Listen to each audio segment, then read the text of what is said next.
The Story of Civilization, Volume 4, The Age of Faith, Part 2, by Will Durant, continued, Cassette 4, Side 1. The most conspicuous side of this Byzantine Renaissance was its art. From 726 to 842, the iconoclastic movement prohibited the sculptural or, with less strictness, pictorial representation of sacred beings. But in compensation, it freed the artist from a monotonous confinement within ecclesiastical themes and turned him to the observation, portrayal, and decoration of secular life. The gods were replaced as subjects by the imperial family, aristocratic patrons, historical events, the animals of the forest, the plants and fruits of the field, the fond trivia of domestic life.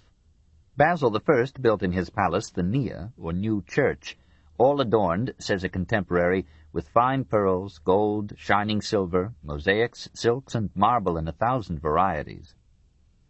Much of the decoration recently uncovered in St. Sophia was the work of the 9th century. The central dome was rebuilt in 975 after an earthquake and then received its great mosaic of Christ seated on a rainbow. Additional mosaics were set up in 1028. The massive cathedral, like a living organism, achieved continued life by the death and renewal of its parts. The bronze doors installed in 838 were so renowned for excellence that similar doors were ordered from Constantinople for the monastery of Monte Cassino, the Cathedral of Amalfi, and the Basilica of San Paolo outside the walls of Rome.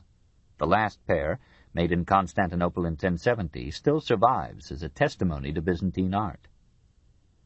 The royal or sacred palace, of which the Nea formed the chapel, was a growing congeries of chambers, reception halls, churches, baths, pavilions, gardens, peristyles, and courts. Almost every emperor added something to it. Theophilus gave the group a new oriental touch with a throne room known as triconchus, from the shell-like apses that formed 3 of its sides, a plan imported from Syria. North of this he built the Hall of the Pearl, south of it several heliaca, or sunrooms, and the camelus, an apartment with roof of gold, columns of green marble, and an exceptionally fine mosaic representing on a gold ground men and women gathering fruit. Even this mosaic was surpassed in an adjoining structure, on whose walls green mosaic trees stood out against a golden mosaic sky, and by the floor of the Hall of Harmony, whose marble tesserae give the effect of a meadow in full flower. Theophilus carried his taste for bizarre splendor à outrance in his palace of Magnora. In its audience chamber, a golden plane tree overhung the throne. Golden birds sat on the branches and the throne. Golden griffins lay on either side of the royal seat, and golden lions at its foot. When a foreign ambassador was presented, the mechanical griffins rose, the mechanical lions stood up, swished their tails and roared, and the birds broke into mechanical song. All this was a frank copy of like absurdities in the palace of Harun al-Rashid at Baghdad. Constantinople was beautified with the taxes of commerce and the themes, but enough remained to add some lesser splendors to the provincial capitals. The monasteries, rich again, rose in stately mass. In the 10th century, the Lavra and Iveron at Athos; in the 11th, St. Luke's in Phocis; the Neomoni in Chios; the convent of Daphne near Eleusis, whose almost classic mosaics are the finest examples of the mid-Byzantine style. Georgia, Armenia, and Asia Minor shared in the movement and became outposts of Byzantine art. The public buildings of Antioch drew Moslem eulogies. In Jerusalem, the Church of the Holy Sepulchre was rebuilt soon after Heraclius's victories. In Egypt, before and after the Arab conquest, the Coptic Christians raised domed churches, modest in size, but adorned with such artistry in metal, ivory, wood, and textiles, that all the skills of Pharaonic, Ptolemaic, Roman, Byzantine, and Mohammedan Egypt seem to have reached them as an unimpaired legacy. The iconoclastic persecutions drove thousands of monks from Syria, Asia Minor, and Constantinople to southern Italy, where they were protected by the popes. Through these refugees and through Oriental merchants, Byzantine styles of architecture and decoration flourished in Bari, Otranto, Benevento, Naples, even Rome. Ravenna continued to be Greek in art, and produced in the 7th century the magnificent mosaics of St. Apollinaris in Place. Salonika remained Byzantine, and adorned its own St. Sophia with somber mosaic apostles as gaunt as El Greco's saints. In all these lands and cities, as in the capital, the Byzantine Renaissance poured forth masterpieces of mosaic, miniature, pottery, enamel, glass, wood, ivory, bronze, iron, gems, and textiles, woven, dyed, and decorated with a skill that all the world honored. Byzantine artists made cups of blue glass decorated under the surface with golden foliage, birds, and human figures, glass vessels with a necking of enameled arabesques and flowers, and other forms of glass so exquisite that they were the favorite gifts of Byzantine emperors to foreign potentates. Even more valued as presents were the costly robes, shawls, copes, and dalmatics that displayed Byzantine textile art. Such were Charlemagne's cloak in the Cathedral of Metz, and the delicate silks found at Aachen in the coffin of that king. Half the majesty that hedged in the Greek emperor, much of the awe that exalted the patriarch, some of the splendor that clothed the Redeemer, the Virgin, and the martyrs in the ritual of the Church came from gorgeous vestments that embodied the lives of a dozen artisans, the technique of centuries, and the richest dyes of land and sea. The Byzantine goldsmiths and gem cutters were at the top of their line until the 13th century. The treasury of St. Mark's at Venice is rich with the spoils of their craft.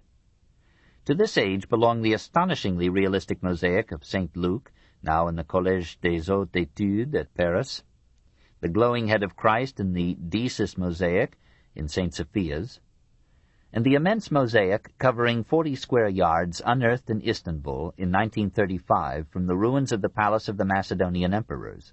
When iconoclasm subsided, or where it did not reach, the churches fed piety with icons painted in tempera upon wood, and sometimes cased in enameled or jeweled frames. No miniatures in all the history of illumination surpassed the vision of Ezekiel in the 9th century volume of Gregory Nazianzen's sermons in the Bibliothèque Nationale at Paris, or the 400 illustrations of the Menologus manuscript in the Vatican, circa 1000, or the pictures of David in the Paris Psalter, circa 900. We shall find in them no perspective, no modeling of forms through light and shade, but as ample recompense, a rich and sensuous coloring, a lively play of imagination, a new knowledge of human and animal anatomy, a happy riot of beasts and birds, of plants and flowers, among saints and deities, fountains, arcades, and porticos, birds pecking at fruit, bears dancing, stags and bulls locking their horns in battle, and a leopard lifting an impious leg to make a flowing initial for a pious phrase. Byzantine potters had long known the art of enameling, that is, applying to a terracotta or metal base a metallic oxide which, when fired, fused with the base and gave it both protection and brilliance. The art had come from the Orient to ancient Greece, had disappeared in the 3rd century B.C., and had reappeared in the 3rd century A.D. This mid-Byzantine period was rich in enamels, portrait medallions, icons, crosses, reliquaries, cups, chalices, book covers, and ornaments for harness and other equipage. As early as the 6th century, Byzantium received from Sasanian Persia the art of cloisonné enamel. The colored paste was poured onto surface areas confined by thin wires or metal strips. These cloisons, soldered to a metal base, constituted the decorative design. A famous example of Byzantine cloisonné is a reliquary made circa 948 for Constantine Porphyrogenitus, and now in Limburg. It is characteristically Byzantine in its minute and conscientious execution, its ornate and luxurious ornament. No other art has been so overwhelmingly religious as the Byzantine. A church council of 787 laid down the law. It is for painters to execute. It is for clergy to ordain the subjects and govern the procedure. Hence the somber seriousness of this art, its narrow scope of theme, its monotony of method and style, the rarity of its ventures into realism, humor, and common life.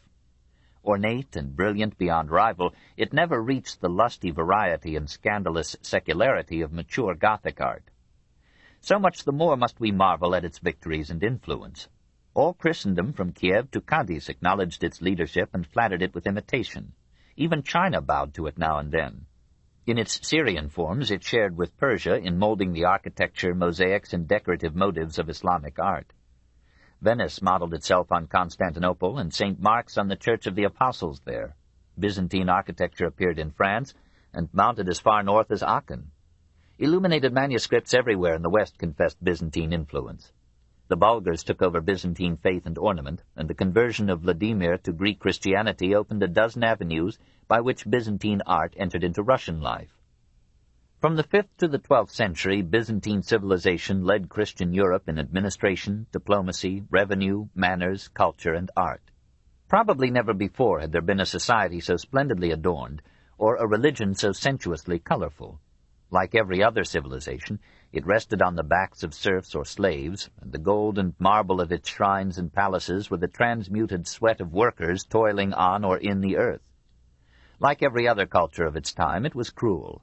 The same man who knelt before the image of the Virgin could slaughter the children of Maurice before their father's eyes.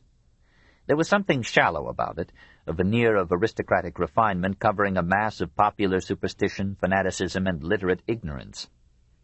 And half the culture was devoted to perpetuating that ignorance. No science, no philosophy was allowed to develop in conflict with that ignorance, and for 1,000 years no addition was made by a Greek civilization to man's knowledge of the world. No work of Byzantine literature has caught the imagination of mankind, or won the suffrages of time. Oppressed by the fullness of its heritage, imprisoned in the theological labyrinths in which dying Greece had lost the Christianity of Christ, the medieval Greek mind could not rise to a mature and realistic view of man and the world. It broke Christianity in half over a vowel, and again over a word, and shattered the Eastern Roman Empire by seeing treason in every heresy. The marvel remains that this civilization lasted so long. What hidden resources or inner vitality enabled it to survive the victories of Persia in Syria, the loss of Syria, Egypt, Sicily, and Spain to the Moslems? Perhaps the same religious faith that weakened defense by relying upon relics and miracles gave some order and discipline to a people perennially patient, however periodically turbulent, and surrounded emperor and state with an aura of sanctity that frightened change. The bureaucracy, collectively immortal, gave continuity and stability through all wars and revolutions, kept internal peace, regulated the economy, and gathered in the taxes that permitted the empire to expand again almost to its Justinian amplitude. Though the possessions of the caliphs were vaster than the Byzantine, their revenues were probably less, and the looseness of Moslem government, the inadequacy of its communications and its administrative machinery, allowed the Abbasid dominion to disintegrate in 3 centuries, while the Byzantine Empire endured through a millennium. Byzantine civilization performed 3 vital functions. For 1,000 years it stood as a bulwark of Europe against Persia and Eastern Islam. It faithfully cherished and fully transmitted, until plundered by the Crusaders in 1204, the recopied texts that handed down the literature, science, and philosophy of ancient Greece. Monks fleeing iconoclast emperors brought Greek manuscripts to South Italy and restored there a knowledge of Greek letters. Greek professors, shunning Moslem and Crusader alike, left Constantinople, sometimes settled in Italy, and served as carriers of the classic germ. So year by year Italy rediscovered Greece, until men drank themselves drunk at the fountain of intellectual freedom. And finally it was Byzantium that won Bulgars and Slavs from barbarism to Christianity, and brought the immeasurable force of the Slavic body and soul into the life and destiny of Europe. 6. The Balkans, 558 to 1057. For only a few hundred miles north of Constantinople were troubled oceans of men disdainful of letters and half in love with war.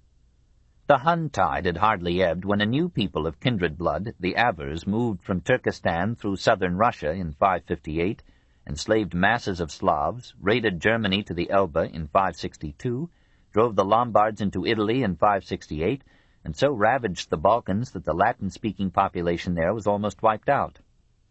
For a time the power of the Avars reached from the Baltic to the Black Sea. In 626 they besieged and almost captured Constantinople. Their failure began their decline.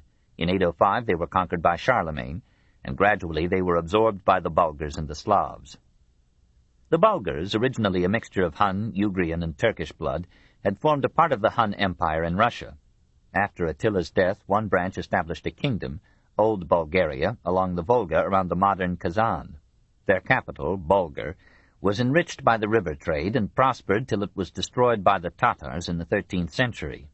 In the 5th century, another branch migrated southwest to the valley of the Don. One tribe of these, the Utigurs, crossed the Danube in 679, founded a second Bulgarian kingdom in the ancient Mysia, enslaved the Slavs there, adopted their language and institutions, and were ultimately absorbed into the Slavic stock. The new state reached its zenith under the Khan, or chief, Krum, in 802. a man of barbarian courage and civilized cunning.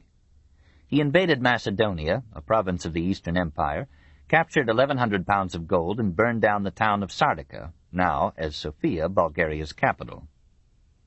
The Emperor Nicephorus bettered the instruction by burning Pliska, Krum's capital, in 811. But Krum trapped and destroyed the Greek army in a mountain pass, slew Nicephorus, and made the imperial skull his drinking cup. In 813 he besieged Constantinople, fired its suburbs, and devastated Thrace, rehearsing the events of 1913. He was preparing another attack when he burst a blood vessel and died. His son Omertag made peace with the Greeks, who yielded to him half of Thrace. Under Khan Boris, from 852 to 888, Bulgaria adopted Christianity. Boris himself, after a long reign, entered a monastery, emerged 4 years later to depose his elder son Vladimir and enthrone his younger son Simeon, lived till 907, and was canonized as the first of Bulgaria's national saints. Simeon, from 893 to 927, became one of the great kings of his time. He extended his rule to Serbia and the Adriatic, called himself emperor and autocrat of all the Bulgars and Greeks, and repeatedly made war against Byzantium. But he tried to civilize his people with translated Greek literature and to beautify his Danubian capital with Greek art. A contemporary describes Preslav as a marvel to behold, full of high palaces and churches, richly adorned. In the 13th century it was the largest city in the Balkans. Some scanty ruins remain. After Simeon's death, Bulgaria was weakened with civil strife. Bogomil heretics converted half the peasantry to pacifism and communism. Serbia recovered its independence in 931. The Emperor John Tzimices reconquered eastern Bulgaria for the Greek Empire in 972. Basil II conquered western Bulgaria in 1014, and Bulgaria became again, from 1018 to 1186, a province of Byzantium. Meanwhile, that harassed empire had received a visit in 942 from a new barbarian horde. The Magyars, like the Bulgars, were probably derived from those tribes, loosely named Ugri or Igurs, whence ogre, who wandered on the western confines of China. They too had, through long association, a strong infusion of Hun and Turkish blood. They spoke a tongue closely related to those of the Finns and the Samoyeds. In the 9th century they migrated from the Ural-Caspian steppes to the lands adjoining the Don, the Dnieper, and the Black Sea. There they lived by tilling the soil in summer, fishing in winter, and at all seasons capturing and selling Slavs as slaves to the Greeks. After some 60 years in the Ukraine, they again moved westward. Europe was then at nadir. No strong government existed west of Constantinople. No united army stood in the way. In 889, the Magyars overran Bessarabia and Moldavia. In 895, under their chieftain Arpad, they began their permanent conquest of Hungary. In 899, they poured over the Alps into Italy, burned Pavia and all its 43 churches, massacred the inhabitants, and for an entire year ravaged the peninsula. They conquered Pannonia, raided Bavaria from 900 to 907, devastated Carinthia in 901, took Moravia in 906, plundered Saxony, Thuringia, Swabia in 913, southern Germany and Alsace in 917, and overwhelmed the Germans on the Lech, a tributary of the Danube, in 924. All Europe trembled and prayed, for these invaders were still pagan, and all Christendom seemed doomed. But in 933 the Magyars were defeated at Gotha, and their advance was stayed. In 943 they again invaded Italy. In 955 they pillaged Burgundy. At last in that year the united armies of Germany, under Otto I, won a decisive victory on the Lechfeld, or valley of the Lech, near Augsburg. And Europe, having in one terrible century, from 841 to 955, fought the Normans in the north, the Moslems in the south, and the Magyars in the east, could breathe among its ruins. The Magyars, subdued, made Europe more secure by accepting Christianity in 975. Prince Giza feared the absorption of Hungary into the expanding Byzantine Empire. He chose Latin Christianity to win peace in the west and married his son Stephen to Gisela, daughter of Henry II, Duke of Bavaria. Stephen I, from 997 to 1038, became Hungary's patron saint and greatest king. He organized the Magyars on the lines of German feudalism and accentuated the religious basis of the new society by accepting kingdom and crown of Hungary from Pope Sylvester II in 1000. Benedictine monks flocked in, built monasteries and villages, and introduced Western techniques of agriculture and industry. So, after a century of war, Hungary passed from barbarism to civilization, and when Queen Gisela presented a cross to a German friend, it was already a masterpiece of the goldsmith's art. The earliest known home of the Slavs was a marshy region of Russia enclosed by Kiev, Moilev, and Brest-Litovsk. They were of Indo-European stock and spoke languages related to German and Persian. Periodically overrun by nomad hordes, often enslaved, always oppressed and poor, they grew patient and strong through endless hardships, and the fertility of their women overcame the high mortality born of famine, disease, and chronic war. They lived in caves or mud huts, hunted, herded, fished, and tended bees, sold honey, wax, and skins, and slowly resigned themselves to settled tillage. Themselves hunted even into hardly accessible marshes and forests, brutally captured and callously sold, they adopted the morals of their time and bartered men for goods. Inhabiting a cold and damp terrain, they warmed themselves with strong liquor. They found Christianity preferable to Mohammedanism, which forbade alcoholic drinks. Drunkenness, uncleanliness, cruelty, and a passion for pillage were their outstanding faults. Thrift, caution, and imagination hovered in them between virtue and vice. But also they were good-natured, hospitable, sociable, and loved games, dances, music, and song. The chieftains were polygamous, the poor monogamous, the women, bought or captured for marriage, were anomalously faithful and obedient. The patriarchal families were loosely organized in clans, and these in tribes. The clans may have owned property in common in their early pastoral stage, but the growth of agriculture, in which different degrees of energy and ability on diverse soils produced unequal results, generated private or family property. Frequently divided by migration and fraternal war, the Slavs developed a variety of Slavonic languages: Polish, Wendish, Czech and Slovak in the west, Slovene, Serbo-Croat, and Bulgarian in the south, Great Russian, White Russian, and Little Russian, Ruthenian, and Ukrainian in the east. Nearly all of these, however, have remained intelligible to the speakers of any one of them. Pan-Slavism of speech and customs, along with space, resources, and a vitality born of hard conditions, rigorous selection, and simple food, made the spreading power of the Slavs. As the German tribes moved south and west in their migrations into Italy and Gaul, an area of low population pressure was left behind them in north and central Germany. Drawn into this vacuum and prodded by the invading Huns, the Slavs expanded westward across the Vistula even to the Elbe. In these lands they became the Wends, Poles, Czechs, Vlachs, and Slovaks of later history. Towards the end of the 6th century, a torrent of Slav immigration flooded rural Greece. The cities closed their gates against it, but a strong Slavonic infusion entered the Hellenic blood. About 640, two kindred Slav tribes, the Serbi and the Crobatai, repeopled Pannonia and Illyricum. The Serbs accepted Greek, the Croats Roman Christianity. This religious division, crossing ethnic and linguistic unity, weakened the nation against its neighbors, and Serbia fluctuated between independence and subjection to Byzantium or Bulgaria. In 989, the Bulgarian Tsar Samuel, having defeated and captured the Serbian John Vladimir, gave him his daughter Kosara in marriage, and allowed him to return to Zeta, his capital, as a vassal prince. This is the theme of the oldest Serb novel, Vladimir and Kosara, written in the 13th century. The coastal cities of the ancient Dalmatia, Zara, Spalato, Ragusa, retained their Latin language and culture. The remainder of Serbia became Slav. Prince Vojislav freed Serbia in 1042, but in the 12th century it again acknowledged the suzerainty of Byzantium. When at the end of the 8th century this amazing migration of the Slavs was complete, all Central Europe, the Balkans, and Russia were a Slavic sea beating upon the borders of Constantinople, Greece, and Germany. 7. The birth of Russia, 509 to 1054. The Slavs were but the latest of many peoples who rejoiced in the rich soil, spacious steppes, and many navigable rivers of Russia, and mourned the miasmic marshes and forbidding forests, and the absence of natural barriers to hostile invasion, summer's heat or winter's cold. On its least inhospitable coasts, the western and northern fringes of the Black Sea, the Greeks had founded a score of towns: Olbia, Tannius, Theodosia, Panticapaeum, now Kerch, as early as the 7th century B.C., and had engaged in trade and war with the Scythians of the hinterland.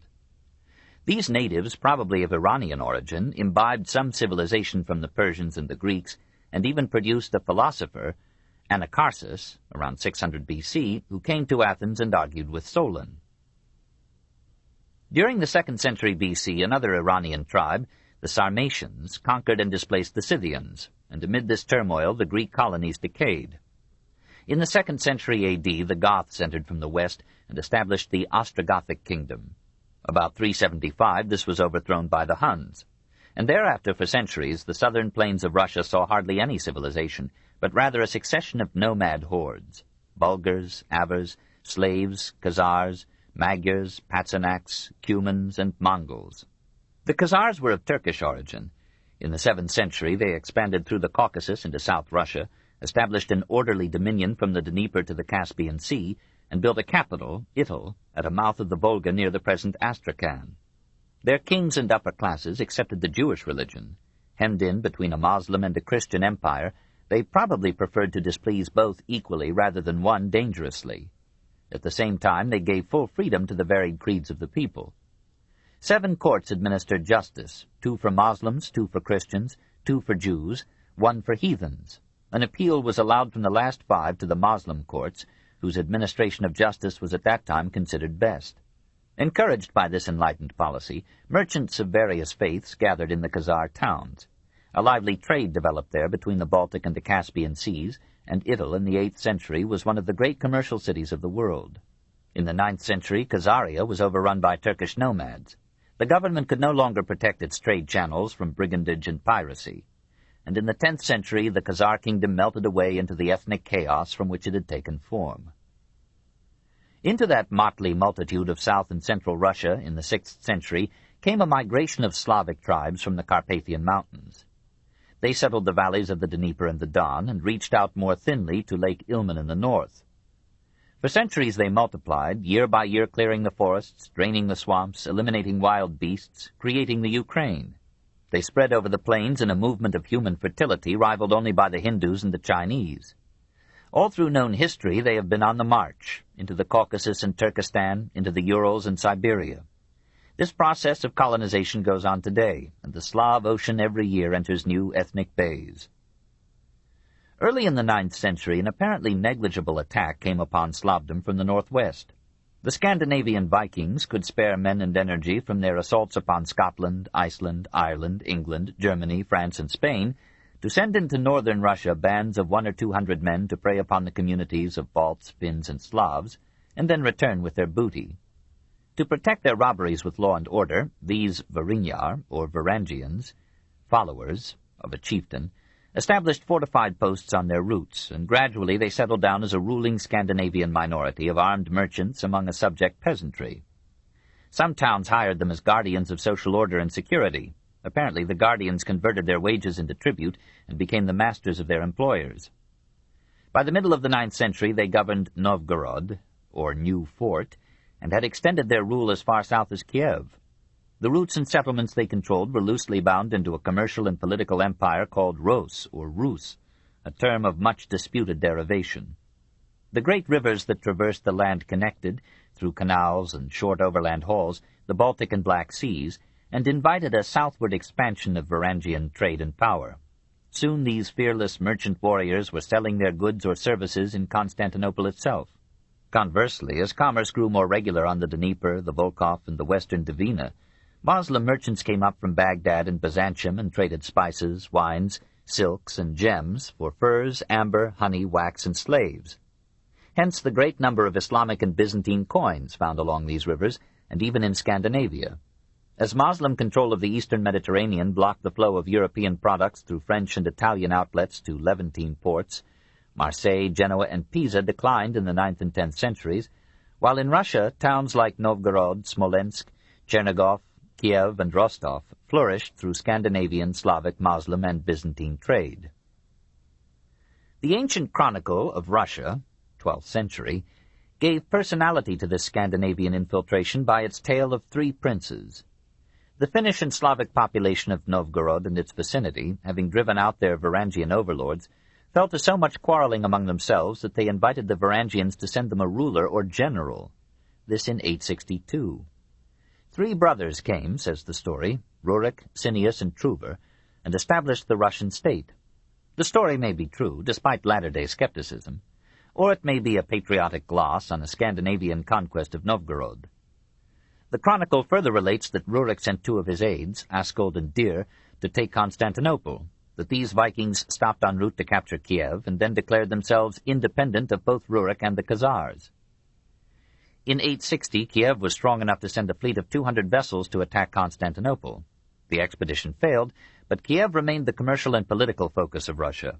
It gathered under its power an extensive hinterland, and its earliest rulers, Askold, Oleg, and Igor, rather than Rurik at Novgorod, might justly be called the founders of the Russian state. Oleg, Igor, and the able Princess Olga, Igor's widow, and her warrior son Sviatoslav, 962 to 972, widened the Kievan realm until it embraced nearly all the eastern Slavonic tribes and the towns of Polotsk, Smolensk, Chernigov, and Rostov.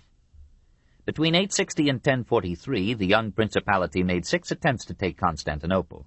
So old is the Russian drive to the Bosporus, the Russian hunger for secure access to the Mediterranean.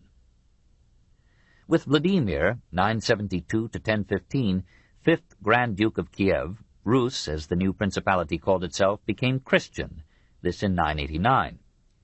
Vladimir married the sister of the Emperor Basil II, and thereafter, till 1917, Russia, in religion, alphabet, coinage, and art, was a daughter of Byzantium. Greek priests explained to Vladimir the divine origin and right of kings, and the usefulness of this doctrine in promoting social order and monarchical stability. Under Vladimir's son Yaroslav, from 1036 to 1054, the Kievan state reached its zenith. Its authority was loosely acknowledged, and taxes were received by it from Lake Ladoga and the Baltic to the Caspian, the Caucasus, and the Black Sea. The Scandinavian invaders were absorbed, and Slav blood and speech prevailed. Social organization was frankly aristocratic. The prince entrusted administration and defense to a higher nobility of boyars, and a lesser nobility of dietsky or otroki, pages or retainers. Below these came the merchants, the townspeople, the semi-servile peasantry, and the slaves. A code of laws, Ruskaya Pravda, or Russian right, sanctioned private revenge, the judicial duel, and the compurgative oath, but established trial by a jury of 12 citizens. Vladimir founded a school for boys at Kiev, Yaroslav another at Novgorod. Kiev, the meeting point of boats from the Volkhov, the Dvina, and the lower Dnieper, took toll of all passing merchandise. Soon it was rich enough to build 400 churches and a great cathedral, another St. Sophia, in the Byzantine style. Greek artists were imported to decorate these buildings with mosaics, frescoes, and other Byzantine ornament, and Greek music entered to prepare for the triumphs of Russian choral song. Slowly, Russia lifted itself out of its dirt and dust, built palaces for its princes, raised cupolas above huts of mud, and out of the patient strength of its people reared little isles of civilization in a still barbarous sea. Chapter 19. The Decline of the West, 566 to 1066. While Islam was on the march and Byzantium was recovering from seemingly fatal blows, Europe fought its way up through the Dark Ages. This is a loose term which any man may define to his prejudice. We shall arbitrarily confine it to non-Byzantine Europe between the death of Boethius in 524 and the birth of Abelard in 1079. Byzantine civilization continued to flourish during this period, despite severe losses of territory and prestige. But Western Europe in the 6th century was a chaos of conquest, disintegration, and rebarbarization. Much of the classic culture survived, for the most part silent and hidden in a few monasteries and families. But the physical and psychological foundations of social order had been so disturbed that centuries would be needed to restore them. Love of letters, devotion to art, the unity and continuity of culture, the cross-fertilization of communicating minds, fell before the convulsions of war, the perils of transport, the economies of poverty, the rise of vernaculars, the disappearance of Latin from the East and of Greek from the West. In the 9th and 10th centuries, the Moslem control of the Mediterranean, the raiding of European coasts and towns by Normans, Magyars, and Saracens, accelerated this localism of life and defense, this primitivism of thought and speech. Germany and Eastern Europe were a maelstrom of migrations, Scandinavia was a pirate's lair, Britain was overrun by Angles, Saxons, Jutes, and Danes, Gaul by Franks, Normans, Burgundians, and Goths, Spain was torn between Visigoths and Moors, Italy had been shattered by the long war between the Goths and Byzantium, and the land that had given order to half the world suffered for 5 centuries a disintegration of morals, economy, and government. And yet, during that long darkness, Charlemagne, Alfred, and Otto I gave intervals of order and stimulus to France, England, and Germany. Erigena resurrected philosophy, Alcuin and others restored education, Gerbert imported Moslem science into Christendom, Leo IX and Gregory VII reformed and strengthened the Church, architecture developed the Romanesque style, and Europe began in the 11th century its slow ascent to the 12th and 13th, the greatest of medieval centuries. 1. Italy, 566 to 1095. 1. The Lombards, 568 to 774. 3 years after the death of Justinian, Byzantine rule was extinguished in northern Italy by the Lombard invasion. Paul the Deacon, who was one of them, thought that the Lombards, or Longobardi, owed their name to their long beards. They themselves believed that their original home had been Scandinavia, and so Dante, their descendant, apostrophized them. We find them on the lower Elbe in the 1st century, on the Danube in the 6th, used by Narses in his Italian campaign of 552, sent back to Pannonia after his victory, but never forgetting the fruitful loveliness of northern Italy. In 568, pressed on north and east by Avars, 130,000 Lombards, men, women, children, and baggage, moved laboriously across the Alps into Lombardy, the lush plains of the Po.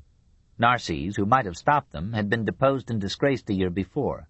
Byzantium was busy with Avars and Persians. Italy itself, exhausted by the Gothic War, had no stomach for fighting and no money to pay for vicarious heroism. By 573 the Lombards held Verona, Milan, Florence, and Pavia, which became their capital. In 601 they captured Padua, in 603 Cremona and Mantua, in 640 Genoa. Their mightiest king, Liutprand, from 712 to 744, took Ravenna in eastern Italy, Spoleto in the center, Benevento in the south, and aspired to unite all Italy under his rule. Pope Gregory III could not allow the papacy to become a Lombard bishopric. He called in the unsubdued Venetians, who retook Ravenna for Byzantium. Liutprand had to content himself with giving northern and central Italy the best government they had had since Theodoric the Goth. Like Theodoric, he could not read. The Lombards developed a progressive civilization. The king was elected and advised by a council of notables, and usually submitted his legislation to a popular assembly of all free males of military age. King Rathari, in 643, published a code of laws at once primitive and advanced. It allowed money compensation for murder, proposed to protect the poor against the rich, ridiculed the belief in witchcraft, and gave freedom of worship to Catholic, Arian, and pagan alike. Intermarriage absorbed the Germanic invaders into the Italian blood and won them to the Latin tongue. The Lombards left their signature here and there in blue eyes, blonde hair, and a few Teutonic words in Italian speech. As the conquest subsided into law, the commerce natural to the valley of the Po was resumed. By the end of the Lombard period, the cities of northern Italy were rich and strong, ready for the arts and wars of their medieval peak. Literature faltered. From this age and realm time has preserved only one book of significance, Paul the Deacon's History of the Lombards, circa 748. It is dull, poorly arranged, and without a grain of philosophic salt. But Lombardy left its name on architecture and finance. The building trades had retained some of their old Roman organization and skill. One group, the Magistri Comacini, or Masters of Como, took the lead in compounding a Lombard style of architecture that would later ripen into Romanesque. Within a generation after Liutprand, the Lombard kingdom broke against the rock of the papacy. King Aistulf seized Ravenna in 751 and ended the Byzantine exarchate. As the Ducatus Romanus, or Duchy of Rome, had been legally under the exarch, Aistulf claimed Rome as part of his widened realm. Pope Stephen II called upon Constantine Copronymus for aid. The Greek emperor sent a harmless note to Aistulf. Stephen, in a move of endless results, appealed to Pepin the Short, king of the Franks. Scenting empire, Pepin crossed the Alps, overwhelmed Aistulf, made Lombardy a Frank fief, and gave all central Italy to the papacy. The popes continued to acknowledge the formal suzerainty of the eastern emperors, but Byzantine authority was now ended in northern Italy. The Lombard vassal King Desiderius tried to restore the independence and conquests of Lombardy. Pope Hadrian I summoned a new Frank. Charlemagne swept down upon Pavia, consigned Desiderius to a monastery, ended the Lombard kingdom and made it a province of the Franks in 774. 2. The Normans in Italy, 1036 to 1085. Italy was now abandoned to 1,000 years of divided and alien rule, whose details we shall not chronicle. In 1036 the Normans began the conquest of southern Italy from the Byzantine power. The lords of Normandy were wont to transmit land to all sons equally, as in modern France, but whereas in France the law resulted in small families, in medieval Normandy it resulted in small holdings. With no taste for peaceful poverty, and with a zest for adventure and rapine still warm in their Viking memories, some lusty Normans hired themselves out to the rival dukes of southern Italy, fought valiantly for and against Benevento, Salerno, Naples, and Capua, and were given the town of Aversa as their reward. Other Norman young bloods, hearing of lands to be won for a blow or two, left Normandy for Italy. Soon the Normans there numbered enough to fight for themselves, and by 1053 the boldest of them, Robert Guiscard, that is, the wise or wily, had carved out a Norman kingdom in southern Italy. He was such stuff as myths are made of, taller than any of his soldiers, strong of arm and will, fair of features, blond of hair and beard, splendid in dress, greedy and liberal of gold, occasionally cruel, always brave. Recognizing no law but force and guile, Robert overran Calabria, took Benevento almost over the dead body of Pope Leo IX in 1054, struck alliance with Nicholas II, pledged him tribute and vassalage, and received from him title to Calabria, Apulia, and Sicily in 1059. Leaving his younger brother Roger to conquer Sicily, he himself captured Bari in 1071 and drove the Byzantines from Apulia. Fretting at the Adriatic barrier, he dreamed of crossing it, taking Constantinople, and making himself the mightiest monarch in Europe. He improvised a fleet and defeated the Byzantine navy off Durazzo in 1081. Byzantium appealed to Venice. Venice responded, for she could not be less than Queen of the Adriatic, and in 1082 her skillful galleys routed Guiscard's ships not far from the site of his recent victory. But in the following year Robert, with Caesarian energy, transported his army to Durazzo, defeated there the forces of Alexius I, the Greek emperor, and marched across Epirus and Thessaly almost to Salonika. Then, on the verge of realizing his dream, he received a desperate appeal from Pope Gregory VII to come and save him from the Emperor Henry IV. Leaving his army in Thessaly, Robert hurried back to Italy, raised a new force of Normans, Italians, and Saracens, rescued the Pope, captured Rome from the Germans, suppressed an uprising of the people against his army, and allowed his angry soldiers to burn and sack the city so thoroughly that not even the Vandals of 451 could equal this destructiveness. This in 1084. Meanwhile, his son Bohemond returned to confess that his army in Greece had been destroyed by Alexius. The old buccaneer built a third fleet, defeated the Venetian navy off Corfu in 1084, took the Ionian isle of Cephalonia, and died there of infection or poison at the age of 70 in 1085. He was the first and greatest of the condottieri, the robber captains of Italy. 3. Venice, 451 to 1095.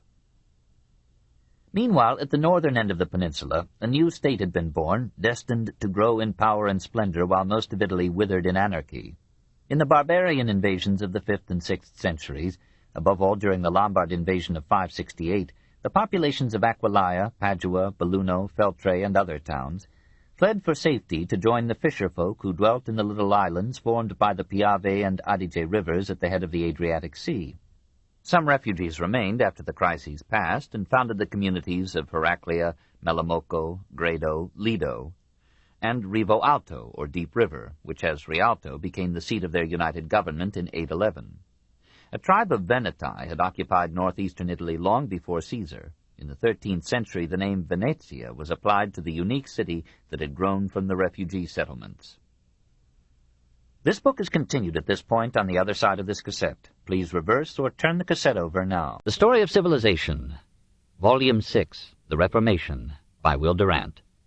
Part 2, continued, Cassette 4, Side 2. The patriotism of the Protestants gave their movement new dignity and impetus. When Aleander, again papal emissary, offered the Lutheran leaders a hearing at a general council if they would promise submission to the council's final decisions, they rejected the proposal.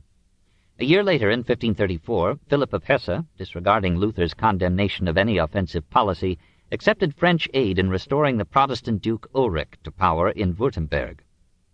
Ferdinand's rule there was ended. The churches were pillaged, The monasteries were closed, and their property was taken by the state. Circumstances again favored the Protestants. Ferdinand was absorbed in the east, Charles in the west. The Anabaptists were apparently consolidating a communistic revolution in Münster. Jürgen Wollenweber's radicals captured Lübeck in 1535. The Catholic princes now needed Lutheran aid against internal revolt as much as against the Ottomans. Moreover, Scandinavia and England had by this time renounced Rome, and Catholic France was seeking the alliance of Lutheran Germany against Charles V. Elated with this growing strength, the Schmalkaldic League voted to raise an army of 12,000 men. When the new Pope, Paul III, asked on what terms the League would accept a general council, it replied that it would recognize only a council held independently of the Pope, composed of the secular as well as the ecclesiastical leaders of Germany, and receiving the Protestants not as heretics but as equal participants. It repudiated the Imperial Chamber of Justice and notified the Emperor's vice-chancellor that it would not admit the right of Catholics to retain church property or to carry on their worship in the territories of Protestant princes. The Catholic states renewed their league and demanded of Charles full enforcement of the powers given to the Reichskammergericht. He replied with gracious words, but fear of Francis I at his back kept him at bay. The Protestant tide continued to flow, says a Catholic historian. On the 9th of September 1539, Aleander wrote to the Pope from Linz that the religious condition of Germany was well nigh ruinous. Divine worship and the administration of the sacraments had for the most part ceased. The secular princes, with the exception of Ferdinand I, were either entirely Lutheran or full of hatred of the priesthood and greedy of church property. The prelates lived just as extravagantly as before. The religious orders had dwindled down to handfuls. The secular clergy were not much more numerous and so immoral and ignorant that the few Catholics shunned them. When the Catholic Duke George of Albertine Saxony died, he was succeeded by his brother Henry, a Lutheran. Henry, in turn, was succeeded by Maurice, who was to be the military savior of Protestantism in Germany. In 1539, Joachim II, Elector of Brandenburg, set up in his capital at Berlin a Protestant church proudly independent of both Rome and Wittenberg. In 1542, the Duchy of Cleves, the Bishopric of Naumburg, even Albrecht's See of Halle were added to the Protestant roster by timely mixtures of politics and war. And in 1543, Count Hermann von Wied, Archbishop-Elector of Cologne, shocked Rome by transforming himself into a Lutheran. The Protestant leaders were so confident that in January 1540, Luther, Melanchthon, and others issued a declaration to the effect that peace could be had only through the renunciation, by the Emperor and the Catholic clergy, of their idolatry and error, and by their adoption of the pure doctrine of the Augsburg Confession. And the document proceeded, "Even if the Pope were to concede to us our doctrines and ceremonies, we should still be obliged to treat him as a persecutor and an outcast, since in other kingdoms he would not renounce his errors." "It is all up with the Pope," said Luther, "as it is with his God, the devil." Charles almost agreed, for in April 1540 he took the religious initiative from the Pope and invited the Catholic and Protestant leaders of Germany to meet in Christian colloquy to seek again a peaceful settlement of their differences. "Unless the Pope intervenes decisively," wrote a papal nuncio, "the whole of Germany will fall a prey to Protestantism." At a preliminary conference in Worms, a long debate between Eck and Melanchthon resulted in the tentative acceptance, by the previously intransigent Catholic, of the mild positions formulated in the Augsburg Confession. Encouraged, Charles summoned the two groups to Ratisbon, or Regensburg. There, under his leadership, from April 5th to May 22nd, 1541, they made their closest approach to a settlement. Paul III was disposed to peace, and his chief delegate, Cardinal Gasparo Contarini, was a man of good will and high moral character. The Emperor, harassed by threats from France and appeals from Ferdinand for help against the returning Turks, was so anxious for an agreement that many Catholic leaders suspected him of Protestant leanings. The conference concurred in permitting marriage of the clergy and communion in both kinds, but no legerdemain could find a formula at once affirming and denying the religious supremacy of the popes and transubstantiation in the Eucharist. And Contarini was not amused by a Protestant query whether a mouse that nibbled at a fallen consecrated host was eating bread or God.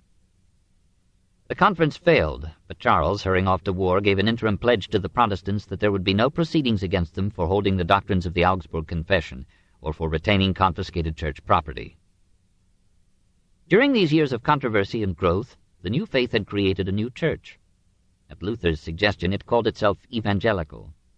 He had originally advocated an ecclesiastical democracy in which each congregation would select its own minister and determine its own ritual and creed. but his increasing dependence on the princes compelled him to surrender these prerogatives to commissions appointed by and responsible to the state. In 1525, Elector John of Saxony ordered all churches in his duchy to adopt an evangelical service, as formulated by Melanchthon, with Luther's approval. Priests who refused to obey lost their benefices, and obstinate laymen, after a period of grace, were exiled. Other Lutheran princes followed a similar procedure. As a doctrinal guide for the new churches, Luther drew up a 5-page Kleiner Katechismus in 1529, consisting of the 10 Commandments, the Apostles' Creed, and brief interpretations of each article. It would have been considered quite orthodox in the first 4 centuries of Christianity. The new ministers were generally men of good morals, learned in Scripture, careless of humanistic erudition, and devoted to the tasks of their pastorates. Sunday was observed as the Sabbath. Here Luther accepted tradition rather than the Bible. Divine service retained much of the Catholic ritual: altar, cross, candles, vestments, and parts of the Mass in German. But a larger role was given to the sermon, and there were no prayers to the Virgin or the saints. Religious paintings and statues were discarded. Church architecture was transformed to bring the worshippers within easier hearing of the preacher. Hence galleries became a regular feature of Protestant churches. The most pleasant innovation was the active participation of the congregation in the music of the ceremony. Even the noteless longed to sing, and now every voice could fondly hear itself in the protective anonymity of the crowd. Luther became overnight a poet, and wrote didactic, polemical, and inspirational hymns of a rough and masculine power, typical of his character. Not only did the worshippers sing these and other Protestant hymns, they were called together during the week to rehearse them, and many families sang them in the home. A worried Jesuit reckoned that the hymns of Luther killed, meaning converted, more souls than his sermons. The Protestant music of the Reformation rose to rival the Catholic painting of the Renaissance. 3. The Lion of Wittenberg, 1536 to 1546. Luther took no direct part in the pacific conferences of these his declining years. The princes, rather than the theologians, were now the Protestant leaders, for the issues concerned property and power far more than dogma and ritual. Luther was not made for negotiation, and he was getting too old to fight with weapons other than the pen. A papal envoy described him in 1535 as still vigorous and heartily humorous. The first question he asked me was whether I had heard the report currently in Italy that he was a German sot. But his expanding frame harbored a dozen diseases: indigestion, insomnia, dizziness, colic, stones in the kidneys, abscesses in the ears, ulcers, gout, rheumatism, sciatica, and palpitation of the heart. He used alcoholic drinks to dull his pain and bring him sleep. He sampled the drugs that the doctors prescribed for him. And he tried impatient prayer. The diseases progressed. In 1537 he thought he would die of the stone, and he issued an ultimatum to the deity: "If this pain lasts longer, I shall go mad and fail to recognize thy goodness." His deteriorating temper was in part an expression of his suffering. His friends increasingly avoided him, for hardly one of us, said a saddened votary, can escape his anger and his public scourging. And the patient Melanchthon winced under frequent humiliations by his rough-hewn idol. As for Ecolampadius, Calvin, and the other heretics, said Luther, they have in-devilled, through-devilled, over-devilled, corrupt hearts and lying mouths. He tried hard to be reasonable in his treatise on the councils and the churches in 1539. He compared the various papal promises and postponements of a general council to teasing a hungry animal by offering food and snatching it away. With considerable learning he reviewed conciliar history, and noted that several ecclesiastical councils had been called and presided over by emperors, a hint to Charles. He doubted if any council called by a pope would reform the curia. Before sanctioning Protestant attendance at a church council, we must first condemn the Bishop of Rome as a tyrant and burn all his bulls and decretals. His political opinions in his later years suggest that silence is trebly golden after 60. He had always been politically conservative, even when appearing to encourage social revolution. His religious revolt was against practice rather than theory. He objected to the high costs of indulgences, and later to papal domination, but he accepted to the end of his life the most difficult doctrines of Orthodox Christianity: Trinity, virgin birth, atonement, real presence, hell, and made some of these more indigestible than before. He despised the common people, and would have corrected Lincoln's famous error on that spawn of carelessness. Her omnes, Mr. Crowd needs strong government, lest the world become wild, peace vanish, and commerce be destroyed.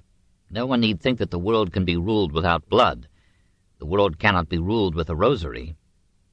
But when government by rosaries lost its power, government by the sword had to take its place. So Luther had to transfer to the state most of the authority that had been held by the Church. Therefore he defended the divine right of kings. The hand that wields the secular sword is not a human hand, but the hand of God. It is God, not man, who hangs and breaks on the wheel and decapitates and flogs. It is God who wages war. In this exaltation of the state as now the sole source of order lay the seeds of the absolutist philosophies of Hobbes and Hegel and a premonition of imperial Germany. In Luther, Henry IV brought Hildebrand to Canossa. As he aged, Luther became more conservative than the princes. He approved the exaction of forced labor and heavy feudal dues from the peasant. And when one baron had twitches of conscience, Luther reassured him on the ground that if such burdens were not imposed upon them, commoners would become overbearing. He quoted the Old Testament as justifying slavery. Sheep, cattle, men-servants, and maid-servants were all possessions to be sold as it pleased their masters. It were a good thing were it still so, for else no man may compel nor tame the servile folk. Every man should stay patiently in the task and walk of life to which God has assigned him. To serve God is for everyone to remain in his vocation and calling, be it ever so mean and simple. This conception of vocation became a pillar of conservatism in Protestant lands. A prince who had been a loyal supporter of the Protestant cause brought Luther an uncomfortable problem in 1539. Philip of Hesse was at once warlike, amorous, and conscientious. His wife, Christine of Savoy, was a faithful and fertile eyesore. Philip hesitated to divorce one so deserving, but he powerfully desired Margaret of Zala, whom he had met while convalescing from syphilis. After practicing adultery for some time, he decided that he was in a state of sin, and must abstain from the Lord's Supper. This proving inconvenient, he suggested to Luther that the new religion, so indebted to the Old Testament, should, like it, allow bigamy, for which, however, the prevailing legal penalty was death. After all, was this not more seemly than Francis I's succession of mistresses, and more humane than Henry VIII's executive husbandry? So anxious was Philip for his biblical solution that he intimated his defection to the imperial, even the papal, camp if the Wittenberg theologians could not see the scriptural light. Luther was ready. Indeed, in the Babylonian captivity he had preferred bigamy to divorce. He had recommended bigamy as the best solution for Henry VIII, and many theologians of the 16th century had an open mind on the matter. Melanchthon was reluctant. He finally agreed with Luther that their consent should be given, but that it should be withheld from the public. Christine consented too, on condition that Philip was to fulfill his marital duties toward her more than ever before. On March 4, 1540, Philip formally but privately married Margaret as an additional wife in the presence of Melanchthon and Butzer. The grateful Landgrave sent Luther a cartload of wine as a pourboire. When news of the marriage leaked out, Luther denied giving consent. The secret yea, he wrote, must for the sake of Christ's church remain a public nay.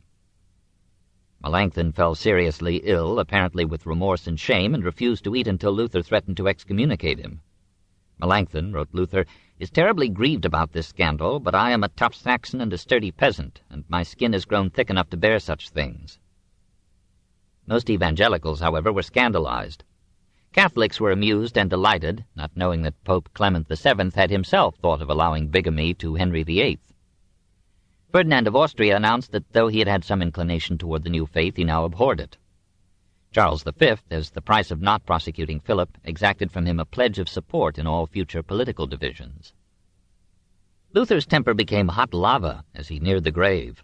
In 1545 he attacked the Zwinglian Sacramentarians with such violence that Melanchthon mourned the widened chasm between the Protestants of the south and the north. Asked by Elector John to restate the case against participation in a papally directed council, Luther sent forth a tirade against the papacy at Rome founded by the devil in 1545, in which his flair for vituperation surpassed itself. All his friends were shocked except the painter Lucas Cranach, who illustrated the book with woodcuts of unrestrained satire. One showed the Pope riding on a hog and blessing a heap of dung. Another chained him and 3 cardinals to gibbets. And the frontispiece pictured the pontiff on his throne, surrounded by devils and crowned with a scavenger's bucket. The The word devil peppered the text. The Pope was the most hellish father, this Roman hermaphrodite and sodomite Pope. The cardinals were desperately lost children of the devil, ignorant asses. One would like to curse them so that thunder and lightning might smite them, hellfire burn them, the plague, syphilis, epilepsy, scurvy, leprosy, carbuncles, and all diseases attack them. He repudiated again the notion that the Holy Roman Empire was a gift of the popes. On the contrary, he thought the time had come for the empire to absorb the papal states. Fall to now, emperor, king, princes, lords, and whoever will fall to along with you. God brings no luck to idle hands. And first of all, take from the Pope Rome, the Romagna, Urbino, Bologna, and all that he has as a pope, for he got these by lies and tricks. With blasphemies and idolatry he has shamefully filched and stolen them from the empire, has trampled them underfoot, and therefore has led countless souls to their reward in the eternal fire of hell. Therefore ought he, the Pope, his cardinals, and all the rabble of his idolatry and papal holiness, to be taken and, as blasphemers, have their tongues torn out by the backs of their necks, and nailed in rows on the gallows. Perhaps his mind had begun to fail when he wrote this clarion call to violence. The gradual poisoning of the internal organs by time and food and drink may have reached and injured the brain. In his last years Luther became uncomfortably stout, with hanging jowls and convoluted chin. He had been a volcano of energy, a restless leviathan, saying, "Rast ich, so rust ich." If I rest, I rust. But now spells of weariness came upon him. He described himself, on January 17, 1546, as old, decrepit, sluggish, weary, cold, with but one good eye. "I am tired of the world, and it is tired of me," he wrote. And when the Electress Dowager of Saxony wished him 40 more years of life, he answered, "Madam, rather than live 40 years more, I would give up my chance of paradise. I pray the Lord will come forthwith and carry me hence. Let him come above all with his last judgment. I will stretch out my neck, the thunder will burst forth, and I shall be at rest." To the end he continued to have visions of the devil, and now and then doubts of his mission. "The devil assaults me by objecting that out of my mouth great offences and much evil have proceeded, and with this he many times vehemently perplexes me." Sometimes he despaired of the future of Protestantism. Godly servants of the Most High become rarer and rarer. Sects and factions grow in number and bitterness, and after Melanchthon's death there will be a sad falling off in the new faith. But then his courage returned. "I have set Christ and the Pope together by the ears, so I trouble myself no further. Though I get between the door and the hinges and be squeezed, it is no matter. Christ will go through with it." His will began in full character. "I am well known in heaven, on earth, and in hell." It told how he, a damnable and miserable sinner, had received from God the grace to spread the gospel of his Son, and how he had won recognition as a doctor of truth, spurning the ban of pope, emperor, kings, princes, and priests, and the hatred of all the demons. And it concluded, "Wherefore, for the disposition of my meagre estate, let the present witness of my hand suffice, and let it be said, Dr. Martin Luther, notary of God and the witness of his gospel, wrote this." He did not doubt that God was waiting to welcome him. In January 1546 he went through wintry weather to Eisleben, the place of his birth, to arbitrate a dispute. During his absence he sent charming letters to his wife, as on February 1st. "I wish you peace and grace in Christ, and send you my poor old infirm love. Dear Katie, I was weak on the road to Eisleben, but that was my own fault. Such a cold wind blew from behind through my cap upon my head that it was like to turn my brain to ice. This may have helped my vertigo, but now, thank God, I'm so well that I'm sore tempted by fair women, and care not how gallant I am. God bless you." He dined merrily on February 17th. Early the next morning he fell ill with violent stomach pains. He weakened rapidly, and the friends who gathered by his bedside made it clear that he was dying. One of them asked him, "Reverend Father, will you stand steadfast by Christ and the doctrine you have preached?" He answered, "Yes." Then an apoplectic stroke deprived him of speech, and in its course he died on February 18, 1546. The body was taken back to Wittenberg and was buried in the castle church on whose door he had pinned his theses 29 years before. Those years were among the most momentous in history, and Luther had been their strident and dominant voice. His faults were many. He lacked appreciation of the historic role that the Church had played in civilizing northern Europe, lacked understanding of mankind's hunger for symbolic and consolatory myths, lacked the charity to deal justly with his Catholic or Protestant foes. He freed his followers from an infallible pope, but subjected them to an infallible book, and it has been easier to change the popes than the book. He retained the most cruel and incredible dogmas of medieval religion, while allowing almost all its beauty to be stamped out in its legends and its art, and bequeathed to Germany a Christianity no truer than the old one, far less joyous and comforting, only more honest in its teaching and personnel. He became almost as intolerant as the Inquisition, but his words were harsher than his deeds. He was guilty of the most vituperative writing in the history of literature. He taught Germany the theological hatred that incarnadined its soil until 100 years after his death. And yet his faults were his success. He was a man of war because the situation seemed to demand war, because the problems he attacked had for centuries resisted all the methods of peace. His whole life was a battle, against the sense of guilt, against the devil, the Pope, the Emperor, Zwingli, even against the friends who would have compromised his revolt into a gentlemanly protest, politely heard and carefully forgotten. What could a milder man have done against such handicaps and powers? No man of philosophic breadth, no scientific mind restricting belief to the evidence, no genial nature making generous allowances for the enemy would have flung down so world-shaking a challenge, or would have marched so resolutely, as if in blinders, to his goal. If his predestinarian theology was as repugnant to reason and human kindness as any myth or miracle in the medieval faith, it was by this passionate irrationality that it moved the hearts of men. It is hope and terror that make men pray, not the evidence of things seen. It remains that, with the blows of his rude fist, he smashed the cake of custom, the shell of authority that had blocked the movement of the European mind. If we judge greatness by influence, which is the least subjective test that we can use, we may rank Luther with Copernicus, Voltaire, and Darwin as the most powerful personalities in the modern world. More has been written about him than about any other modern man except Shakespeare and Napoleon. His influence on philosophy was tardy and indirect.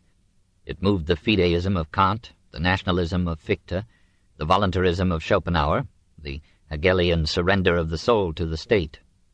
His influence on German literature and speech was as decisive and pervasive as that of the King James Bible on language and letters in England. No other German is so frequently or so fondly quoted. Along with Karlstadt and others, he affected the moral life and institutions of Western man by breaking away from clerical celibacy and pouring into secular life the energies that had been diverted to monastic asceticism, idleness, or piety. His influence lessened as it spread. It was immense in Scandinavia, transitory in France, superseded by Calvin's in Scotland, England, and America. But in Germany it was supreme. No other thinker or writer cut so deep a mark into the German mind and character. He was the most powerful figure in German history, and his countrymen love him not less because he was the most German of them all. 4. The Triumph of Protestantism, 1542 to 1555. He died just a year before a disaster that seemed fatal to Protestantism in Germany. In 1545, Charles V, helped by Lutheran troops, compelled Francis I to sign the Peace of Crépy. Suleiman, at war with Persia, gave the West a 5-year truce. Pope Paul III promised the Emperor 1,100,000 ducats, 12,000 infantry, 500 horse, if he would turn his full force against the heretics. Charles felt that at last he might effect what all along had been his hope and policy, to crush Protestantism and give to his realm a unified Catholic faith that would, he thought, strengthen and facilitate his government. How could he be a real emperor in Germany if Protestant princes continued to flout his authority and to dictate the terms on which they would accept him? He had not taken Protestantism seriously as a religion. The disputes between Luther and the Catholic theologians meant little or nothing to him. But Protestantism as the theology of princes leagued in arms against him, as a political power capable of determining the next imperial election, as the faith of pamphleteers who lampooned him, of artists who caricatured him, of preachers who called him son of Satan. This he could bear in somber silence when he had to, but now for a fleeting season he was free to fight back and to mold his chaotic realm into one faith and force. He decided for war. In May 1546 he mobilized his Spanish, Italian, German, and Lowland troops and summoned to his side the Duke of Alva, his ablest general. When the Protestant princes dispatched delegates to him at Ratisbon to ask the meaning of his moves, he answered that he intended to restore Germany to imperial obedience. During that conference he won to his support the most competent military leader in Germany, the young and ambitious Duke Maurice of Albertine, Saxony. The Fuggers promised financial aid, and the Pope issued a bull excommunicating all who should resist Charles and offering liberal indulgences to all who should aid him in this holy war. Charles proclaimed the imperial ban against Duke John of Ernestine, Saxony, and Landgrave Philip of Hesse. He absolved their subjects from allegiance to them and vowed to confiscate their lands and goods. To divide the opposition, he announced that he would not interfere with Protestantism where it was definitely established. His brother Ferdinand made a like pledge to Bohemia, and Maurice was tied to the cause by a promise that he would replace John as Elector of Saxony.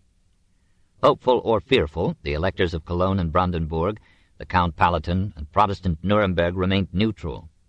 Realizing that not only their theology but their goods and persons were at stake, John of Saxony, Philip of Hesse, the princes of Anhalt, the cities of Augsburg, Strasbourg, and Ulm mobilized all their forces and put into the field 57,000 men. But when John and Philip marched south to challenge Charles, Ferdinand moved north and west to seize John's duchy, and Maurice, to have a finger in the pie, joined him in invading Ernestine, Saxony. Appraised of this, John hurried north to defend his duchy. He did it brilliantly, but meanwhile Philip's troops began to desert for lack of pay, and the Protestant cities, lured by promises of fair play, sued for peace with Charles, who let them off with heavy fines that broke the financial backbone of their freedom. Charles was now as superior in arms as in diplomacy. The only force favoring the Protestants was the Pope. Paul III had begun to fear too great a success for the emperor. If no Protestant princes should survive to check the imperial power, it would establish itself as supreme in northern as well as southern Italy, would surround or absorb the Papal States, and would irresistibly dominate the papacy. Suddenly, in January 1547, Paul ordered the papal troops who were with Charles to leave him and return to Italy. They gladly obeyed. The Pope found himself heretically rejoicing over the victors of Elector John in Saxony. But Charles was determined to bring the campaign to a decision. Marching north, he met the depleted forces of the Elector at Mühlberg on the Meissen, routed them completely on April 24, 1547, and took John captive. Ferdinand demanded the execution of the doughty prince. Canny Charles agreed to commute the sentence to life imprisonment if Wittenberg would open its gates to him. It did, and the capital of German Protestantism fell into Catholic hands, while Luther slept peacefully under a slab in the castle church. Maurice of Saxony and Joachim of Brandenburg persuaded Philip of Hesse to surrender on their promise that he would soon be freed. Charles had made no such pledge. The extent of his geniality was to promise Philip release after 15 years. No one seemed left to challenge the victorious emperor. Henry VIII had died on January 28th, Francis I on March 31st. Never since Charlemagne had the imperial power been so great. But the winds of fortune veered again. German princes, assembled in another diet at Augsburg in September 1547, resisted the efforts of Charles to consolidate his military victory into a legal autocracy.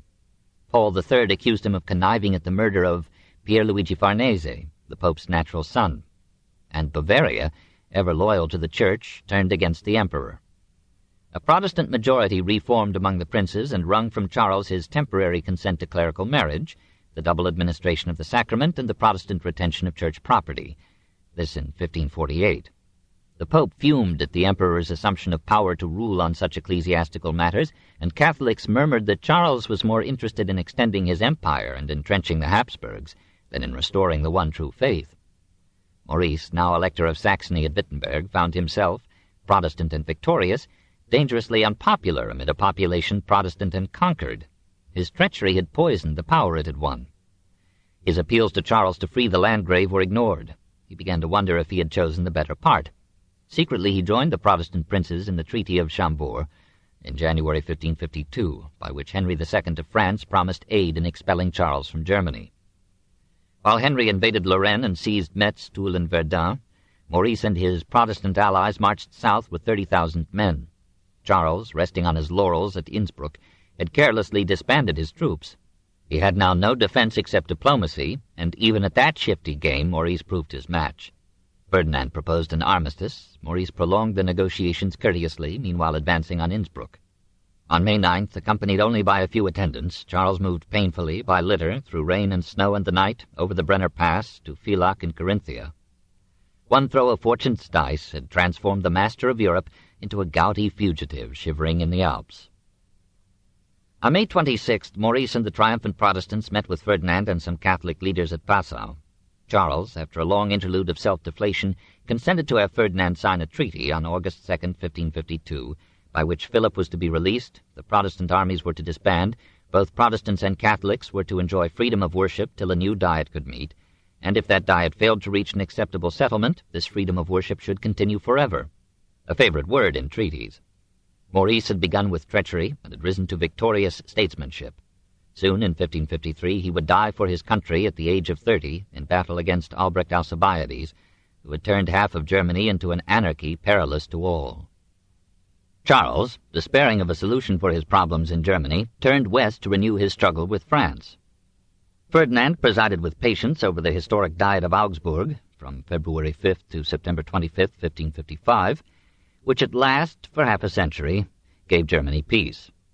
He saw that the territorial principle of ducal freedom was too strong to allow such a central and absolute sovereignty as the kings had won in France. The Catholic representatives were a majority in the Diet, but the Protestants, superior in military power, bound themselves to stand by every article of the Augsburg Confession of 1530. The Elector Augustus, who had succeeded Maurice in Saxony, adhered to the Protestant view, and the Catholics perceived that they must yield or renew the war. Charles, in the senility of his diplomacy, urged the electors to name his son Philip as his successor to the imperial title. Even the Catholics dreaded the prospect of that dour Spaniard ruling them, and Ferdinand, aspiring to the same throne, could not hope to win without Protestant support in the Electoral College. Arms and circumstances so favored the Protestants that they demanded everything. They were to be free in the practice of their faith in all German territory. Catholic worship was to be forbidden in Lutheran territory. Present and future confiscations of church property were to be held valid and irrevocable. Ferdinand and Augustus worked out a compromise that in 4 famous words, cuius regio, eius religio, embodied the spiritual infirmity of the nation and the age. In order to permit peace among and within the states, each prince was to choose between Roman Catholicism and Lutheranism.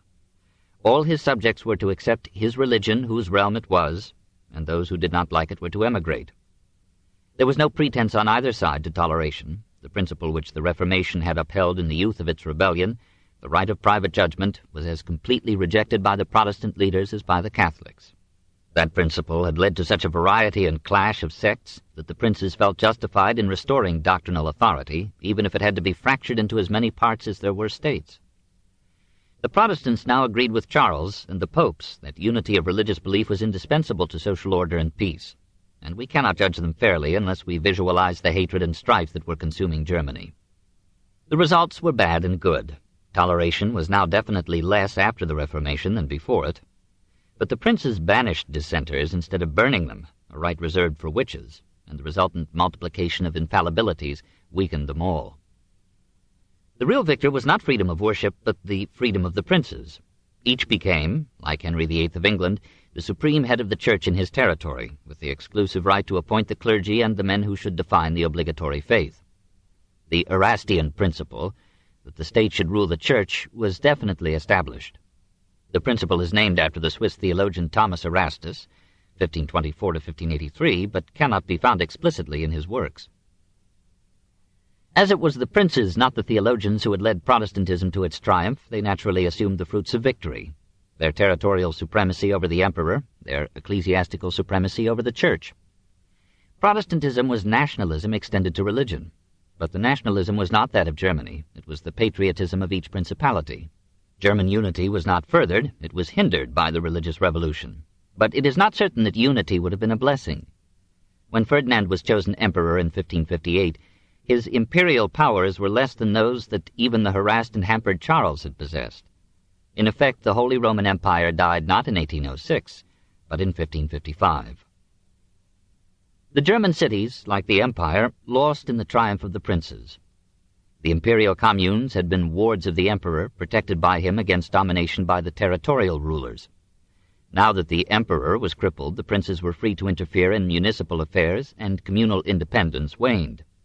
Meanwhile, the growing vigor of Holland absorbed most of the trade that poured German products into the North Sea through the mouths of the Rhine, and the southern cities languished with the relative commercial decline of Venice and the Mediterranean. Commercial and political enfeeblement brought cultural decay. Not for 2 centuries to come would the German towns show again the vitality of trade and thought that had preceded and supported the Reformation. Melanchthon, surviving the Peace of Augsburg by 5 years, was not sure that he wanted the reprieve. He had outlived his leadership, not only in negotiations with the Catholics, but in the determination of Protestant theology. He had so far liberated himself from Luther as to reject complete predestination and the bodily presence of Christ in the Eucharist, and he struggled to maintain the importance of good works while insisting with Luther that they could not earn salvation. A bitter controversy arose between Philippists, Melanchthon and his followers, and the Orthodox Lutherans, who fulminated chiefly from Jena. These called Melanchthon an apostate Mameluke and servant of Satan. He described them as idolatrous, sophistical blockheads. Professors were engaged or dismissed, imprisoned or released as the tides of theological lava ebbed or flowed. The 2 parties agreed in proclaiming the right of the state to suppress heresy by force. Melanchthon followed Luther in sanctioning serfdom and upholding the divine right of kings. But he wished that the Lutheran movement, instead of allying itself with the princes, had sought rather the protection of municipal burgher aristocracies, as in Zurich, Strasbourg, Nuremberg, and Geneva. In his most characteristic moments he spoke like the Erasmian that he had hoped to be. Let us speak only of the gospel, of human weakness and divine mercy, of the organization of the Church and the true worship, to reassure souls and give them a rule of right action. Is this not the essence of Christianity? The rest is scholastic debate, sectarian disputes. When death came to him, he welcomed it as a benign liberation from the fury of theologians and the barbarity of this sophistical age. History had miscast as a general in a revolutionary war the spirit that nature had made for scholarship, friendliness, and peace. Chapter 21. John Calvin, 1509 to 1564. 1. Youth. He was born at Noyon, France, July 10, 1509. It was an ecclesiastical city, dominated by its cathedral and its bishop. Here at the outset he had an example of theocracy, the rule of a society by clergymen in the name of God. His father, Gérard Chauvin, was secretary to the bishop, proctor in the cathedral chapter, and fiscal procurator of the county. Jean's mother died while he was still young. The father married again, and perhaps Calvin owed to stern step-rearing part of his somber spirit. Gérard destined 3 of his sons for the priesthood, confident that he could place them well. He found benefices for 2, but one of these became a heretic and died refusing the sacraments. Gérard himself was excommunicated after a financial dispute with the cathedral chapter, and had some trouble getting buried in holy ground. Jean was sent to the Collège de la Marche at the University of Paris. He registered as Johannes Calvinus and learned to write excellent Latin. He passed later to the Collège du Montaigu, where he must have heard echoes of its famous pupil Erasmus.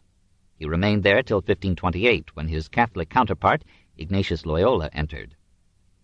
The stories told at one time of Calvin's ill-regulated youth, says a Catholic authority, have no foundation. On the contrary, the available evidence indicates an assiduous student, shy, taciturn, pious, and already a severe censor of his comrades' morals, yet loved by his friends, now as later, with an unshakable fidelity. In the hot pursuit of esoteric knowledge or fascinating theory, he read far into the night. Even in those student years he developed some of the many ailments that plagued his mature life and helped to form his mood. Unexpectedly, late in 1528, a directive came from his father to go to Orléans and study law, presumably, said the son, because he judged that the science of laws commonly enriched those who followed it. Calvin took readily enough to the new study. Law, not philosophy or literature, seemed to him the outstanding intellectual achievement of mankind, the molding of man's anarchic impulses to order and peace.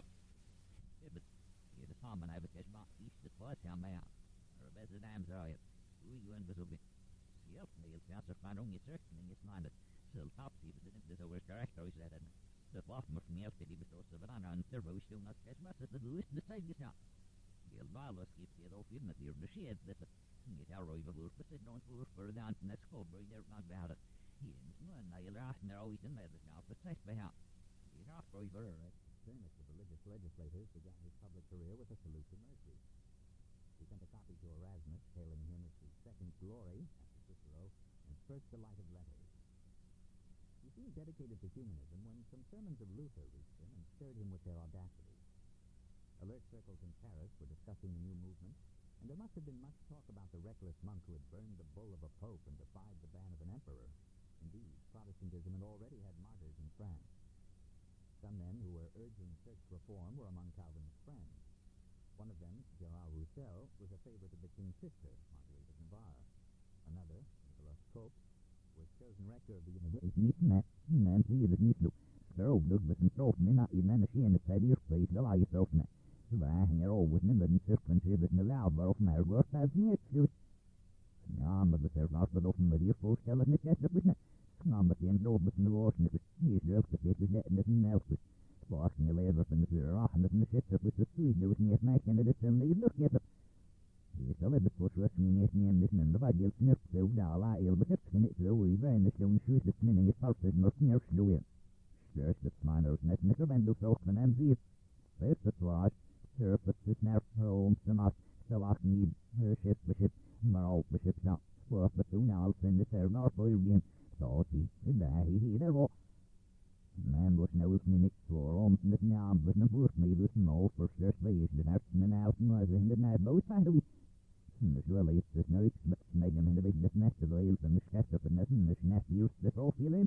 The Story of Civilization, Volume 4, The Age of Faith, Part 2, by Will Durant.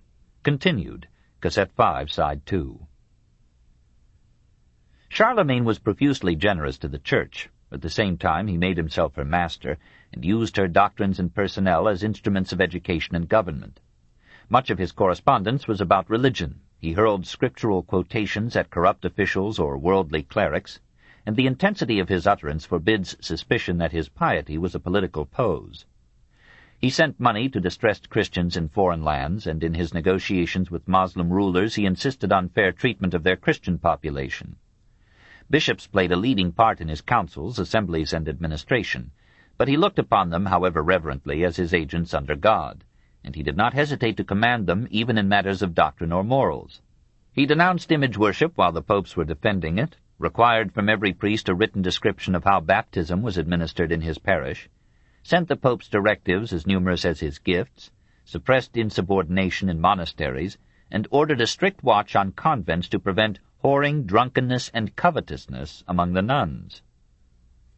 In a capitulary of 811 he asked the clergy what they meant by professing to renounce the world, when we see some of them laboring day by all sorts of means to augment their possessions, now making use for this purpose of menaces of eternal flames, now of promises of eternal beatitude, despoiling simple-minded people of their property in the name of God or some saint, to the infinite prejudice of their lawful heirs. Nevertheless, he allowed the clergy their own courts, decreed that a tithe or tenth of all produce of the land should be turned over to the Church, gave the clergy control of marriages and wills, and himself bequeathed 2/3 of his estates to the bishoprics of his realm. But he required the bishops now and then to make substantial gifts to help meet the expenses of the government. Out of this intimate cooperation of church and state came one of the most brilliant ideas in the history of statesmanship, the transformation of Charlemagne's realm into a Holy Roman Empire that should have behind it all the prestige, sanctity, and stability of both imperial and papal Rome.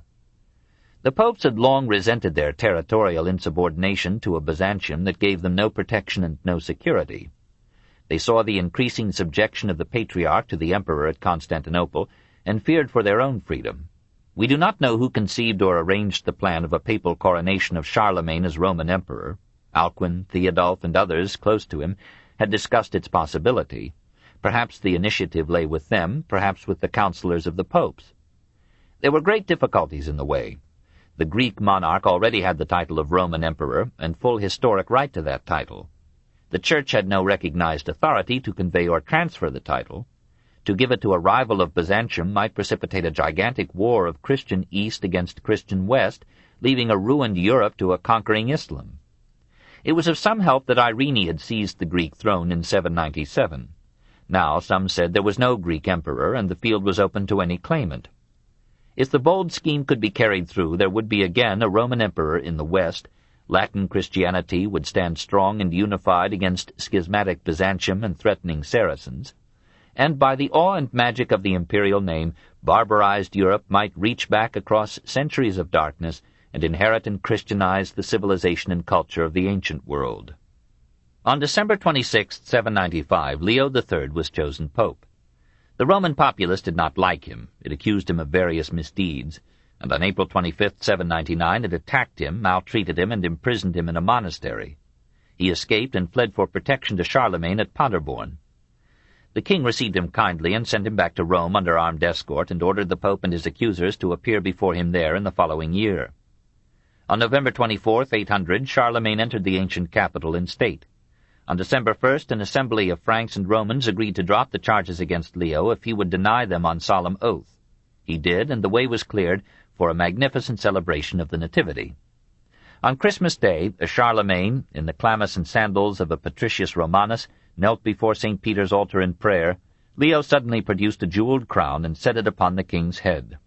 The congregation, perhaps instructed beforehand to act according to ancient ritual as the Senatus Populusque Romanus confirming a coronation, thrice cried out, "Hail to Charles the Augustus, crowned by God the great and peace-bringing Emperor of the Romans." The royal head was anointed with holy oil, the Pope saluted Charlemagne as Emperor and Augustus, and offered him the act of homage reserved since 476 for the Eastern Emperor. If we may believe Eginhard, Charlemagne told him that had he known Leo's intention to crown him, he would not have entered the church. Perhaps he had learned of the general plan, but regretted the haste and circumstances of its execution. It may not have pleased him to receive the crown from a pope, opening the door to centuries of dispute as to the relative dignity and power of donor and recipient. And presumably he anticipated difficulties with Byzantium. He now sent frequent embassies and letters to Constantinople, seeking to heal the breach, and for a long time he made no use of his new title. In 802 he offered marriage to Irene as a means of mutually legitimizing their dubious titles, but Irene's fall from power shattered this elegant plan. To discourage any martial attack by Byzantium, he arranged an entente with Harun al-Rashid, who sealed their understanding by sending him some elephants and the keys to the Christian holy places in Jerusalem. The Eastern Emperor, in retaliation, encouraged the Emir of Cordova to renounce allegiance to Baghdad. Finally, in 812, the Greek Basilius recognized Charlemagne as co-emperor, in return for Charlemagne's acknowledgment of Venice and southern Italy as belonging to Byzantium. The coronation had results for 1,000 years.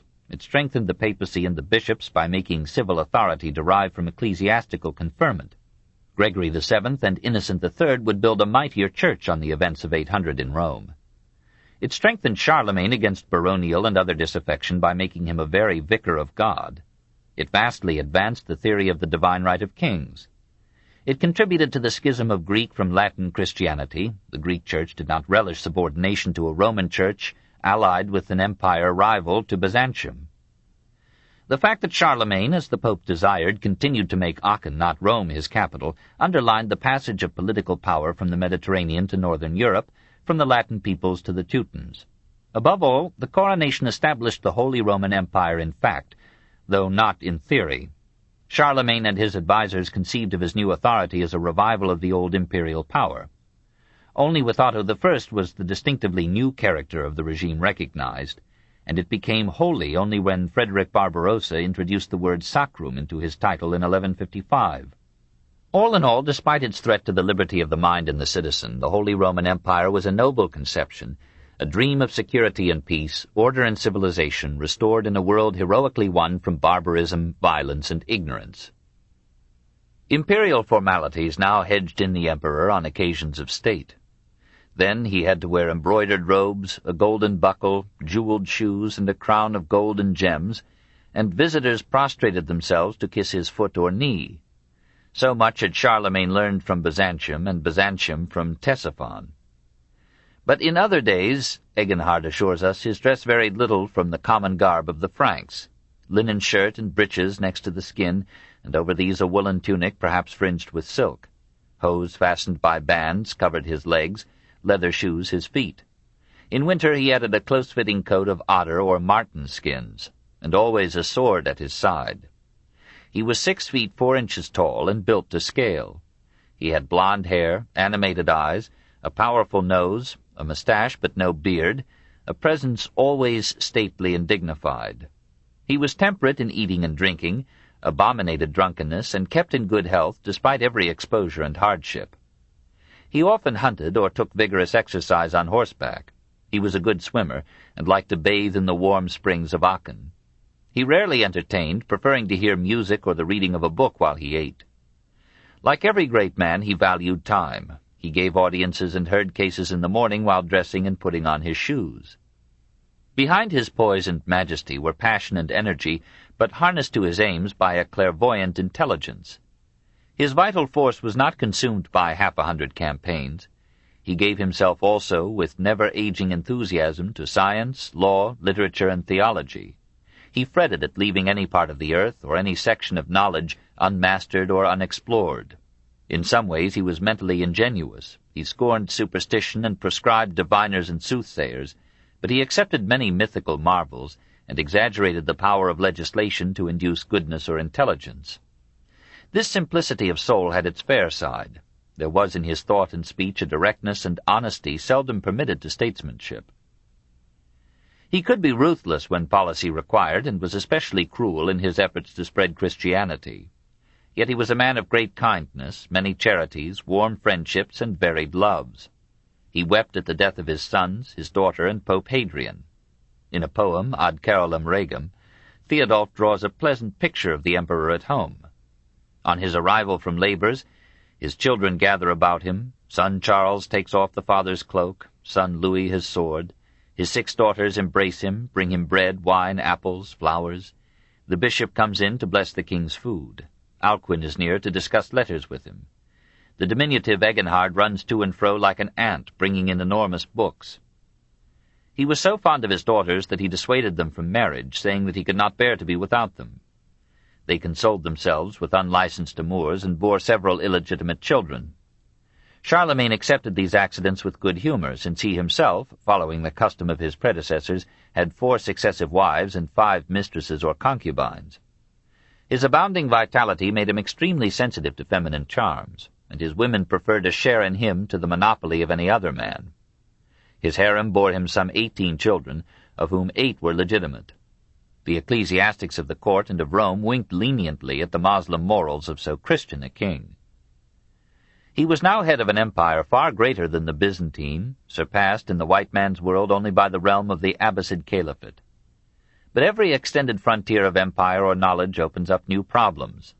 Western Europe had tried to protect itself from the Germans by taking them into its civilization, but now Germany had to be protected against the Norse and the Slavs.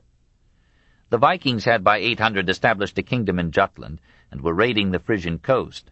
Charles hastened up from Rome, built fleets and forts on shores and rivers, and stationed garrisons at danger points.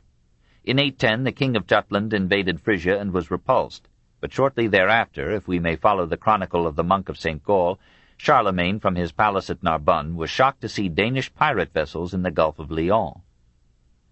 Perhaps because he foresaw, like Diocletian, that his overreaching empire needed quick defense at many points at once, he divided it in 806 among his 3 sons, Pepin, Louis, and Charles.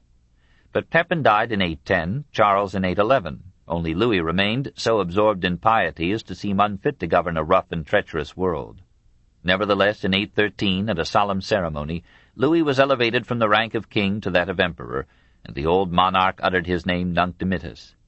Blessed be thou, O Lord God, who hast granted me the grace to see with my own eyes my son seated on my throne. 4 months later, wintering at Aachen, he was seized with a high fever and developed pleurisy. He tried to cure himself by taking only liquids, but after an illness of 7 days he died, in the 47th year of his reign and the 72nd year of his life, in 814. He was buried under the dome of the cathedral at Aachen, dressed in his imperial robes. Soon all the world called him Carolus Magnus, Karl der Grosse, Charlemagne.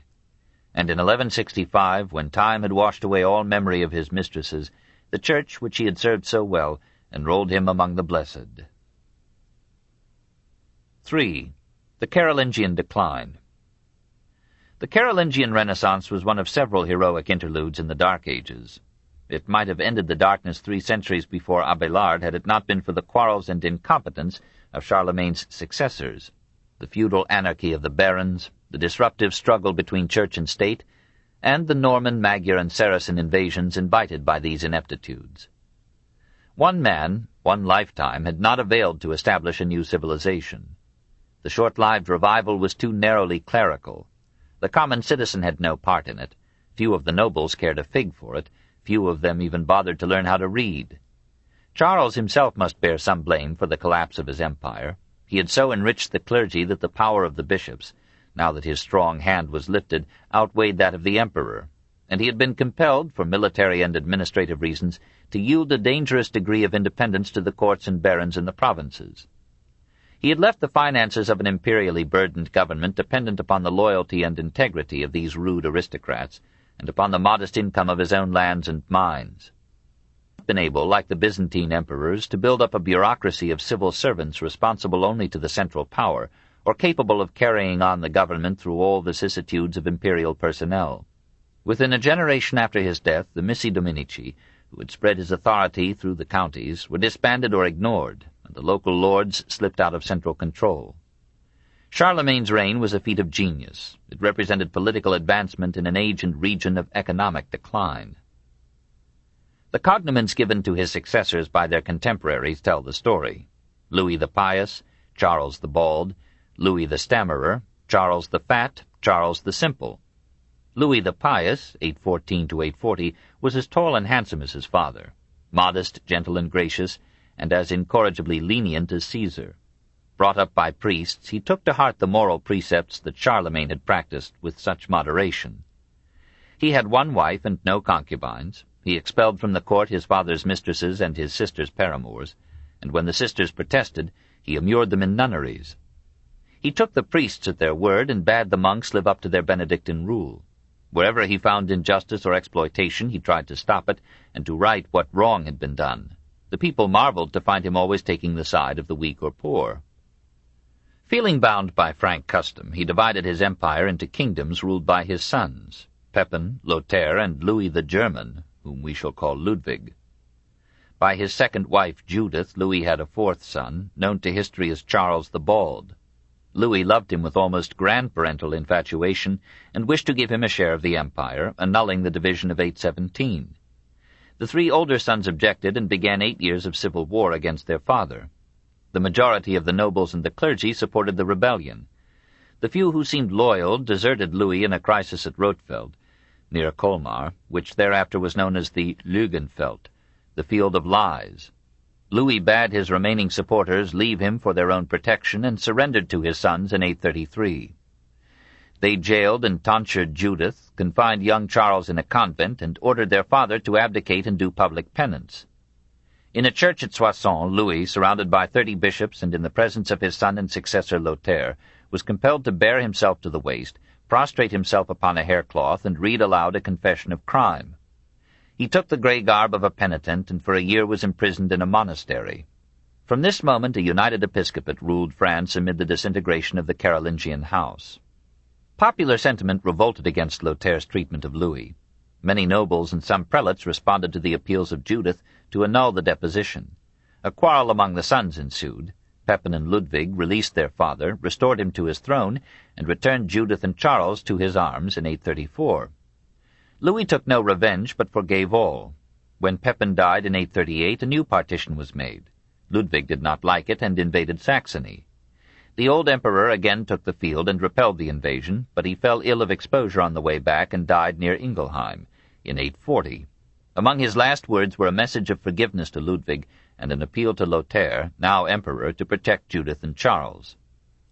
Lothair tried to reduce Charles and Ludwig to the rank of vassals. They defeated him at Fontenay in 841 and took at Strasbourg an oath of mutual loyalty, famous as our oldest document in French. In 843, however, they signed with Lothair the Treaty of Verdun, and partitioned the empire of Charlemagne into approximately the modern states of Italy, Germany, and France. Ludwig received the lands between the Rhine and the Elbe. Charles received most of France and the Spanish March. Lothair received Italy and the lands between the Rhine on the east and the Scheldt, Saône, and Rhone on the west. This heterogeneous terrain, stretching from Holland to Provence, took his name as Lothari Regnum, Lotharingia, Lothringar, Lorraine. It had no ethnic or linguistic unity and inevitably became the battleground between Germany and France, repeatedly changing masters in the bloody fluctuations of victory and defeat. During these costly civil wars, weakening the government, manpower, wealth, and morale of Western Europe, the expanding tribes of Scandinavia invaded France in a barbarian wave that resumed and completed the havoc and terror of the German migrations of 4 centuries before. While the Swedes were infiltrating Russia, and the Norwegians were getting a foothold in Ireland, and the Danes were conquering England, a mixture of Scandinavians whom we may call Norse or Northmen raided the coastal and river cities of France. After the death of Louis the Pious, these raids became great expeditions, with fleets of over 100 vessels fully manned with oarsmen warriors. In the 9th and 10th centuries, France endured 47 Norse attacks. In 840, the raiders sacked Rouen, beginning a century of assaults upon Normandy. In 843, they entered Nantes and slew the bishop at his altar. In 844, they sailed up the Garonne to Toulouse. In 845, they mounted the Seine to Paris, but spared the city on receiving a tribute of 7,000 pounds of silver. In 846, while the Saracens were attacking Rome, the Northmen conquered Frisia, burned Dordrecht, and sacked Limoges. In 847, they besieged Bordeaux and were repulsed. In 848, they tried again, captured it, plundered it, massacred its population, and burned it to the ground. In the following years, they dealt a like fate to Beauvais, Bayeux, Saint-Lô, Meaux, Evreux, Tours.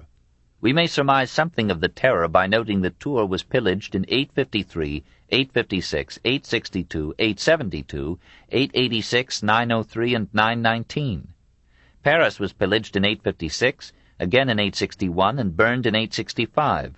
At Orléans and Chartres, the bishops organized armies and drove back the invaders in 855, but in 856 Danish pirates sacked Orléans.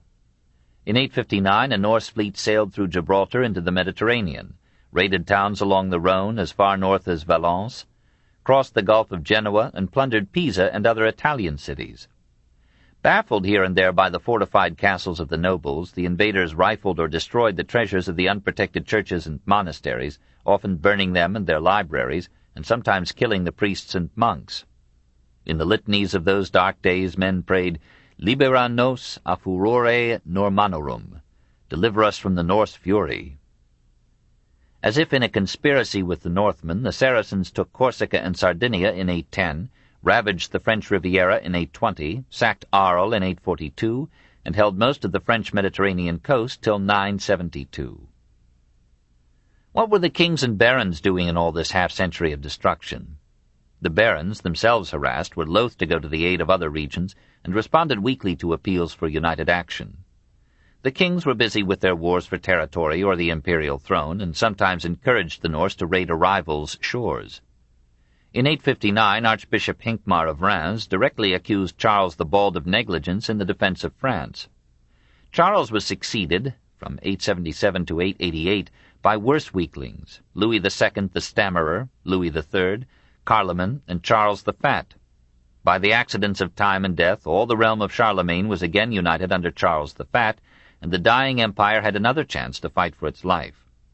But in 880 the Norse captured and burned Nijmegen, and turned Courtrai and Ghent into Norman strongholds. In 881 they burned Liège, Cologne, Bonn, Prüm, and Aachen. In 882 they captured Trier, killing the archbishop who led its defense. In the same year they took Reims, forcing Hincmar to flight and death. In 883 they seized Amiens, but retired on receiving 12,000 pounds of silver from King Carloman. In 885 they took Rouen and sailed up to Paris in 700 ships with 30,000 men. The governor of the city, Count Odo, or Eudes, and its bishop, Gozlin, led a valiant resistance. For 13 months Paris stood siege and made a dozen sorties. Finally Charles the Fat, instead of coming to the rescue, paid the Northmen 700 pounds of silver and gave them permission to go up the Seine and winter in Burgundy, which they pillaged to their heart's content. Charles was deposed and died in 888. Odo was chosen King of France, and Paris, its strategic value now proved, became the seat of government. Odo's successor, Charles the Simple, 898 to 923, protected the region of the Seine and the Saône, but raised no hand against Norse depredations in the rest of France. In 911 he conceded to Rolf, or Rollo, a Norman chieftain, the districts of Rouen, Lisieux, and Evreux, which the Normans already held. They consented to do feudal homage for them to the king, but laughed in his face as they performed the ceremony. Rollo agreed to baptism. His people followed him to the font and slowly subsided into agriculture and civilization. So Normandy began as a Norse conquest in France. The simple king had found a solution for Paris, at least. Now the Normans themselves would block invaders entering the Seine. But elsewhere the Norse raids continued. Chartres was pillaged in 911, Angers in 919. Aquitaine and Auvergne were plundered in 923. Artois and the Beauvais region in 924. Almost at the same time, the Magyars, having ravaged southern Germany, entered Burgundy in 917, crossed and recrossed the French frontier unhindered, robbed and burned the monasteries near Reims and Sens in 937, passed like consuming locusts through Aquitaine in 951, burned the suburbs of Cambrai, Léon, and Reims in 954, and leisurely looted Burgundy. Under these repeated blows of Norse and Hun, the fabric of social order in France verged upon total collapse. Cried an ecclesiastical synod at Trosle in 909, "The cities are depopulated, the monasteries ruined and burned, the country reduced to solitude. As the first men lived without law, so now every man does what seems good in his own eyes, despising laws human and divine. The strong oppress the weak, the world is full of violence against the poor, and of the plunder of ecclesiastical goods. Men devour one another like the fishes in the sea." The last Carolingian kings, Louis IV, Lothaire IV, Louis V, were well-meaning men, but they had not in their blood the iron needed to forge a living order out of the universal desolation. When Louis V died without issue in 987, the nobles and prelates of France sought leadership in some other line than the Carolingian. They found it in the descendants of a Marquis of Neustria, significantly named Robert the Strong, who died in 866. The Odo who had saved Paris was his son. A grandson, Hugh the Great, who died in 956, had acquired by purchase or war almost all the region between Normandy, the Seine, and the Loire as his feudal realm, and had wielded more wealth and power than the kings. Now Hugh's son, called Hugh Capet, had inherited this wealth and power, and apparently the ability that had won them. Archbishop Adalbero, guided by the subtle scholar Gerbert, proposed Hugh Capet as King of France. He was unanimously elected in 987, and that Capetian dynasty began which, in direct or collateral line, would rule France until the Revolution. 4. Letters and Arts, 814 to 1066. Perhaps we exaggerate the damage done by the Norse and Magyar raids. To crowd them into a page for brevity's sake darkens unduly the picture of a life in which there were doubtless intervals of security and peace. Monasteries continued to be built throughout this terrible 9th century, and were often the centers of busy industry. Rouen, despite raids and fires, grew stronger from trade with Britain. Cologne and Mainz dominated commerce on the Rhine, and in Flanders thriving centers of industry and trade developed at Ghent, Ypres, Lille, Douai, Arras, Tournai, Dinan, Cambrai, Liège, and Valenciennes. The monastic libraries suffered tragic losses of classic treasures during the raids, and doubtless many churches were then destroyed which had opened schools on the lines of Charlemagne's decree. Libraries survived at the monasteries or churches of Fulda, Lorsch, Reichenau, Mainz, Trier, Cologne, Liège, Léon, Reims, Corbie, Fleury, Saint-Denis, Tours, Bobbio, Monte Cassino, St. Gall. The Benedictine monastery at St. Gall was acclaimed for its writers as well as for its school and its books. Here Notker Balbulus, the Stammerer, 840 to 912, wrote excellent hymns and the Chronicle of the Monk of St. Gall. Here Notker Labio, the Thick-lipped, 950 to 1022, translated Boethius, Aristotle, and other classics into German. These translations, among the first productions of German prose, helped to fix the forms and syntax of the new tongue. Even in harassed France, the monastic schools were lighting up these dark ages. Remy of Auxerre opened a public school at Paris in 900, and in the 10th century schools were established at Auxerre, Corbie, Reims, and Liège. At Chartres, about 1006, Bishop Fulbert, 960 to 1028, founded a school that became the most renowned in France before Abélard. There the Venerabilis Socrates, as his pupils called him, organized the teaching of science, medicine, and classical literature, as well as theology, scripture, and liturgy. Fulbert was a man of noble devotion, saintly patience, and endless charity. To his school, before the end of the 11th century, would come such scholars as John of Salisbury, William of Conches, Berengar of Tours, and Gilbert de la Porree. Meanwhile, now at Compiègne, now at Léon, the palace school established by Charlemagne reached the height of its glory under the encouragement and protection of Charles the Bald. To this palace school in 845 Charles invited divers Irish and English scholars. Among them was one of the most original and audacious minds of the Middle Ages, a man whose existence casts doubt upon the advisability of retaining the phrase Dark Ages even for the 9th century. His name doubly revealed his origin: Johannes Scotus Eriugena, John the Irishman, born in Erin. We shall simply call him Erigena. Though apparently not an ecclesiastic, he was a man of wide learning, a master of Greek, a lover of Plato and the classics, and something of a wit. A story that has all the earmarks of literary invention tells how Charles the Bald, dining with him, asked him, "Quid distat inter sotum et scotum?" What distinguishes, literally, what separates a fool from an Irishman? To which John is said to have answered, "The table." Nevertheless, Charles was fond of him, attended his lectures, and probably enjoyed his heresies.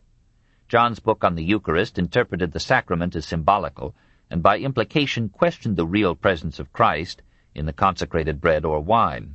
When Gottschalk, a German monk, preached absolute predestinarianism, and therefore denied free will in man, Archbishop Hincmar asked Erigena to write a reply. The resultant treatise, De Divina Praedestinatione, circa 851, began with a startling exaltation of philosophy. In earnestly investigating and attempting to discover the reason of all things, every means of attaining to a pious and perfect doctrine lies in that science and discipline which the Greeks call philosophy. In effect, the book denied predestination. The will is free in both God and man. God does not know evil, for if he knew it, he would be the cause of it. The answer was more heretical than Gottschalk's and was condemned by 2 church councils in 855 and 859. Gottschalk was confined in a monastery till his death, but the king protected Erigena. In 824, the Byzantine Emperor Michael the Stammerer had sent to Louis the Pious the Greek manuscript of a book, The Celestial Hierarchy, believed by Christian orthodoxy to have been composed by Dionysius the Areopagite. Louis the Pious turned the manuscript over to the monastery of Saint-Denis, but nobody there could translate its Greek. Erigena, at the king's request, now undertook the task. The translation deeply influenced Erigena and re-established in unofficial Christian theology the Neoplatonist picture of a universe evolving or emanating out of God through different stages or degrees of diminishing perfection, and slowly returning through different degrees back into the deity. This became the central idea of John's own masterpiece, De Divisione Naturae, 867. Here, amid much nonsense and 2 centuries before Abélard, is a bold subjection of theology and revelation to reason, and an attempt to reconcile Christianity with Greek philosophy. John accepts the authority of the Bible, but since its sense is often obscure, it must be interpreted by reason, usually by symbolism or allegory. Authority, says Erigena, sometimes proceeds from reason, but reason never from authority. For all authority that is not approved by true reason seems weak, but true reason, since it rests on its own strength, needs no reinforcement by any authority. We should not allege the opinions of the Holy Fathers unless it be necessary thereby to strengthen arguments in the eyes of men who, unskilful in reasoning, yield rather to authority than to reason. Here is the age of reason moving in the womb of the age of faith. John defines nature as the general name for all things that are and that are not, that is, all objects, processes, principles, causes, and thoughts. He divides nature into 4 kinds of being. 1, that which creates but is not created, viz., God. 2, that which is created and creates, viz., the prime causes, principles, prototypes, Platonic ideas, logos, by whose operation the world of particular things is made. 3.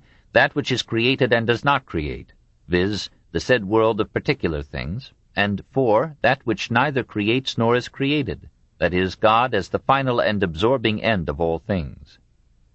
God is everything that truly is, since he makes all things and is made in all things. There was no creation in time, for this would imply a change in God. When we hear that God made everything, we ought to understand nothing other than that God is in all things, that is, subsists as the essence of all things. God himself is comprehended by no intellect, neither is the secret essence of anything created by him comprehensible. We perceive only accidents, not essences. Phenomena, not noumena, as Kant would say. The sensible qualities of things are not inherent in the things themselves, but are produced by our forms of perception. When we hear that God wishes, loves, chooses, sees, hears, we should think nothing else than that his ineffable essence and power are being expressed by meanings co-natural with us, or congenial to our nature, lest the true and pious Christian be silenced concerning the Creator, and dare say nothing of him for the instruction of simple souls. Only for a like purpose may we speak of God as masculine or feminine. He is neither. If we take Father as meaning the creative substance or essence of all things, and Son as the divine wisdom according to which all things are made or governed, and Spirit as the life or vitality of creation, we may think of God as a trinity. Heaven and hell are not places, but conditions of soul.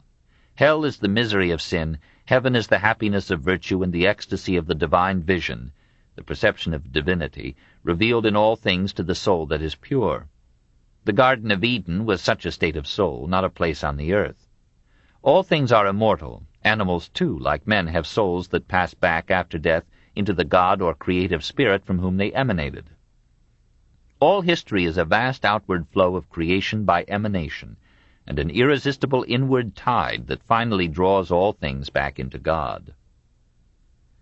There have been worse philosophies than this, and in ages of illumination, but the Church properly suspected it as reeking with heresy. In 865, Pope Nicholas I demanded of Charles the Bald that he should either send John to Rome for trial or dismiss him from the palace school, that he may no longer give poison to those who seek for bread. We do not know the outcome. William of Malmesbury relates that Johannes Scotus came to England, and our monastery, as report says, was pierced with the iron pens of the boys whom he instructed, and died from the results. Probably the tale was a schoolboy's wishful dream. Philosophers like Gerbert, Abélard, and Gilbert de la Porree were secretly influenced by Origena, but for the most part he was forgotten in the chaos and darkness of the age.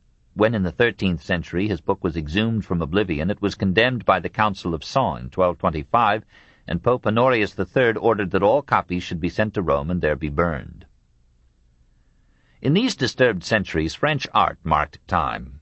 Despite Charlemagne's example, the French continued to build their churches on the Basilican plan. About 996, William of Volpiano, an Italian monk and architect, became head of the Norman abbey of Fécamp. He brought with him many of the devices of the Lombard and Romanesque style, and apparently it was his pupils who built the great Romanesque abbey church of Jumièges, 1045 to 1067. In 1042, another Italian, Lefranc, entered the Norman monastery at Bec and soon made it a vibrant intellectual center. Students flocked to it in such number that new buildings had to be provided. Lefranc designed them, perhaps with some more expert help. Not a stone remains of his structures, but the Abbé aux Hommes at Caen, 1077 to 1081, survives as a testimony to the powerful Romanesque style developed in Normandy by Lefranc and his fellows. All over France and Flanders in the 11th century new churches were built, and artists adorned them with murals, mosaics, and statuary. Charlemagne had directed the church interiors should be painted for the instruction of the faithful. The palaces at Aachen and Ingelheim were decorated with frescoes, and doubtless many churches followed these examples. The last fragments of the Aachen frescoes were destroyed in 1944, but similar murals survive in the church of Saint-Germain at Auxerre. These differ only in scale from the style and figures in the manuscript illumination of the time. At Tours, in the reign of Charles the Bald, a great Bible was written and painted by the monks and presented to the king. It is now number 1 of the Latin codices in the Bibliothèque Nationale at Paris. Still more beautiful is the Lothair Gospel, also made at this time by the monks of Tours. The monks of Reims, in the same 9th century, produced the famous Utrecht Psalter, 108 vellum leaves containing the Psalms and the Apostles' Creed, exuberantly illustrated with a veritable menagerie of animals and a museum of tools and occupations. In these lively pictures a lusty realism transforms the once stiff and conventional figures of miniature art. 5. The Rise of the Dukes, 987 to 1066. The France that Hugh Capet ruled, 987 to 996, now stood out as a separate nation, no longer acknowledging the suzerainty of the Holy Roman Empire. The unification of Western continental Europe achieved by Charlemagne was never restored, except momentarily by Napoleon and Hitler. But Hugh's France was not our France.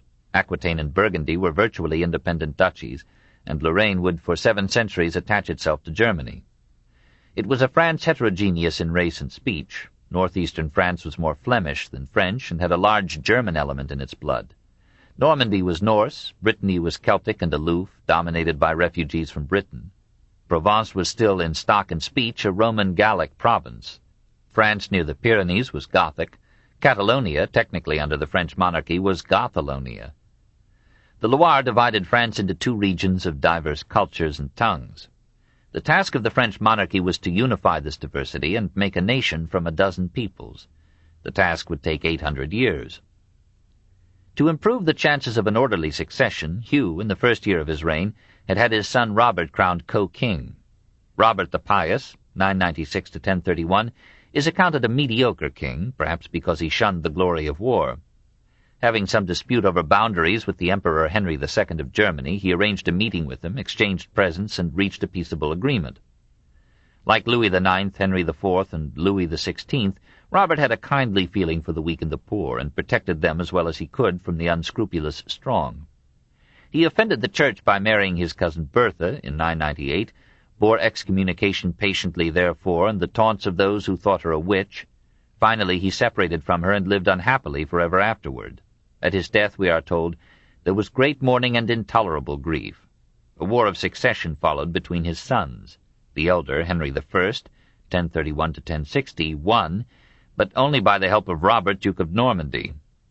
When that long conflict, 1031 to 1039, ended, the monarchy was so impoverished in money and men that it could no longer prevent the dismemberment of France by powerful and independent lords. About the year 1000, through the gradual appropriation of surrounding territory by great landowners, France was divided into 7 main principalities ruled by counts or dukes: Aquitaine, Toulouse, Burgundy, Anjou, Champagne, Flanders, and Normandy. These dukes or counts were in nearly all cases the heirs of chieftains or generals to whom estates had been granted for military or administrative services by the Merovingian or Carolingian kings. The king had become dependent upon these magnates for mobilizing troops and protecting frontier provinces. After 888 he no longer legislated for the whole realm or gathered taxes from it. The dukes and counts passed laws, levied taxes, waged war, judged and punished, as practically sovereign powers on their estates, and merely offered the king a formal homage and limited military service. The authority of the king in law, justice, and finance was narrowed to his own royal domain, later called the Ile-de-France, the region of the Saône and Middle Seine from Orléans to Beauvais and from Chartres to Reims. Of all the relatively independent duchies, Normandy grew most rapidly in authority and power. Within a century after its cession to the Northmen, it had become, perhaps through proximity to the sea and its position between England and Paris, the most enterprising and adventurous province in France. The Norse were now enthusiastic Christians, had great monasteries and abbey schools, and reproduced with a recklessness that would soon drive Norman youth to carve new kingdoms out of old states. The progeny of the Vikings made strong governors, not too finicky about their morals, nor palsied with scruples, but able to rule with a firm hand a turbulent population of Gauls, Franks, and Norse. Robert I, 1028 to 1035, was not yet Duke of Normandy when in 1026 his eye was caught by Arlette, daughter of a tanner in Falaise. She became his cherished mistress according to an old Danish custom, and soon presented him with a son known to his contemporaries as William the Bastard, to us as William the Conqueror. Weighed down by his sins, Robert in 1035 left Normandy on a penitential pilgrimage to Jerusalem. Before going, he called his chief barons and prelates to him, and said to them, "By my faith I will not leave ye lordless. I have a young bastard who will grow, please God, and of whose good qualities I have great hope. Take him, I pray you, for lord. That he was not born in wedlock matters little to you. He will be none the less able in battle, or to render justice. I make him my heir, and I hold him seized from this present of the whole duchy of Normandy." Robert died en route. For a time nobles ruled for his son, but soon William began to issue orders in the first person. A rebellion tried to unseat him, but he put it down with dignified ferocity. He was a man of craft and courage and far-seeing plans, a god to his friends, a devil to his foes. He bore with good humor many quips about his birth, and signed himself now and then Gulielmus Notus, William the Bastard. But when he besieged Alençon, and the besieged hung hides over their walls in allusion to his grandfather's trade, he cut off the hands and feet and gouged out the eyes of his prisoners, and shot these members from his catapults into the town. Normandy admired his brutality and iron rule, and prospered. William moderated the exploitation of the peasantry by the nobles, and appeased these with fiefs. He dominated and presided over the clergy, and appeased them with gifts. He attended devoutly to his religious duties, and shamed his father by unprecedented marital fidelity. He fell in love with the beautiful Matilda, daughter of Baldwin, Count of Flanders. He was not disconcerted by her 2 children and her living but separated husband. She sent William away with insults, saying that she would rather be a veiled nun than marry a bastard. He persevered, won her, and married her despite the denunciations of the clergy. He deposed Bishop Mauget and Abbot Lanfranc for condemning the marriage, down part of the Abbey of Bec in his rage. Lanfranc persuaded Pope Nicholas II to validate the union, and William, in atonement, built at Caen the famous Norman Abbey aux Hommes. By this marriage William allied himself with the Count of Flanders. In 1048 he had already signed an entente with the King of France. Having so guarded and garnished his flanks, he proceeded at the age of 39 to conquer England. This book is continued at this point on the other side of this cassette. Please reverse or turn the cassette over now.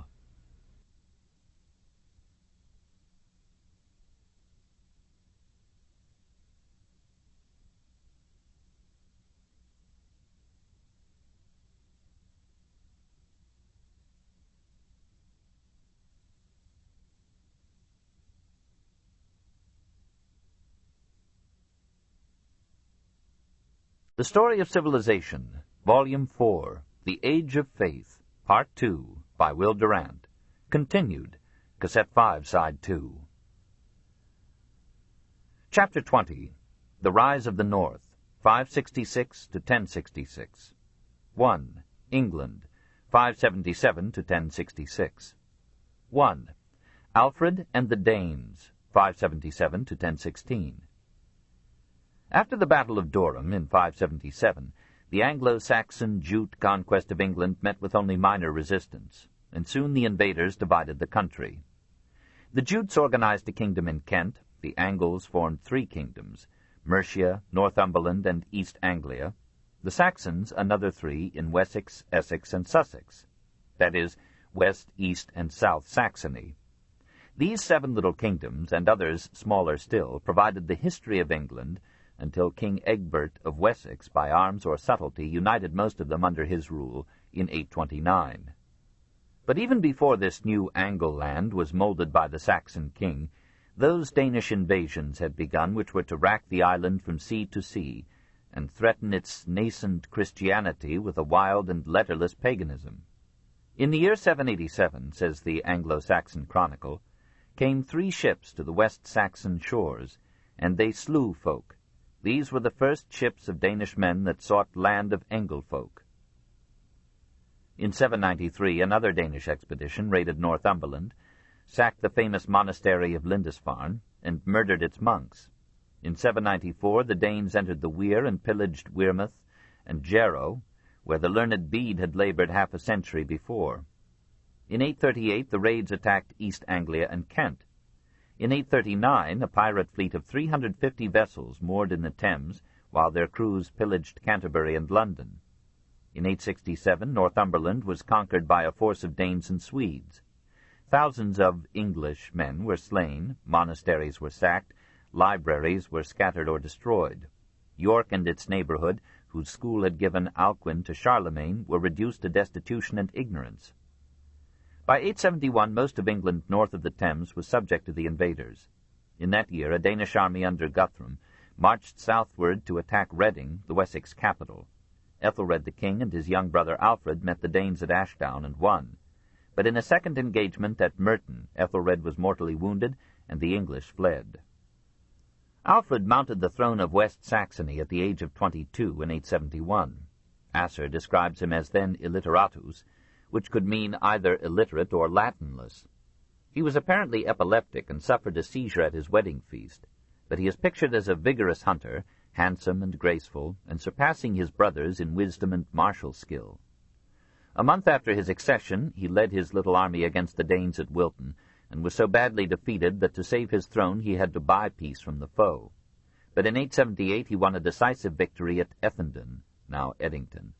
Half the Danish host crossed the Channel to raid weakened France. The rest, by the Peace of Wedmore, agreed to confine themselves to northeastern England in what came to be called the Danelaw.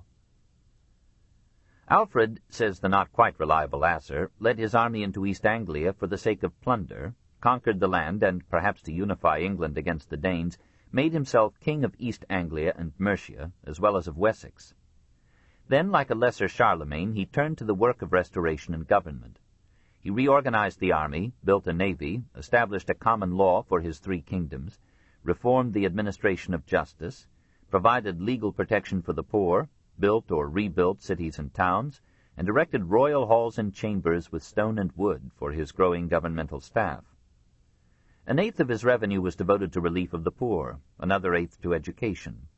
At Reading, his capital, he established a palace school and gave abundantly to the educational and religious work of churches and monasteries. He recalled sadly how in his boyhood the churches stood filled with treasures and books before they had all been ravaged and burned by the Danes. Now so clean was learning decayed among English folk that very few there were that could understand their rituals in English or translate aught out of Latin. He sent abroad for scholars, for Bishop Asser from Wales, for Origena from France, and for many others, to come and instruct his people and himself. He mourned that he had so little time for reading, and he now gave himself like a monk to pious and learned studies. He still found reading difficult, but night and day he commanded men to read to him. Recognizing, almost before any other European, the rising importance of the vernacular tongues, he arranged to have certain basic books rendered into English, and he himself laboriously translated Boethius's Consolation of Philosophy, Gregory's Pastoral Care, Orosius's Universal History, and Bede's Ecclesiastical History of England. Again, like Charlemagne, he gathered the songs of his people, taught them to his children, and joined the minstrels of his court in singing them. In 894 a fresh invasion of Danes reached Kent. The Danes of the Danelaw sent them reinforcements, and the Welsh, Celtic patriots still unconquered by the Anglo-Saxons, signed an alliance with the Danes. Alfred's son Edward fell upon the pirate camp and destroyed it, and Alfred's new navy dispersed the Danish fleet in 899. 2 years later the king died, having lived only 52 years and reigned for 28. We cannot compare him with a giant like Charlemagne, for the area of his enterprise was small, but in his moral qualities, his piety, unassuming rectitude, temperance, patience, courtesy, devotion to his people, anxiety to further education, he offered to the English nation a model and stimulus that it gratefully received and soon forgot. Voltaire admired him perhaps immoderately. I do not think that there ever was in the world a man more worthy of the regard of posterity than Alfred the Great. Toward the end of the 10th century, the Scandinavian attack on England was resumed. In 991, a force of Norwegian Vikings under Olaf Tryggvason raided the English coast, plundered Ipswich, and defeated the English at Malden. Unable to resist further, the English under King Ethelred, 978 to 1013, called the Reedless, or Counselless, because he refused the advice of his nobles, bought off the Danes with successive gifts of 10,000, 16,000, 24,000, 36,000, and 48,000 pounds of silver, which were raised by the first general taxes levied in England, the shameful and ruinous Danegeld. Ethelred, seeking foreign aid, negotiated an alliance with Normandy, and married Emma, daughter of the Norman Duke Richard I. From that union would spring much history. Believing or pretending that the Danes of England were plotting to kill him and the nation's Witenagemot, or Parliament, Ethelred secretly ordered a general massacre of the Danes everywhere in the island in 1002. We do not know how thoroughly the order was carried out. Probably all male Danes of arms-bearing age in England were slaughtered, and some women. Among these was the sister of King Sweyn of Denmark. Swearing revenge, Sweyn invaded England in 1003 and again in 1013, this time with all his forces. Ethelred's nobles deserted him, he fled to Normandy, and Sweyn was master and king of England. When Sweyn died in 1014, Ethelred renewed the struggle.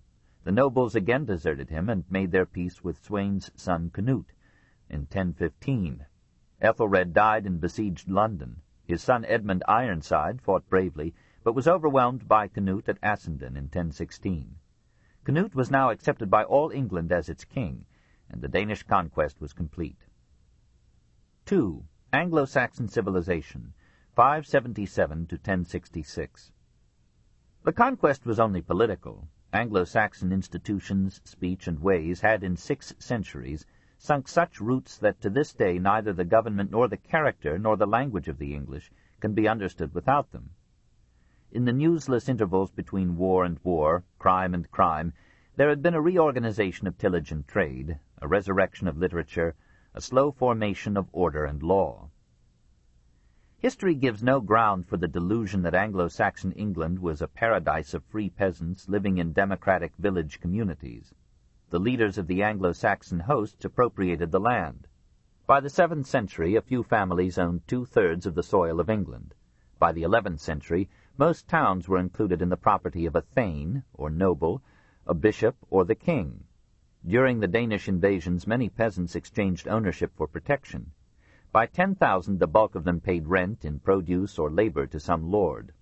There were tunmoots, or town meetings, and folkmoots, or hundredmoots, that served as assemblies and courts for a shire. But only landowners were allowed to attend these gatherings. And after the 8th century they declined in authority and frequency, and were largely replaced by the manorial courts of the lords. The government of England lay essentially in the national Witenagemot, or meeting of the wise, a relatively small assemblage of thanes, bishops, and the leading ministers of the crown. Without the consent of this incipient parliament, no English king could be chosen or sustained, or add a rood to the personal estates from which he derived his regular revenues. Without it he could not legislate or tax or judge or wage war or make peace. The only resource of the monarchy against this aristocracy lay in an informal alliance of throne and church. The English state before and after the Norman conquest depended upon the clergy for public education, social order, national unity, even for political administration. St. Dunstan, abbot of Glastonbury, became chief counselor under Kings Edmund, 940 to 946, and Edred, 946 to 955. He defended the middle and lower classes against the nobles, boldly criticized monarchs and princes, was exiled by King Edwig, 955 to 959, was recalled by Edgar, 959 to 975, and secured the crown for Edward the Martyr, 975 to 978. He built St. Peter's Church at Glastonbury, encouraged education and art, and died in 988 as Archbishop of Canterbury, and was revered as England's greatest saint before Thomas à Becket. In this centrifugal government, national law developed slowly, and the old Germanic law, modified in phrase and circumstance, sufficed. Compurgation, wergild, and ordeal survived, but trial by combat was unknown. The wergild varied instructively in Anglian law. The fine or composition money for killing a king was 30,000 thrimses, or $13,000. A bishop, 15,000, a thane or a priest, 2,000, a churl or free peasant, 266. By Saxon law, a man paid 1 or 2 shillings for inflicting a wound an inch long, 30 shillings for slicing off an ear. It should be added, however, that a shilling could buy a sheep. By the laws of Ethelbert, an adulterer was obliged to pay the husband a fine and buy him another wife. Any person who resisted a court order was declared an outlaw. His goods were forfeited to the king, and anyone might kill him with impunity. In some cases, wergild was not admitted, and severe punishments were inflicted. enslavement, flogging, castration, amputation of hands, feet, upper lip, nose, or ear, and death by hanging, beheading, burning, stoning, drowning, or precipitation into an abyss. The economy, like the law, was primitive and far less developed than in Roman Britain. Much work had been done in clearance and drainage, but England in the 9th century was still half forest, heath, or fen, and wild beasts, bears, boars, wolves, still lurked in the woods. The farms were tilled mostly by bondmen or slaves. Men might fall into slavery through debt or crime. Wives and children could be sold into slavery by husbands or fathers in need. And all the children of a slave, even if begotten by freemen, were slaves. The owner might kill his slave at will. He might make a female slave pregnant and then sell her. The slave could not enter a suit at court. If a stranger slew him, the modest wergild went to his master. If he fled and was caught, he might be flogged to death. The main commerce of Bristol was in slaves. Nearly all the population was rural. Towns were hamlets and cities were towns. London, Exeter, York, Chester, Bristol, Gloucester, Oxford, Norwich, Worcester, Winchester were small but grew rapidly after Alfred's time. When Bishop Mellitus came to preach in London in 601, he found only a scanty and heathen population in what had been a metropolis in Roman days. In the 8th century, the city grew again as a strategic point commanding the Thames. Under Canute, it became the national capital. Industry usually worked for a local market. Weaving and embroidery, however, were more advanced and exported their products to the continent. Transport was difficult and dangerous. Foreign commerce was slight. The use of cattle as a medium of exchange survived till the 8th century, but in that century several kings issued a silver coinage of shillings and pounds. In 10th century England, 4 shillings an ox. Wages were commensurately low. The poor lived in wooden thatched huts on a vegetarian diet. Wheat bread and meat were for the well-to-do or a Sunday feast. The rich adorned their rude castles with figured hangings, warmed themselves with furs, made their garments gay with embroidery, and brightened their persons with gems. Manners and morals were not as prim or refined as in some later periods of English history. We hear much about rudeness, coarseness, brutality, lying, treachery, theft, and other hardy perennials. The buccaneering Normans of 1066, including some bastards, professed to be amazed at the low moral and cultural level of their victims. The moist climate persuaded the Anglo-Saxons to heavy eating and hard drinking, and the ale feast was their notion, like ours, of a convention or a holiday. St. Boniface, with picturesque exaggeration, described the 8th century English, both Christians and pagans, as refusing to have legitimate wives and continuing to live in lechery and adultery after the manner of neighing horses and braying asses. And in 756 he wrote to King Ethelbald, "Your contempt for lawful matrimony, were it for chastity's sake, would be laudable. But since you wallow in luxury, and even in adultery with nuns, it is disgraceful and damnable. We have heard that almost all the nobles of Mercia follow your example, desert their lawful wives, and live in guilty intercourse with adulteresses and nuns. Give heed to this. If the nation of the Angles, despising lawful matrimony, gives free indulgence to adultery, a race ignoble and scorning God must necessarily issue from such unions, and will destroy the country by their abandoned manners." In the earlier centuries of Anglo-Saxon rule, the husband could divorce his wife at will and remarry. The Synod of Hartford, 673, denounced this custom, and gradually the influence of the Church promoted the stability of unions. Women were held in high honor, though this did not preclude their occasional enslavement. They received little book education, but found this no handicap in attracting and influencing men. Kings patiently wooed proud women and consulted their wives on public policy. Alfred's daughter, Ethelfled, as regent and queen, gave Mercia for a generation effective and conscientious government. She built cities, planned military campaigns, and captured Derby, Leicester, and York from the Danes. From the difficulties experienced in her first labor, says William of Malmesbury, she ever afterward refused the embraces of her husband, protesting that it was unbecoming the daughter of a king to give way to a delight which, after a time, produced such unpleasant consequences. It was in this period, circa 1040, that there lived in Mercia, as wife of its ruling Earl Leofric, the lady Godgifa, who, as Godiva, played an attractive role in legend and earned a statue in Coventry. Leofric, in the legend, agreed to relieve the town of a burdensome tax if she would ride naked through the streets. All the world knows the rest of the story. Education, like everything else, suffered from the Anglo-Saxon conquest and slowly recovered after the conversion of the conquerors. Benedict Bishop opened a monastic school at Wearmouth about 660. Bede was one of its graduates. Archbishop Egbert established at York in 735 a cathedral school and library that became the chief seat of secondary education in England. These and other schools made England in the second half of the 8th century the leader of European learning north of the Alps. The fine devotion of the monastic educators shines out in the greatest scholar of his time, the Venerable Bede, 673 to 735. He summed up his life with modest brevity. Bede, the servant of Christ, a priest of the monastery of the blessed apostles Peter and Paul, which is at Wearmouth and Jarrow, who, being born in the territory of that monastery, was delivered up by my kinsfolk when I was 7 years of age, to be brought up by the most reverend Abbot Benedict Bishop, and from that time, spending all the days of my life in the same monastery, I have applied all my diligence to the study of the Scriptures. And observing the regular discipline, and keeping the daily service of singing in the church, I have taken delight always either to learn or to teach or to write. In the 19th year of my life I was made deacon. In my 30th I became a priest. And from that time until the 59th year of my age I have employed myself upon Holy Scripture, and in these following works. All of these in Latin. They included biblical commentaries, homilies, a chronology of world history, treatises on grammar, mathematics, science, and theology, and above all the Historia Ecclesiastica Gentis Anglorum, or Church History of the English Nation, from 731. Unlike most monastic histories, this is no dry chronicle. Perhaps towards the end it is too heavy with miracles, and always it is innocently credulous, as befitted a mind immured from the age of 7. Nevertheless, it is a clear and captivating narrative, rising now and then to a simple eloquence, as in the description of the Anglo-Saxon conquest. Bede had an intellectual conscience. He took great pains with chronology, and is generally accurate.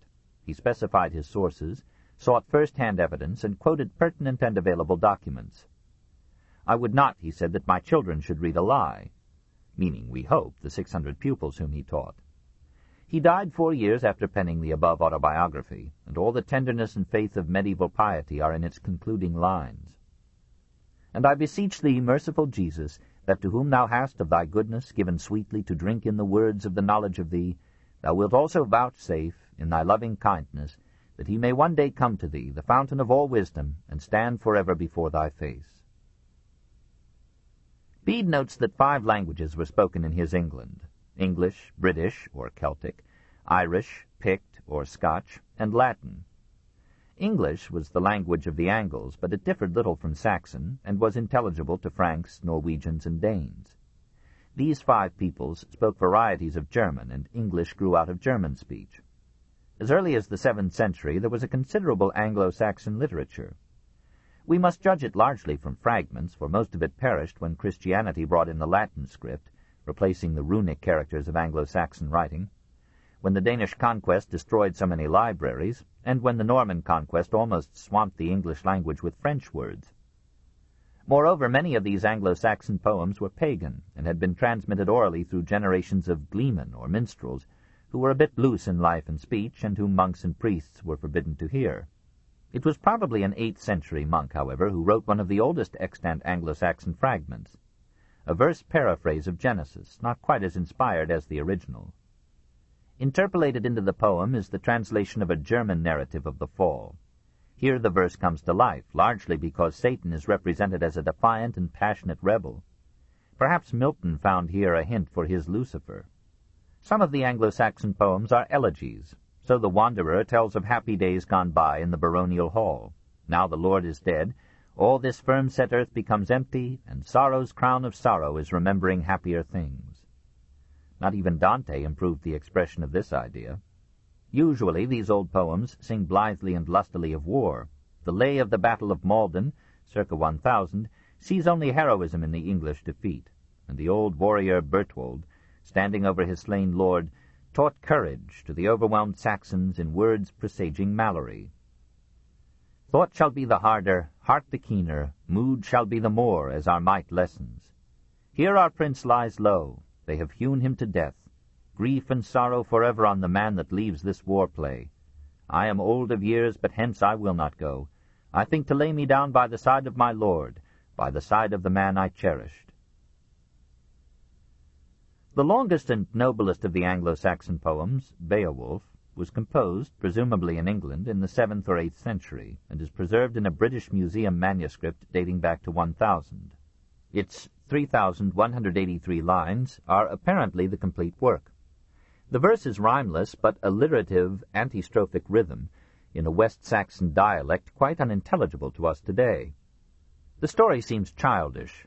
Beowulf, prince of the Geats, or Goths, in southern Sweden, crosses the sea to free the Danish king Hrothgar from the dragon Grendel. He overcomes Grendel and even Grendel's mother, sails back to Geatland, and reigns justly for 50 years. A third dragon, a fire drake, now appears and ravages the land of the Geats. Beowulf attacks it and is seriously wounded.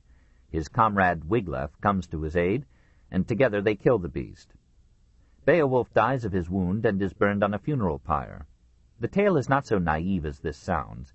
The dragons of medieval literature represent the wild beasts that lurked in the woods about the towns of Europe. The terrified imagination of the people might be forgiven for conceiving them fantastically, and it gratefully wove legends about the men who conquered such animals and made the hamlets safe. Certain passages of the poem are incongruously Christian, as if some kindly monkish editor had sought to preserve a heathen masterpiece by inserting here and there a pious line. But the tone and incidents are purely pagan. It was life and love and battle on the earth that interested these fair women and brave men, not some strifeless paradise beyond the grave. At the outset, when the Danish king Sild is buried in the Viking style, in a boat pushed crewless out to sea, the author adds, "Men cannot tell for a truth who received that burden." But it was not a gay paganism. A somber tone pervades the poem and enters even into the feasting in Hrothgar's hall.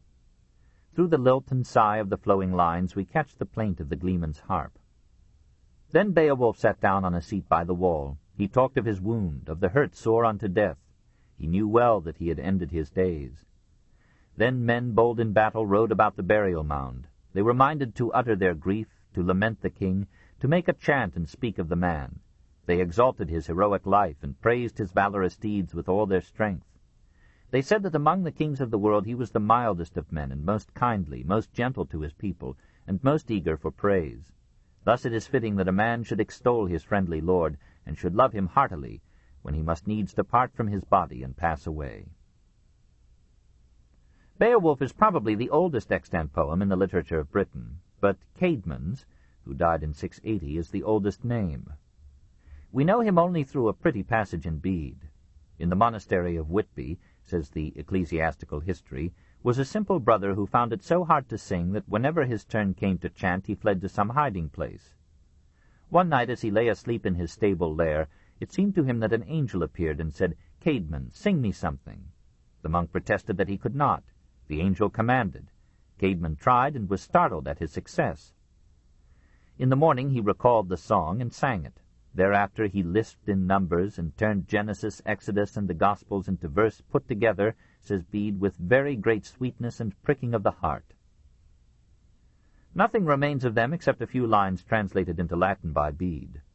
A year later, Cynewulf, born circa 750, minstrel at a Northumbrian court, tried to realize the story by versifying divers religious narratives, Christ, Andreas, Juliana, but these works, contemporary with Beowulf, are by comparison dead with rhetoric and artifice.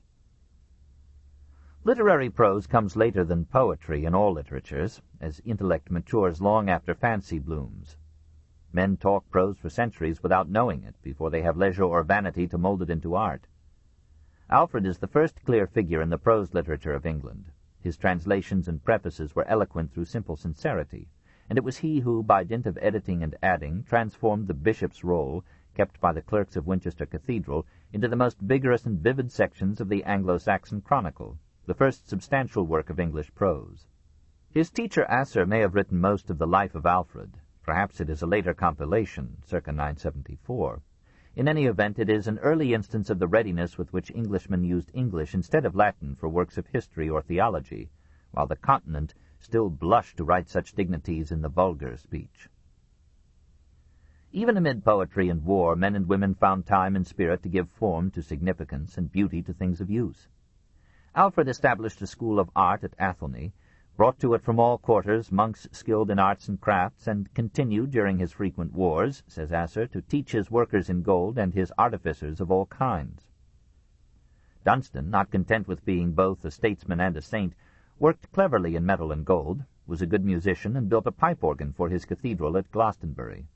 Artwork in wood, metal, and cloisonné enamel was carried on. Gem cutters joined with carvers to make the jeweled and sculptured crosses of Ruthwell and Bewcastle, circa 700. A famous equestrian statue of King Cadwallo, who died in 677, was cast in bronze near Ludgate. Women made coverlets and tapestries and embroideries of a most delicate thread. The monks of Winchester illuminated with radiant color a 10th-century benedictional. Winchester itself and York built stone cathedrals as early as 635. Benedict Bishop brought the Lombard style to England from the church that he built at Wearmouth in 674. And Canterbury rebuilt in 950 the cathedral that had survived from Roman times. We know from Bede that Benedict Bishop's church was adorned with paintings made in Italy, so that all who entered, even if ignorant of letters, whichever way he turned, should either contemplate the ever-lovely aspect of Christ and his saints, or, having the Last Judgment before their eyes, might remember to examine themselves more strictly. In general, the 7th century saw an exuberance of construction in Britain. The Anglo-Saxon conquest was complete, the Danish had not begun, and architects, who had heretofore built in wood, now had the resources and spirit to raise great shrines in stone. Yet it must be confessed that Benedict imported his architects, glassmakers, and goldsmiths from Gaul.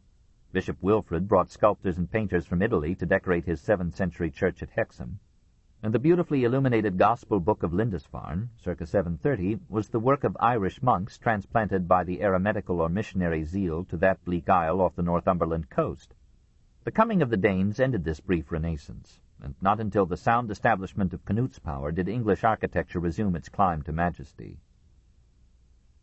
3.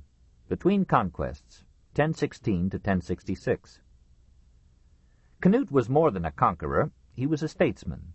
His early reign was tarnished with cruelty.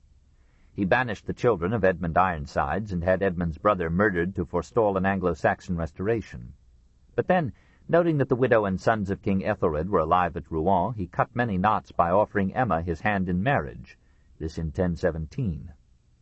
She was 33, he 23. She consented, and at one stroke Canute secured a wife, an alliance with Emma's brother, the Duke of Normandy, and a safe throne. From that moment his reign became a blessing for England. He brought under discipline the disorderly nobles who had broken the unity and spirit of England. He protected the island from further invasion, and gave it 12 years of peace. He accepted Christianity, built many churches, raised a shrine at Assendon to commemorate the Anglo-Saxons as well as the Danes who had fought there, and himself made a pilgrimage to Edmund's tomb. He promised to follow the existing laws and institutions of England, and kept his word, with 2 exceptions. He insisted that county government, which had been debased by autocratic nobles, should be under his own appointees, and he replaced the archbishop with a lay minister as chief counselor to the crown. He developed an administrative staff and civil service that gave unprecedented continuity to the government. After the insecure early years of his rule, nearly all his appointees were Englishmen. He labored constantly in the tasks of state and repeatedly visited every part of his kingdom to supervise the administration of justice and the execution of the laws. He came in as a Dane and died as an Englishman. He was king of Denmark as well as of England, and in 1028 he became also king of Norway, but it was from Winchester that he ruled this triple realm. The Danish conquest continued that long process of foreign invasion and racial mixture which culminated in the Norman conquest and finally produced the English people. Celt and Gaul, Anglo and Saxon and Jute, Dane and Norman mingled their blood, in marriage or otherwise, to transform the undistinguished and uninitiative Britain of Roman days into the vocal buccaneers of Elizabeth's time and the silent world conquerors of later centuries. The Danes, like the Germans and the Norse, brought into England an almost mystic love of the sea, a willingness to accept its treacherous invitation to adventure and trade in distant lands. Culturally, the Danish invasions were a blight. Architecture marked time. The art of illumination decayed from 750 to 950, and the intellectual progress so promoted by Alfred was checked, even as in Gaul Norse raids were cancelling the labors of Charlemagne. Canute might have repaired more of the damage his people had wrought had he been granted a longer life, but men wear out rapidly in war or government. Canute died in 1035, aged 40. Norway at once threw off the Danish yoke. Harthacnut, Canute's son and appointed heir, had all he could do to protect Denmark against Norwegian invasion. Another son, Harold Harefoot, ruled England for 5 years, then died. Harthacnut ruled it for 2 years and passed away in 1042. Before his death he summoned from Normandy the surviving son of Ethelred and Emma, and recognized this Anglo-Saxon stepbrother as heir to the English throne. But Edward the Confessor, from 1042 to 1066, was as much of a foreigner as any Dane. Carried to Normandy by his father at the age of 10, he had passed 30 years at the Norman court, brought up by Norman nobles and priests, and trained to a guileless piety. He brought to England his French speech, customs, and friends. These friends became high officials and prelates of the state, received royal grants, built Norman castles in England, showed their scorn for English language and ways, and began the Norman conquest a generation before the Conqueror. Only one Englishman could compete with them in influencing the mild and malleable king. Earl Godwin, governor of Wessex and first councillor of the realm under Canute, Harold, and Harthacnut, was a man of both wealth and wisdom, a master of patient diplomacy, of convincing eloquence and administrative skill, the first great lay statesman in English history. His experience in the government gave him an ascendancy over the king. His daughter Edith became Edward's wife and might have made Godwin grandfather to a king, but Edward begot no children. When Godwin's son Tostig married Judith, daughter of the Count of Flanders, and Godwin's nephew Sweyn became ruler of Denmark, the earl had forged by marriages a triple alliance that made him the strongest man in northern Europe, far more powerful than his king. Edward's Norman friends roused him to jealousy. He deposed Godwin. The earl fled to Flanders, while his son Harold went to Ireland and raised an army against the Confessor in 1051. The English nobles, resenting the Norman ascendancy, invited Godwin to return and pledged him the support of their arms. Harold invaded England, defeated the king's troops, ravaged and plundered the southwest coast, and joined his father in an advance up the Thames. The populace of London rose to acclaim them. The Norman officials and prelates fled. The Witenagemot of English nobles and bishops gave Godwin a triumphant reception. And Godwin resumed his confiscated property and his political power in 1052. A year later, exhausted with tribulation and victory, he died. Harold was appointed Earl of Wessex and succeeded in some measure to his father's power. He was now 31, tall, handsome, strong, gallant, reckless, merciless in war, generous in peace. In a whirlwind of bold campaigns he conquered Wales for England and presented the head of the Welsh chieftain Griffith to the pleased and horrified king, this in 1063. In a gentler phase of his impetuous career he poured out funds to build the abbey church at Waltham in 1060 and to support the college that grew out of the cathedral school. All England beamed upon the romantic youth. The great architectural event of Edward's reign was the beginning in 1055 of Westminster Abbey. While living in Rouen, he had become familiar with the Norman style. Now, in commissioning the abbey that was to be the shrine and tomb of England's genius, he bade or let it be designed in Norman Romanesque, on the same lines as the magnificent abbey church which had been started only 5 years before at Jumièges. Here again was a Norman conquest before William. Westminster Abbey was the beginning of an architectural efflorescence that would give England the finest Romanesque buildings in Europe. In that abbey Edward was laid to rest early in the fateful year 1066. On January 6th, the assembled Witenagemot elected Harold king. He had hardly been crowned when news came that William, Duke of Normandy, claimed the throne and was preparing war. Edward, said William, had in 1051 promised to bequeath him the English crown in gratitude for 30 years of protection in Normandy. Apparently the promise had been made, but Edward, regretting or forgetting it, had, shortly before his death, recommended Harold as his successor. In any case, such a promise had no validity unless approved by the Witan. But, said William, Harold, on a visit to him at Rouen, date now unknown, had accepted knighthood from him, had become William's man, owed him submission according to feudal law, and had promised to recognize and support him as heir to Edward's throne. Harold admitted this pledge, but again no oath of his could bind the English nation. The representatives of that nation had freely chosen him for its king, and Harold now resolved to defend that choice. William appealed to the Pope. Alexander II, counseled by Hildebrand, condemned Harold as a usurper, excommunicated him and his adherents, and declared William the lawful claimant of the English throne. He blessed William's proposed invasion, and sent him a consecrated banner and a ring containing, within a diamond, a hair of St. Peter's head. Hildebrand was glad to set a precedent for the papal disposition of thrones and deposition of kings. 10 years later he would apply the precedent to Henry IV of Germany, and it would come in handy in 1213 with King John. Lanfranc, abbot of Bec, joined William in calling the people of Normandy, indeed of all countries, to a holy war against the excommunicated king. The sins of Harold's wild youth were now visited upon his benevolent maturity. His brother Tostig, long since exiled by the Witan, had not been recalled by Harold come to power. Tostig now allied himself with William, raised an army in the north, and persuaded King Harold Hardrada of Norway to join him by promising him the English throne. In September 1066, as William's armada of 1,400 vessels sailed from Normandy, Tostig and Hardrada invaded Northumberland. York surrendered to them, and Hardrada was there crowned King of England.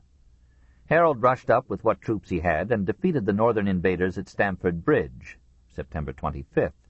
In that battle, Tostig and Hardrada died. Harold moved south with a diminished force far too small to pit against William's host, and every adviser bade him wait. But William was burning and harrowing southern England, and Harold felt bound to defend the soil that he had once ravaged but now loved. At Senlac, near Hastings, the two armies met on October 14th and fought for 9 hours. Harold, his eye pierced by an arrow, fell blinded with blood, and was dismembered by Norman knights. One cut off his head, another a leg, another scattered Harold's entrails over the field. When the English saw their captain fallen, they fled. So great were the butchery and chaos that the monks who were later commissioned to find Harold's body could not discover him until they led to the scene Edith Swansneck, who had been his mistress. She identified her lover's mutilated body, and the fragments were buried in the church at Waltham that he had built. On Christmas Day, 1066, William I was crowned King of England. 2. Wales, 325 to 1066. Wales had been won for Rome by Frontinus and Agricola in AD 78. When the Romans retired from Britain, Wales resumed its freedom and suffered its own kings. In the 5th century, western Wales was occupied by Irish settlers. Later, Wales received thousands of Britons fleeing from the Anglo-Saxon conquerors of their island. The Anglo-Saxons stopped at the Welsh barrier and called the unsubdued people Welas, foreigners. The Irish and the Britons found in Wales a kindred Celtic stock, and soon the three groups mingled as Cymri, or Cymri, fellow countrymen. This became their national name, and Cymru, or Cymru, their name for their land. Like most Celtic peoples, Bretons, Cornish, Irish, the Gaels of northern Scotland, they based their social order almost wholly on the family and the clan, and so jealously that they resented the state and looked with unappeasable distrust upon any individual or people of alien blood. Their clan spirit was balanced by uncalculating hospitality, their indiscipline by bravery, their hard life and climate by music and song and loyal friendship, their poverty by an imaginative sentiment that made every girl a princess and every second man a king. Only next to kings stood the bards. They were the soothsayers, historians, and royal counselors, as well as the poets of their people. Two among them left enduring names, Taliesin and Aneirin, both of the 6th century. There were hundreds more, and the tales they spun crossed the Channel to Brittany to reach polished form in France. The bards constituted a poetic clerical caste. No one was admitted to their order except after strict training in the lore of their race. The candidate for admission was called a Mabinoge. The material he studied was Mabinogi, hence the name Mabinogian for such of their tales as have survived. In their present form they are not older than the 14th century, but probably they go back to this period, when Christianity had not taken Wales. They are primitively simple, paganly animistic, and weird, with strange animals and marvelous events, overcast with the somber certainty of exile, defeat, and death, yet in a mood of gentleness all the world away from the lust and violence of Icelandic Eddas, Norse sagas, and Nibelungenlied. In the loneliness of Welsh mountains there grew a romantic literature of devotion to the nation, to woman, and later to Mary and Jesus, that shared in begetting chivalry, and those wondrous tales of Arthur and his valorous amorous knights sworn to break the heathen and uphold the Christ. Christianity came to Wales in the 6th century, and soon thereafter opened schools in the monasteries and cathedrals. The learned Bishop Asser, who served King Alfred as secretary and biographer, came from the town and cathedral of St. David's in Pembrokeshire.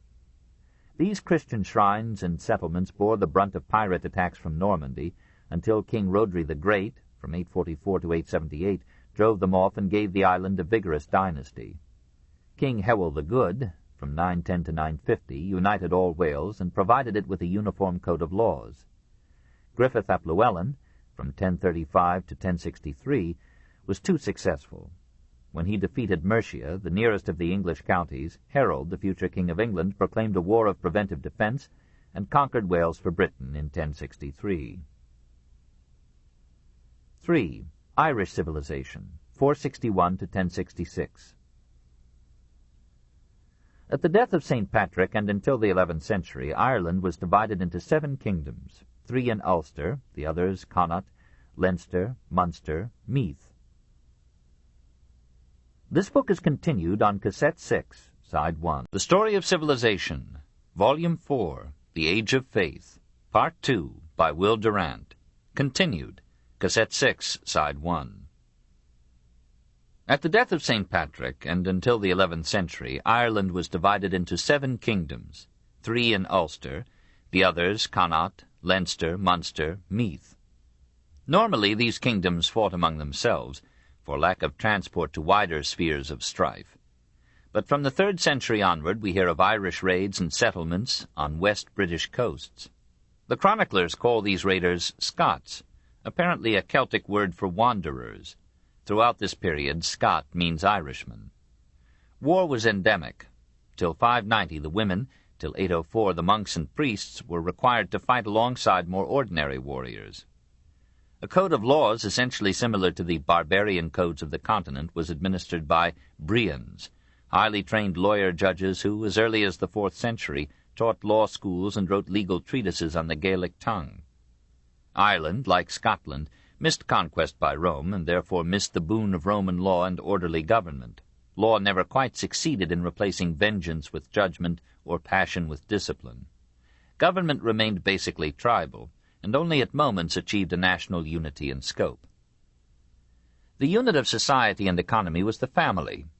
Several families made a sept, several septs a clan, several clans a tribe. All members of a tribe were supposedly descended from a common ancestor. In the 10th century, many families prefixed ui or o apostrophe, meaning grandson, to a tribal name to indicate their descent. So the O'Neills claimed descent from Neil Glundub, King of Ireland in 916. Many others assumed their father's name, merely prefixing Mac, that is, son.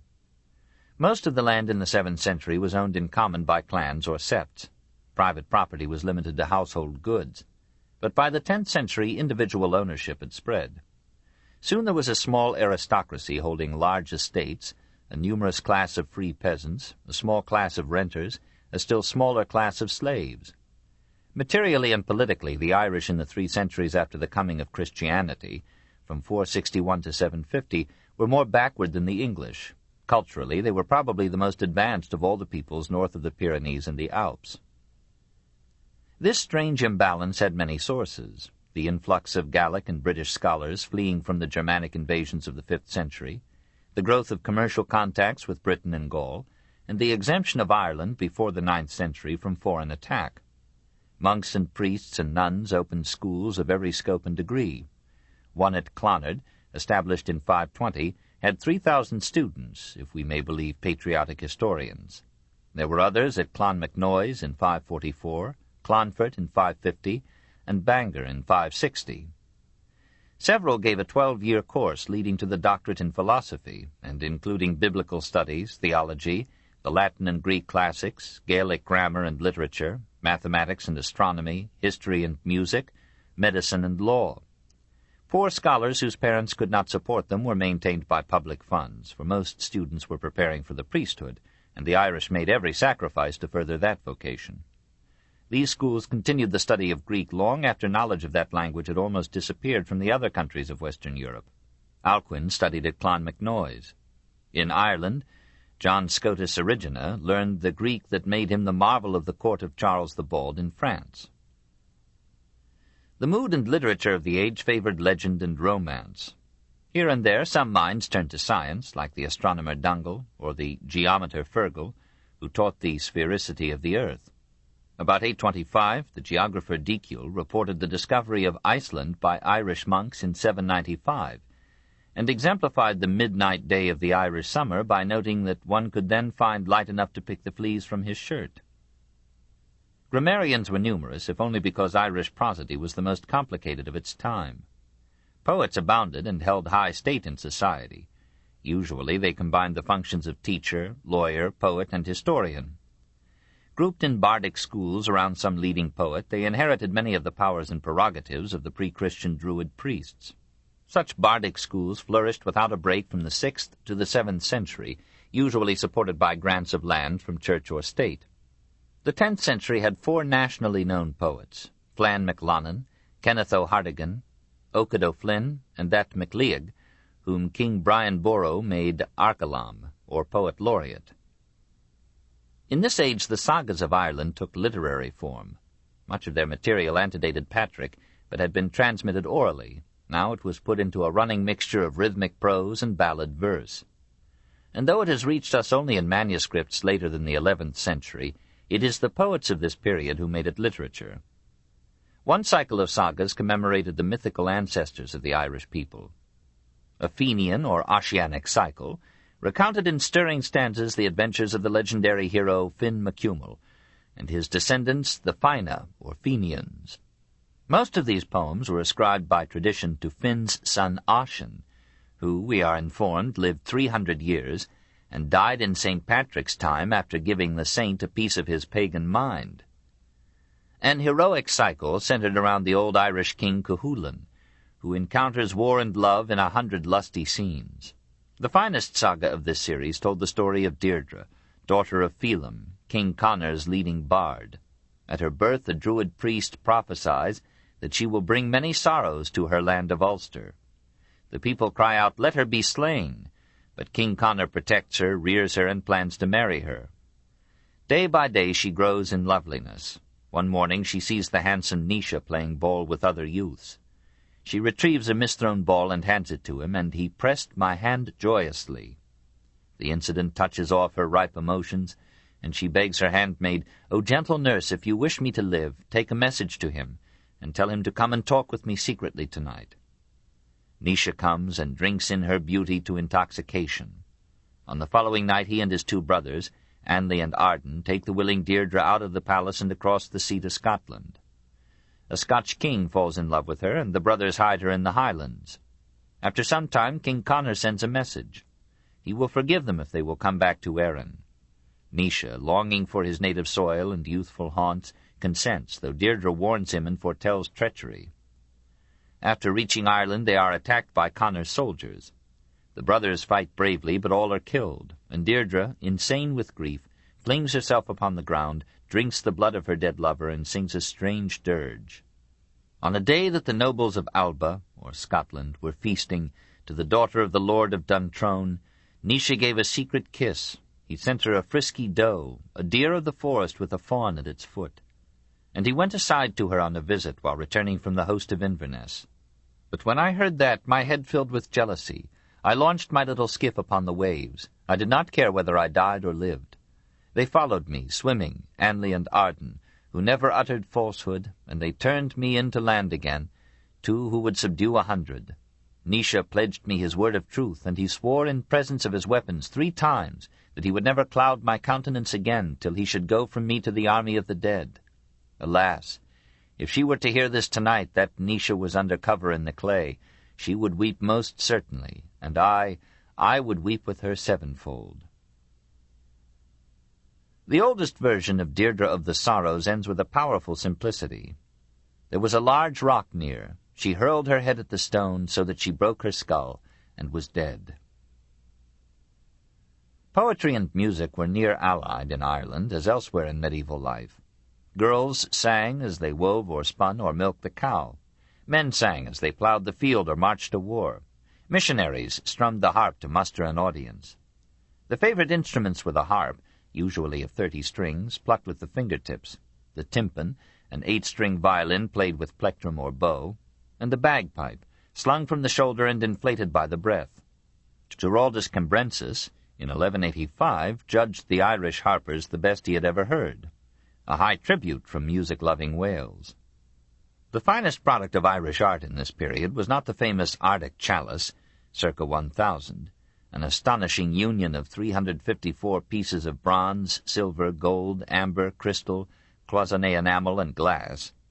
It was the Book of Kells, the 4 Gospels in vellum done by Irish monks at Kells in Meath, or on the Isle of Iona in the 9th century, and now the prized possession of Trinity College, Dublin. Through the slow intercommunication of monks across frontiers, Byzantine and Islamic styles of illumination entered Ireland, and for a moment reached perfection there. Here, as in Moslem miniatures, human or animal figures played an insignificant role. None was worth half an initial. The spirit of this art lay in taking a letter or a single ornamental motive out of a background of blue or gold and drawing it out with fanciful humor and delight till it almost covered the page with its labyrinthine web. Nothing in Christian illuminated manuscripts surpasses the Book of Kells. Gerald of Wales, though always jealous of Ireland, called it the work of angels masquerading as men. As this golden age of Ireland had been made possible by freedom from the Germanic invasions that threw the rest of Latin Europe back by many centuries, so it was ended by such Norse raids as in the 9th and 10th centuries annulled in France and England the progress so laboriously made by Charlemagne and Alfred. Perhaps the news had reached Norway and Denmark, both still pagan, that the Irish monasteries were rich in gold, silver, and jewelry, and that the political fragmentation of Ireland forestalled united resistance. An experimental raid came in 795, did little damage, but confirmed the rumor of this unguarded prey. In 823, greater invasions plundered Cork and Cloyne, destroyed the monasteries of Bangor and Moville, and massacred the clergy. Thereafter raids came almost every year. Sometimes brave little armies drove them back, but they returned and sacked monasteries everywhere. Bands of Norse invaders settled near the coast, founded Dublin, Limerick, and Waterford, and levied tribute from the northern half of the island. Their king, Thorgest, made St. Patrick's Armagh his pagan capital, and enthroned his heathen wife on the altar of St. Kieran's Church at Clonmacnoise. The Irish kings fought the invaders separately, but at the same time they fought one another. Malachy, king of Meath, captured Thorgest and drowned him in 845. But in 851 Olaf the White, a Norwegian prince, established the kingdom of Dublin, which remained Norse till the 12th century. An age of learning and poetry gave way to an era of ruthless war, in which Christian as well as pagan soldiers pillaged and fired monasteries, destroyed ancient manuscripts, and scattered the art of centuries. Neither bard nor philosopher nor musician, says an old Irish historian, pursued his wonted profession in the land. At last a man appeared strong enough to unite the kingdoms into an Irish nation. Brian Boruma, or Boru, 941 to 1014, was brother to King Mahone of Munster and headed the Dalgas clan. The brothers fought a Danish army near Tipperary in 968 and destroyed them, giving no quarter. Then they captured Limerick and dispatched every Northman they could find. But 2 kinglets, Molloy of Desmond and Donovan of High Carbery, fearing that the marching brothers would absorb their realms, entered into a league with the immigrant Danes, captured Mahone, and slew him in 976. Brian, now king, again defeated the Danes and killed Molloy. Resolved to unify all Ireland, and rejecting no means to this end, Brian allied himself with the Danes of Dublin, overthrew with their aid the king of Meath, and was acknowledged monarch of all Ireland in 1013. Enjoying peace after 40 years of war, he rebuilt churches and monasteries, repaired bridges and roads, founded schools and colleges, established order and repressed crime. An imaginative posterity illustrated the security of this king's peace by the story, often occurring elsewhere, of how a lovely lass, richly jeweled, traveled across the country alone and unharmed. Meanwhile, the Norse in Ireland raised another army and marched against the aging king. He met them at Clontarf near Dublin on Good Friday, April 23, 1014, and defeated them. But his son Murrow was killed in the battle, and Brian himself was slain in his tent. For a time the harassed country recovered the luxuries of peace. In the 11th century, art and literature revived.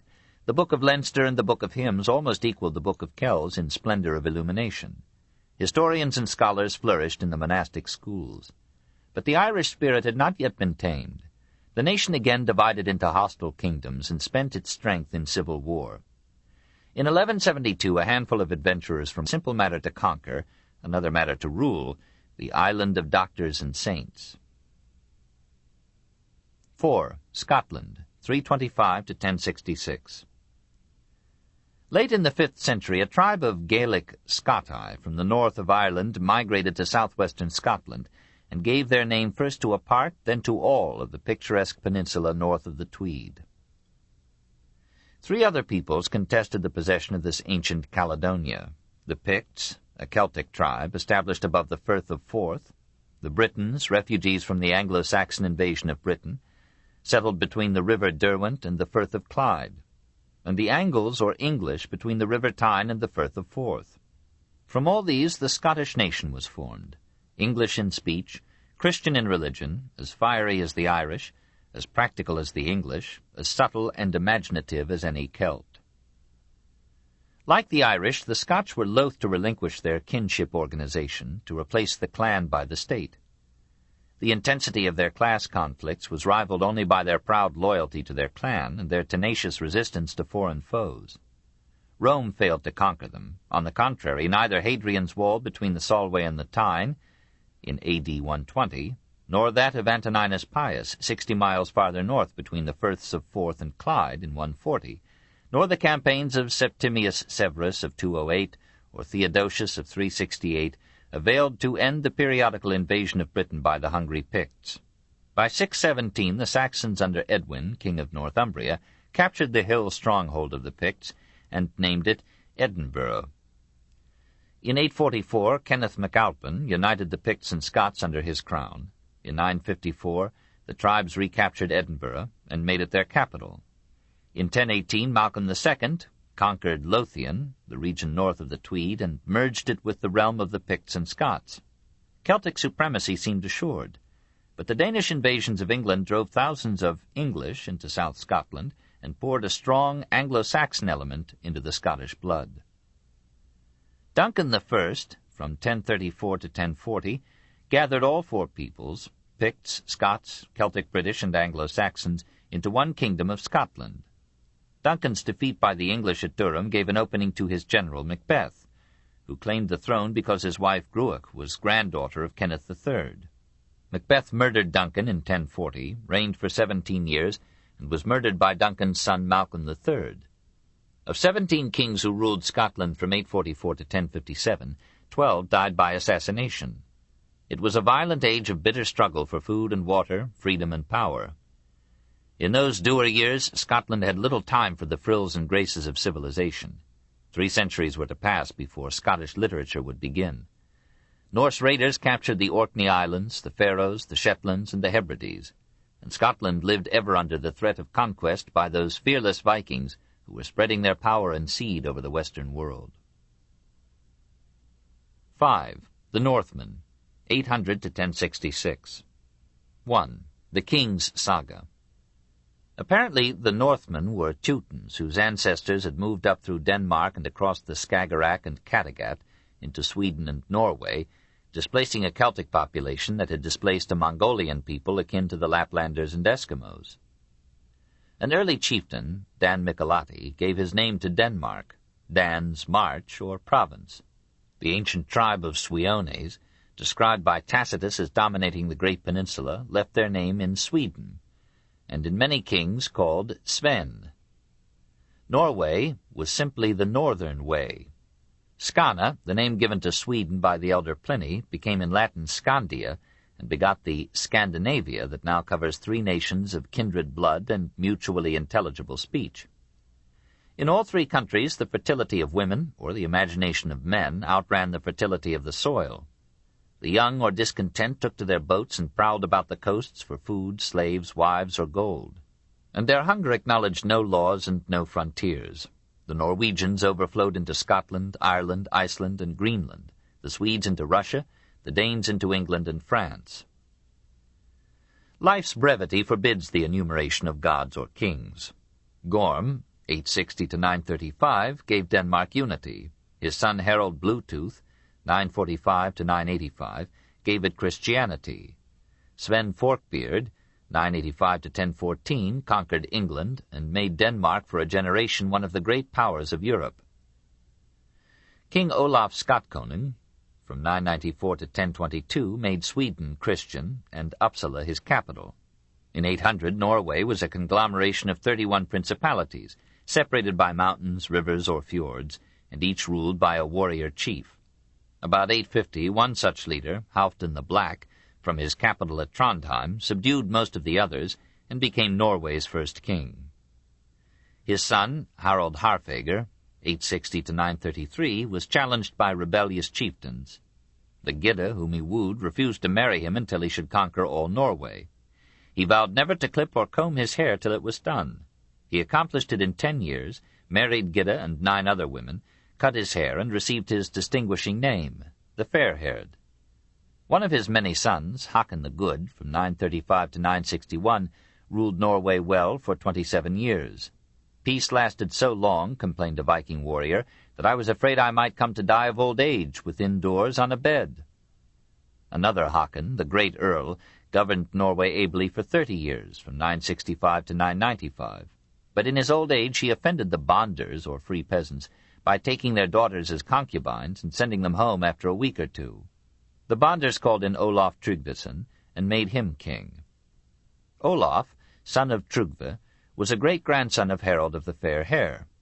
He was a very merry, frolicsome man, said Snorri of Iceland, gay and social, very generous and finical in his dress, stout and strong, the handsomest of men, excelling in bodily exercises every Northman that was ever heard of. He could run across the oars outside his ship while men were rowing, could juggle 3 sharp-pointed daggers, could cast 2 spears at once, and could cut equally well with either hand. Many a quarrel he had, and many an adventure. While in the British Isles he was converted to Christianity and became its merciless advocate. When he was made King of Norway in 995, he destroyed pagan temples, built Christian churches, and continued to live in polygamy. The Bonders opposed the new religion fiercely and demanded that Olaf should make sacrifice to Thor as in the ancient ritual. He agreed, but proposed to offer Thor the most acceptable sacrifice, the leading Bonders themselves, whereupon they became Christians. When one of them, Rand, persisted in paganism, Olaf had him bound and forced a serpent down his throat by burning the serpent's tail. The viper made its way through Rand's stomach and side, and Rand died. Olaf proposed marriage to Sigrid, Queen of Sweden. She accepted, but refused to abandon her pagan faith. Olaf struck her in the face with his glove, saying, "Why should I care to have thee, an old faded woman, a heathen jade?" "This may some day be thy death," said Sigrid. 2 years later the kings of Sweden and Denmark, and Earl Eric of Norway, made war against Olaf. He was defeated in a great naval battle near Rügen.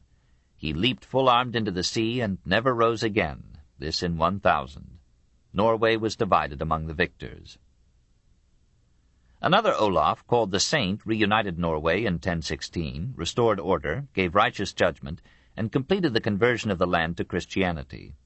He was a good and very gentle man, says Snorri, of little speech and open-handed, but greedy of money, and slightly addicted to concubines.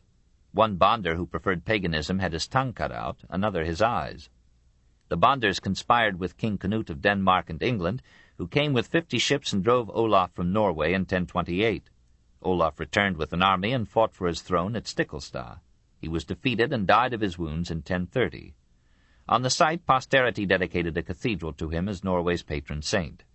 His son, Magnus the Good, from 1035 to 1047, recaptured the kingdom and gave it good laws and government. His grandson, Harold the Stern, 1047 to 1066, ruled Norway with merciless justice until the year when William of Normandy took England.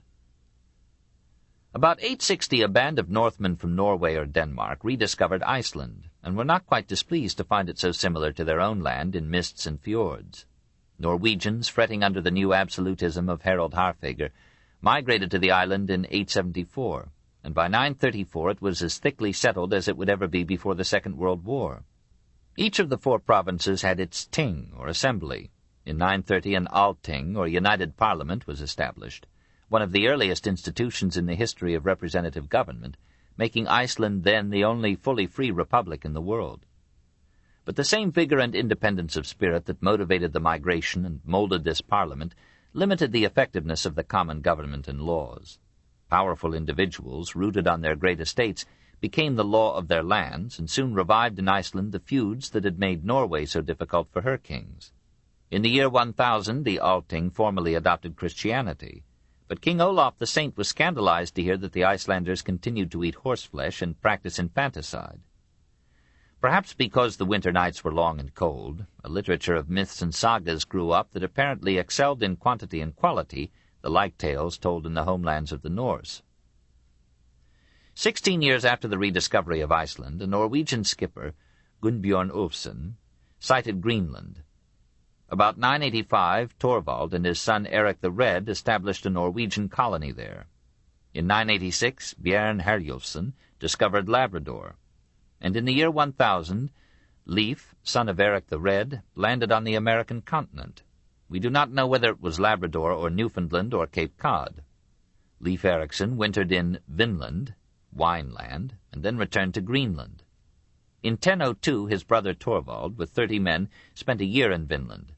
An interpolation, not later than 1395, in the Saga of Olaf Tryggvason, by Snorri Sturluson, 1179-1241, tells of 5 separate expeditions by Norsemen to continental America between 985 and 1011. In 1477, Christopher Columbus, by his own account, sailed to Iceland and studied its traditions of the New World. 2. Viking Civilization. Social order among the Norse, as elsewhere, was based upon family discipline, economic cooperation, and religious belief. In him who well considers, says a passage in Beowulf, nothing can stifle kinship. Unwanted children were exposed to die, but once accepted, the child received a judicious compound of discipline and love. There were no family names. Each son merely added his father's name to his own. Olaf Haraldsson, Magnus Olafsson, Hakon Magnusson. Long before Christianity came to them, the Scandinavians, in naming a child, poured water over him as a symbol of admission into the family. Education was practical. Girls learned the arts of the home, including the brewing of ale. Boys learned to swim, ski, work wood and metal, wrestle, row, skate, play hockey, from Danish huk or hook, hunt, and fight with bow and arrow, sword, or spear. Jumping was a favorite exercise. Some Norwegians, fully armed and armored, could jump above their own height or swim for miles. Some could run faster than the fleetest horse. Many children learned to read and write. Some were trained in medicine or law. Both sexes sang lustily. A few in either sex played musical instruments, usually the harp. We read in the Elder Edda how King Gunnar could play the harp with his toes and charm snakes with its tones. Polygamy was practiced by the rich till the 13th century. Marriages were arranged by the parents, often through purchase. The free woman could veto such an arrangement, but if she married against the will of her parents, her husband was declared an outlaw and might legally be slain by her relatives. A man could divorce his wife at will, but unless he gave good reason, he too was subject to assassination by her family. Either mate might divorce the other for dressing like the opposite sex, as when the wife wore breeches or the man wore a shirt open at the breast. A husband might kill with impunity, that is, without provoking a blood feud, any man whom he caught in illicit relations with his wife. Women worked hard, but they remained sufficiently delectable to stir men on to kill one another for their sakes, and men dominant in public life were, as everywhere, recessive at home. In general, the position of woman was higher in pagan than in later Christian Scandinavia. She was the mother not of sin, but of strong, brave men. She had 1/3, after 20 years of marriage 1/2, right in all wealth acquired by her husband. She was consulted by him in his business arrangements, and mingled freely with men in her home. Work was held in honor, and all classes shared in it. Fishing was a major industry, and hunting was a necessity rather than a sport. Picture the power of will and toil that cleared the forests of Sweden and tamed to tillage the frozen slopes of Norway's hills. The wheat fields of Minnesota are the offspring of American soil crossed with Norwegian character. Large estates were few. Scandinavia has excelled in the wide distribution of land among a free peasantry. An unwritten insurance softened disaster. If a farmer's house burned down, his neighbors joined him in rebuilding it. If his cattle were destroyed by disease or an act of God, they contributed to his flocks a number of animals equal to half his loss. Nearly every Northman was a craftsman, especially skilled in wood. The Norse were backward in using iron, which came to them only in the 8th century. But then they made a variety of strong and handsome tools, weapons, and ornaments of bronze, silver, and gold. Shields, damascened swords, rings, pins, harness were often objects of beauty and pride. Norse shipwrights built boats and warships not larger, but apparently sturdier, than those of antiquity. Flat-bottomed for steadiness, sharp in the bow to ram the enemy, 4 to 6 feet deep, 60 to 180 feet long, propelled partly by a sail, mostly by oars, 10, 16, or 60 to a side. These simple vessels carried Norse explorers, traders, pirates, and warriors down the rivers of Russia to the Caspian and Black Seas, and over the Atlantic to Iceland and Labrador. The Vikings divided themselves into jarls, or earls, bondi, or peasant proprietors, and thralls, or slaves. And, like the guardians in Plato's Republic, they sternly taught their children that each man's class was a decree of the gods, which only the faithless would dare to change. Kings were chosen from royal blood, the provincial governors from the jarls.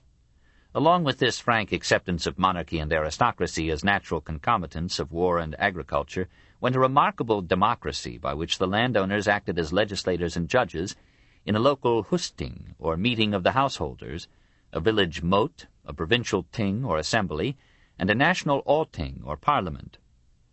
It was a government of laws and not merely of men. Violence was the exception, judgment the rule. Feud, revenge incarnadined the sagas, but even in that Viking age of blood and iron the wergild was replacing private vengeance, and only the sea rovers were men with no law but victory or defeat. Harsh punishments were used to persuade to order and peace men hardened by the struggle with nature. Adulterers were hanged, or trodden to death by horses. Incendiaries were burned at the stake. Parricides were suspended by the heels next to a live wolf similarly hung. Rebels against the government were torn asunder by horses driven apart, or were dragged to death behind a wild bull. Perhaps in these barbarities the law had not yet replaced, but only socialized revenge. Even piracy at last gave way to law. The robbers subsided into traders and substituted wits for force. Much of the sea law of Europe is Norse in origin, transmitted through the Hanseatic League. Under Magnus the Good, from 1035 to 1047, the laws of Norway were inscribed on a parchment called from its color the grey goose. This still survives and reveals enlightened edicts for the control of weights and measures, the uses of markets and ports, the state succor of the sick and the poor. Religion helped law and the family to turn the animal into a citizen. The gods of the Teutonic pantheon were not mythology to the Norse, but actual divinities feared or loved, and intimately connected with mankind by 1,000 miracles and amours. In the wonder and terror of primitive souls, all the forces and major embodiments of nature had become personal deities, and the more powerful of these required a sedulous propitiation that did not stop short of human sacrifice. It was a crowded Valhalla, 12 gods and 12 goddesses, divers giants, or Jotuns, Fates, Norns, and Valkyries, messengers and ale-bearers of the gods, and a sprinkling of witches, elves, and trolls. The gods were magnified mortals, subject to birth, hunger, sleep, sickness, passion, sorrow, death. They excelled men only in size, longevity, and power. Odin, the German Woden, the father of all the gods, had lived near the Sea of Azov in Caesar's time. There he had built Asgard, or the Garden of the Gods, for his family and his counselors. Suffering from land hunger, he conquered North Europe. He was not unchallenged nor omnipotent. Loki scolded him like a fishwife, and Thor quite ignored him. He wandered over the earth seeking wisdom, and bartered an eye for a drink at wisdom's well. Then he invented letters, taught his people writing, poetry, and the arts, and gave them laws. Anticipating the end of his earthly life, he called an assembly of Swedes and Goths, wounded himself in 9 places, died, and returned to Asgard to live as a god. In Iceland, Thor was greater than Odin. He was the god of thunder, war, labor, and law. The black clouds were his frowning brows, the thunder was his voice, the lightning was his hammer flung from the skies. The Norse poets, perhaps already as skeptical as Homer, had much fun with him, like the Greeks with Hephaestus or Heracles. They represented him in all sorts of predicaments and toils. Nevertheless, he was so loved that nearly every 5th Icelander usurped his name: Torolf, Torvald, Thorsten. Great in legend, minor in worship, was Odin's son Baldur. dazzling in form and feature, mildest, wisest, and most eloquent of the gods. The early missionaries were tempted to identify him with Christ. He had a terrible dream of his impending death and told the gods of it. The goddess Frigga exacted an oath from all minerals, animals, and plants that none would injure him. His glorious body thereafter repelled all hurtful objects, so that the gods amused themselves by hurtling at him stones and darts, axes, and swords. All weapons were turned away and left him scatheless. But Frigga had neglected to pry an oath of innocuousness from a little shrub called mistletoe, as being too feeble to hurt any man. Loki, the irreverent mischief-maker among the gods, cut off a twig of it and persuaded a blind deity to throw it at Baldur. Pierced with it, Baldur expired.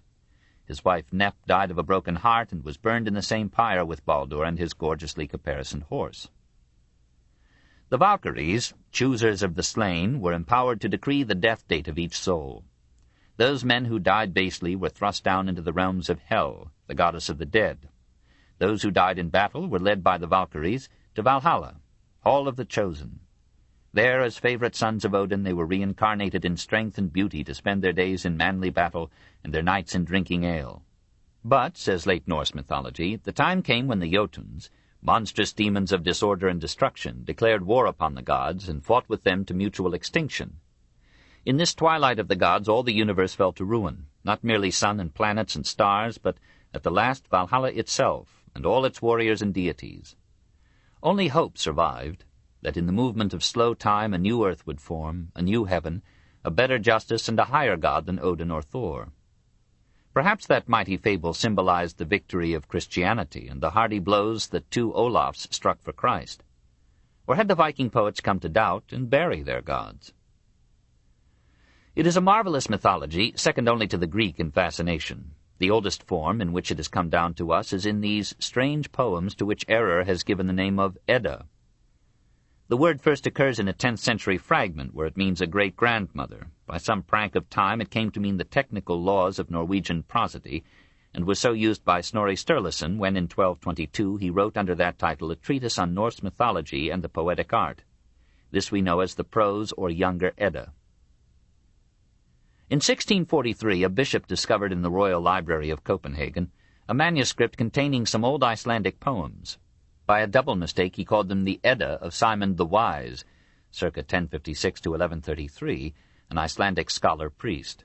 It is now generally agreed that the poems were composed in Norway, Iceland, and Greenland, by unknown authors at unknown dates between the 8th and 12th centuries, that Simon may have collected but did not write them, and that Edda was not their name. But time sanctions error as well as theft, and compromises by calling the poems the Poetic or Elder Edda. Most of them are narrative ballads of the old Scandinavian or Germanic heroes or gods. Here for the first time we meet with Sigurd the Volsung, and other heroes, heroines, and villains destined to take more definite form in the Volsunga Saga and the Nibelungenlied. The most powerful of the Edda poems is the Voluspa, wherein the prophetess Völva describes with somber and majestic imagery the creation of the world, its coming destruction, and its ultimate regeneration.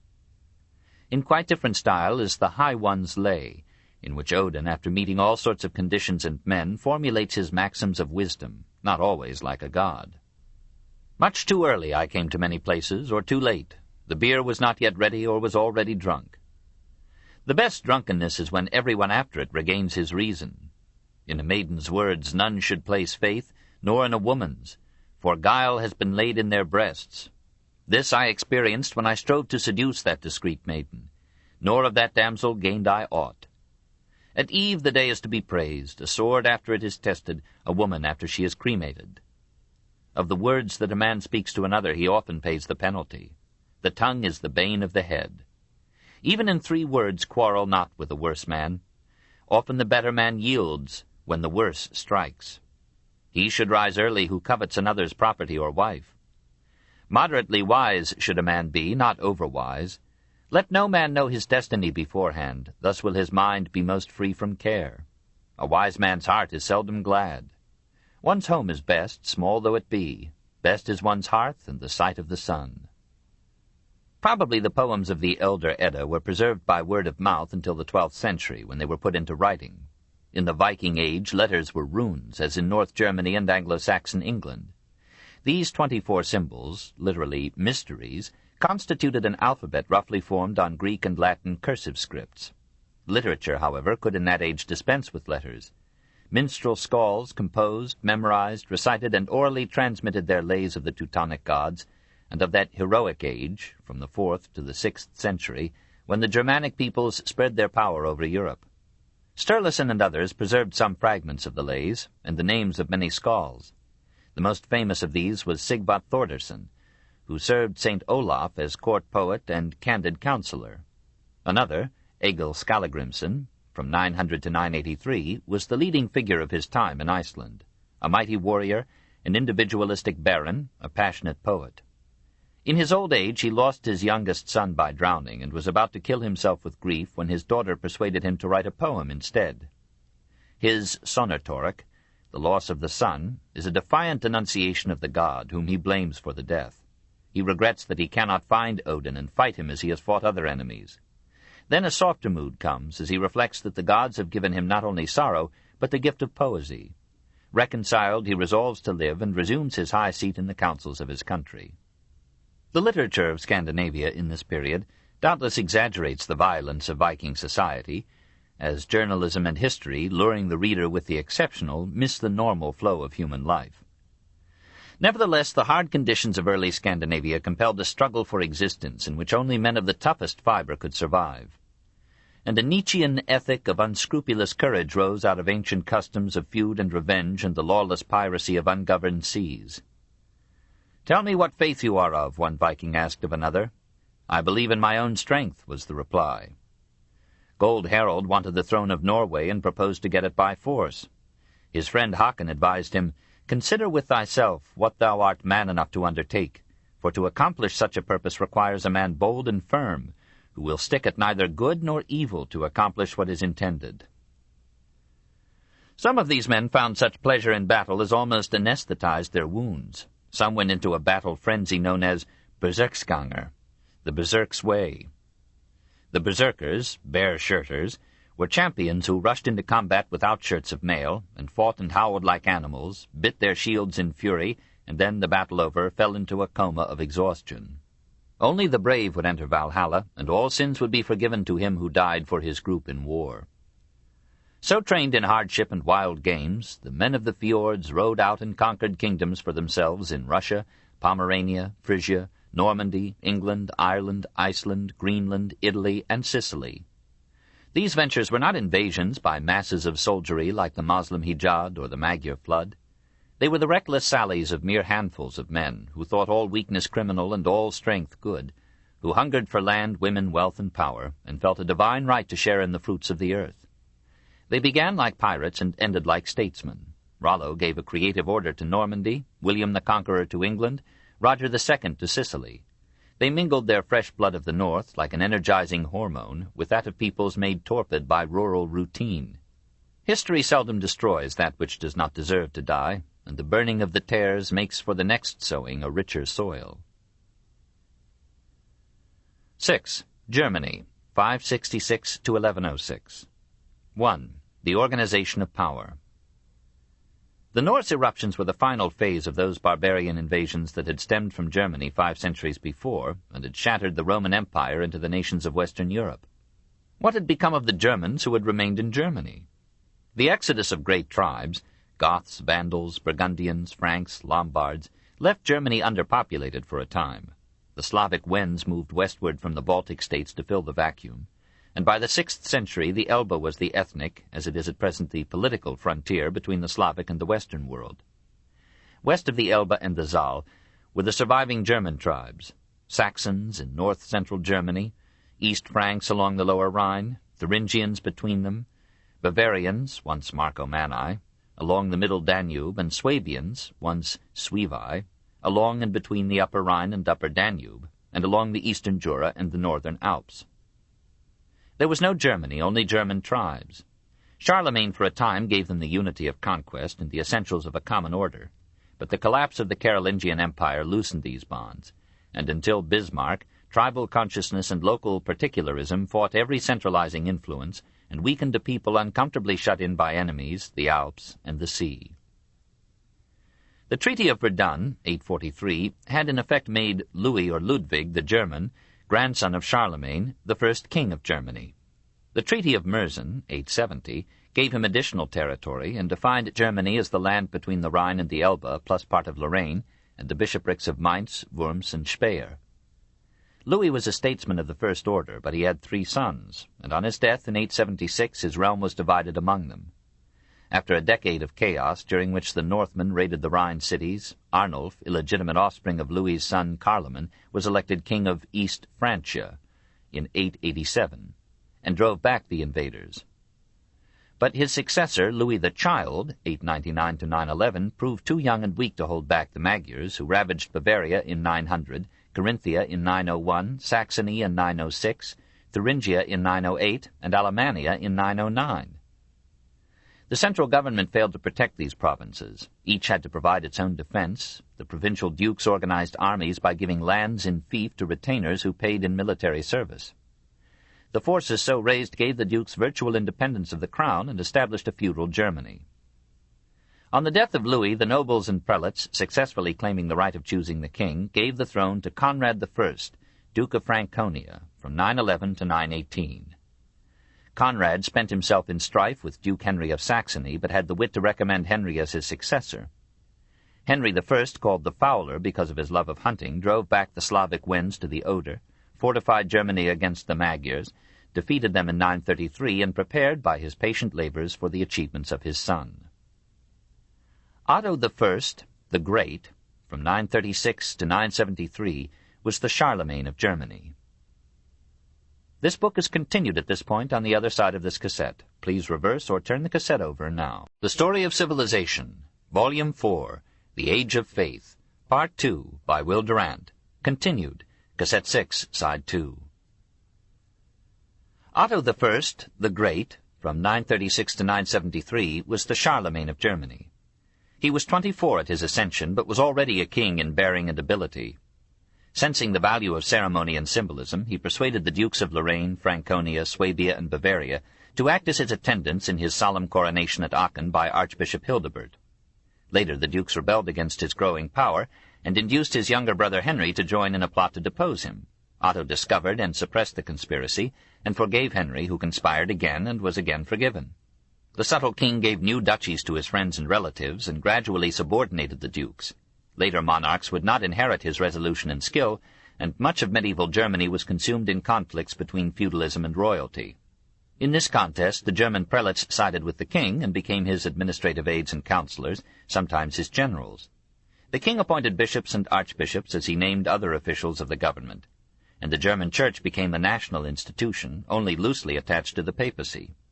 Using Christianity as a unifying force, Otto fused the German tribes into a powerful state. At the urging of his bishops, Otto attacked the Wends and sought to convert them to Christianity by the sword. He compelled the King of Denmark and the Dukes of Poland and Bohemia to accept him as their feudal suzerain. Aspiring to the throne of the Holy Roman Empire, he welcomed the invitation of Adelaide, the pretty widow of King Lothair of Italy, to rescue her from the indignities to which she had been subjected by the new king Berengar II. Otto combined politics deftly with romance. He invaded Italy, married Adelaide, and allowed Berengar to retain his kingdom only as a fief of the German crown. This in 951. The Roman aristocracy refused to acknowledge a German as emperor, and therefore as master of Italy. Now began a contest that would last for 3 centuries. The rebellion of his son Ludolf and his son-in-law Conrad called Otto back to Germany, lest in trying to become emperor he should cease to be king. When the Magyars again invaded Germany in 954, Ludolf and Conrad welcomed them and supplied them with guides. Otto put down the rebellion, forgave Ludolf, reorganized his army, and so decisively defeated the Magyars at the Lechfeld, near Augsburg, in 955, that Germany won a long period of security and peace. Otto now devoted himself to internal affairs, restored order, suppressed crime, and for a time created a united Germany, the most prosperous state of its time. Imperial opportunity returned when Pope John XII appealed for his aid against Berengar in 959. Otto invaded Italy with a strong force, entered Rome peaceably, and was crowned Roman Emperor of the West by John XII in 962. The Pope, regretting this action, complained that Otto had not fulfilled a promise to restore the Ravenna Exarchate to the papacy. Otto took the extreme step of marching into Rome, summoning a synod of Italian bishops, and persuading it to depose John and make a layman pope as Leo VIII in 963. The papal territory was now confined to the Duchy of Rome and the Sabine region. The rest of central and northern Italy was absorbed into a Holy Roman Empire that became an appanage of the German crown. From these events, German kings would conclude that Italy was part of their inheritance, and the popes would conclude that no man could become Roman emperor of the West except by papal coronation. Otto, nearing death, forestalled this order by having his son Otto II crowned co-emperor by Pope John XIII in 967. And he secured as his son's wife Theophano, daughter of Romanus II, the Byzantine emperor, in 972. Charlemagne's dream of a marital union of the two empires was transiently made real. Then, old in deeds, but still only 60 years of age, Otto passed away in 973, and all Germany mourned him as its greatest king. Otto II, from 973 to 983, spent himself in efforts to add southern Italy to his realm, and died prematurely in the attempt. Otto III, from 983 to 1002, was then a boy of 3. His mother Theophano and his grandmother Adelaide ruled as regents for 8 years. Theophano, in her 18 years of influence, brought something of Byzantine refinement to the German court, and stimulated the Ottonian Renaissance in letters and arts. At the age of 16, in 996, Otto III began to rule in his own name. Influenced by Gerbert and other churchmen, he proposed to make Rome his capital and unite all Christendom under a restored Roman Empire, ruled jointly by emperor and pope. The nobles and populace of Rome and Lombardy interpreted the plan as a conspiracy to establish a German Byzantine rule over Italy.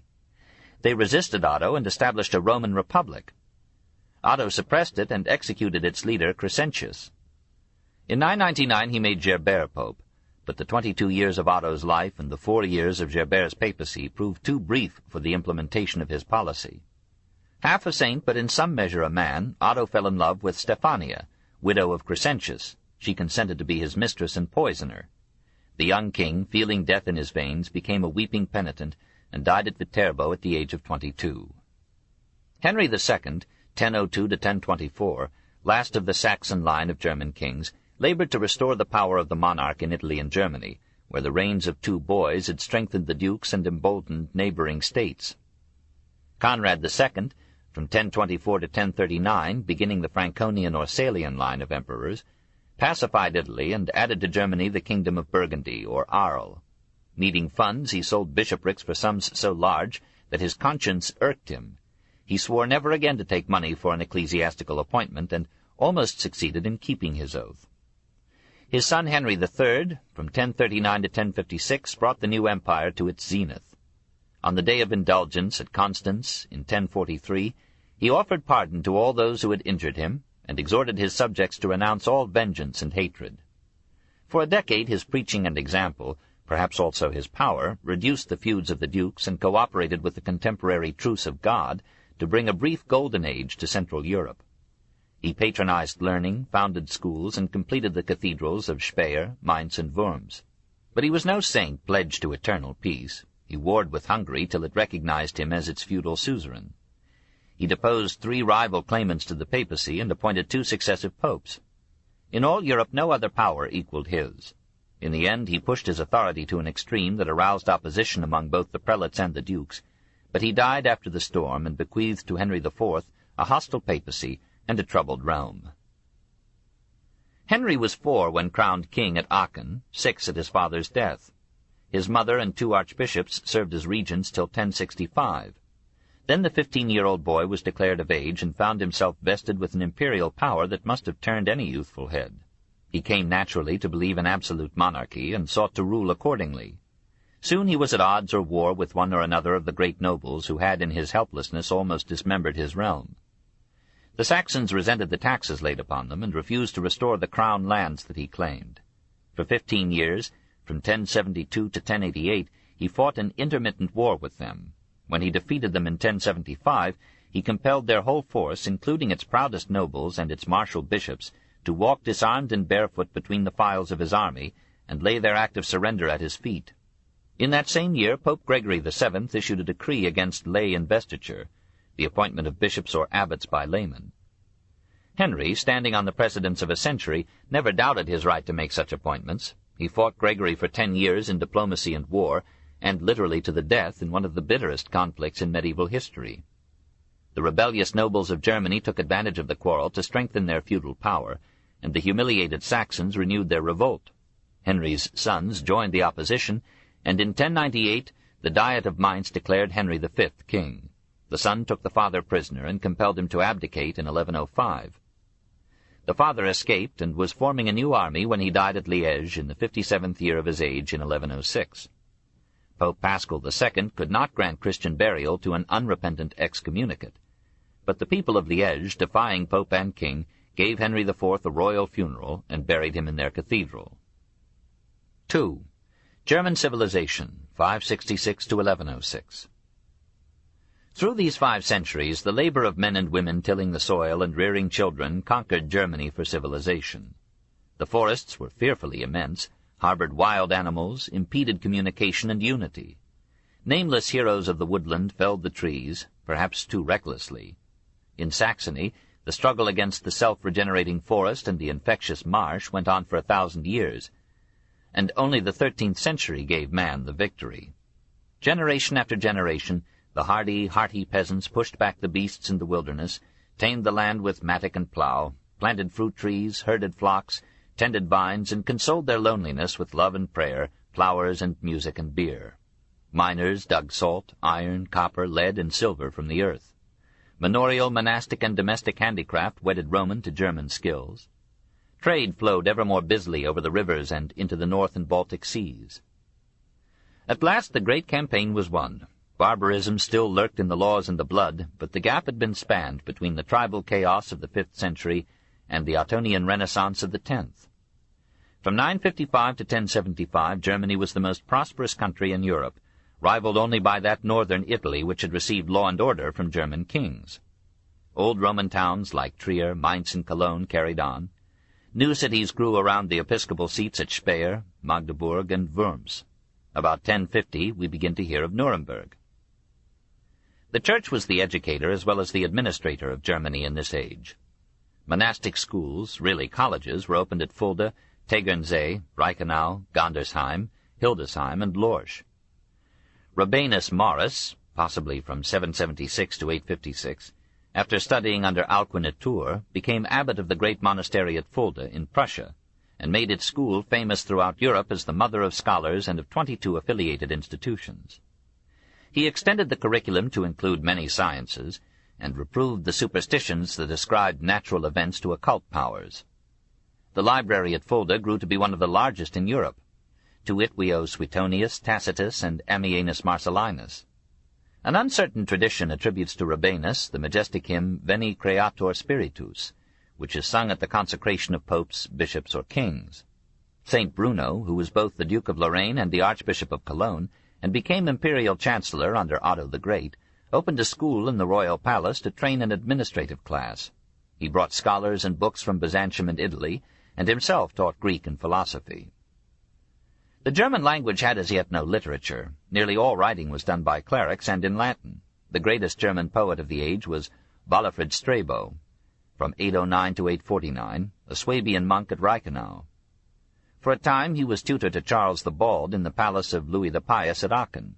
He found an enlightened patron in Louis's wife, the beautiful and ambitious Judith. Returning to Reichenau as its abbot, he gave himself to religion, poetry, and gardening, and in a delightful poem, De Cultura Hortorum, on the care of gardens, he described one by one the herbs and flowers that he tended so fondly. His greatest rival in the literature of Germany in these centuries was a nun. Roswitha was only one of many German women who in this age were distinguished for culture and refinement. Born about 935, she entered the Benedictine convent at Gandersheim. The standard of instruction must have been higher than we should have expected, for Roswitha became familiar with the poets of pagan Rome and learned to write Latin fluently. She composed some lives of saints in Latin hexameters and a minor epic about Otto the Great. But the works that make her memorable are 6 Latin prose comedies in the manner of Terence. Her purpose, she tells us, was to make the small talent vouchsafed her by heaven give forth under the hammer of devotion a faint sound to the praise of God. She mourns the pagan indecency of Latin comedy and proposes to offer a Christian substitute. But even her plays turn on a profane love that hardly conceals a warm undercurrent of physical desire. In the best of her brief dramas, Abraham, a Christian anchorite leaves his hermitage to care for an orphaned niece. She elopes with the seducer, is soon deserted, and becomes a prostitute. Abraham traces her, disguises himself, and enters her chamber. When she kisses him, she recognizes him, and recoils in shame. In a tender and poetic colloquy, he persuades her to abandon her life of sin and return to their home. We do not know whether these dramatic sketches were ever performed. The modern drama developed not out of such echoes of Terence, but out of the ceremonies and mysteries of the Church, crossed with the farces of wandering mimes. As the Church gave a home to poetry, drama, and historiography, so she provided subjects and funds for art.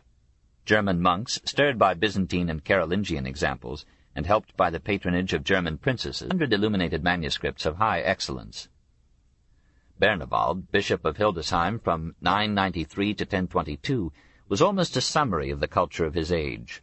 A painter, a calligrapher, a metal worker, a mosaicist, an administrator, a saint. He made his city an art center by assembling artists of diverse provenance and skills. With their help, but also with his own hands, he fashioned jeweled crosses, gold and silver candlesticks chased with animal and floral forms, and a chalice set with antique gems, one of which represented the three graces in their wonted nudity. The famous bronze doors which his artists made for his cathedral were the first historiated metal doors of the Middle Ages to be solidly cast, instead of being composed of flat panels affixed to wood.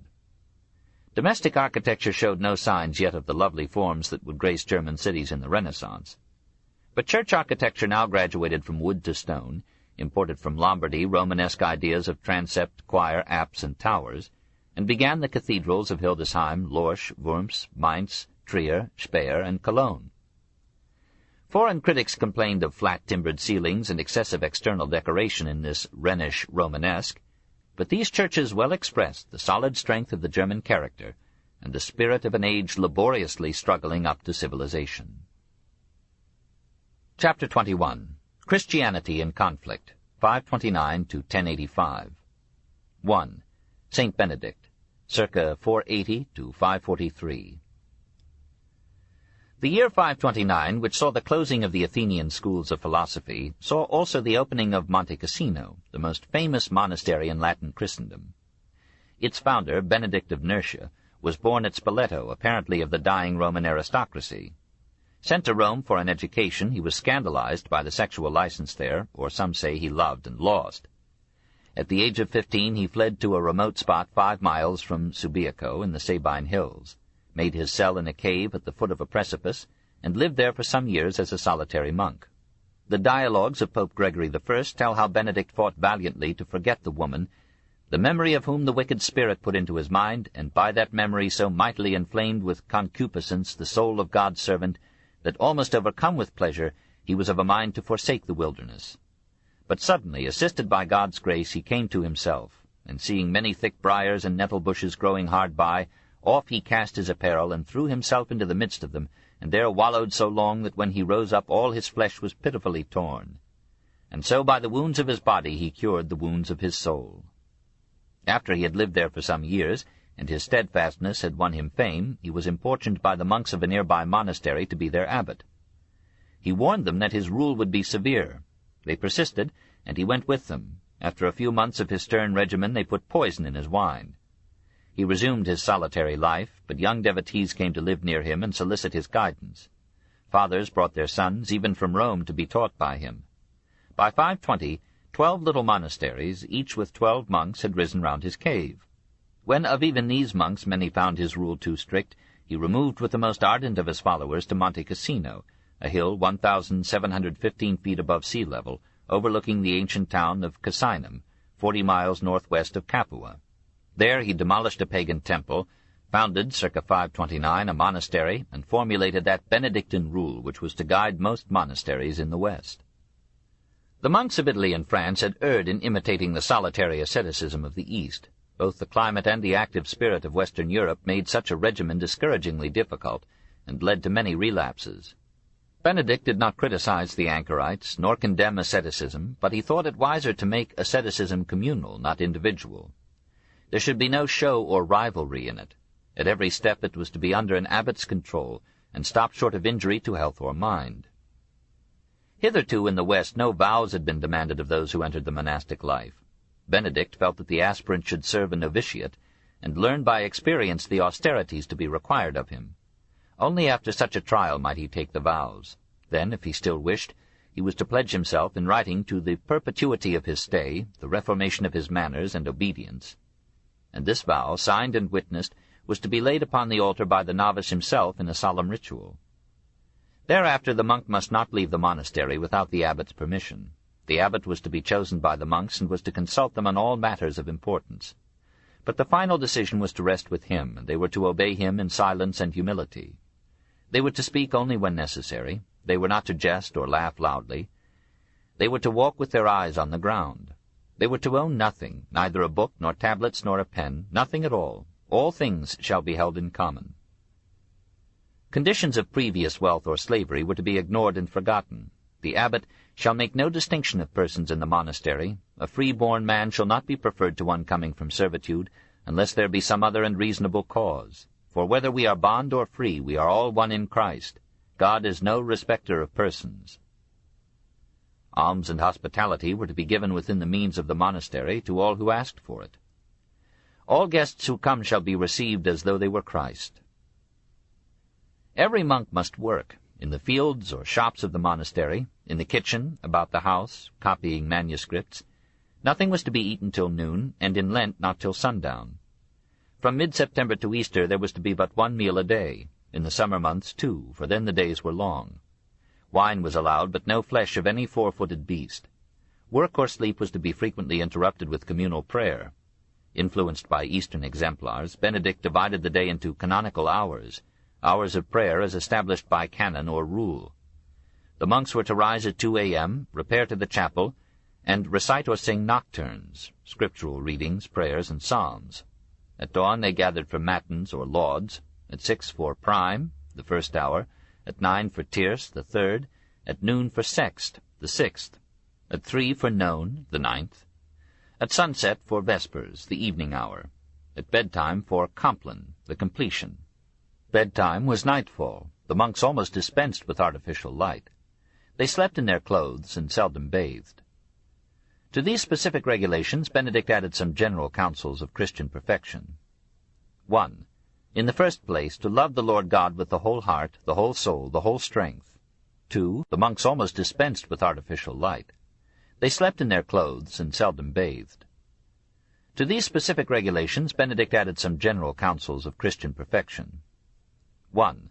In the first place, to love the Lord God with the whole heart, the whole soul, the whole strength. 2. Then one's neighbor as oneself. 3. Then not to kill, nor commit adultery, nor steal, nor covet, nor bear false witness. 8. To honor all men. 11. To chasten the body. 13. To love fasting. 14. To relieve the poor. 15. To clothe the naked. 16. To visit the sick. 30. Not to do injuries and to bear them patiently. 31. To love one's enemies. 53. Not to be fond of much talking. 61. Not to desire to be called a saint, but to be one. 71. After a disagreement to be reconciled before the going down of the sun. 72. And never to despair of the mercy of God.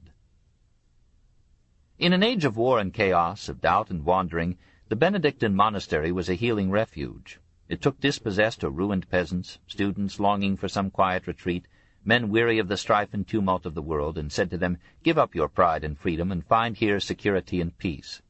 No wonder 100 similar Benedictine monasteries rose throughout Europe, each independent of the rest, all subject only to the Pope, serving as communistic isles in a raging individualistic sea.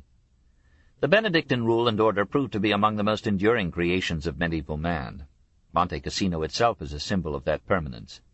Lombard barbarians sacked it in 589. The Lombards retired, the monks returned. The Saracens destroyed it in 884. The monks rebuilt it. Earthquake ruined it in 1349. The monks restored it. French soldiery pillaged it in 1799. The shells and bombs of the Second World War leveled it to the ground in 1944. Today, in 1948, the monks of St. Benedict with their own hands are building it once more. Successa virescit. cut down, it blooms again. 2. Gregory the Great, possibly from 540 to 604. While Benedict and his monks peacefully worked and prayed at Monte Cassino, the Gothic War, from 536 to 553, passed up and down Italy like a withering flame, leaving disorder and poverty in its wake. Urban economy was in chaos. Political institutions lay in ruins. In Rome, no secular authority survived except that of imperial legates weakly supported by unpaid and distant troops. In this collapse of worldly powers, the survival of ecclesiastical organization appeared even to the emperors as the salvation of the state. In 554, Justinian promulgated a decree requiring that fit and proper persons able to administer the local government be chosen as governors of the provinces by the bishops and chief persons of each province.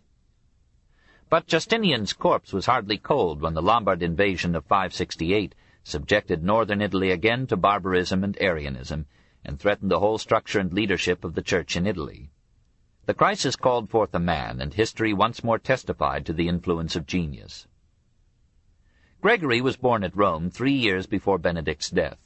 He came of an ancient senatorial family, and his youth was spent in a handsome palace on the Cælian hill. On the death of his father, he fell heir to a large fortune. He rose rapidly in the Ordo Honorum, or sequence of political plums. At 33 he was prefect, as we should say mayor, of Rome. But he had no taste for politics. Having finished his year of office, and apparently convinced by the condition of Italy that the ever-heralded end of the world was at hand, he used the greater part of his fortune to found 7 monasteries, distributed the rest in alms to the poor, laid aside all vestiges of his rank, turned his palace into the monastery of St. Andrew, and became its first monk.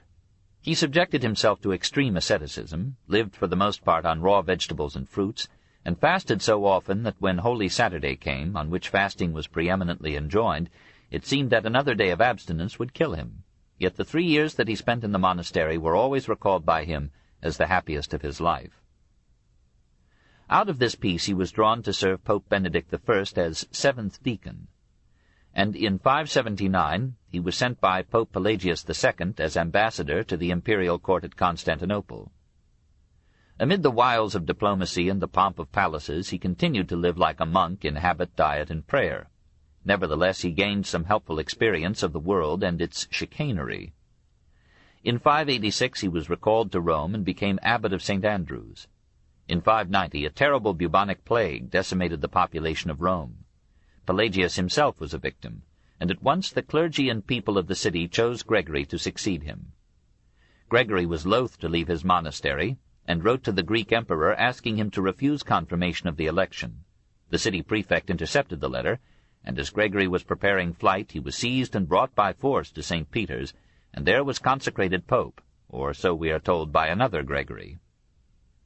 He was now 50 and already bald, with large head, dark complexion, aquiline nose, sparse and tawny beard, a man of strong feeling and gentle speech, of imperial purposes and simple sentiment. Austerities and responsibilities had ruined his health. He suffered from indigestion, slow fever, and gout.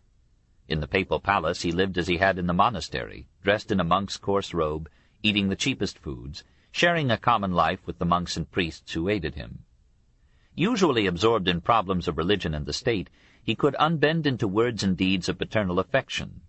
A wandering minstrel appeared at the gate of the palace with organ and monkey. Gregory bade the man enter and gave him food and drink.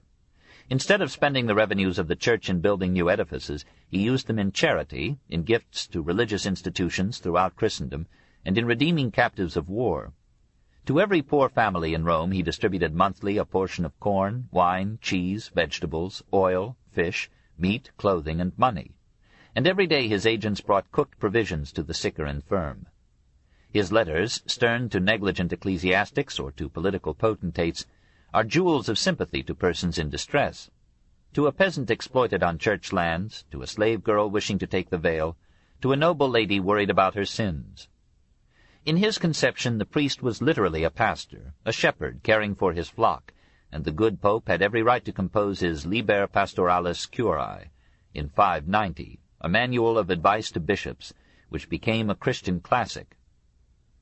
Although always ailing and prematurely old, he spent himself in ecclesiastical administration, papal politics, agricultural management, military strategy, theological treatises, mystic ecstasies, and a solicitous concern with 1,000 details of human life. He chastened the pride of his office with the humility of his creed. He called himself, in the first of his extant epistles, Servus Servorum Dei, servant of the servants of God, and the greatest popes have accepted the noble phrase. His administration of the Church was marked by economic wisdom and stern reform. He struggled to suppress simony and concubinage in the clergy. He restored discipline in the Latin monasteries, and regulated their relations with the secular clergy and the Pope. He improved the canon of the Mass, and perhaps contributed to the development of Gregorian chant. He checked exploitation on the papal estates, advanced money to tenant farmers, and charged no interest. But he collected due revenues promptly, slyly offered rent reductions to converted Jews, and received for the Church legacies of land from barons frightened by his sermons on the approaching end of the world. Meanwhile, he met the ablest rulers of his day in political duels, won often, sometimes lost, but in the end left the power and prestige of the papacy and the patrimony of Peter, that is, the papal states in central Italy, immensely extended and enhanced. He formally acknowledged, but in practice largely ignored, the sovereignty of the Eastern Emperor. When the Duke of Spoleto, at war with the imperial exarch of Ravenna, threatened Rome, Gregory signed a peace with the Duke without consulting the exarch or the Emperor. When the Lombards besieged Rome, Gregory shared in organizing defense. He mourned every minute given to earthly concerns, and apologized to his congregation for his inability to preach comforting sermons amid the worldly cares that troubled his mind. In the few years of peace allowed him, he turned happily to the task of spreading the gospel through Europe. He brought the rebellious bishops of Lombardy to submission, restored Orthodox Catholicism in Africa, received the conversion of Arian Spain, and won England with 40 monks. While abbot of St. Andrew's, he had seen some English captives exposed for sale in a slave market at Rome. He was struck, says the patriotic Bede, by their white skin and comely countenance and hair of excellent beauty. And beholding them awhile, he demanded, as they say, out of what region or land they had been brought. And it was answered that they came from Britain, where such was the appearance of the inhabitants. Again he asked whether the people of that island were Christian men, and answer was made that they were Paynims. Then this good man, "Alas," quoth he, "it is a piteous case that the author of darkness possesseth such bright-beautied people, and that men of such gracious outward sheen do bear a mind void of inward grace." Again, therefore, he inquired what was the name of that people. Answer was given that they were called Angles, whereupon he said, "Well are they so called, for they have an angel's face, and it is meet that such men were inheritors with the angels in heaven." The story, too pretty to be credible, goes on to say that Gregory asked and received of Pope Pelagius II permission to lead some missionaries to England. That Gregory started out, but was halted by a locust dropping upon the page of Scripture that he was reading. "Locusta," he cried, "that means loco sta, stay in your place." Impressed soon afterward into the papacy, he did not forget England. In 596 he sent thither a mission under Augustine, prior of St. Andrews. Arrived in Gaul, the monks were turned back by frank stories of Saxon savagery. Those angels, they were informed, were wild beasts who preferred killing to eating, thirsted for human blood, and liked Christian blood best of all. Augustine returned to Rome with these reports, but Gregory reproved and encouraged him, and sent him back to accomplish peaceably in 2 years what Rome had transiently achieved by 90 years of war. Gregory was not a philosopher-theologian like the great Augustine, nor a master of style like the brilliant Jerome. But his writings so deeply influenced and expressed the medieval mind that beside him Augustine and Jerome seemed classical. He left behind him books of popular theology so rich in nonsense that one wonders whether the great administrator believed what he wrote, or merely wrote what he thought it well for simple and sinful souls to believe.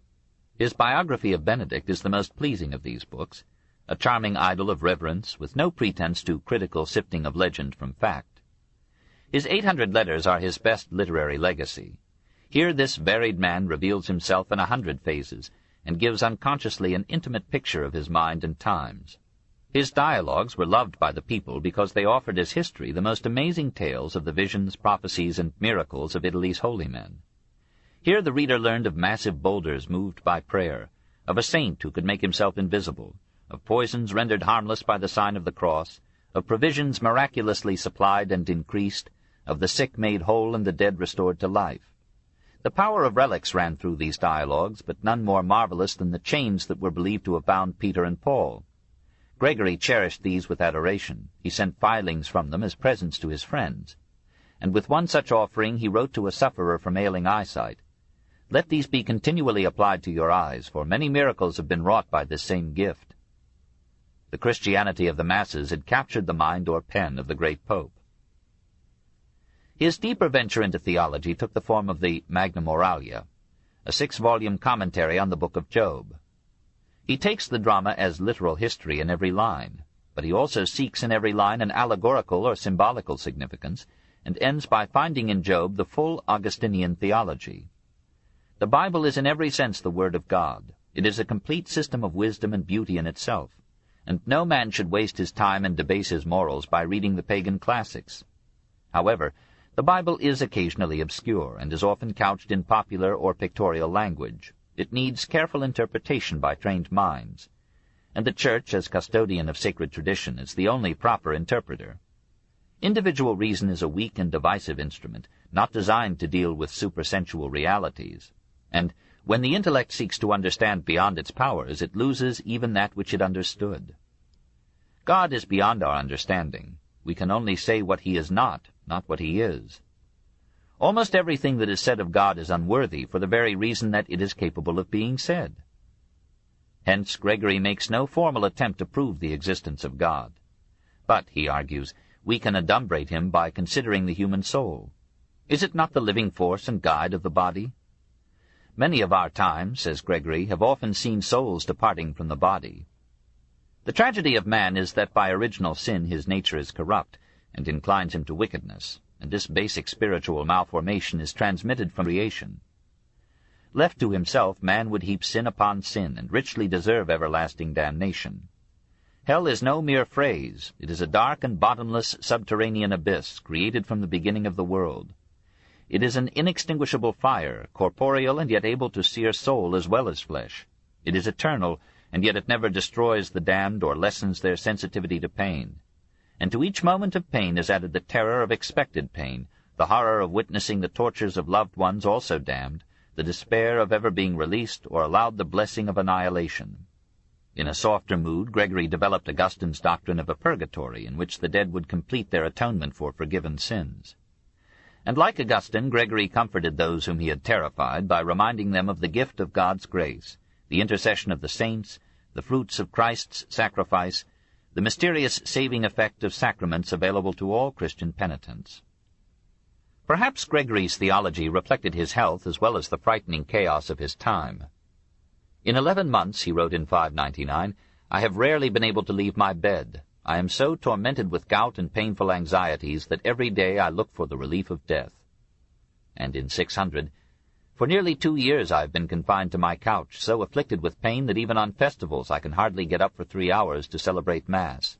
I am daily at the point of death and daily being driven back from it." And in 601, "It is long since I have been able to leave my couch. I look longingly for death." It came in 604. He dominated the end of the 6th century as Justinian had dominated its beginning, and his effect on religion was exceeded in this epoch only by that of Mohammed. He was not a learned man nor a profound theologian, but because of his simplicity he influenced the people more deeply than the Augustine whose lead he followed with engaging humility. In mind he was the first completely medieval man. While his hand managed a scattered empire, his thought dwelt on the corruption of human nature, the temptations of ubiquitous devils, and the approaching end of the world. He preached with power that religion of terror which was to darken men's minds for centuries. He accepted all the miracles of popular legend, all the magical efficacy of relics, images, and formulas. He lived in a world haunted with angels, demons, wizards, and ghosts. All sense of a rational order in the universe had departed from him. It was a world in which science was impossible, and only a fearful faith remained. The next 7 centuries would accept this theology. The great scholastics would toil to give it the form of reason. It would constitute the tragic background of the Divine Comedy. But this same man, superstitious and credulous, physically shattered with a terrified piety, was in will and action a Roman of the ancient caste, tenacious of purpose, stern of judgment, prudent and practical, in love with discipline and law. He gave a law to monasticism as Benedict had given it a rule. He built the temporal power of the papacy, freed it from imperial domination, and administered it with such wisdom and integrity that men would look to the papacy as a rock of refuge through tempestuous centuries. His grateful successors canonized him, and an admiring posterity called him Gregory the Great. 3. Papal Politics, 604 to 867. His early successors found it hard to live up to his height of virtue or power. For the most part they accepted domination by exarch or emperor, and were repeatedly humiliated in their efforts to resist. The Emperor Heraclius, anxious to unify his rescued realm, sought to reconcile the Monophysite East, which held that there was but one nature in Christ, with the Orthodox West, which distinguished two. His manifesto, Ecthesis, of 638, proposed an agreement through the doctrine of monothelism, that there was but one will in Christ. Pope Honorius I agreed, adding that the question of one or two wills was a point which I leave to grammarians as a matter of very little importance. But the theologians of the West denounced his compliance. When the Emperor Constans II issued a proclamation in 648 favoring monothelism, Pope Martin I rejected it. Constans ordered the Exarch of Ravenna to arrest him and bring him to Constantinople. Refusing to yield, the Pope was banished to the second, issued a proclamation in 648 favoring monothelism. Pope Martin I rejected it. Constans ordered the Exarch of Ravenna to arrest him and bring him to Constantinople. Refusing to yield, the Pope was banished to the Crimea, where he died in 655. The Sixth Ecumenical Council, meeting at Constantinople in 680, repudiated monothelism and condemned Pope Honorius post mortem as a favorer of heretics. The Eastern Church, chastened by the loss of Monophysite Syria and Egypt to the Moslems, concurred in the decision, and theological peace hovered for a moment over East and West. But the repeated humiliations of the papacy by the Eastern emperors, the weakening of Byzantium by Moslem expansion in Asia, Africa, and Spain, by Moslem control of the Mediterranean, and by the inability of Constantinople or Ravenna to protect the papal estates in Italy from Lombard assaults, drove the popes to turn from the declining empire and seek aid from the rising Franks. Pope Stephen II, 752 to 757, fearful that a Lombard capture of Rome would reduce the papacy to a local bishopric dominated by Lombard kings, appealed to the Emperor Constantine V. No help came thence, and the Pope, in a move fraught with political consequences, turned to the Franks. Pepin the Short came, subdued the Lombards, and enriched the papacy with the donation of Pepin, giving it all central Italy in 756. So was established the temporal power of the popes. This brilliant papal diplomacy culminated in the coronation of Charlemagne by Leo III in 800. Thereafter no man could be an accepted emperor in the West without anointment by a pope. The harassed bishopric of Gregory I had become one of the greatest powers in Europe. When Charlemagne died in 814, the domination of the Church by the Frank state was reversed. Step by step the clergy of France subordinated its kings, and while the empire of Charlemagne collapsed, the authority and influence of the Church increased. At first it was the episcopacy that profited most from the weakness and quarrels of the French and German kings. In Germany, the archbishops, allied with the kings, enjoyed over property, bishops, and priests a feudal power that paid only lip service to the popes. Apparently it was the resentment of the German bishops, irked by this archiepiscopal autocracy, that generated the false decretals. This collection, which would later fortify the papacy, aimed first of all to establish the right of bishops to appeal from their metropolitans to the popes. We do not know the date or provenance of these decretals. Probably they were put together at Metz about 842. The author was a French cleric who called himself Isidorus Mercator. It was an ingenious compilation. Along with a mass of authentic decrees by councils or popes, it included decrees and letters that it attributed to pontiffs from Clement I, 91 to 100, to Melchiades, 311 to 314. These early documents were designed to show that by the oldest traditions and practice of the Church, no bishop might be deposed, no church council might be convened, and no major issue might be decided without the consent of the Pope. Even the early pontiffs, by these evidences, had claimed absolute and universal authority as vicars of Christ on earth. Pope Sylvester I, 314 to 335, was represented as having received, in the donation of Constantine, full secular as well as religious authority over all Western Europe. Consequently, the donation of Pepin was but a halting restoration of stolen property. And the repudiation of Byzantine suzerainty by the Pope in crowning Charlemagne appeared as the long-delayed reassertion of a right derived from the founder of the Eastern Empire himself. Unfortunately, many of the unauthentic documents quoted scripture in the translation of St. Jerome, who was born 26 years after the death of Melchiades. The forgery would have been evident to any good scholar, but scholarship was at low ebb in the 9th and 10th centuries. The fact that most of the claims described by the decretals to the early bishops of Rome had been made by one or another of the later pontiffs disarmed criticism, and for 8 centuries the popes assumed the authenticity of these documents and used them to prop their policies. By a happy coincidence, the false decretals appeared shortly before the election of one of the most commanding figures in papal history. This book is continued on Cassette 7, Side 1. The Story of Civilization, Volume 4, The Age of Faith, Part 2, by Will Durant. Continued, Cassette 7, Side 1. By a happy coincidence, the false decretals appeared shortly before the election of one of the most commanding figures in papal history. Nicholas I, 858 to 867, had received an exceptionally thorough education in the law and traditions of the Church, and had been apprenticed to his high office by being a favored aide of several popes. He equaled the great Gregories, the first and the 7th, in strength of will, and surpassed them in the extent and success of his claims. Starting from premises then accepted by all Christians, that the Son of God had founded the Church by making Peter her first head, and that the bishops of Rome inherited their power from Peter in direct line, Nicholas reasonably concluded that the Pope, as God's representative on earth, should enjoy a suzerain authority over all Christians, rulers as well as subjects, at least in matters of faith and morals. Nicholas eloquently expounded this simple argument, and no one in Latin Christendom dared contradict it. Kings and archbishops could only hope that he would not take it too seriously. They were disappointed. When Lothair II, King of Lorraine, wished to divorce his queen Teutberga and marry his mistress, Waldrida, the chief prelates of his kingdom granted his wish in 862. Teutberga appealed to Nicholas, who sent legates to Metz to examine the matter. Lothair bribed the legates to confirm the divorce. The archbishops of Trier and Cologne brought this decision to the Pope. Nicholas discovered the fraud, excommunicated the archbishops, and ordered Lothair to dismiss his mistress and take back his wife. Lothair refused and marched with an army against Rome. Nicholas remained for 48 hours in St. Peter's in fasting and prayer. Lothair lost courage and submitted to the Pope's commands.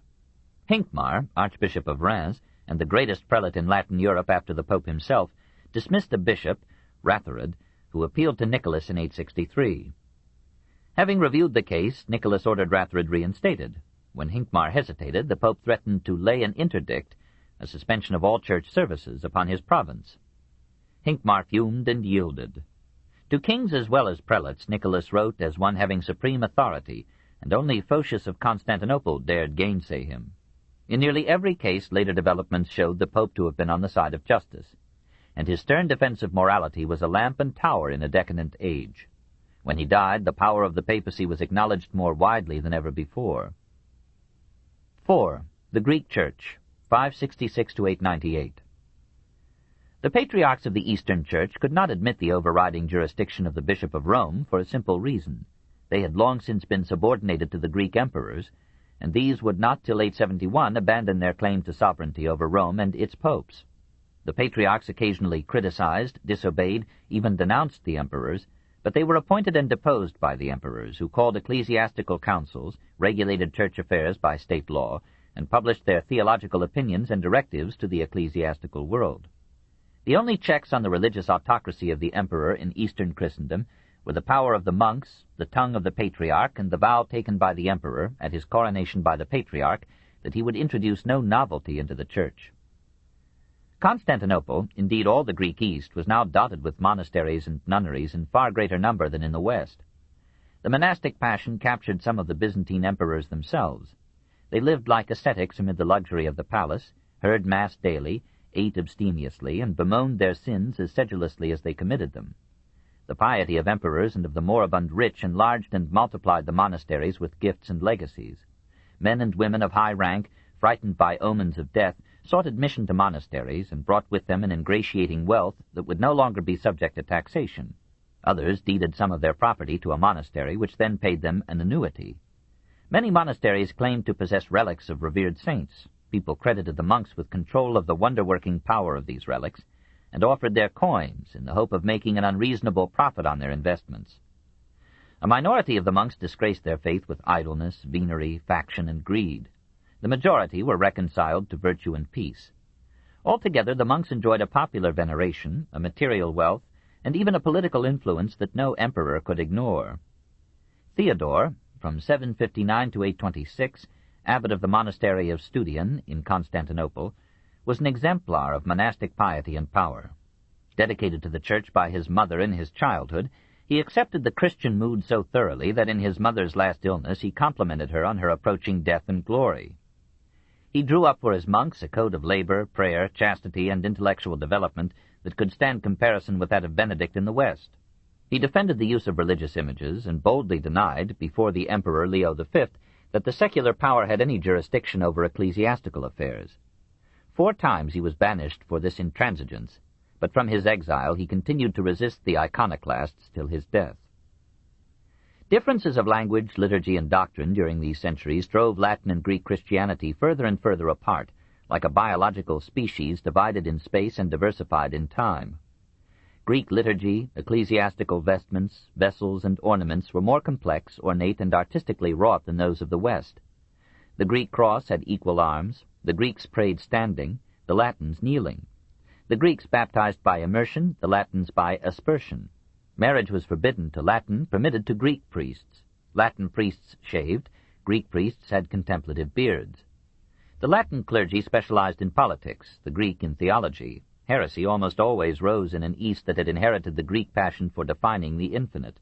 From the old Gnostic heresies of Bardesanes in Syria, and perhaps from the westward movement of Manichaean ideas, there arose in Armenia, about 660, a sect of Paulicians that took its name from St. Paul, rejected the Old Testament, the sacraments, the reverence paid to images, the symbolism of the cross. Like some advancing pullulation, these groups and theories spread through the Near East into the Balkans, Italy, and France. They bore heroically the most merciless persecutions, and still survive as remnants in the Molokani, the Clistai, and the Doukhobors. The Monothelite controversy was more agitated by the emperors than by the people, and doubtless the people were not responsible for the filioque that so tragically advanced the schism of Greek from Latin Christianity. The Nicene Creed had spoken of the Holy Ghost who proceedeth from the Father, ex patre procedit. For 250 years this sufficed. But in 589 a church council at Toledo made the statement read, ex patre filioque procedit, proceedeth from the Father and the Son.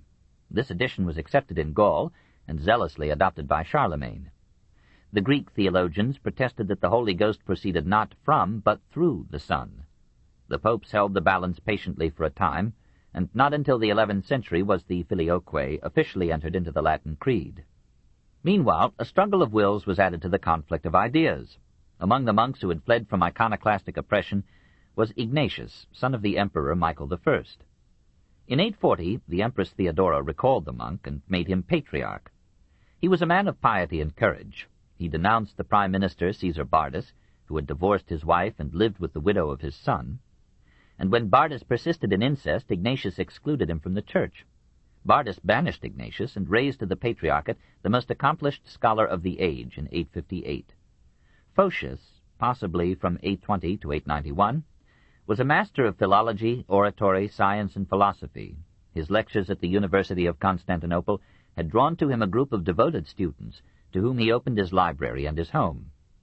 Shortly before his promotion to the patriarchal see, he had completed an encyclopedic Myriabiblion in 280 chapters, each of which reviewed and sampled an important book.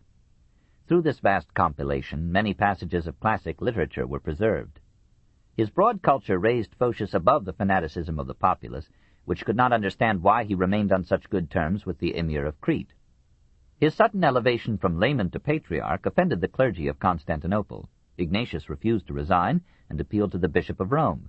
Nicholas I sent legates to Constantinople to inquire into the case, and in letters to the Emperor Michael III and Photius, he laid down the principle that no ecclesiastical matter of grave moment should be decided anywhere in Christendom without the consent of the Pope.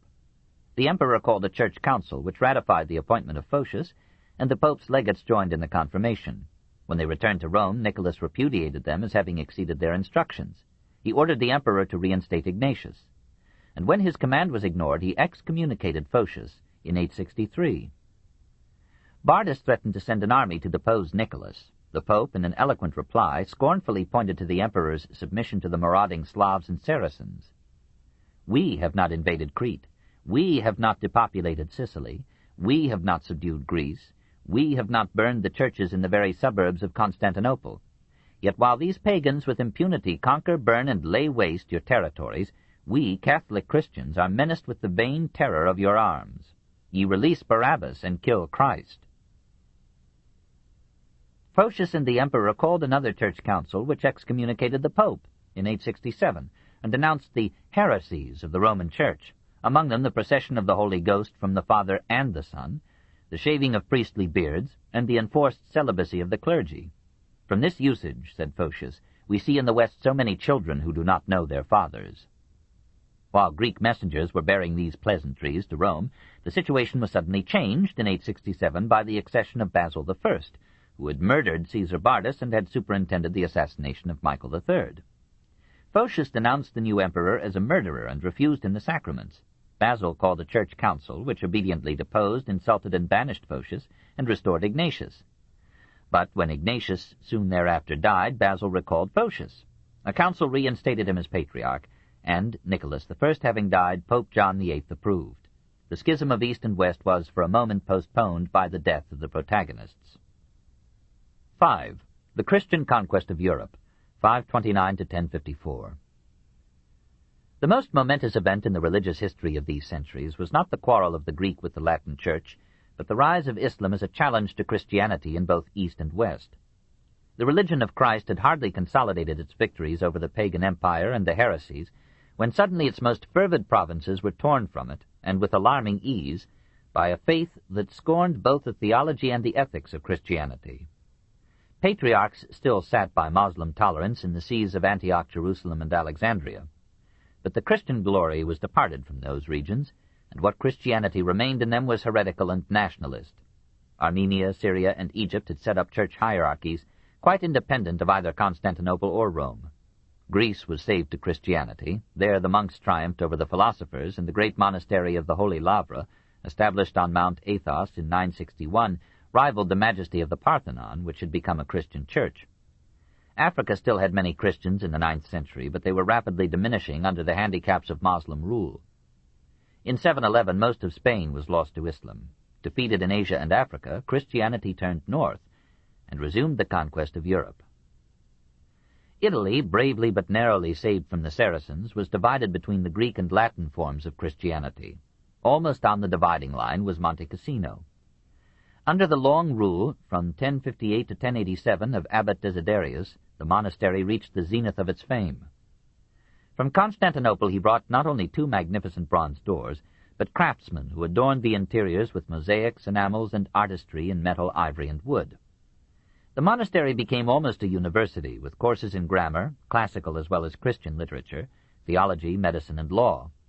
Following Byzantine models, the monks executed exceptionally fine illuminated manuscripts and copied in a beautiful book hand the classics of pagan Rome. Some classics were only thus preserved. In Rome, the Church, under Pope Boniface IV and his successors, instead of permitting the further disintegration of pagan temples, reconsecrated them to Christian use and care. The Pantheon was dedicated to the Virgin Mary and all martyrs in 609. The Temple of Janus became the Church of St. Dionysius. The Temple of Saturn became the Church of the Savior. Leo IV, from 847 to 855, renewed and embellished St. Peter's, and through the growth of the papacy and the coming of pilgrims, a polyglot suburb grew around that group of ecclesiastical buildings which took its name from the ancient Vatican Hill. France was now the richest possession of the Latin Church. The Merovingian kings, confident of buying heaven after enjoying polygamy and murder, showered the bishoprics with lands and revenues. Here, as elsewhere, the Church received legacies from penitent magnates and devout heiresses. Chilperic's prohibition of such bequests was soon cancelled by Guthrum. By one of the many pleasantries of history, the Gallic clergy were almost wholly recruited from the Gallo-Roman population. The converted Franks knelt at the feet of those whom they had conquered, and gave back in pious donations what they had stolen in war. The clergy were the ablest, best educated, and least immoral element in Gaul. They almost monopolized literacy, and though a small minority led scandalous lives, most of them labored faithfully to give schooling and morals to a population suffering from the greed and wars of their lords and kings, secular as well as religious authorities in their dioceses, and their tribunals were the favorite resort of litigants even in non-ecclesiastical concerns. Everywhere they took under their protection orphans and widows, paupers and slaves.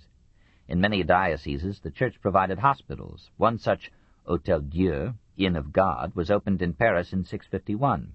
Saint-Germain, Bishop of Paris in the second half of the 6th century, was known throughout Europe for his work in raising funds, and spending his own, to emancipate slaves. Bishop Sidonius of Mainz banked the Rhine.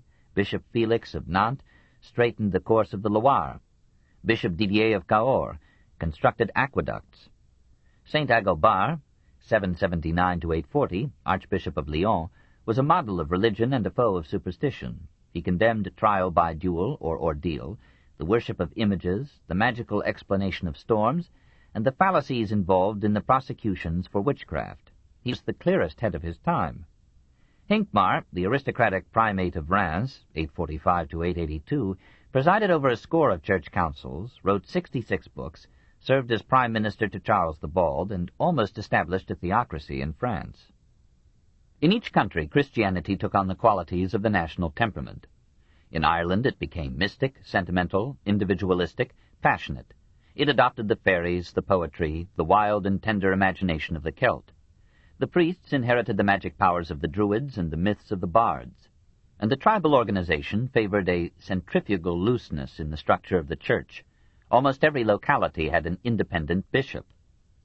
More numerous and influential than the bishops and priests were the monks who, in groups seldom numbering more than 12, formed half-isolated and mostly autonomous monasteries throughout the island, recognizing the Pope as head of the Church but submitting to no external control.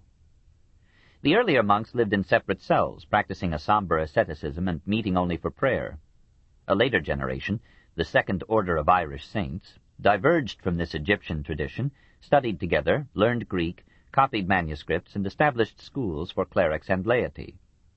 From the Irish schools in the 6th and 7th centuries, a succession of renowned and redoubtable saints passed over into Scotland, England, Gaul, Germany, and Italy to revitalize and educate a darkened Christianity. Almost all Ireland, wrote a Frank about 850, comes flocking to our shores with a troop of philosophers. As Germanic invasions of Gaul and Britain had driven scholars from those lands to Ireland, so now the wave returned, the debt was paid.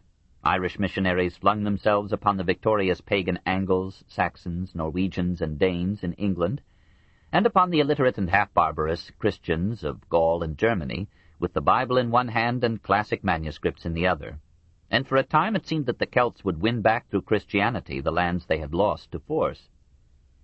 It was in the Dark Ages that the Irish spirit shone with its strongest light. The greatest of these missionaries was St. Columba. We know him well through the biography written, circa 679, by Adamnan, one of his successors at Iona. Columba was born at Donegal in 521, of royal stock. Like Buddha, he was a saint who could have been a king. At school in Moville he showed such devotion that his schoolmaster named him Columkil, Column of the Church. From the age of 25 he founded a number of churches and monasteries, of which the most famous were at Derry, Durrow, and Kells. But he was a fighter as well as a saint, a man of powerful frame and mighty voice. His hot temper drew him into many quarrels, at last into war with King Dermid. A battle was fought in which, we are told, 5,000 men were killed. Columba, though victorious, fled from Ireland in 563, resolved to convert as many souls as had fallen in that engagement at Culdrevna. He now founded on the island of Iona, off the west coast of Scotland, one of the most illustrious of medieval monasteries. Thence he and his disciples brought the gospel to the Hebrides, Scotland, and northern England. And there, after converting thousands of pagans and illuminating 300 noble books, he died in prayer at the altar in his 78th year. Kindred to him in spirit and name was St. Columban. Born in Leinster about 543, he does not enter history till we find him, aged 32, establishing monasteries in the wilds of the Vosges mountains of France. At Luxeuil he instructed his novices, "You must fast every day, pray every day, work every day, read every day. A monk must live under the rule of one father, and in the society of many brethren, that he may learn humility from one, patience from another, silence from a third, gentleness from a fourth. he must go to bed so tired that he will fall asleep on the way. Punishments were severe, usually by flogging. 6 stripes for coughing when beginning a psalm, or neglecting to manicure the nails before saying Mass, or smiling during services, or striking the teeth on the chalice at communion. 12 for omitting grace at meal, 50 for being late at prayers, 100 for engaging in a dispute, 200 for speaking familiarly with a woman. Despite this reign of terror, there was no lack of novices. Luxeuil had 60 monks, many from rich families. They lived on bread, vegetables, and water, cleared forests, plowed fields, planted and reaped, fasted and prayed. Here Columban established the Laus Perennis, or unending praise. All day and night, through relays of monks, litanies were to rise to Jesus, Mary, and the saints. 1,000 monasteries like Luxeuil are a pervasive element in the medieval scene. The stern temper that framed this rule allowed no compromise with other views, and Columban, who banned disputes, found himself in repeated quarrels with the bishops, whose authority he ignored, with secular officials, whose interferences he repelled, and even with the popes. For the Irish celebrated Easter according to a reckoning practiced by the early Church, but abandoned by her in 343. In a consequent conflict with the Gallic clergy, these appealed to Gregory the Great. Columban rejected the Pope's instructions, saying, "The Irish are better astronomers than you Romans," and bade Gregory accept the Irish mode of calculation, or be looked upon as a heretic and repudiated with scorn by the churches of the West. The rebellious Irishman was expelled from Gaul in 609 for denouncing the wickedness of Queen Brunhild. He was put by force on a vessel bound for Ireland. The ship was driven back to France. Columban crossed the forbidden land and preached to the pagans of Bavaria. He could hardly have been as terrible a man as his rule and career picture him, for we are told that squirrels perched confidently on his shoulders and ran in and out of his cowl. Leaving a fellow Irishman to found in 613 the monastery of St. Gall on Lake Constance, he painfully crossed the St. Gothard Pass and established the monastery of Bobbio in Lombardy in 613. There, 2 years later, in the austerity of his solitary cell, he died. Tertullian mentions Christians in Britain in 208. Bede speaks of St. Alban as dying in the persecution by Diocletian. British bishops attended the Council of Sardica in 347. Germanus, Bishop of Auxerre, went to Britain in 429 to suppress the Pelagian heresy. William of Malmesbury avers that the bishop, presumably on a later visit, routed an army of Saxons by having his British converts shout hallelujah at them. From this vigorous condition, British Christianity pined and almost died in the Anglo-Saxon invasions. We hear nothing of it again until, at the end of the 6th century, the disciples of Columba entered Northumberland, and Augustine, with 7 other monks, reached England from Rome. Doubtless Pope Gregory had learned that Ethelbert, the pagan king of Kent, had married Bertha, a Christian Merovingian princess. Ethelbert listened courteously to Augustine, remained unconvinced, but gave him freedom to preach, and provided food and lodging for him and his fellow monks in Canterbury. At last, in 599, the Queen prevailed upon the king to accept the new faith, and many subjects followed their example. In 601, Gregory sent the pallium to Augustine, who became the first in an impressive line of distinguished archbishops of Canterbury. Gregory was lenient to the lingering paganism of England. He allowed the old temples to be christened into churches, and permitted the custom of sacrificing oxen to the gods to be gently transformed into killing them to the refreshing of themselves to the praise of God, so that the English merely changed from eating beef when they praised God to praising God when they ate beef.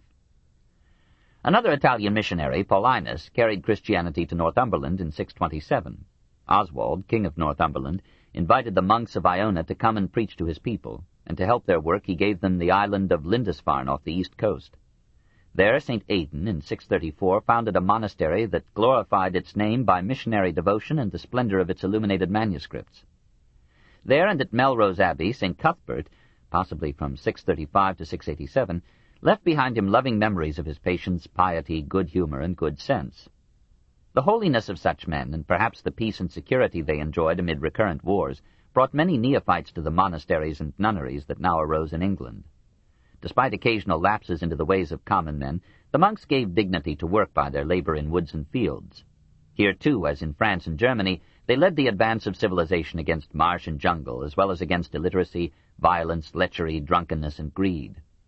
Bede thought that too many Englishmen were entering monasteries, that too many monasteries were being founded by nobles to put their property beyond taxation, and that the tax-exempt lands of the Church were absorbing too much of England's soil. Too few soldiers were left, he warned, to preserve England from invasion. Soon the Danes, then the Normans, would prove the worldly wisdom of the monk. Strife found its way even into monastic peace, when the Benedictine monks of southern England, following the Roman ritual and the calendar, came into contact and conflict with the Irish monks in calendar and liturgy in the north. At the Synod of Whitby in 664, St. Wilfrid's eloquence decided the issue, technically the proper date for Easter, in favor of Rome. The Irish missionaries pugnaciously resigned themselves to the decision. The British Church, unified and endowed, became an economic and political power and took a leading role in civilizing the people and governing the state. Christianity came to Germany as the gift of Irish and English monks. In 690, the Northumbrian monk Willibrord, who had been educated in Ireland, crossed the North Sea with 12 adventurous aides, fixed his episcopal seat at Utrecht, and labored for 40 years to convert the Frisians. But these realistic lowlanders saw in Willibrord the hand of his protector Pepin the Young, and feared that their conversion would subject them to the Franks. Moreover, they were not pleased to be told that all their unbaptized forebears were in hell. A Frisian king, having learned this as he stood on the brink of baptism, turned away, saying that he preferred to spend eternity with his ancestors. A stronger man than Willibrord renewed the campaign in 716. Winfrid, from possibly 680 to 754, an English noble and Benedictine monk, won the name of Boniface from Pope Gregory II and the title of Apostle of Germany from a pious posterity. Near Fritzlar in Hesse he found an oak tree worshipped by the people as the home of a god. He felled it, and the populace, amazed at his survival, flocked to be baptized. Great monasteries were set up at Reichenau in 724, Fulda in 744, and Lorsch in 763. In 748, Boniface was made Archbishop of Mainz. He appointed bishops and organized the German Church into a powerful engine of moral, economic, and political order. Having accomplished his mission in Hesse and Thuringia, and seeking to crown his career with a martyr's death, Boniface gave up his proud episcopate and entered Frisia, resolved to complete the work of Willibrord. He had labored there a year when he was attacked by the pagans and slain. A generation later, Charlemagne brought Christianity to the Saxons with fire and sword. The obstinate Frisians thought it time to yield, and the conquest of Rome's conquerors by Roman Christianity was complete. The final triumph of the faith in Europe was the conversion of the Slavs. In 861, Prince Rostislav of Moravia, noting the entrance into his realm of a Latin Christianity that ignored the vernacular in its liturgy, applied to Byzantium for missionaries who would preach and pray in the vulgar tongue. The emperor sent him 2 brothers, Methodius and Cyril, who, having been reared in Salonika, spoke Slavonic with ease. They were welcomed, but found that the Slavs had as yet no alphabet to fully express their language in writing. The few Slavs who wrote used Greek and Latin characters to represent their speech. Cyril thereupon invented the Slavonic alphabet and script by adopting the Greek alphabet with the values that Greek usage had given it by the 9th century. B sounded as V, H as I, or the English E, CHI as the Scotch CH. And he devised original letters for Slavonic sounds not expressible by Greek characters. With this alphabet, Cyril translated into Slavonic the Septuagint Greek version of the Old Testament and the Greek liturgical texts, thereby inaugurating a new written language and a new literature. A struggle now ensued between Greek and Latin Christianity to see which should capture the Slavs. Pope Nicholas I invited Cyril and Methodius to Rome, where Cyril took monastic vows, fell ill, and died in 869. Methodius returned to Moravia as an archbishop consecrated by the Pope. Pope John VIII allowed the use of the Slavonic liturgy. Stephen V forbade it. Moravia, Bohemia, and Slovakia, these constituting the Czechoslovakia of today, and later Hungary and Poland, were won to the Latin Church and Rite, while Bulgaria, Serbia, and Russia accepted the Slavonic liturgy and alphabet, gave their allegiance to the Greek Church, and took their culture from Byzantium. Political calculations influenced these religious transformations. The conversions of the Germans aimed to incorporate them firmly into the realm of the Franks. King Harold Bluetooth imposed Christianity upon Denmark in 974 as part of the price that the Emperor Otto II demanded for peace. Boris of Bulgaria, after flirting with the papacy, went over to the Greek Church in 864 to win protection against an expanding Germany. And Vladimir I made Russia Christian in 988 to win the hand of Anna, sister of the Greek Emperor Basil II, and to obtain part of the Crimea as her dowry. For 2 centuries, the Russian Church acknowledged the Patriarch of Constantinople. In the 13th century, it declared its independence. And after the fall of the Eastern Empire in 1453, the Russian Church became the dominant factor in the Greek Orthodox world. The victorious soldiers in this Christian conquest of Europe were the monks, and the nurses in this war were the nuns. The monks helped the peasant pioneers to bring the wilderness under cultivation, to clear the forest and the brush, to drain the swamps and bridge the creeks and cut the roads. They organized industrial centers, schools, and charity, copied manuscripts and collected modest libraries, gave moral order, courage, and comfort to bewildered men uprooted from their traditional customs, cults, or homes. Benedict of Aniane labored, dug, and reaped amid his monks, and the monk Theodulf near Reims drove the plough so faithfully for 22 years that after his death it was kept as an object of veneration. Periodically, after superhuman exaltations of virtue, devotion, and energy, monks and nuns relapsed into human nature, and in almost every century a campaign of monastic reform was needed to lift the monks again to the unnatural heights of their rule. Some monks enlisted in passing moods of piety and self-surrender, and were maladapted to the discipline after their ecstasy waned. Some were oblates, who had been brought to the monasteries and vowed to the monastic life by their parents when they were children of 7 or more years of age, sometimes when they were infants in the cradle, and these vicarious vows were held irrevocable until, in 1179, papal decrees allowed their annulment at the age of 14. In 817, Louis the Pious, shocked by the lax discipline of French monasteries, called a national assembly of abbots and monks at Aachen, and commissioned Benedict of Aniane to re-establish the rule of St. Benedict of Nursia in all the monasteries of the realm. The new Benedict labored sedulously, but he died in 821. The wars of the kings soon disordered the Frank Empire, and Norman, Magyar, and Saracen raids despoiled hundreds of monasteries. Monks wandered homeless into the secular world, and those who returned after the wave of devastation had receded brought with them worldly ways. Feudal lords seized monasteries, appointed their abbots, appropriated their revenues. By 900 the monasteries of the West, like almost every institution in Latin Europe, had sunk to the lowest point in their medieval history. Some clergy, secular and regular, said St. Odo of Cluny, who died in 942, do so set to naught the Virgin's Son that they commit fornication in his very courts, nay, in those very inns which the devotion of the faithful hath built, in order that chastity may be kept safely within their fenced precincts. They so overflow with lust that Mary hath no room wherein to lay the child Jesus. It was from Cluny that the great reform of the monasteries came. About 910, 12 monks had established a monastery there in the hills of Burgundy, almost on the German-French frontier. In 927, Abbot Odo revised its rule towards a moral rigor combined with physical lenience. Asceticism was rejected, baths were recommended, diet was generous, beer and wine were allowed. But the old vows of poverty, obedience, and chastity were to be unremittingly enforced. Similar institutions were opened elsewhere in France, but whereas each monastery had heretofore been a lawless law unto itself, or had been loosely subject to local bishop or lord, the new Benedictine monasteries allied with Cluny were ruled by priors subject both to the abbots of Cluny and to the popes. Under Cluny's abbots, Meul, from 954 to 994, Odelot, from 994 to 1049, and Hugh, from 1049 to 1109, the movement for monastic affiliation spread from France to England, Germany, Poland, Hungary, Italy, and Spain. Many old monasteries joined the Cluniac congregation. By 1100, some 2,000 priories acknowledged Cluny as their mother and ruler. The power so organized, free from state interference and episcopal supervision, gave the papacy a new weapon with which to control the secular hierarchy of the Church. At the same time, it made possible a courageous reform of monasticism by the monks themselves. Disorder, idleness, luxury, immorality, simony were brought under firm rule, and Italy beheld the strange sight of a French monk, Odo, invited to Italy to reform Monte Cassino itself. 6. The nadir of the papacy, 867 to 1049. Reform reached Rome last of all. The populace of the city had always been unmanageable, even when the imperial eagle had wielded legions in its claws. Now the pontiffs, armed only with a weak militia, the majesty of their office and the terror of their creed, found themselves the prisoners of a jealous aristocracy and of a citizenry whose piety suffered from nearness to Peter's throne. The Romans were too proud to be impressed by kings and too familiar to be awed by popes. They saw in the vicars of Christ men subject like themselves to sickness, error, sin, and defeat.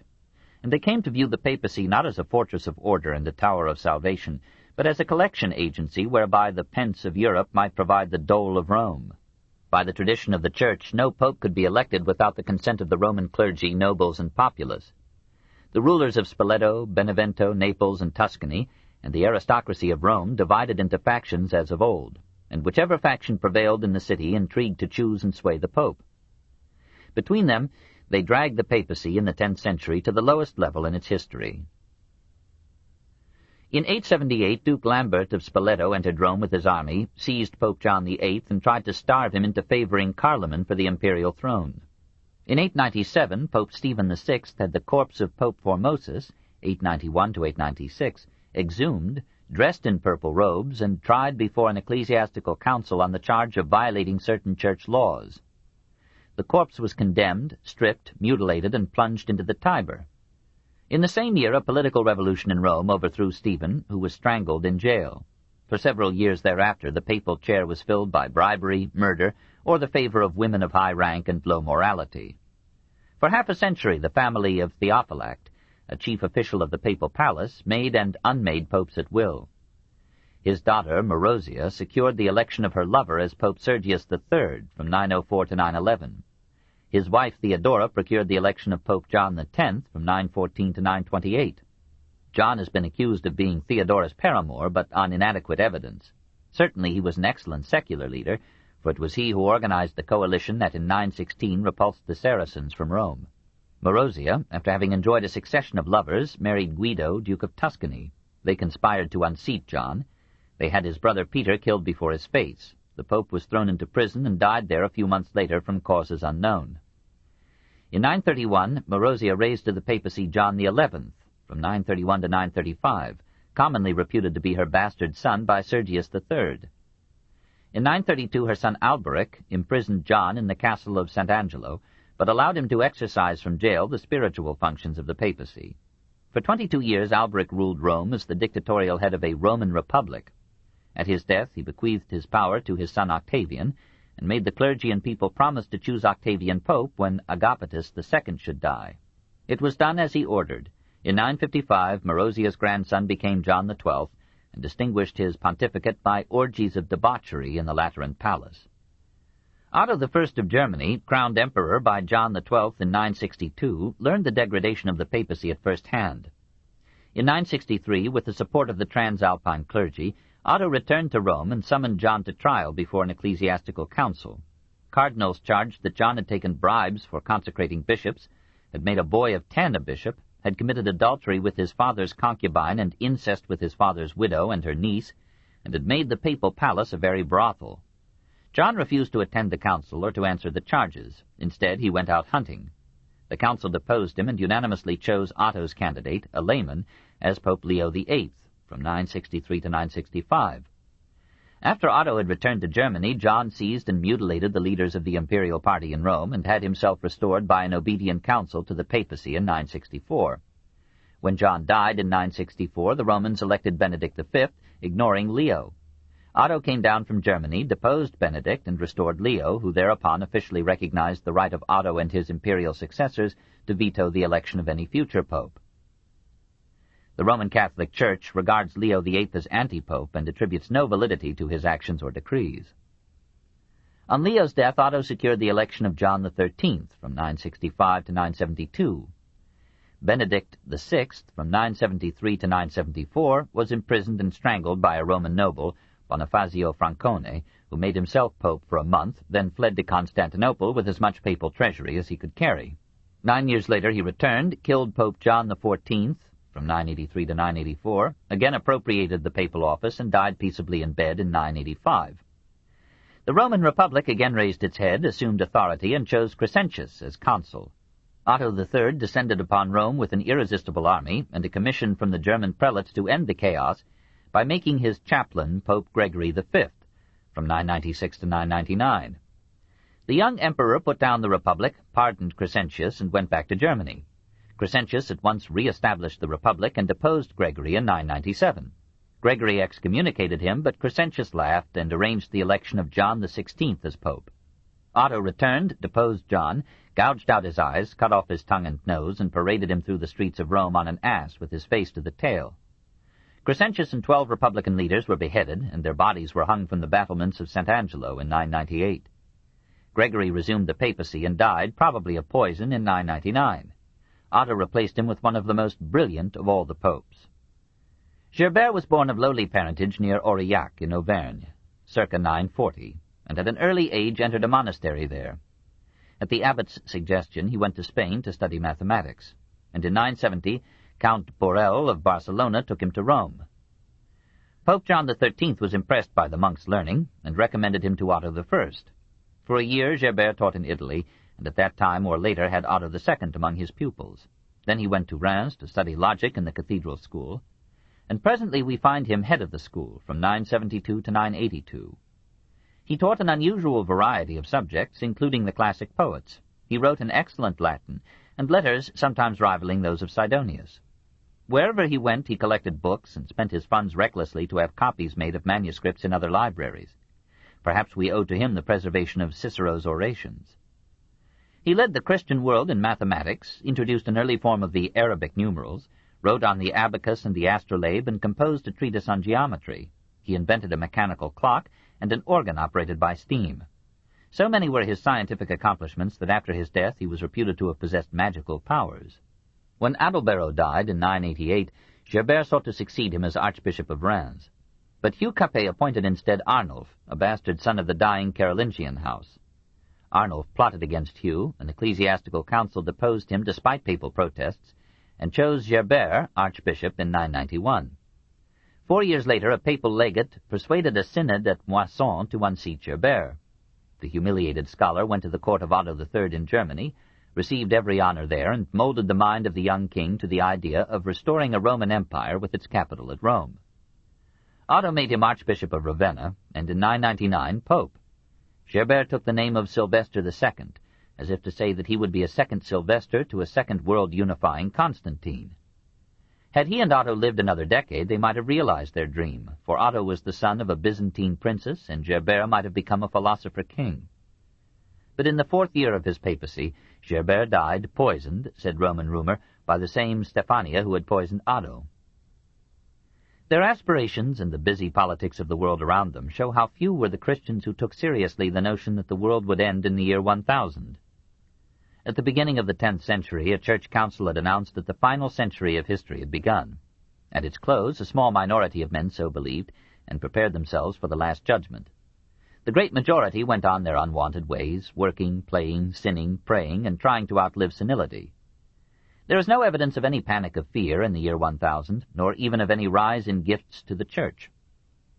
After the death of Gerbert, the decay of the papacy was resumed. This book is continued at this point on the other side of this cassette. Please reverse or turn the cassette over now. The Story of Civilization, Volume 4, The Age of Faith, Part 2 by Will Durant. Continued, Cassette 7, Side 2. After the death of Gerbert, the decay of the papacy was resumed. The counts of Tusculum, in league with the German emperors, bought bishops and sold the papacy with hardly an effort at concealment. Their nominee, Benedict VIII, 1012 to 1024, was a man of vigor and intelligence, but Benedict IX, from 1032 to 1045, made pope at the age of 12, led so shameful and riotous a life that the people rose and drove him out of Rome. Through Tusculan aid he was restored, but tiring of the papacy, he sold it to Gregory VI, from 1045 to 1046, for 1,000 or 2,000 pounds of gold. Gregory astonished Rome by being almost a model pope. Apparently he had bought the papacy in a sincere desire to reform it and liberate it from its overlords. The Tusculan house could not favor such a reform. It made Benedict IX pope again, while a third faction set up Sylvester III. The Italian clergy appealed to the Emperor Henry III to end this disgrace. He came to Sutri, near Rome, and convened an ecclesiastical council. It imprisoned Sylvester, accepted Benedict's resignation, and deposed Gregory for admittedly buying the papacy. Henry persuaded the council that only a foreign pope, protected by the emperor, could terminate the debasement of the church. The Bishop of Bamberg was elected as Clement II from 1046 to 1047. He died a year later, and Damasus II, from 1047 to 1048, also succumbed to the malaria that now regularly came out of the undrained Campania. At last, in Leo IX, from 1049 to 1054, the papacy found a man who could face its problems with courage, learning, integrity, and a piety long rare in Rome. 7. The Reform of the Church, 1049 to 1054. 3 internal problems agitated the Church at this time: simony in the papacy and the episcopacy, marriage or concubinage in the secular clergy, and sporadic incontinence among the monks.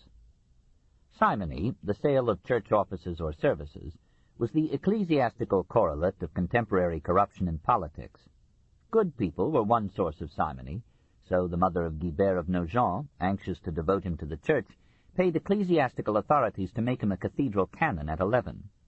A church council at Rome in 1099 warned the frequency of such cases. As bishops in England, Germany, France, and Italy administered profane as well as ecclesiastical affairs, and were feudally endowed with lands or villages or even cities to supply their necessary revenues, ambitious men paid secular powers great sums for such appointments, and greedy potentates overrode all decencies to earn these bribes.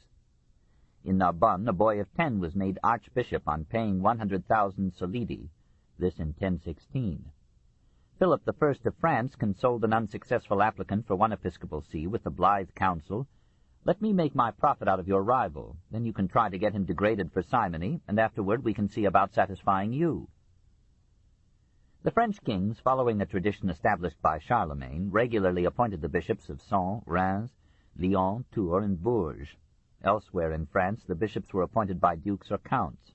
Many bishoprics became in the 11th century the hereditary patrimony of noble families, and were used as provision for bastards or younger sons. In Germany, one baron possessed and transmitted 8 bishoprics. A German cardinal alleged, circa 1048, that the simoniacal buyers of sees and benefices had sold the marble facings of the churches, even the tiles from their roofs, to reimburse themselves for the cost of their appointments.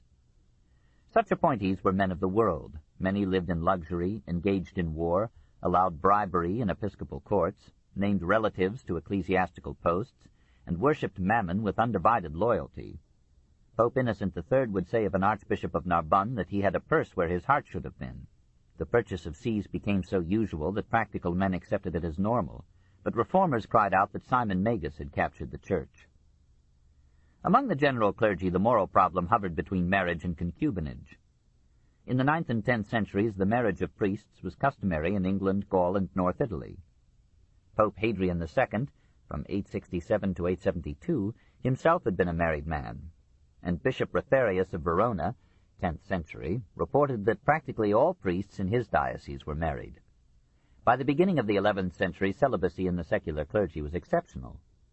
It would be a mistake to consider clerical marriage immoral, though often contrary to the canons and ideals of the Church. It was quite in accord with the customs and moral judgments of the times. At Milan, a married priest stood higher in public repute than one unmarried. The latter was suspected of concubinage. Even concubinage, the regular cohabitation of an unmarried man with an unmarried woman, was condoned by public opinion. The great majority of the European clergy led apparently decent moral lives, and all through the Middle Ages we hear of priests and bishops living in saintly devotion to their flocks. Here and there, however, there were scandalous exceptions. In 742, Bishop Boniface complained to Pope Zachary that bishoprics were being given to greedy laymen and adulterous clerics, and that some deacons kept 4 or 5 concubines. And the Venerable Bede, in the same century, condemned some bishops of England for laughter, jesting, tales, revellings, drunkenness, and dissolute living. Towards the end of the first millennium, such charges became more numerous. Ralph Glaber described the clergy of that period as sharing in the general immorality of the age. An Italian monk, Peter Damian, who lived from 1007 to 1072, presented to the Pope a book ominously entitled Liber Gomorianus, in which he described, with the exaggerations to be expected from his sanctity, the vices of the clergy. One chapter was, On the Diversity of Sins Against Nature. Damian strongly urged the prohibition of clerical marriage. The Church had long since opposed clerical marriage on the ground that a married priest, consciously or not, would put his loyalty to wife and children above his devotion to the Church, that for their sake he would be tempted to accumulate money or property, that he would try to transmit his see or benefice to one of his offspring, that an hereditary ecclesiastical caste might in this way develop in Europe as in India, and that the combined economic power of such a property priesthood would be too great for the papacy to control. The priest should be totally devoted to God, the Church, and his fellow men. His moral standard must be higher than that of the people, and must confer upon him the prestige necessary to public confidence and reverence. Several councils had demanded celibacy of the clergy. One, at Pavia in 1018, had decreed a status of perpetual slavery and disbarment from inheritance for all children of priests, but clerical marriage continued. Leo IX found the See of Peter impoverished by clerical bequests of church benefices to clerical offspring, by baronial seizures of church estates, and by the highway robbery of pilgrims bringing prayers, petitions, and offerings to Rome. He organized protection for the pilgrims, recaptured alienated ecclesiastical property, and set himself to the heavy task of ending simony and clerical marriage. Turning over the domestic and administrative cares of the papacy to the shrewd and devoted monk who was to become Gregory VII, Leo left Rome in 1049, resolved to examine at first hand the morals of the clergy and the functioning of the Church in the major cities of Europe.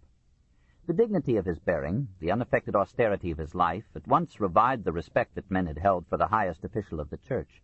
Vice hid its head as he approached, and Godfrey of Lorraine, who had plundered churches and defied kings, trembled under papal excommunication, submitted to be publicly scourged before the altar of the church that he had ruined in Verdun, undertook to repair the church, and labored in the work with his own hands. At Cologne, Leo held papal court and received every honor from a German clergy proud of a German pope.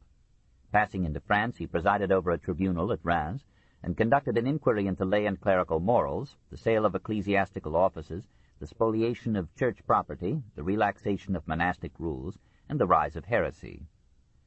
Every bishop present was ordered to confess his sins. One after another, including archbishops, accused himself. Leo sternly reproved them, deposed some, forgave some, excommunicated 4, summoned others to Rome in public penance. He commanded the clergy to dismiss their wives and concubines, and to forego the use of arms. The Council of Reims further decreed that bishops and abbots were to be elected by the clergy and the people, prohibited the sale of ecclesiastical offices, and forbade the clergy to receive fees for administering the Eucharist, attending the sick, or burying the dead. A council in Mainz in 1049, under Leo's urging, enacted similar reforms for Germany. In 1050 he returned to Italy, presided at the Council of Vercelli, and condemned the heresy of Berengar of Tours. With his long and arduous visitation of the north, Leo had restored the prestige of the papacy, replaced the German emperor as head of the German Church, brought the French and Spanish episcopates to acknowledge the authority of the Pope, and made some progress toward cleansing the clergy of venality and venery. In 1051 and 1052 he made further campaigns in Germany and France, presided over a great ecclesiastical assembly at Worms and another at Mantua. Returning at last to Rome, he took on the uncongenial task of defending the papal states by military means. The Emperor Henry III had given him the Duchy of Benevento.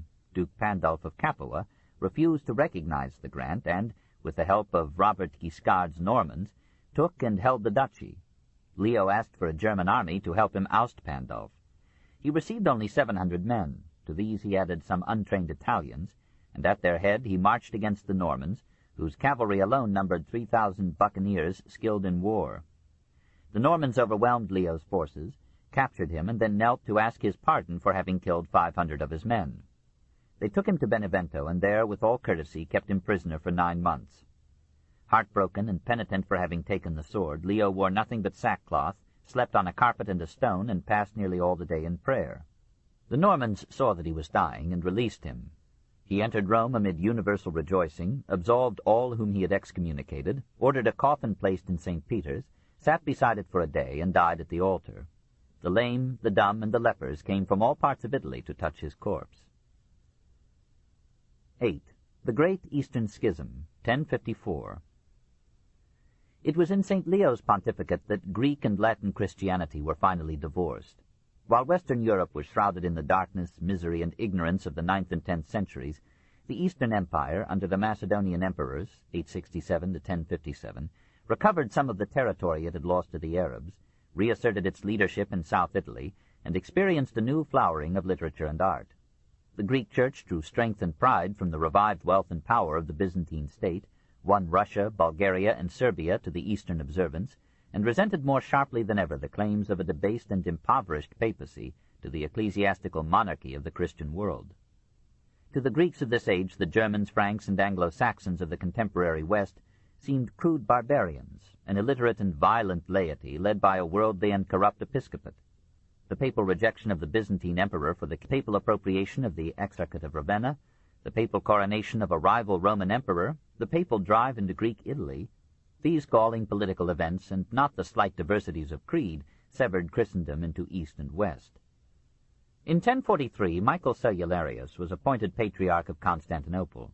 He was a man of noble birth, wide culture, keen intellect, and resolute will. Though a monk, he had risen through a political rather than an ecclesiastical career. He had been a high minister of the empire, and would hardly have accepted the patriarchate if it had involved submission to Rome.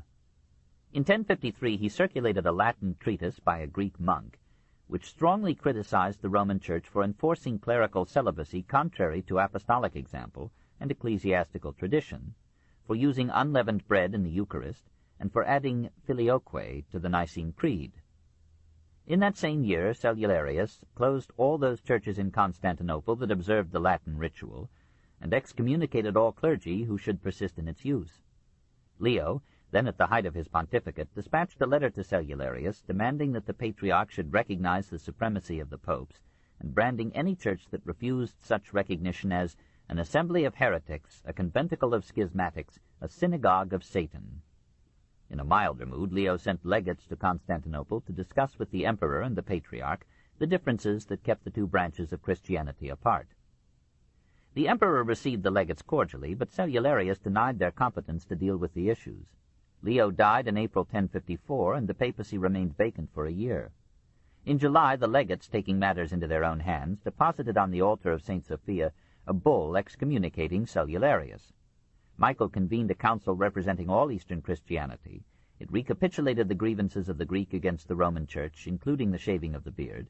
It formally condemned the bull of the legates and all who had helped in drawing it up, whether by their advice or even by their prayers. The schism was now complete. 9. Gregory VII Hildebrand, 1073 to 1085. It was a great misfortune for Christianity that an interval of chaos and weakness separated the pontificate of Leo IX from that of one of the strongest popes in the history of the Church. Hildebrand is a German name, and suggests a German lineage. Gregory's contemporaries interpreted it to mean Hellbrand, pure flame. He was born of lowly parentage in the hamlet of Savano in the marshes of Tuscany, possibly around 1023. He was educated in the convent of St. Mary on the Aventine at Rome, and entered the Benedictine order. When Pope Gregory VI was deposed and banished to Germany in 1046, Hildebrand accompanied him as chaplain. During that year in Cologne he learned much about Germany that helped him in his later struggle with Henry IV. Soon after his return to Rome he was made a cardinal subdeacon by Leo IX, and was appointed administrator of the Papal States, and at the same time legate to France. We may judge from this remarkable elevation of a youth of 25 the reputation that he had so soon acquired for political and diplomatic ability. Popes Victor II, from 1055 to 1057, and Stephen IX, from 1057 to 1058, continued to employ him in high capacities. In 1059, Nicholas II became pope largely through Hildebrand's influence, and the indispensable monk, not yet a priest, was made papal chancellor. It was at his urging that Nicholas and the Lateran Council of 1057 issued an edict transferring the election of the Pope to the College of Cardinals. By that one stroke Hildebrand proposed to rescue the papacy from Roman nobles and German emperors. Already the young ecclesiastical statesman had formulated a far-reaching policy. To secure the papacy from German domination, he closed his eyes to the swashbuckling raids of the Normans in southern Italy, recognized their expropriations, and approved their ambitions in return for a pledge of military protection. In 1073, after serving 8 popes for 25 years, Hildebrand himself was raised to the papacy. He resisted, preferring to rule behind the throne. But cardinals, clergy, and people cried out, "St. Peter wills Hildebrand to be pope." He was ordained priest and consecrated pope, and took the honored name of Gregory. He was small of stature, homely of feature, keen of eye, proud of spirit, strong of will, sure of the truth, and confident of victory.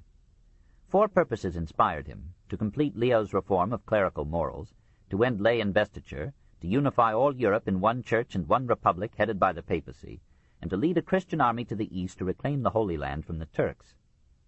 Early in 1074 he wrote to the Counts of Burgundy and Savoy, and to the Emperor Henry IV, begging them to raise funds and troops for a crusade which he proposed to lead in person.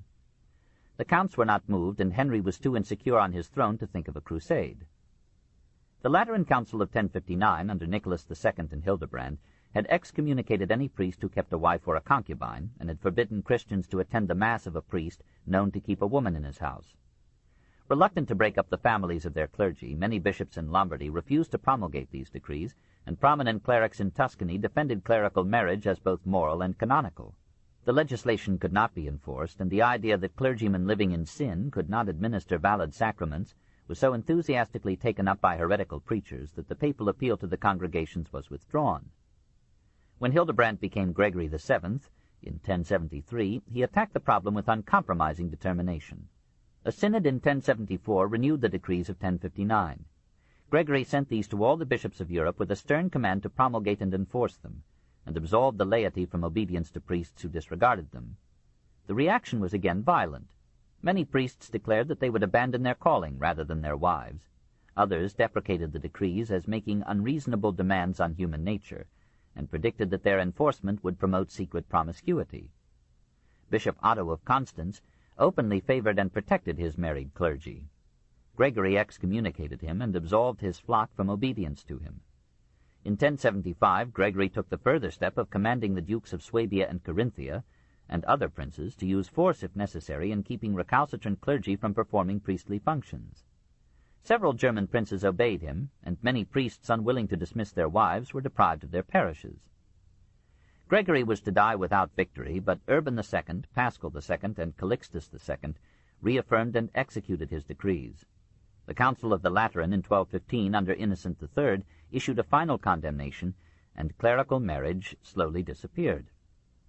The problem of investiture seemed simpler than that of clerical marriage. Assuming, as kings and popes agreed, that Christ had established the Church, it seemed clear that her bishops and abbots should be chosen by churchmen rather than by laymen. And surely it was scandalous that a king should not only appoint bishops, but, as in Germany, invest them with the episcopal staff and ring, sacred symbols of spiritual power. But to the kings an opposite conclusion was equally evident. Admitting, as most German bishops and abbots would have done, that they had been invested by the king with lands, revenues, and secular responsibilities, it seemed meet and just by feudal law that these prelates, at least the bishops, should owe their appointment and temporal allegiance to the king, as they had done without demurrer under Constantine and Charlemagne. If they were released from such subordination and loyalty, half the land of Germany, which had by this time been granted to bishoprics and monasteries, would escape control by the state and their due and wanted service to it.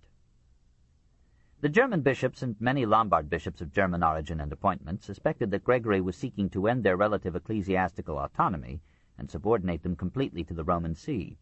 Gregory was willing that the bishops should continue their feudal obligations to the king, but unwilling that they should surrender the lands they had received by royal grant. By the law of the Church, the property of the Church was inalienable.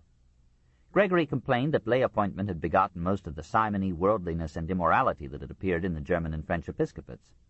He felt that the bishops must be brought under the papal authority, or else the Western, like the Eastern Church, would become a subservient appendage to the state. Behind this historic conflict lay the question of papacy versus empire. Which should unify and govern Europe?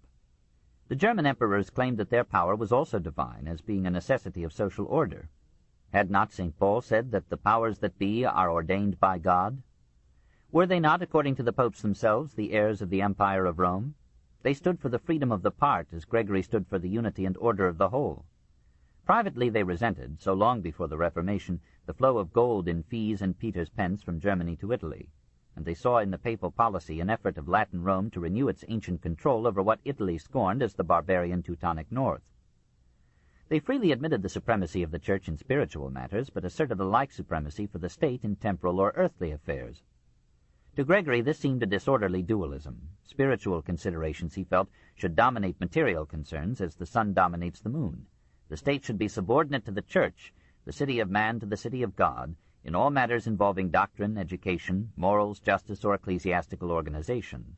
Had not the kings of France and the emperors of the Holy Roman Empire implicitly admitted that the spiritual was the source and sovereign of the temporal power by accepting archiepiscopal or papal anointment or consecration? The Church, as a divine institution, merited universal authority. The Pope, as the vice-regent of God, had the right and duty to depose bad kings and to confirm or reject the choice made of rulers by men or circumstance. Who, asked Gregory in a passionate epistle to Bishop Hermann of Metz, is ignorant that kings and princes had their origin in those who, ignorant of God, and covering themselves with pride, violence, and perfidy, in fact nearly every crime, claimed to rule over their peers, that is, men, in blind lust and intolerable arrogance. Looking upon the political division, chaos, and wars of Europe, it seemed to Gregory that the only escape from that age-old misery was a world order in which these states should surrender something of their jealous sovereignty and acknowledge the Pope as their feudal suzerain, the majestic head of a universal, or at least a European, Christian republic. The first step toward this end was the liberation of the papacy from German control. The second was to bring all bishops under the authority of the papal see, at least to this degree, that the bishop should be chosen by the clergy and people of the diocese under the auspices of a bishop nominated by the Pope or the Metropolitan, and that the election should be valid only when confirmed by the Archbishop or the Pope. Gregory began with a letter, in 1073, to the Bishop of Chalons, in which he threatened to excommunicate King Philip Augustus of France for selling bishoprics. In 1074 he sent a general letter to the French episcopate calling upon them to denounce the crimes of the king to his face, and to discontinue all religious services in France should Philip refuse to reform. Lay investiture continued there nevertheless, but the French bishops proceeded with caution and left the issue to be fought out in Germany. In February 1075, a synod of Italian bishops at Rome, under the lead of Gregory, issued decrees against simony, clerical marriage, and lay investiture. With strange precipitance, Gregory at once excommunicated for simony 5 bishops who were counselors of Henry IV. He suspended the bishops of Pavia and Turin, deposed the bishop of Piacenza, and ordered Bishop Hermann of Bamberg to come to Rome to clear himself from charges of simony.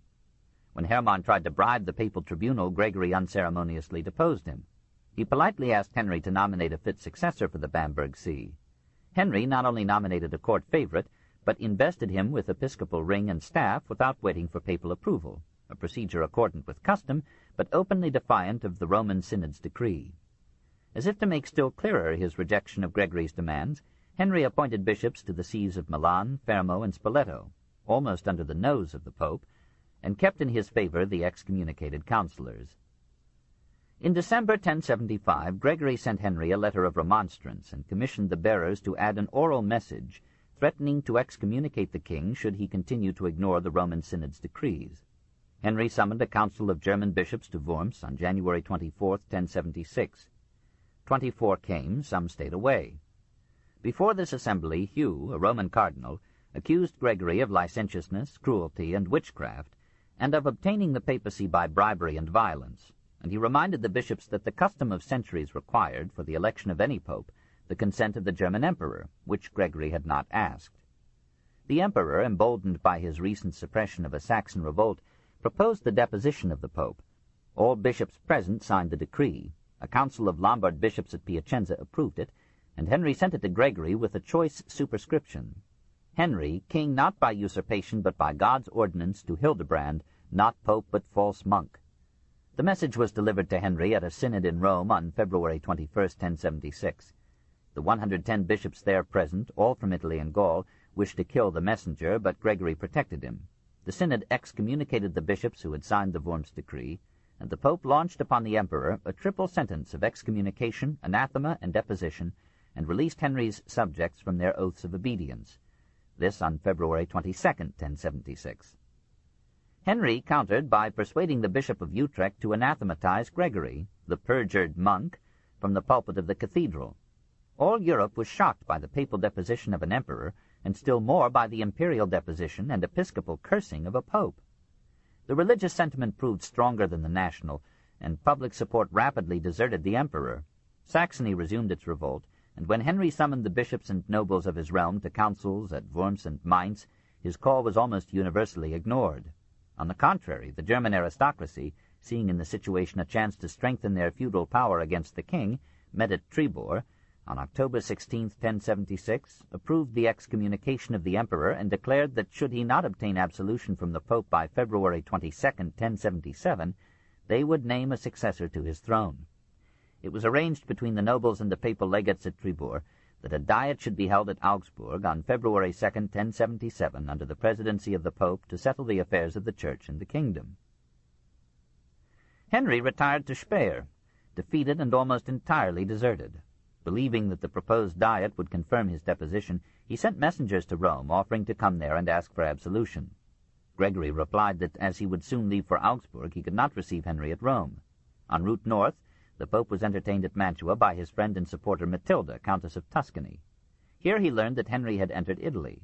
Fearing that the king would raise an army among the anti-papal population of Lombardy, Gregory took refuge in Matilda's fortified castle at Canossa, high in the Apennines near Reggio Emilia. There, on January 25, 1077, at the height of one of the severest winters that Italy could recall, Henry, says Gregory's report to the German princes, came in person to Canossa, bringing with him only a small retinue. He presented himself at the gate of the castle, barefoot and clad only in wretched woolen garments, beseeching us with fears to grant him absolution and forgiveness. This he continued to do for 3 days, while all those about us were moved to compassion at his plight, and interceded for him with tears and prayers. At length we removed the excommunication from him, and received him again into the bosom of the Holy Mother Church. Gregory hesitated so long through no hardness of heart. He had agreed to make no peace with Henry without consulting the German princes, and he knew that if Henry, forgiven, should rebel again, a second excommunication would have diminished effect, and might receive less support from the nobility. On the other hand, the Christian world would have found it hard to understand why the Vicar of Christ should refuse forgiveness to so humble a penitent.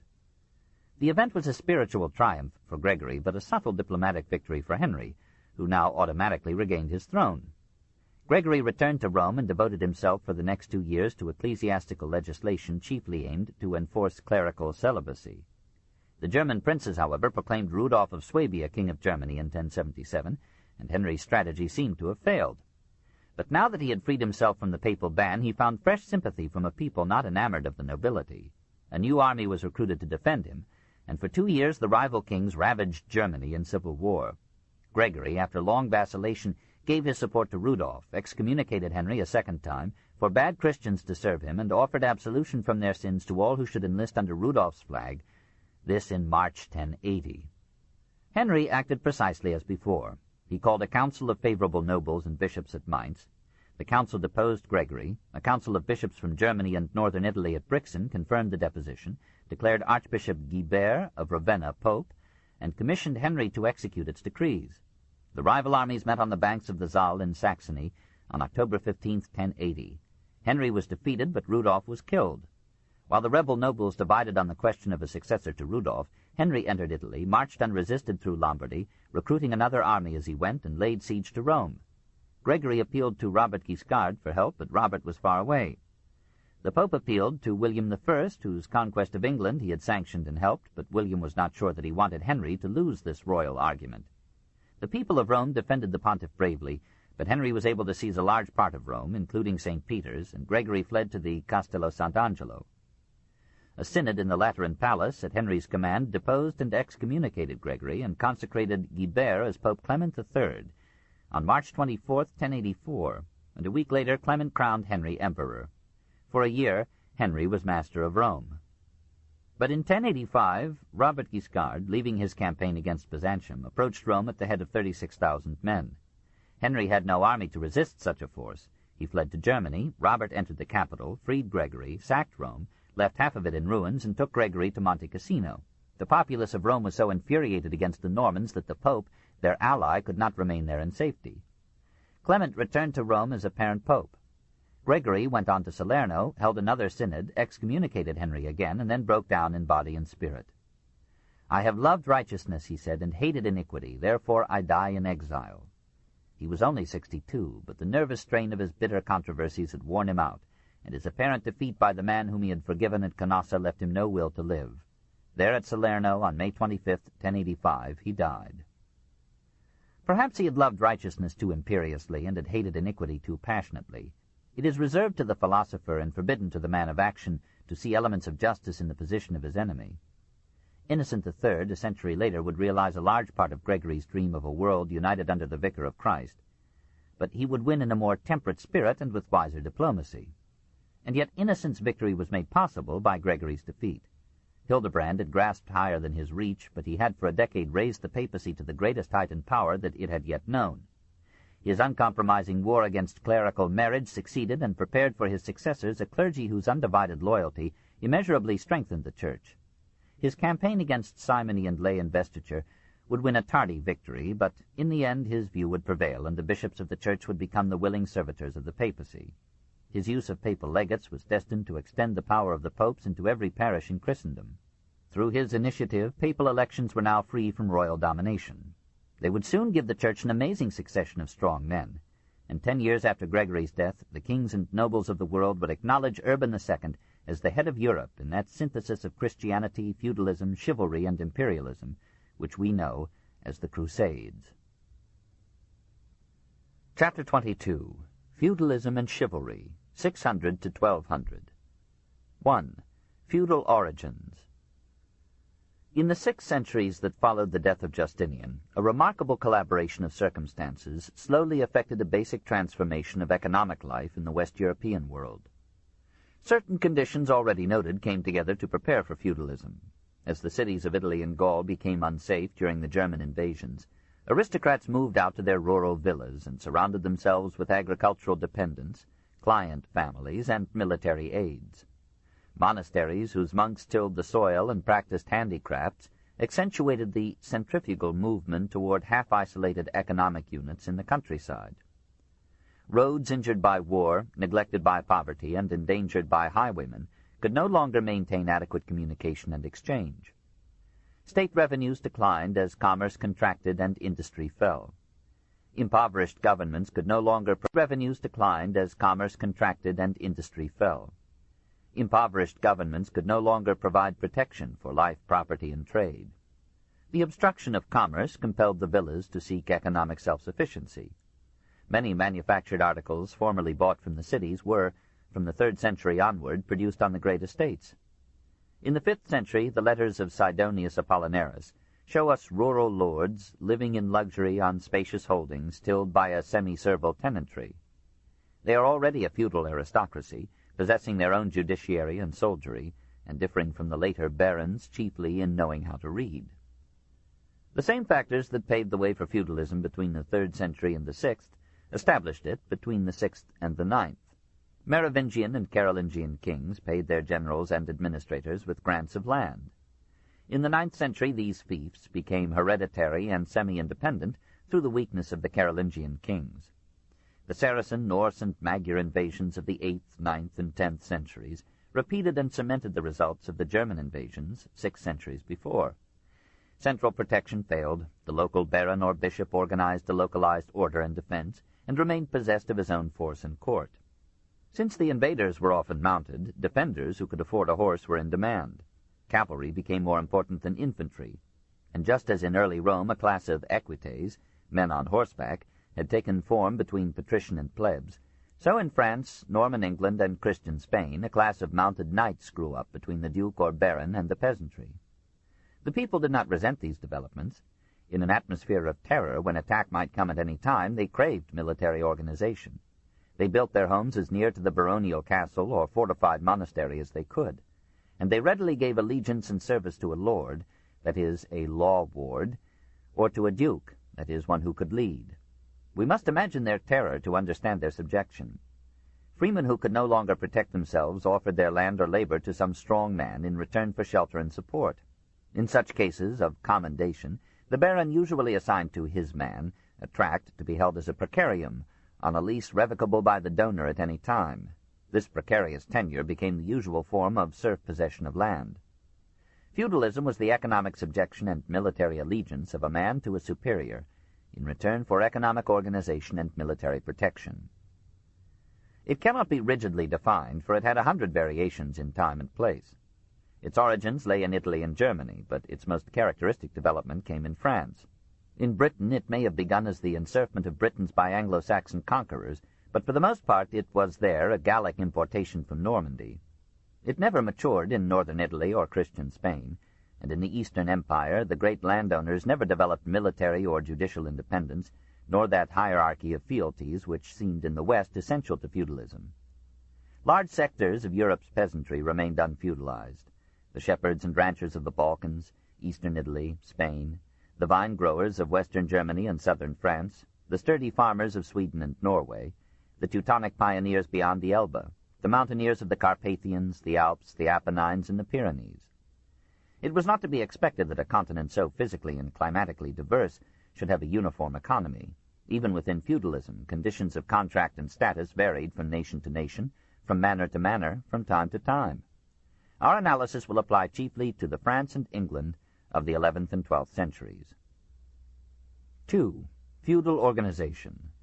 1. The slave. In those lands and times, society consisted of freemen, serfs, and slaves. Freemen included nobles, clerics, professional soldiers, practitioners of the professions, most merchants and artisans, and peasants who owned their land with little or no obligation to any feudal lord, or leased it from a lord for a money rent. Such peasant proprietors constituted some 4% of the farming population of England in the 11th century. They were more numerous in western Germany, northern Italy, and southern France. They probably constituted a quarter of the total peasant population in Western Europe. Slavery diminished as serfdom increased.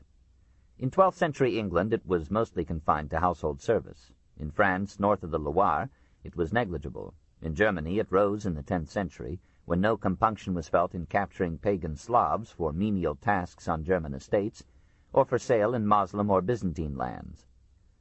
Conversely, Moslems and Greeks were kidnapped by slave traders along the shores of the Black Sea, Western Asia, or Northern Africa, for sale as farmhands, domestic servants, eunuchs, concubines, or prostitutes in Islam or Christendom. The slave trade flourished, especially in Italy, probably due to the nearness of Moslem countries, which could be preyed upon with a good conscience. It seemed a fair revenge for Saracen raids. An institution that had lasted throughout known history appeared inevitable and eternal, even to honest moralists.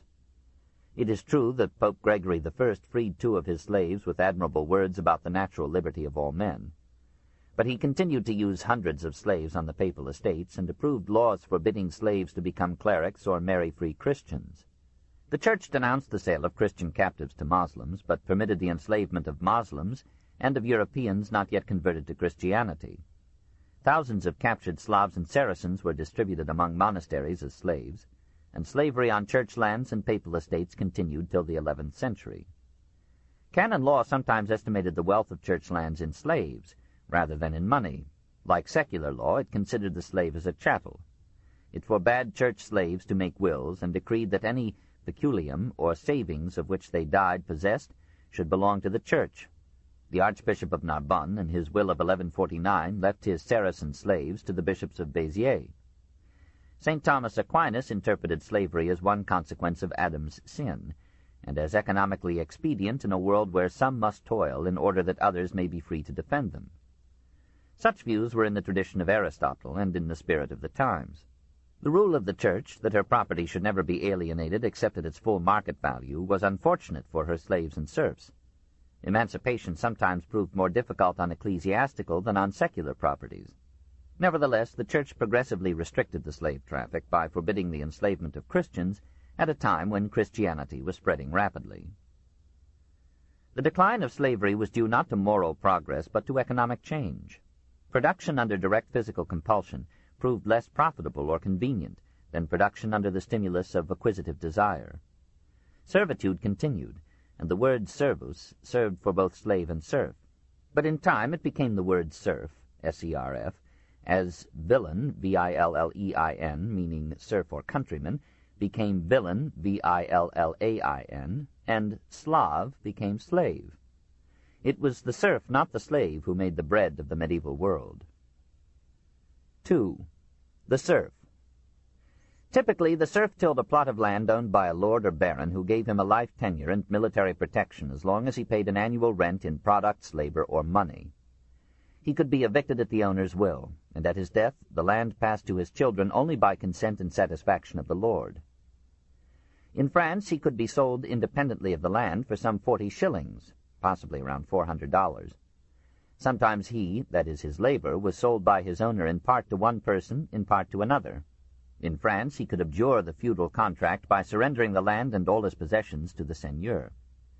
In England he was denied this right of migration, and fugitive medieval serfs were recaptured as zealously as fugitive modern slaves. The feudal dues of the serf to the owner of his land were numerous and diverse. Some intelligence must have been required even to remember them. This book is continued on Cassette 8, Side 1. The Story of Civilization, Volume 4, The Age of Faith, Part 2, by Will Durant. Continued, Cassette 8, Side 1. The feudal dues of the serf to the owner of his land were numerous and diverse. Some intelligence must have been required even to remember them. 1. He paid annually 3 taxes in money.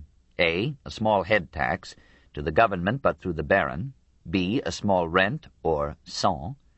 C, an arbitrary charge, or taille, levied by the owner yearly or oftener. 2. He annually gave the lord a share, usually a deme or tenth, of his crops and livestock. 3. He owed his lord many days of unpaid labor, or corvée. This was an inheritance from older economies in which tasks like clearing woods, draining marshes, digging canals, raising dikes, were performed by the peasants collectively as an obligation to the community or king. Some lords required 3 days weekly through most of the year, 4 or 5 days a week in plowing or harvest time. Additional labor days, paid only by meals, might be exacted in emergencies. This obligation of corvée lay upon only one male in each household. 4. The serf was obliged to grind his corn, bake his bread, brew his beer, press his grapes at the lord's mill, oven, vat, or press, and pay a small fee for each such use. 5.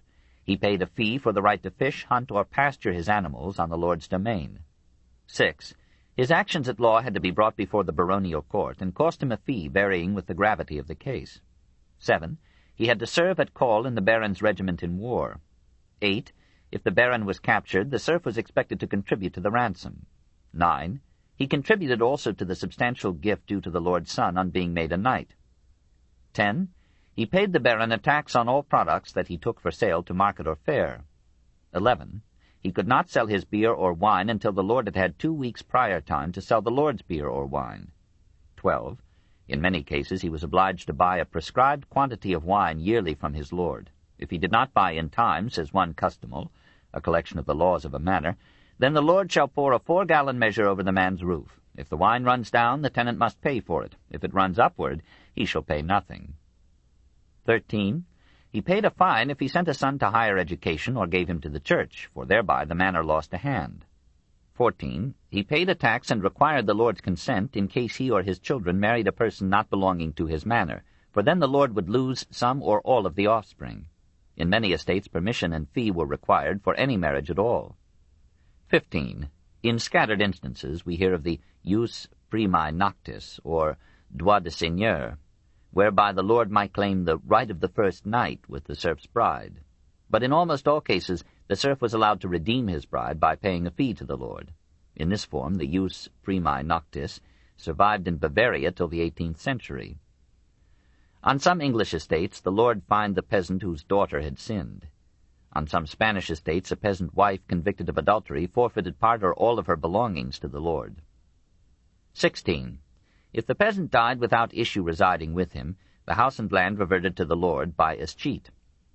If his heir was an unmarried daughter, she could retain the holding only by marrying a man living on the same manor. In any event, as a kind of inheritance tax, the lord, on the death of a serf tenant, was entitled to take an animal or an article of furniture or clothing from the holding. In some cases the parish priest took a similar mortuarium. In France, these death dues were exacted only when the serf died without a co-domiciled heir. 17.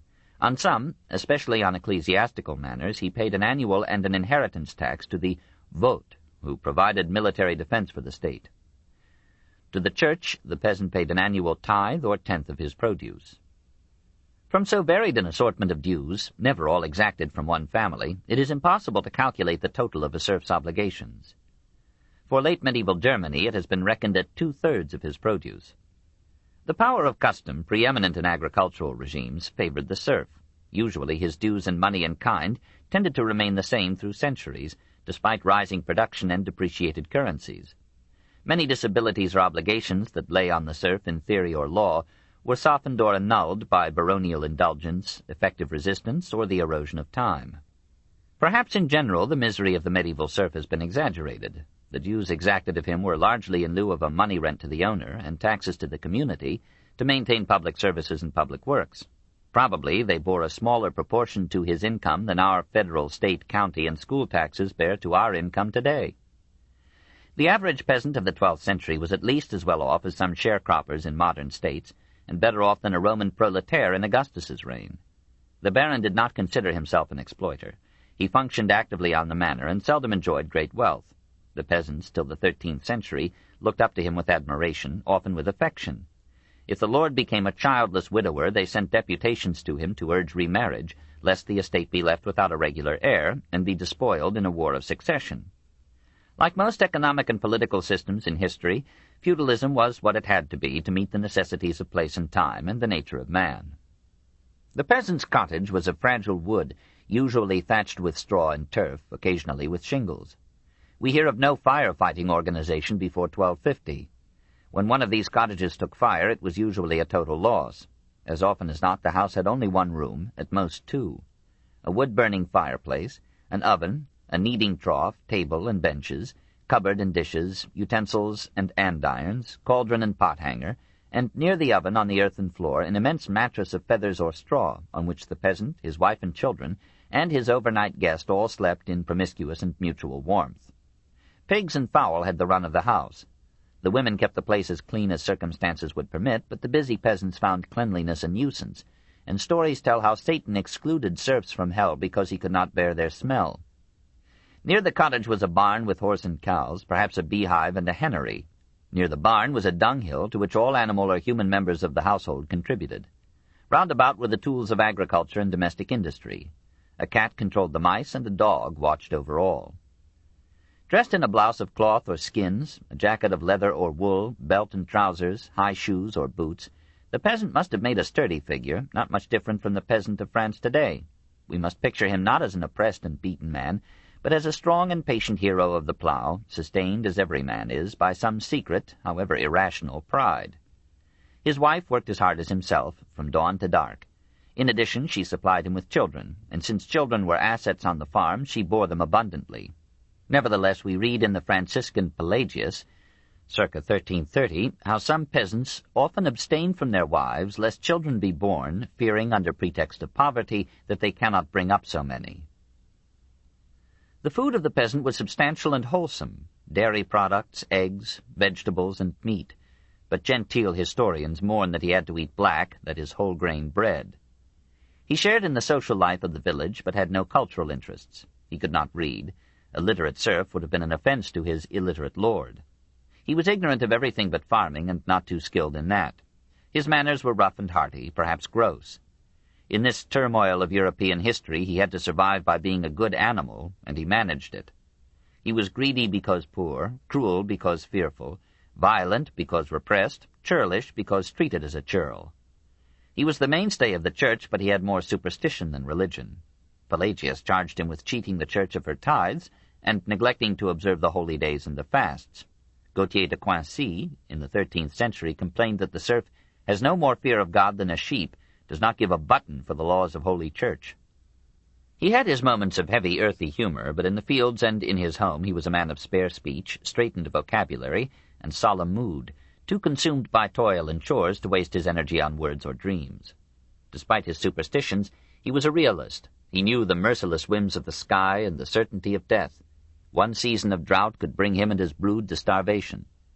60 times between 970 and 1100 famine mowed men down in France. No British peasant could forget the famines of 1086 and 1125 in merry England. And the Bishop of Trier in the 12th century was shocked to see starving peasants kill and eat his horse. Flood and plague and earthquake entered the play and made every comedy a tragedy at last. 3. The village community.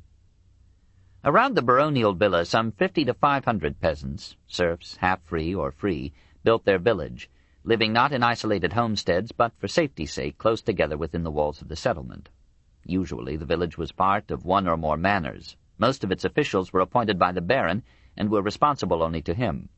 But the peasants chose a reeve or provost to mediate between them and the lord, and to coordinate their agricultural activity. In the marketplace, they gathered periodically to barter goods in the residuum of trade that survived the economic self-containment of the manor.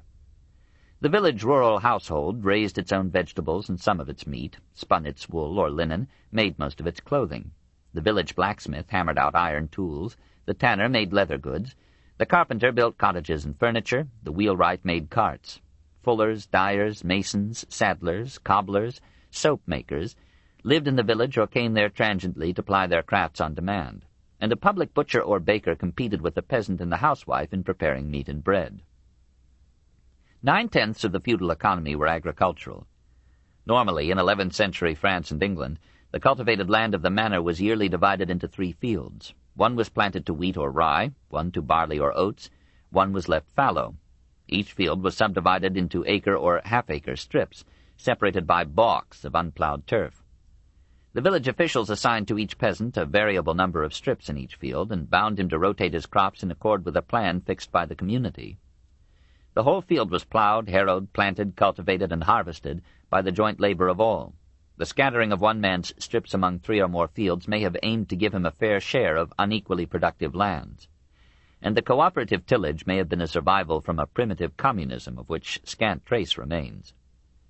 In addition to these strips, each peasant fulfilling his feudal dues had the right to cut timber, pasture his cattle, and gather hay in the manorial woods, common or green, and usually he had enough land around his cottage for a garden and flowers. Agricultural science in feudal Christendom could hardly compare with that of Columela's Romans, or of Moslem Mesopotamia or Spain. Stubble and other refuse were burned on the fields to fertilize the soil and rid it of insects and weeds.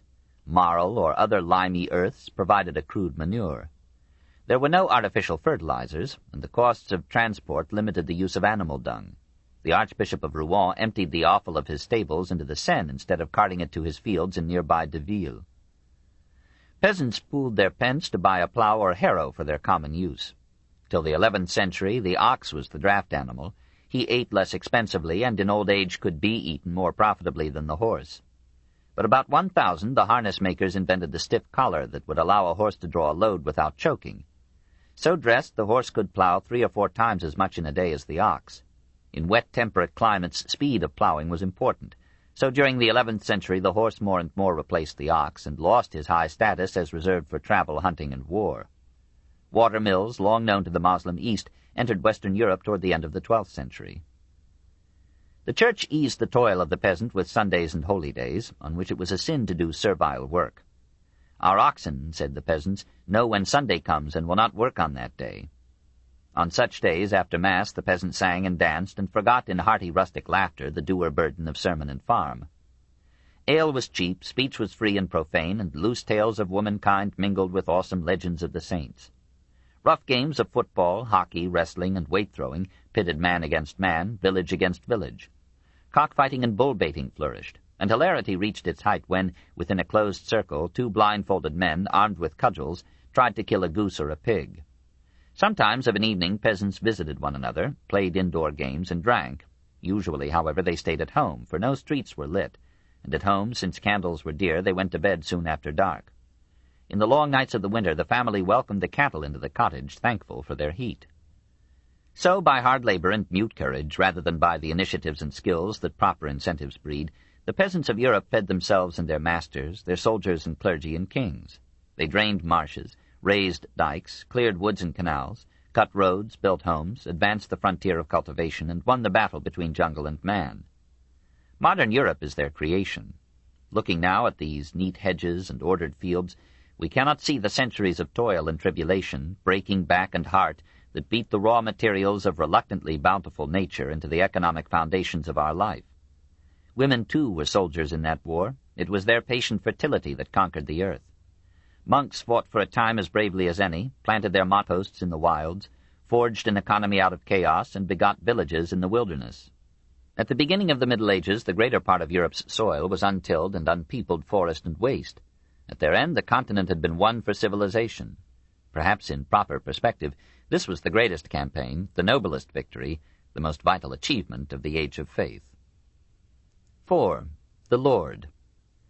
Under every system of economy, men who can manage men who can only manage things. In feudal Europe, the manager of men was the baron. In Latin, dominus, in French, seigneur, the Roman senior. In German, Herr, or master, in English, lord.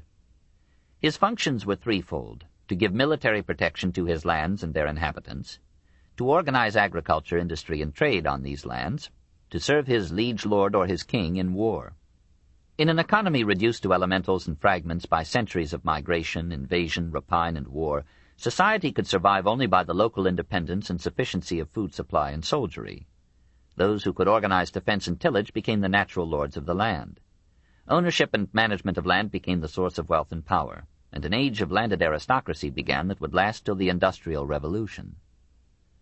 The basic principle of feudalism was mutual fealty, the economic and military obligation of serf or vassal to the lord, of lord to suzerain or superior lord, of suzerain to king, of king to suzerain, of suzerain to lord, of lord to vassal and serf. In return for the services of his serfs, the lord gave them land on a life tenure verging on ownership. He allowed them for a modest fee the use of his ovens, presses, mills, waters, woods, and fields. He commuted many labor dues for small money payments, and let others lapse in the oblivion of time. He did not dispossess the serf. Usually he took care of him in helpless sickness or old age. On feast days he might open his gates to the poor and feed all who came. He organized the maintenance of bridges, roads, canals, and trade. He found markets for the manor's surplus products, hands for its operations, money for its purchases. He brought in good stock for breeding purposes, and allowed his serfs to service their flocks with his selected males. He could strike, in some localities or circumstances he could kill, a serf with impunity, but his sense of economy controlled his brutality. He exercised judicial as well as military powers over his domain, and profited unduly from fines levied in the manorial court. But this court, though often intimidated by his bailiff, was mostly manned by serfs themselves, and that the rude justice there decreed was not too oppressive appears from the readiness of the serf to buy indemnity from service in these judicial assemblies. Any serf who cared and dared could speak his mind in the manorial court. Some dared, and in their piecemeal and unintended way these tribunals helped to forge the liberties that ended serfdom. A feudal lord could own more than one manor or estate. In such case he appointed a seneschal to supervise his domain, that is, all his manors, and a steward or bailiff for each, and he would move from manor to manor with his household to consume their products on the spot. He might have a castle on each of his estates. Descended from the walled camp, castrum or castellum, of the Roman legions, from the fortified villa of the Roman noble, or from the fortress or burg of the German chieftain, the feudal castle or chateau was built less for comfort than for security. Its outermost protection was a wide, deep fosse or moat. The earth thrown up and inward from the moat formed a mound, into which were sunk square posts bound together to form a continuous stockade. Across the moat a cleated drawbridge led up to an iron gate or portcullis, which protected a massive door in the castle wall. Within this wall were stables, kitchens, storehouses, outhouses, bakery, laundry, chapel, and servants' lodgings, usually all of wood. In war, the tenants of the manor crowded with their cattle and movables into this enclosure. At its center rose the donjon, the house of the master. In most cases it was a large square tower, also of wood. By the 12th century it was built of stone and took a rounded form as easier for defense. The lowest story of the donjon was a storehouse and dungeon. Above this dwelt the lord and his family.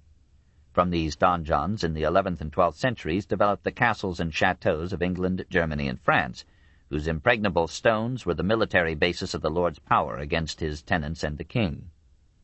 The interior of the donjon was dark and confined. Windows were few and small, and seldom glazed. Usually canvas, oiled paper, shutters, or lattices kept out most rain and much light. Artificial light was provided by candles or torches. In most cases there was but one room to each of the 3 stories. Ladders and trapdoors or winding stairs connected the floors. On the 2nd story was the main hall, serving as the baron's court of justice, and as dining room, living room, and bedroom for most of his household. At one end there might be a raised platform or dais on which the lord, his family, and his guest ate their meals. Others ate from removable tables placed before benches in the aisles.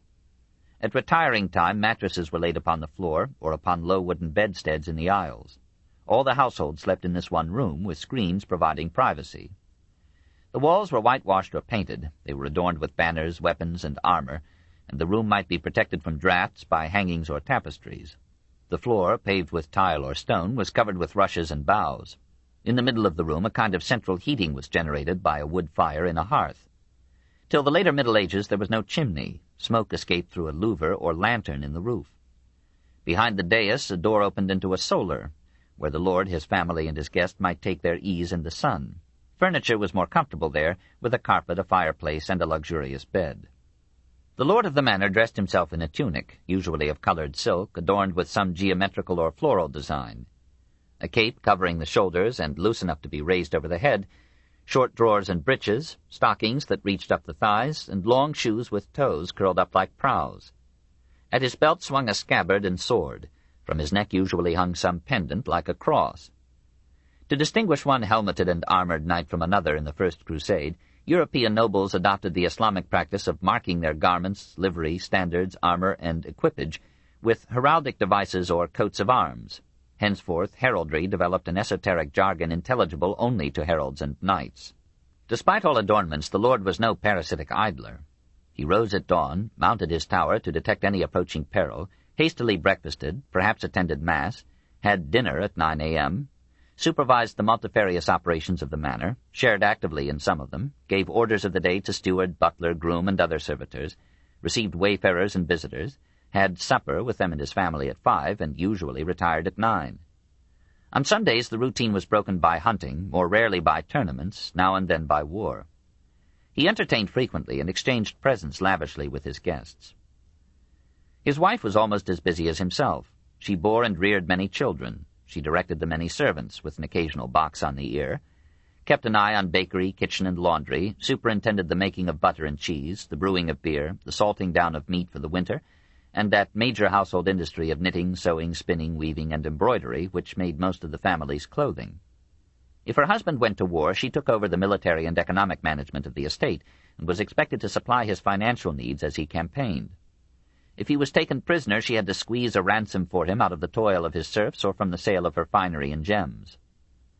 If her husband died sonless, she might inherit the seigneury and become its domina or dame, but she was expected to remarry soon to provide the estate and her suzerain with military protection or service, and the suzerain limited her choice to a few candidates capable of meeting these obligations.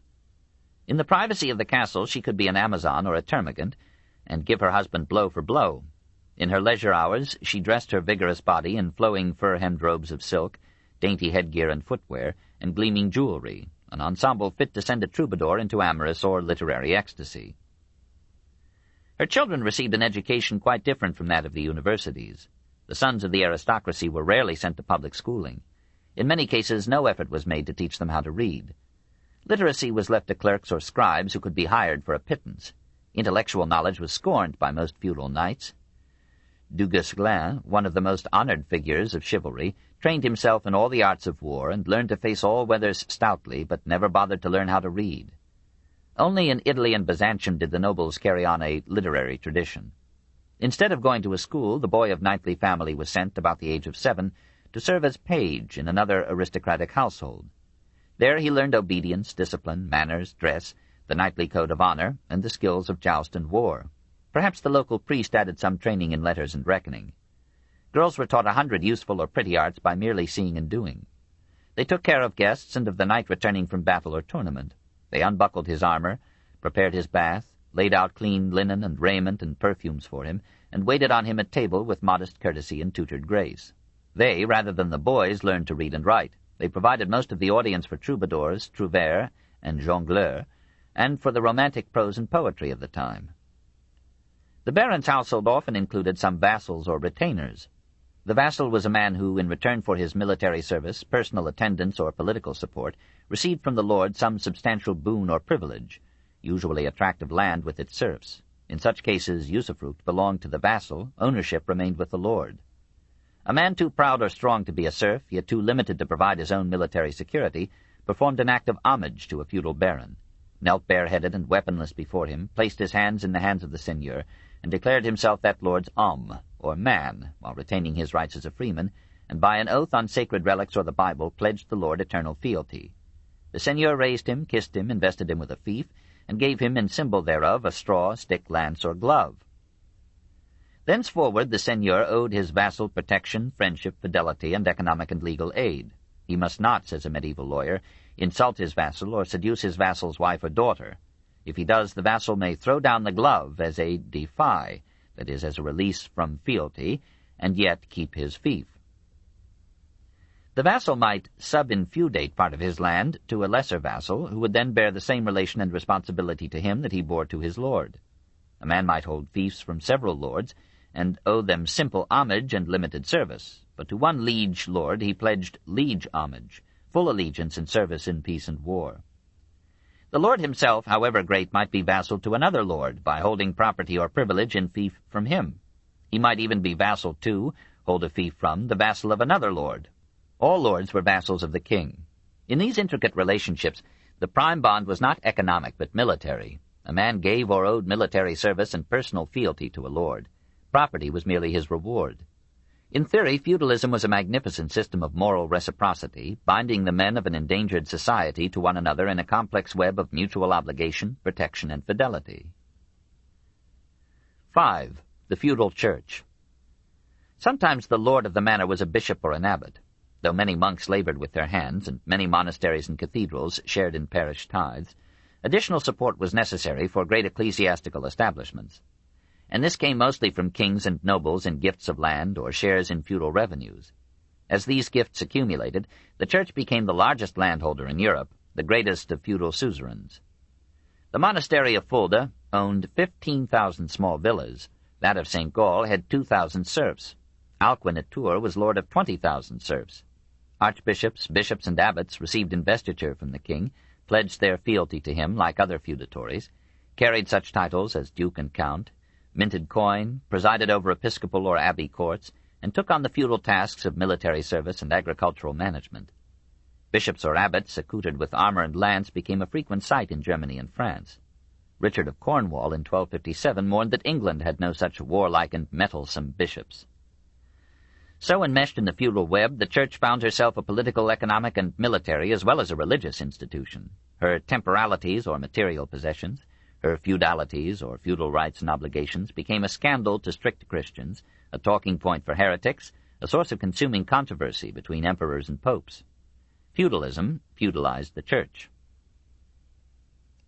6. The King. Just as the Church was in the 12th century a feudal and hierarchical structure of mutual protection, service, and fealty, sanctioned by benefices and topped by a suzerain pope, so the secular feudal regime demanded for its completion a lord of all vassals, a suzerain of all secular suzerains, a king. Theoretically, the king was the vassal of God and governed by divine right in the sense that God permitted and thereby authorized his rule. Practically, however, the king had been elevated by election, inheritance, or war. Men like Charlemagne, Otto I, William the Conqueror, Philip Augustus, Louis IX, Frederick II, and Louis the Fair enlarged their inherited power by force of character or arms. But normally the kings of feudal Europe were not so much the rulers of their peoples as the delegates of their vassals. They were chosen or accepted by the great barons and ecclesiastics. Their direct power was limited to their own feudal domain or manors. Elsewhere in their kingdom, the serf and vassal swore fealty to the lord who protected them, rarely to the king whose small and distant forces could not reach out to guard the scattered outposts of the realm. The state, in feudalism, was merely the king's estate. In Gaul, this atomization of rule proceeded furthest because the Carolingian princes weakened themselves by dividing the empire, because the bishops subdued them to ecclesiastical subservience, and because the Norse attacks broke most violently upon France. In this perfected feudalism, the king was primus inter pares. He stood an inch or two above the princes, dukes, marquises, and counts. But in practice he was, like these peers of the realm, a feudal baron limited for revenue to his own lands, forced to move from one royal manor to another for sustenance, and dependent in war and peace upon the military aid or diplomatic service of rich vassals, who seldom pledged him more than 40 days of armed attendance in a year, and spent half their time plotting to unseat him. To win or reward support, the crown had granted estate after estate to powerful men. In the 10th and 11th centuries, too small a domain remained to the French king to give him secure ascendancy over his vassal lords. When they made their estates hereditary, established their own police and courts, and minted their own coinage, he lacked the force to prevent them. He could not interfere with the jurisdiction of these vassals over their own lands, except in the capital cases that appealed to him. He could not send his officers or tax collectors into their domains. He could not stop them from making independent treaties or waging independent war. In feudal theory, the French king owned all the lands of the lords who called him their sovereign. In reality, he was merely a great landlord, not necessarily the greatest, and never did his holdings equal those of the Church. But as the inability of the kings to protect their realm had generated feudalism, so the inability of feudal lords to maintain order among themselves, or to provide a uniform government for an expanding commercial economy, weakened the barons and strengthened the kings. The zeal for martial contests absorbed the aristocracies of feudal Europe in private and public wars. The Crusades, The 100 Years' War, the Wars of the Roses, and finally the Wars of Religion drank up their blood. Some of them, impoverished and recognizing no law, became robber barons who pillaged and murdered at will, and the excesses of liberty called for a unified power that would maintain order throughout the realm. Commerce and industry generated a growing and wealthy class outside the feudal bond. Merchants resented feudal tolls and the insecurity of transport through feudal domains, and they demanded that private law should be superseded by a central government. The king allied himself with their class and the rising towns. They provided the finances for the assertion and extension of his authority, and all who felt oppressed or injured by the lords looked to the king for rescue and redress. The ecclesiastical barons were usually vassal and loyal to the kings. The popes, however often at odds with royalty, found it easier to deal with a monarch than with a scattered and half-lawless nobility. Upheld by these diverse forces, the French and English kings made their power hereditary instead of elective by crowning a son or brother before their own death. And men accepted hereditary monarchy as the alternative to feudal anarchy. The improvement of communication and the increased circulation of money made regular taxation possible.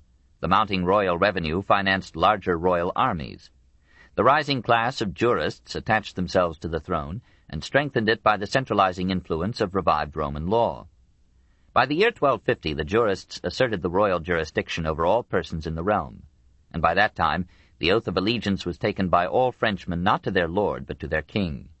At the end of the 13th century, Philip the Fair was strong enough to subdue not only his barons but the papacy itself. The French kings softened the transition for the aristocracy by replacing the rights of private coinage, judgment, and war with titles and privileges at the royal court. The greater vassals formed the curia regis, or king's court. They became courtiers instead of potentates, and the ritual of the baronial castle graduated into a ceremonious attendance upon the audiences, the table, and the bedchamber of the king. The sons and daughters of the nobility were sent to serve the king and queen as pages or maids of honor, and learned the courtesies of the court. The royal household became the school of the aristocracy of France. The culminating ceremony was the coronation of the French king at Reims, of the German emperor at Aachen or Frankfurt. Then all the elite of the land gathered in awesome raiment and equipage. The church extended all the mystery and majesty of her rites to solemnize the accession of the new ruler. His power became thereby a divine authority, which no man could gainsay except through brazen blasphemy. The feudal lords crowded to the court of the monarchy that had subdued them, and the Church conferred divine right upon the kings who would destroy her European leadership and power. 3. Feudal law. In the feudal regime, where the judges and executors of civil law were usually illiterate, custom and law were largely one. When question rose as to law or penalty, the oldest members of the community were asked what had been the custom thereon in their youth. The community itself was therefore the chief source of law. The baron or king might give commands, but these were not laws, and if he exacted more than custom sanctioned, he would be frustrated by universal resistance, vocal or dumb. Southern France had a written law as a Roman heritage. Northern France, more feudal, preserved for the most part the laws of the Franks. And when in the 13th century these laws too were put into writing, they became even harder to change than before, and 100 legal fictions rose to reconcile them with reality. The feudal law of property was complex and unique. It recognized 3 forms of land possession. 1. The alid, unconditional ownership. 2. The fief, land whose usufruct but not ownership was ceded to a vassal on condition of noble service. And 3. Tenure, where the usufruct was ceded to a serf or tenant on condition of feudal dues. In feudal theory, only the king enjoyed absolute ownership. Even the loftiest noble was a tenant, whose possession was conditional on service. Nor was the lord's possession completely individual. Every son had a birthright in the ancestral lands and could obstruct their sale. Usually the whole estate was bequeathed to the eldest son. This custom of primogeniture, unknown to Roman or barbarian law, became advisable under feudal conditions because it put the military protection and economic management of the estate under one head, presumably the most mature. Younger sons were encouraged to venture forth and carve out new estates in other lands. Despite its limitations on ownership, feudal law yielded to no other in reverence for property and in severity of punishments for violating property rights. A German code held that if a man removed the bark from one of the willow trees that held a dike, his belly shall be ripped up and his bowels shall be taken out and wound around the harm he has done. And as late as 1454, a Westphalian ordinance held that a man who had criminally removed his neighbor's landmark should be buried in the earth with his head sticking out, and the land should then be plowed by oxen and men who had never plowed before, and the buried man may help himself as best he can. Procedure in feudal law largely followed the barbarian codes, and extended their efforts to substitute public penalties for private revenge. Churches, marketplaces, towns of refuge were endowed with the right of sanctuary. By such restrictions, vengeance might be stayed till the law could supervene. Manorial courts tried cases between tenant and tenant, or between tenant and lord. Contests between lord and vassal, or lord and lord, were submitted to a jury of peers of the barony, men of at least equal standing and of the same fief, with the complainant, and sitting in some baronial hall. Episcopal or abbey courts tried cases involving persons in orders, while the highest appeals were heard by a royal court composed of peers of the realm, and sometimes presided over by the king. In the manorial courts, plaintiff as well as defendant was imprisoned till judgment was pronounced. In all courts, the plaintiff who lost was subject to the same penalty that would have been visited upon the defendant if guilty. Bribery was popular in all courts. Trial by ordeal continued throughout the feudal period. About the year 1215, some heretics at Cambrai were subjected to the hot iron test. Suffering burns, they were led to the stake, but we are told one was spared when, upon confessing his errors, his hand immediately healed, leaving no trace of the burn. The growth of philosophy through the 12th century and the renewed study of Roman law begot a distaste for these ordeals of God. Pope Innocent III secured their complete prohibition by the Fourth Lateran Council in 1216.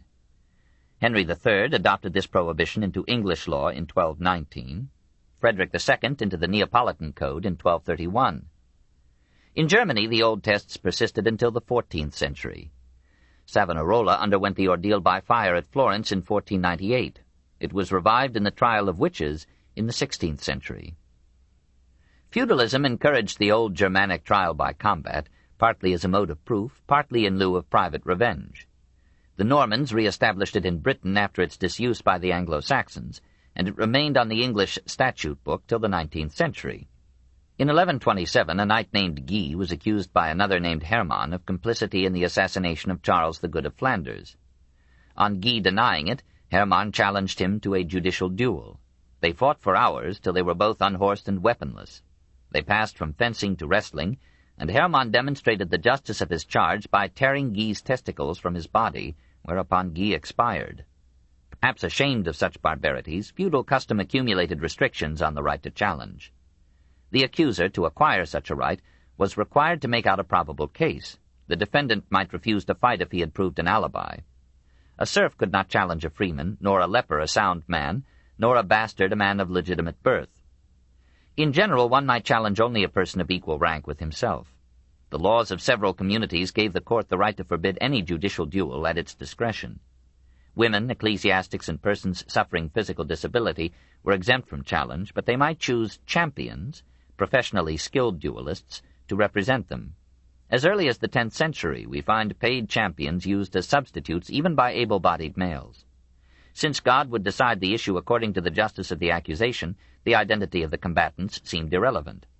Otto I submitted to duel by champions the question of his daughter's chastity and the disputed succession to certain estates, and in the 13th century King Alfonso X of Castile had recourse to such a duel to decide whether he should introduce Roman law into his kingdom. Embassies were sometimes supplied with champions in case diplomatic quarrels should admit of resolution by duels. Until 1821, such a champion figured in the coronation ceremony of English kings. He was by that date a picturesque relic, but in the Middle Ages he was supposed to fling his gauntlet upon the ground and loudly proclaim his readiness to defend in duel against any man the divine right of the new monarch to the crown. The use of champions cast discredit upon trial by combat. The rising bourgeoisie outlawed it in communal legislation. Roman law replaced it in southern Europe in the 13th century. The Church repeatedly denounced it, and Innocent III made the prohibition absolute in 1215. Frederick II excluded it from his Neapolitan dominions. Louis IX abolished it in the regions directly subject to his rule in 1260, and Philip the Fair in 1303 forbade it anywhere in France. The duel derives not so much from judicial combat as from the ancient right of private revenge. Feudal penalties were barbarously severe. Fines were innumerable. Imprisonment was used as a detention for trial, rather than as a punishment, but it could be a torture in itself when the cell was infested with vermin, rats, or snakes.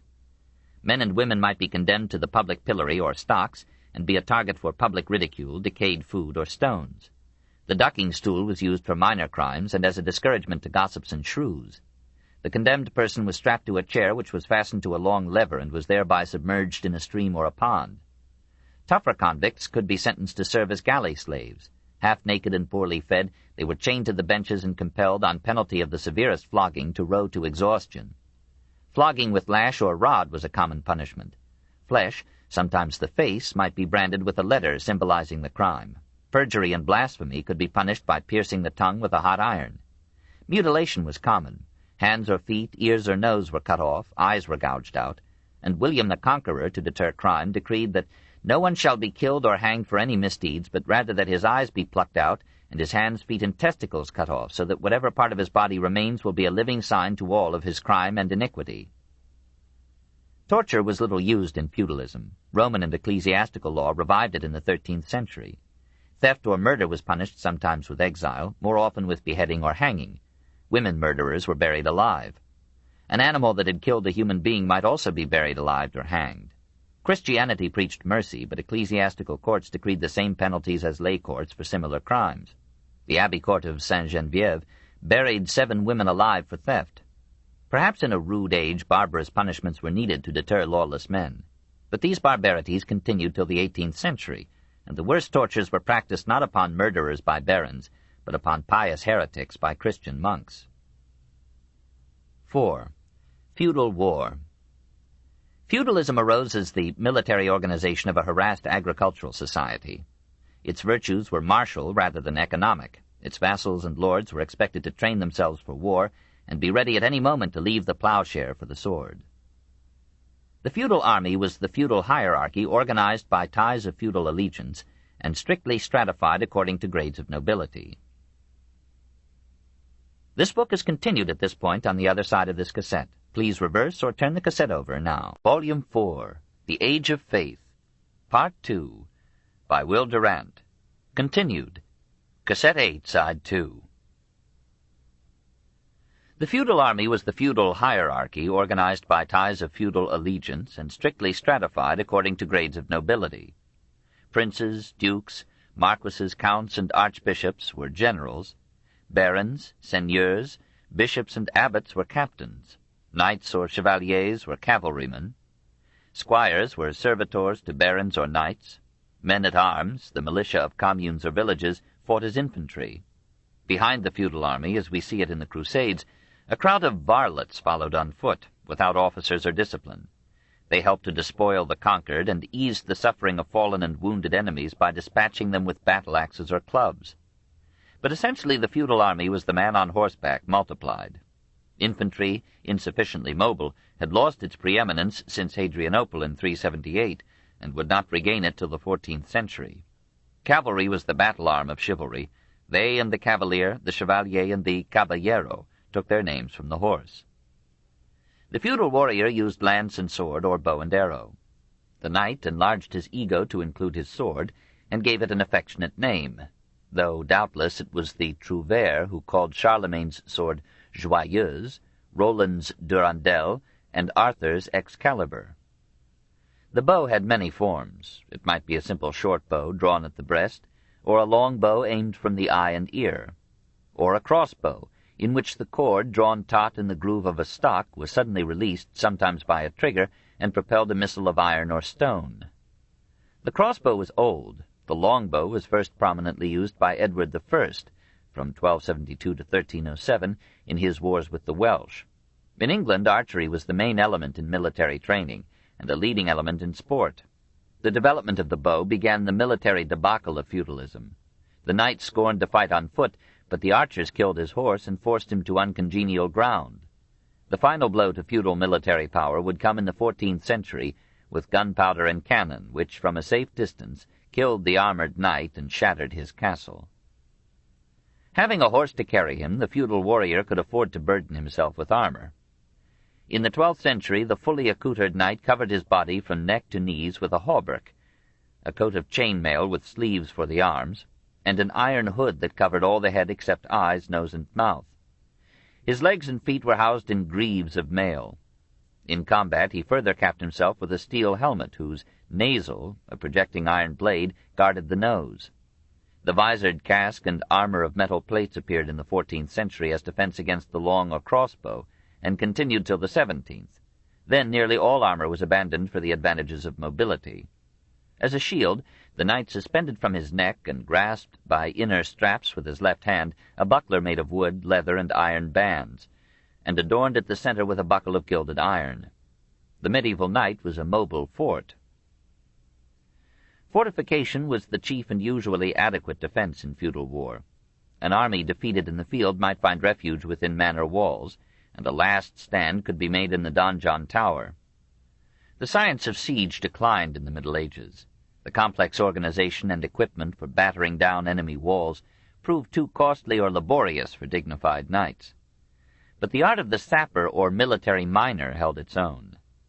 Navies, too, were reduced in a world whose will to war outran its means. War galleys remained like those of the ancients, armed with battle towers on the decks and propelled by freemen or galley slaves. What was lacking in power was made up in ornament, on the ship as on the man. Over a coat of pitch that preserved the wood of the vessel from water and air, medieval shipwrights and artists painted brilliant colors mixed with wax: white, vermilion, ultramarine blue. They gilded the prow and rails and sculpted figures of men, beasts, and gods on prow and stern. Sails were gaily tinted, some in purple, some in gold, and a seigneur's ship was emblazoned with his coat of arms. Feudal war differed from both ancient and modern war in greater frequency and less mortality and cost.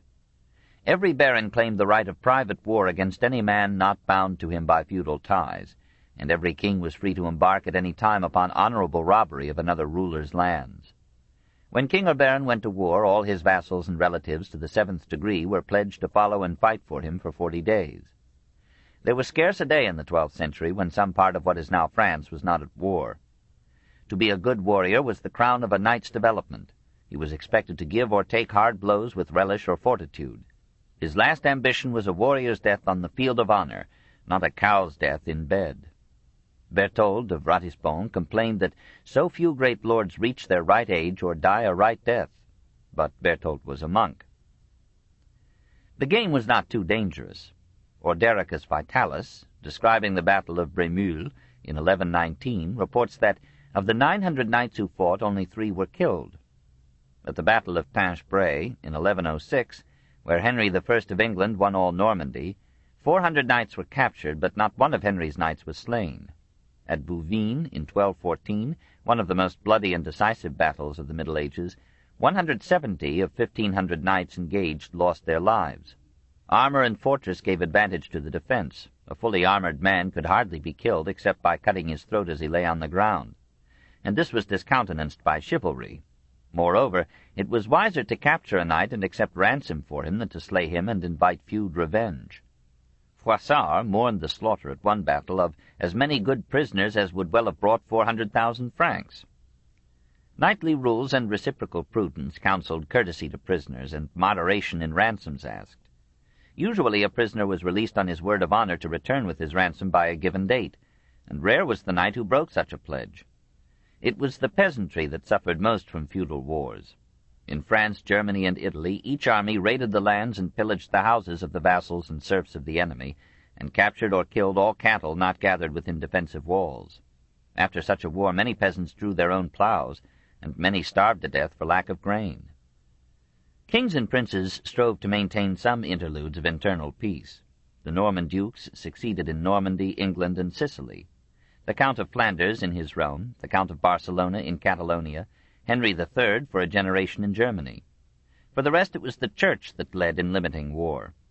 From 989 to 1050, various church councils in France decreed a Pax Dei, or peace of God, and promised excommunication to all who should use violence upon non-combatants in war. The French Church organized a peace movement in various centers and persuaded many nobles not only to forego private war, but to join in outlawing it. Bishop Fulbert of Chartres, from possibly 960 to 1228, in a famous hymn, gave thanks to God for the unaccustomed peace.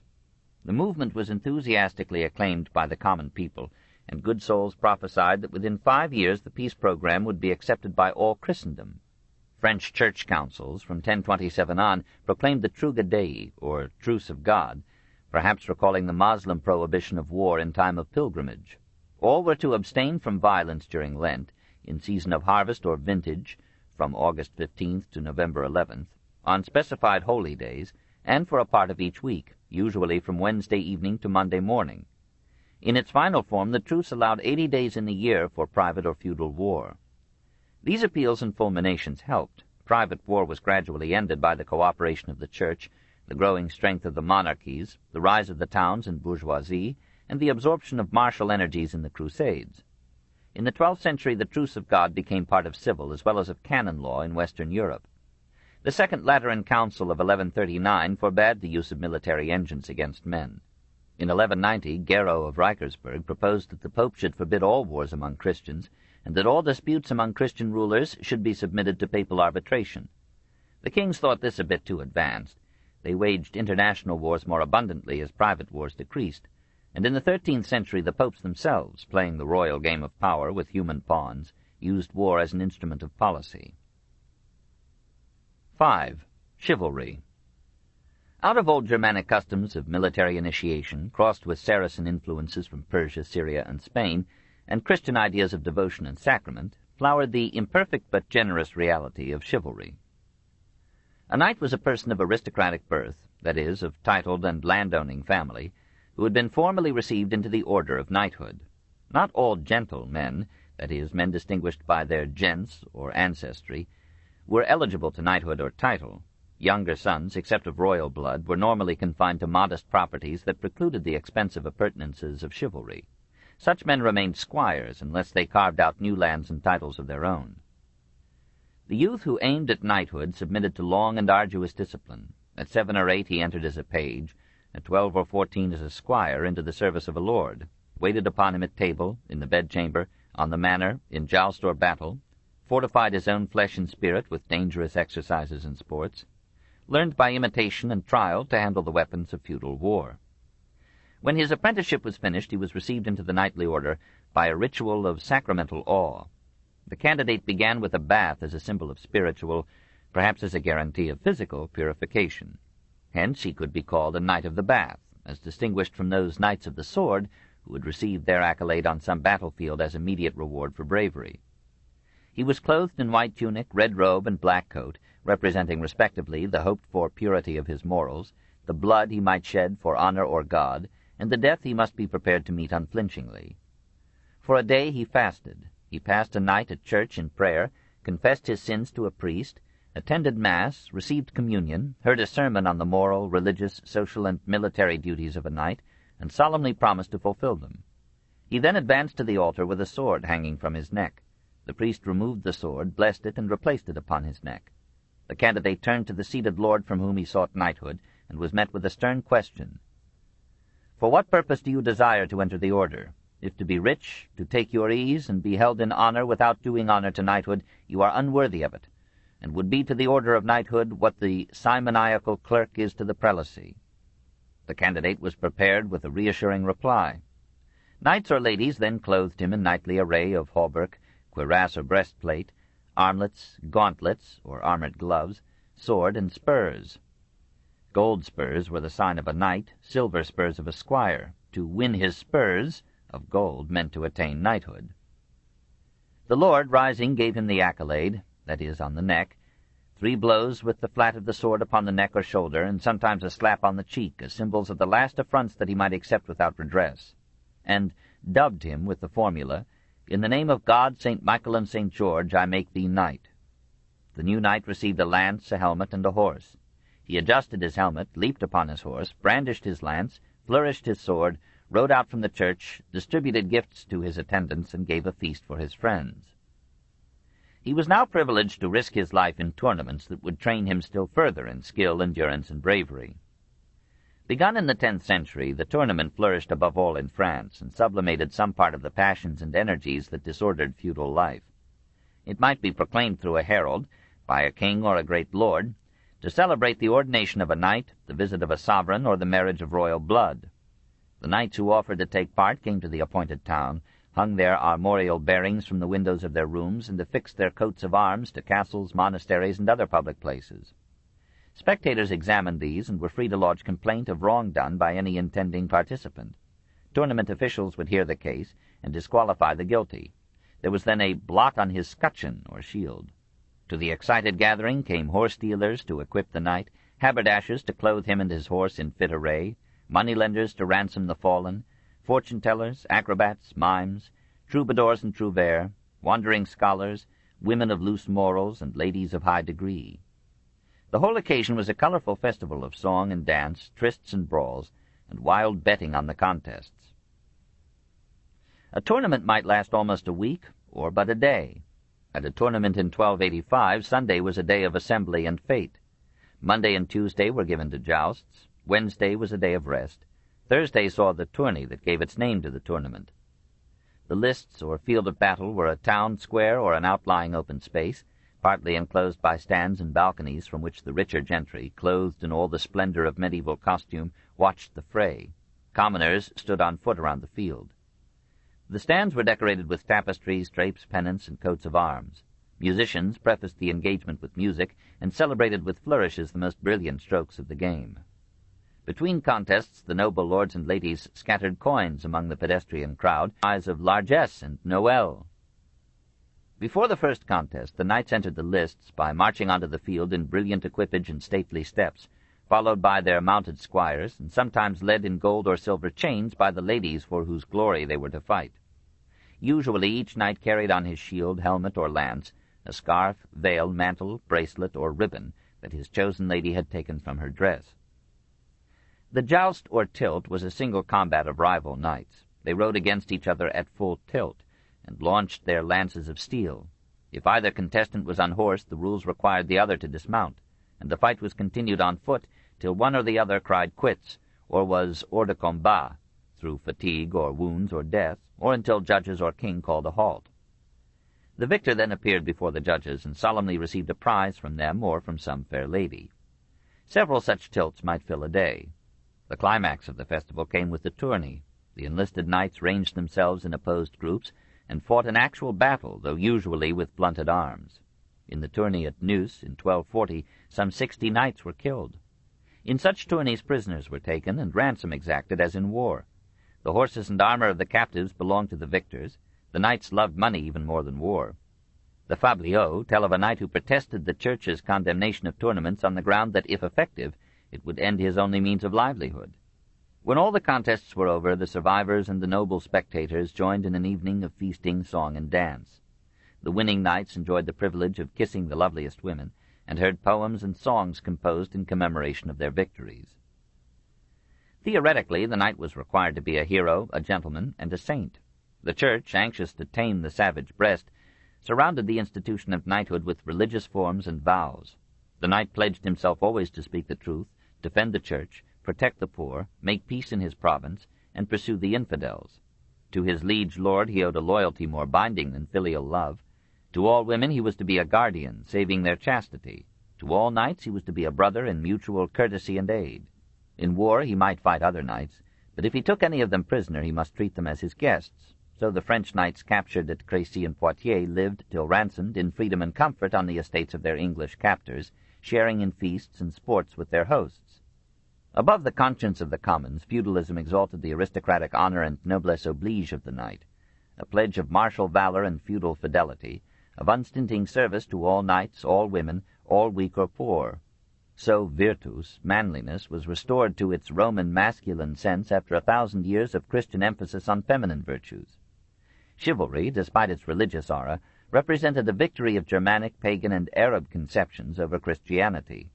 A Europe attacked on every side needed the martial virtues again. All this, however, was chivalric theory. A few knights lived up to it, as a few Christians rose to the arduous heights of Christian selflessness. But human nature, born of jungle and beast, sullied the one ideal like the other. The same hero who one day fought bravely in tournament or battle might on another be a faithless murderer. He might carry his honor as proudly as his plume, and, like Lancelot, Tristram, and realer knights, break up fine families with adultery. He might prate of protecting the weak and strike unarmed peasants down with a sword. He treated with scorn the manual worker on whose labor rested his citadel of gallantry, and with frequent coarseness and occasional brutality the wife whom he had sworn to cherish and protect. He could hear Mass in the morning, rob a church in the afternoon, and drink himself into obscenity at night. So Gildas, who lived among them, described the British knights of that 6th century in which some poets placed Arthur and the Great Order of the Table Round. He talked of loyalty and justice and filled the pages of Froissart with treachery and violence. While German poets sang of chivalry, German knights engaged in fisticuffs, incendiarism, and the highway robbery of innocent travelers. The Saracens were astonished by the crudeness and cruelty of the Crusaders. Even the great Bohemond, to show his contempt of the Greek emperor, sent him a cargo of sliced-off noses and thumbs. Such men were exceptional, but they were plentiful.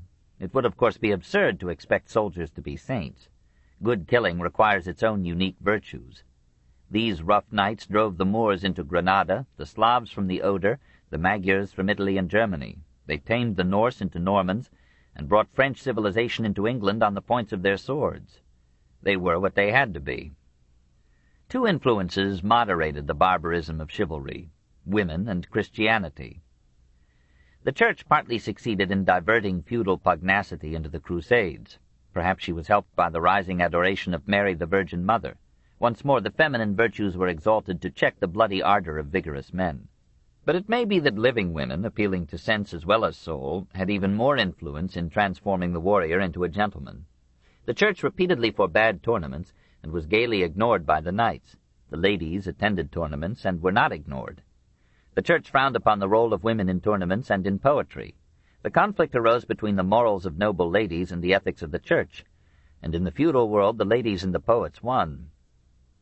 Romantic love, that is, love that idealizes its object, has probably occurred in every age, in degree loosely corresponding with the delay and obstacles between desire and fulfillment. Until our own age it was rarely the cause of marriage. And if we find it quite apart from marriage when knighthood was in flower, we must view that condition as more normal than our own. In most ages, and above all in feudalism, women married men for their property, and admired other men for their charm. Poets, having no property, had to marry at low level or love at long range, and they aimed their fairest songs at inaccessible dames. The distance between lover and beloved was usually so great that even the most passionate poetry was taken as only a pretty compliment, and a well-mannered lord rewarded poets for inditing amorous verses to his wife. So the Viscount of Beau continued his hospitality and favors to the troubadour Peer Vidal, after Peer addressed love poems to the Viscountess, even after Peer had tried to seduce her, though this was a degree of amiability not usually to be presumed upon. The troubadour argued that marriage, combining a maximum of opportunity with a minimum of temptation, could hardly engender or sustain romantic love. Even the pious Dante seems never to have dreamed of addressing love poems to his wife, or to have found any unseemliness in addressing them to another woman, single or married. The knight agreed with the poet that knightly love had to be for some other lady than his own wife, usually for the wife of another knight. Most knights, though we must not often suspect them of marital fidelity, laughed at courtly love, resigned themselves in time to their mates, and consoled themselves with war. We hear of knights turning cold ears to ladies offering romance. Roland, in the Chanson, died with scarce a thought of his affianced bride Aude, who would die of grief on hearing of his death. Women, too, were not all romantic, but from the 12th century it became a convention with many of them that a lady should have a lover, platonic or Byronic, added to her husband. If we may believe the medieval romances, the knight was pledged to the devoir or service of the lady who had given him her colors to wear. She could impose dangerous exploits to test or distance him, and if he served her well, she was expected to reward him with an embrace, or better. This is the guerdon that he claimed. To her he dedicated all his feats of arms. It was her name that he invoked in the crises of combat or the breath of death. Here again feudalism was not a part of Christianity, but its opposite and rival. Women, theologically so stinted in love, asserted their freedom and molded their own moral code. The worship of woman in the flesh competed with the adoration of the Virgin. Love proclaimed itself an independent principle of worth and offered ideals of service, norms of conduct, scandalously ignoring religion even when borrowing its terms and forms. So complicated a severance of love and marriage raised many problems of morals and etiquette, and as in Ovid's days, authors dealt with these questions with all the nicety of casuists. Sometime between 1174 and 1182, one Andreas Capellanus, Andrew the Chaplain, composed a Tractatus de Amore e de Amoris Remedio, treatise on love and its cure, in which, among other matters, he laid down the code and principles of courtly love.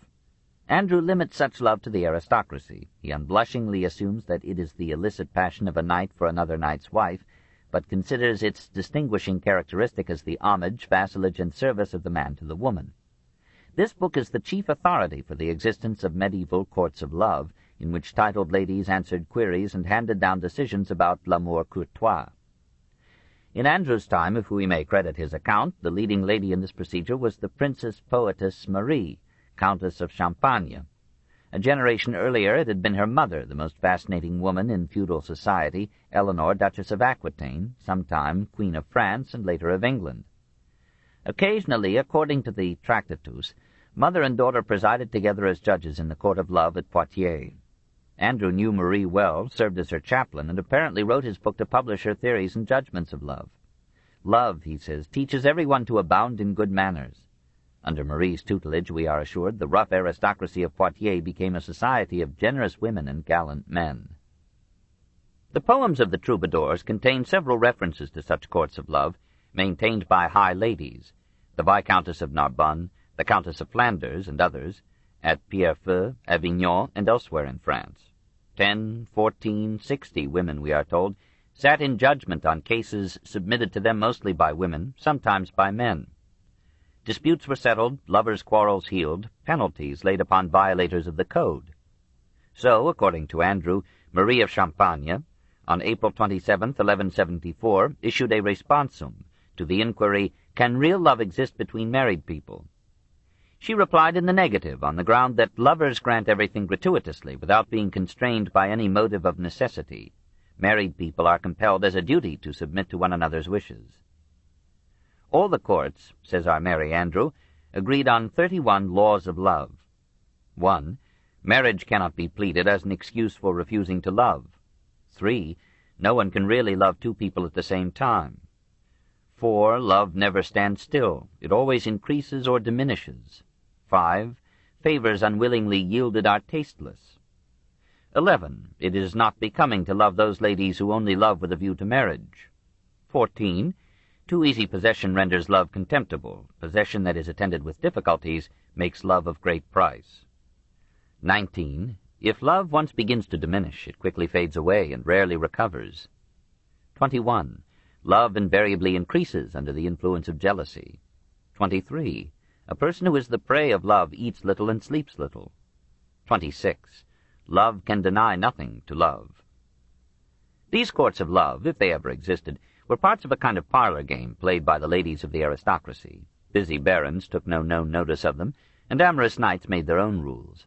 But there can be no doubt that increasing wealth and idleness generated a romance and etiquette of love that filled the poetry of the troubadours and the early Renaissance. In June 1283, writes the Florentine historian Villani, possibly from 1280 to 1348, at the festival of St. John, when the city of Florence was happy, quiet, and at peace, a social union was formed, composed of 1,000 people who, all clad in white, called themselves the Servants of Love. They arranged a succession of sports, merrymakings, and dances with ladies. Nobles and bourgeois marched to the sound of trumpets and music, and held festival banquets at midday and at night. This court of love lasted nearly 2 months, and it was the finest and most famous that had ever been in Tuscany.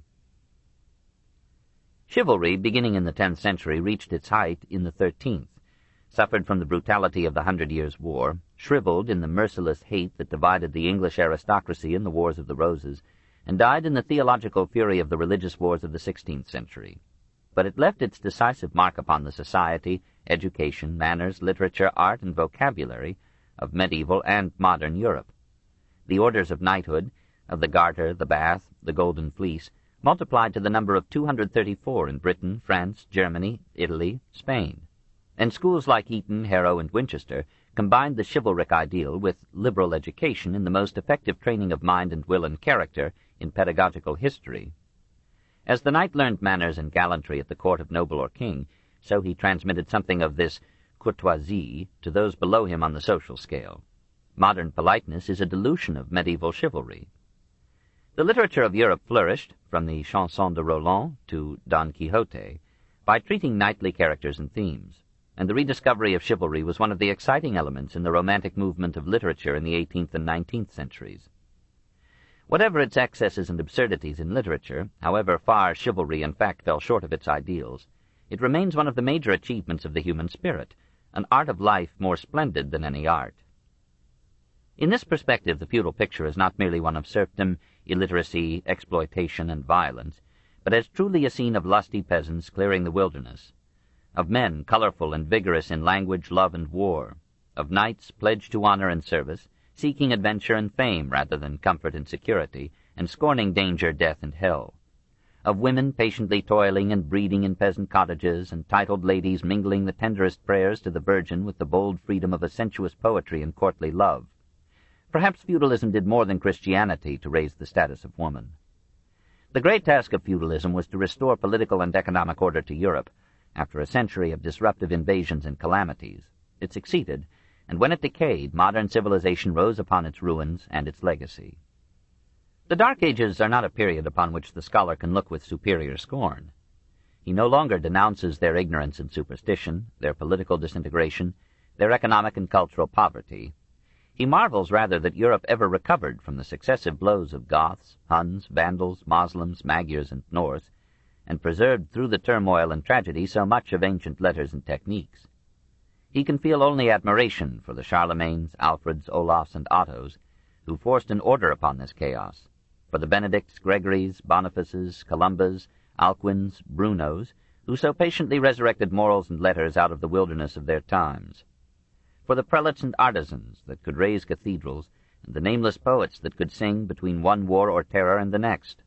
State and church had to begin again at the bottom, as Romulus and Numa had done 1,000 years before, and the courage required to build cities out of jungles and citizens out of savages was greater than that which would raise Chartres, Amiens, and Reims, or cool Dante's vengeful fever into measured verse. Book 5. The Climax of Christianity, 1095 to 1300. Chapter 23. The Crusades, 1095 to 1291. 1. Causes. The Crusades were the culminating act of the medieval drama, and perhaps the most picturesque event in the history of Europe and the Near East.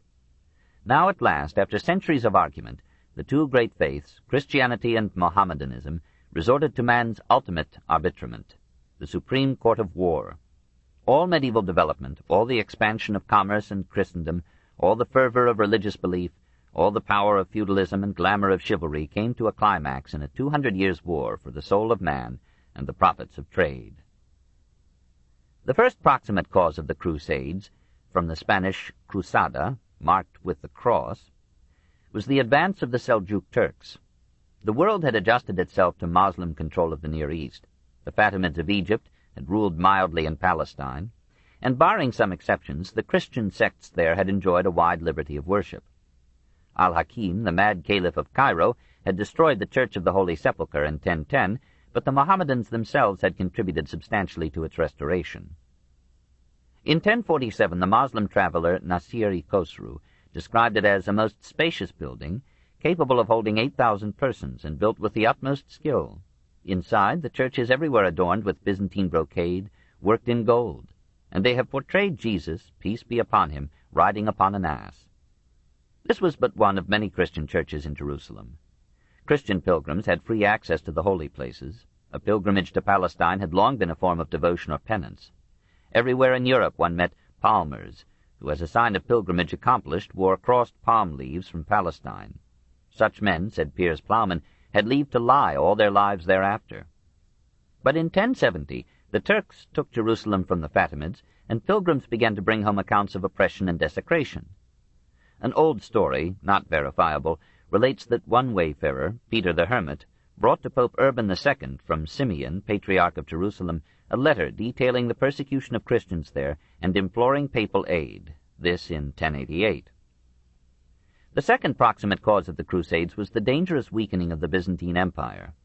For 7 centuries it had stood at the crossroads of Europe and Asia, holding back the armies of Asia and the hordes of the steppes. Now its internal discords, its disruptive heresies, its isolation from the West by the schism of 1054, left it too feeble to fulfill its historic task. While the Bulgars, Patzinaks, Cumans, and Russians assaulted its European gates, the Turks were dismembering its Asiatic provinces. In 1071 the Byzantine army was almost annihilated at Manzikert. The Seljuks captured Edessa, Antioch in 1085, Tarsus, even Nicaea, and gazed across the Bosporus at Constantinople itself. The Emperor Alexius I, from 1081 to 1118, saved a part of Asia Minor by signing a humiliating peace, but he had no military means of resisting further attack. If Constantinople should fall, all Eastern Europe would lie open to the Turks, and the victory of Tours in 732 would be undone. Forgetting theological pride, Alexius sent delegates to Urban II and the Council of Piacenza, urging Latin Europe to help him drive back the Turks. It would be wiser, he argued, to fight the infidels on Asiatic soil than wait for them to swarm through the Balkans to the western capitals. The third proximate cause of the Crusades was the ambition of the Italian cities, Pisa, Genoa, Venice, Amalfi, to extend their rising commercial power. When the Normans captured Sicily from the Moslems from 1060 to 1091, and Christian arms reduced Moslem rule in Spain from 1085 onward, the western Mediterranean was freed for Christian trade. The Italian cities, as ports of exit for domestic and transalpine products, grew rich and strong and planned to end Moslem ascendancy in the eastern Mediterranean and open the markets of the Near East to West European goods. We do not know how close these Italian merchants were to the ear of the Pope. The final decision came from Urban himself. Other popes had entertained the idea. Gerbert, as Sylvester II, had appealed to Christendom to rescue Jerusalem, and an abortive expedition had landed in Syria circa 1001. Gregory VII, amid his consuming strife with Henry IV, had exclaimed, "I would rather expose my life in delivering the holy places than reign over the universe." That quarrel was still hot when Urban presided over the Council of Piacenza in March of 1095. He supported the plea of Alexius's legates there, but counseled delay till a more widely representative assembly might consider a war against Islam. He was too well informed to picture victory as certain in so distant an enterprise. He doubtless foresaw that failure would seriously damage the prestige of Christianity in the Church.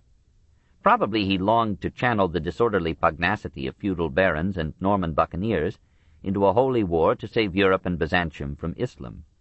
He dreamed of bringing the Eastern Church again under papal rule, and visioned a mighty Christendom united under the theocracy of the popes, with Rome once more the capital of the world.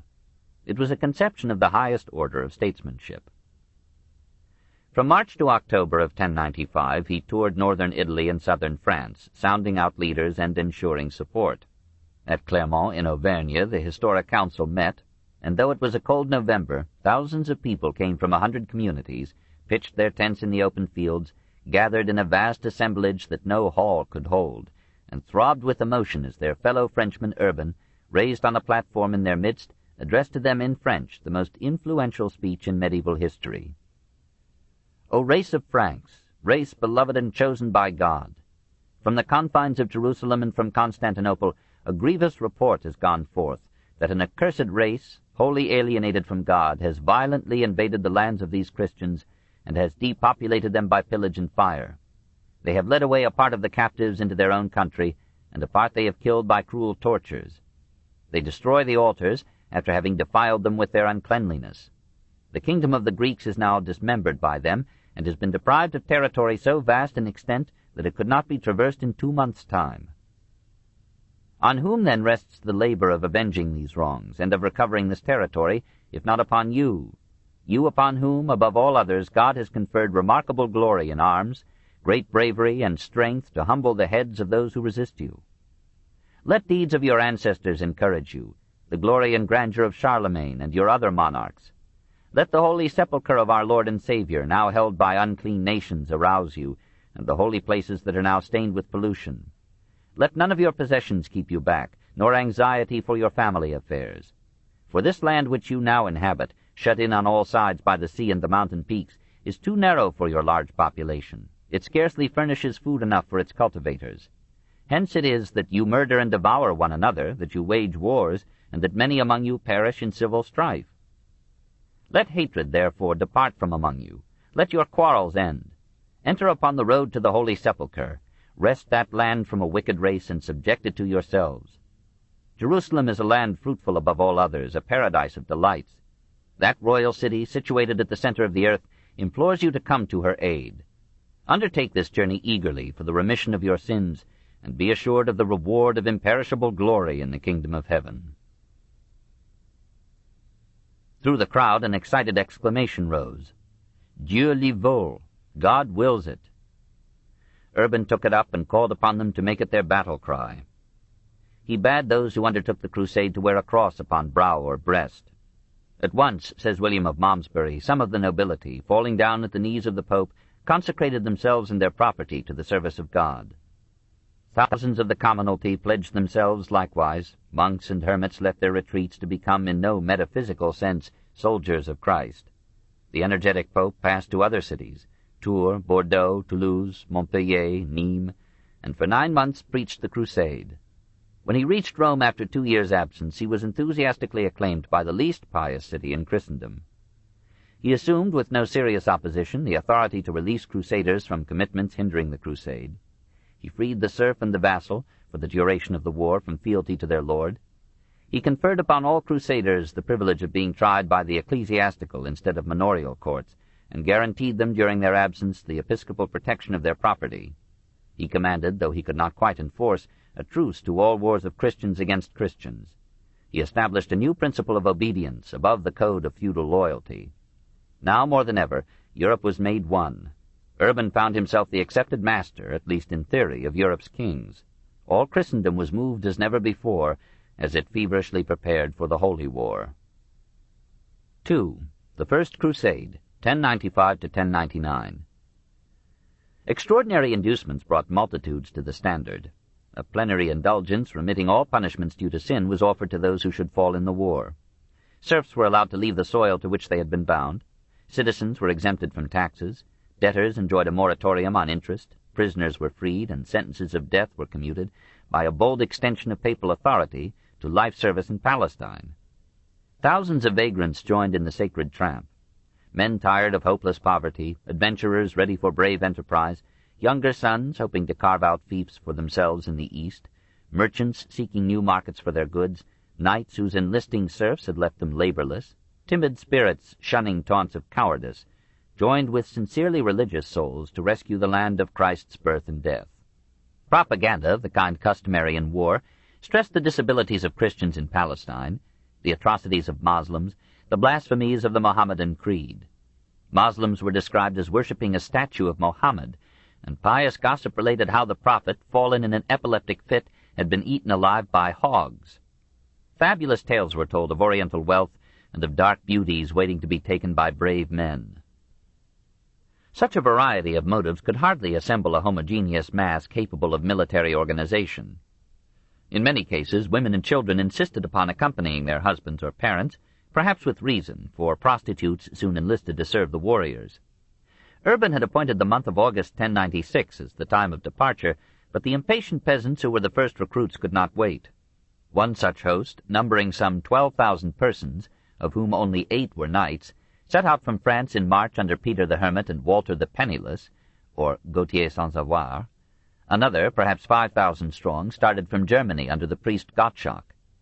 A third advanced from the Rhineland under Count Emico of Leiningen. It was chiefly these disorderly bands that attacked the Jews of Germany and Bohemia, rejected the appeals of the local clergy and citizenry, and degenerated for a time into brutes, phrasing their bloodlust in piety. This book is continued on Cassette 9, Side 1, Edge of Faith, Part 2, by Will Durant. Continued, Cassette 9, Side 1. It was chiefly these disorderly bands that attacked the Jews of Germany and Bohemia, rejected the appeals of the local clergy and citizenry, and degenerated for a time into brutes, phrasing their bloodlust in piety. The recruits had brought modest funds and little food, and their inexperienced leaders had made scant provision for feeding them. Many of the marchers had underestimated the distance, and as they advanced along the Rhine and the Danube, the children asked impatiently at each turn, "Was not this Jerusalem?"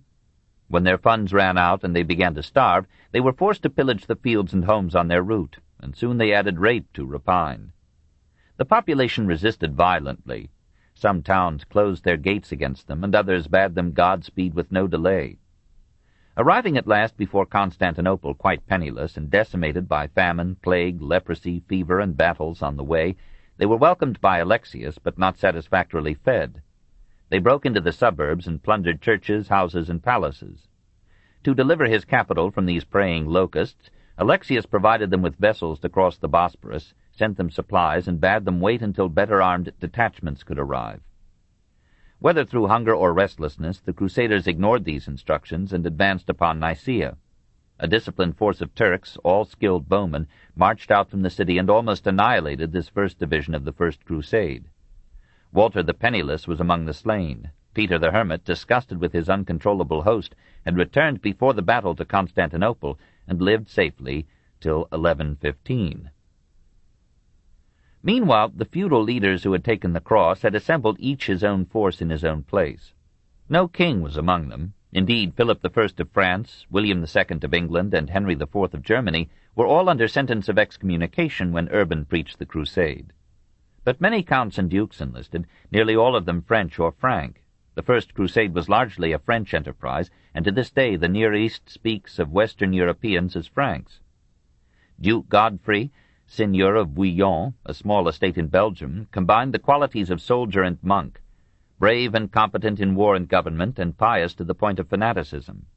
Count Bohemond of Taranto was Robert Guiscard's son. He had all the courage and skill of his father, and dreamed of slicing a kingdom for himself and his Norman troops out of the former Byzantine possessions in the Near East. With him was his nephew Tancred of Hauteville, destined to be the hero of Tasso's Jerusalem Delivered. Handsome, fearless, gallant, generous, loving glory and wealth, and universally admired as the ideal of a Christian knight. Raymond, Count of Toulouse, had already fought Islam in Spain. Now, in old age, he dedicated himself and his vast fortune to the larger war, but a haughty temper spoiled his nobility, and avarice stained his piety. By diverse routes, these hosts made their way to Constantinople. Bohemond proposed to Godfrey that they seize the city. Godfrey refused, saying that he had come only to fight infidels. But the idea did not die. The masculine, half-barbarous knights of the West despised these subtle and cultured gentlemen of the East as heretics lost in effeminate luxury. They looked with astonishment and envy upon the riches laid up in the churches, palaces, and markets of the Byzantine capital, and thought that fortune should belong to the brave. Alexius may have gotten wind of these notions among his saviors, and his experience with the peasant horde, for whose defeat the West had censured him, inclined him to caution, perhaps to duplicity. He had asked for assistance against the Turks, but he had not bargained upon the united strength of Europe gathering at his gates. He could never be sure whether these warriors aspired to Jerusalem so much as to Constantinople, nor whether they would restore to his empire any formerly Byzantine territory that they might take from the Turks.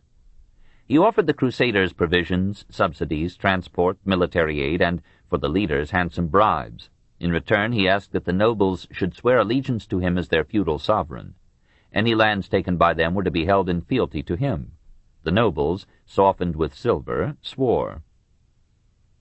Early in 1097, the armies, totaling some 30,000 men, still under divided leadership, crossed the straits. Luckily, the Moslems were even more divided than the Christians. Not only was Moslem power in Spain spent, and in northern Africa rent with religious faction, but in the east the Fatimid caliphs of Egypt held southern Syria, while their foes, the Seljuk Turks, held northern Syria and most of Asia Minor. Armenia rebelled against its Seljuk conquerors and allied itself with the Franks. So helped, the arms of Europe advanced to the siege of Nicaea. On Alexius's pledge that their lives would be spared, the Turkish garrison surrendered on June 19, 1097. The Greek emperor raised the imperial flag over the citadel, protected the city from indiscriminate pillage, and appeased the feudal leaders with substantial gifts. But the Christian soldiery complained that Alexius was in league with the Turks. After a week's rest, the Crusaders set out for Antioch.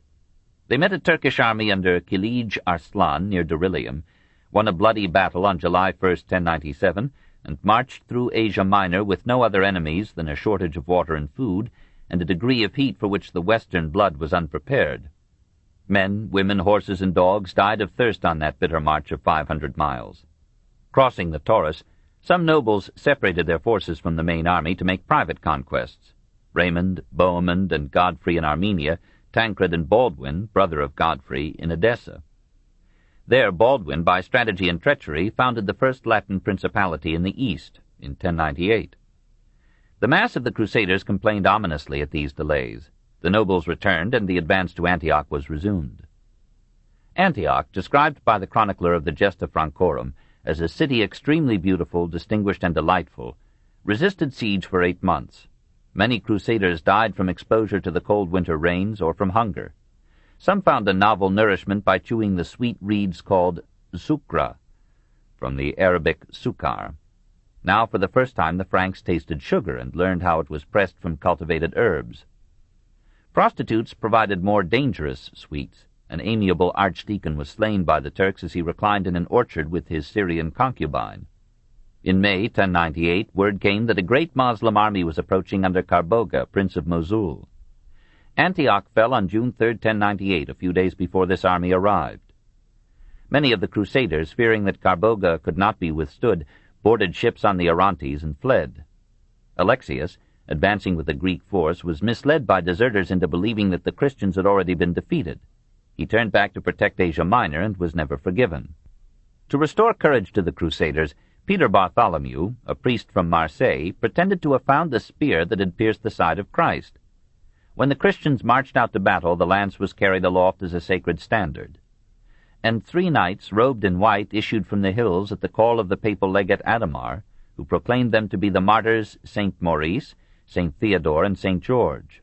So inspired, and under the united command of Bohemond, the Crusaders achieved a decisive victory. Bartholomew, accused of a pious fraud, offered to undergo the ordeal of fire as a test of his veracity. He ran through a gauntlet of burning faggots and emerged apparently safe, but he died of burns or an overstrained heart on the following day, and the Holy Lance was withdrawn from the standards of the host. Bohemond became by grateful consent Prince of Antioch. Formally he held the region in fief to Alexius. Actually he ruled it as an independent sovereign.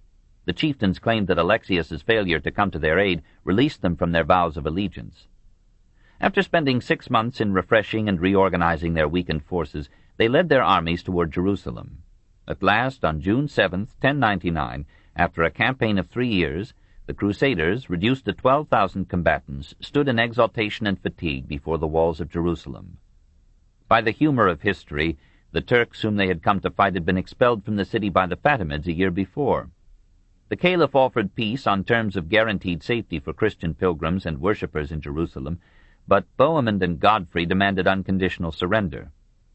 The Fatimid garrison of 1,000 men resisted for 40 days. On July 15th, Godfrey and Tancred led their followers over the walls, and the Crusaders knew the ecstasy of a high purpose accomplished after heroic suffering. Then, reports the priestly eyewitness Raymond of Agile, wonderful things were to be seen. Numbers of the Saracens were beheaded, others were shot with arrows or forced to jump from the towers. Others were tortured for several days and then burned in flames. In the streets were seen piles of heads and hands and feet. One rode about everywhere amid the corpses of men and horses. Other contemporaries contribute details. Women were stabbed to death, suckling babes were snatched by the leg from their mothers' breasts and flung over the walls, or had their necks broken by being dashed against posts. And 70,000 Moslems remaining in the city were slaughtered. The surviving Jews were herded into a synagogue and burned alive. The victors flocked to the Church of the Holy Sepulchre, whose grotto they believed had once held the crucified Christ. There, embracing one another, they wept with joy and release and thanked the God of mercies for their victory. 3. The Latin Kingdom of Jerusalem, 1099 to 1143. Godfrey of Bouillon, whose exceptional integrity had finally won recognition, was chosen to rule Jerusalem and its environs under the modest title of Defender of the Holy Sepulchre. Here, where Byzantine rule had ceased 465 years before, no pretense was made of subordination to Alexius. The Latin Kingdom of Jerusalem became at once a sovereign state. The Greek Church was disestablished, its patriarch fled to Cyprus, and the parishes of the new kingdom accepted the Latin liturgy an Italian primate, and papal rule. The price of sovereignty is the capacity for self-defense. 2 weeks after the Great Liberation, an Egyptian army came up to Ascalon to re-liberate the city wholly for too many faiths. Godfrey defeated it, but a year later he died in 1100. His less able brother, Baldwin I, from 1100 to 1118, took the loftier title of king. Under King Fulk, Count of Anjou, 1131 to 1143, the new state included most of Palestine and Syria, but the Muslims still held Aleppo, Damascus, and Emesa. The kingdom was divided into 4 feudal principalities, centering respectively at Jerusalem, Antioch, Edessa, and Tripolis. Each of the 4 was parceled into practically independent fiefs, whose jealous lords made war, coined money, and otherwise aped sovereignty. The king was elected by the barons and was checked by an ecclesiastical hierarchy subject only to the pope. He was further weakened by ceding the control of several ports, Jaffa, Tyre, Acre, Beirut, Ascalon, to Venice, Pisa, or Genoa as the price of naval aid and seaborne supplies. The structure and law of the kingdom were formulated in the Assizes of Jerusalem, one of the most logical and ruthless codifications of feudal government. The barons assumed all ownership of land, reduced the former owners, Christian or Moslem, to the condition of serfs, and laid upon them feudal obligations severer than any in contemporary Europe. The native Christian population looked back to Moslem rule as a golden age. The young kingdom had many elements of weakness, but it had a unique support in new orders of military monks. As far back as 1048, the merchants of Amalfi had obtained Moslem permission to build a hospital at Jerusalem for poor or ailing pilgrims.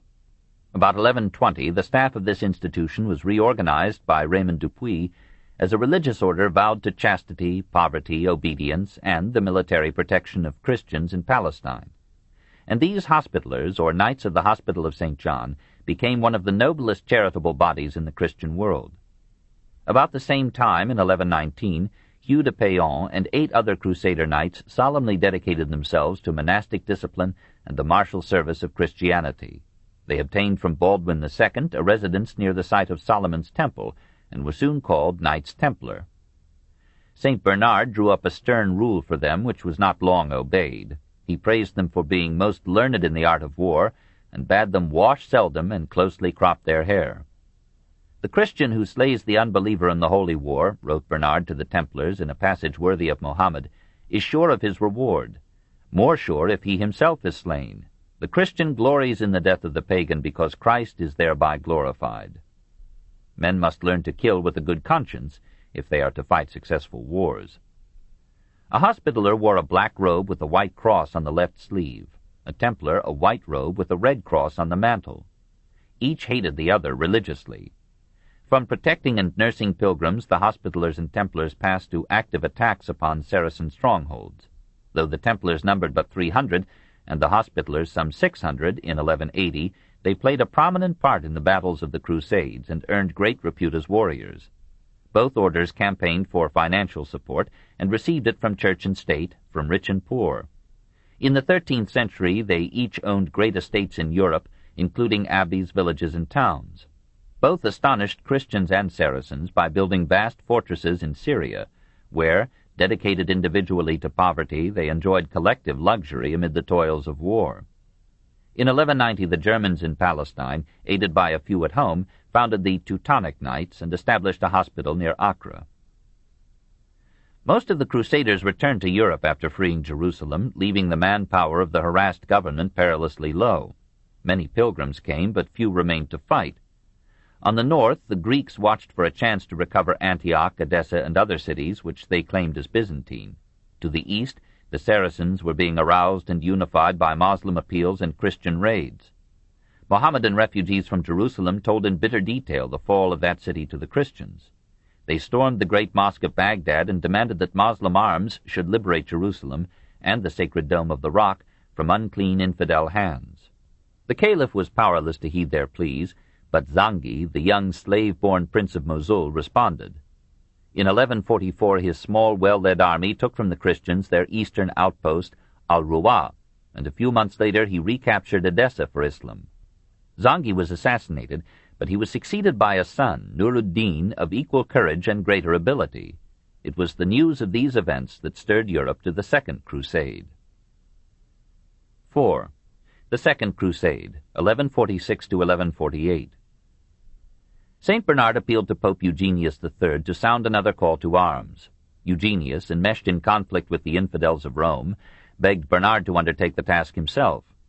It was a wise suggestion, for the saint was a greater man than he whom he had made pope. At his cell at Clairvaux to preach the crusade to the French, the skepticism that hides in the heart of faith was silenced, and the fears spread by narratives of the First Crusade were stilled. Bernard went directly to King Louis VII and persuaded him to take the cross. With the king at his side, he spoke to a multitude at Vézelay in 1146. When he had finished, the crowd enlisted en masse. The crosses prepared proved too few, and Bernard tore his robe to pieces to provide additional emblems. "Cities and castles are emptied," he wrote to the Pope. "There is not left one man to 7 women, and everywhere there are widows to still living husbands." Having won France, he passed to Germany, where his fervent eloquence induced the Emperor Conrad III to accept the crusade as the one cause that could unify the Guelph and Hohenstaufen factions then rending the realm. Many nobles followed Conrad's lead, among them the young Frederick of Swabia, who would become Barbarossa and would die in the Third Crusade.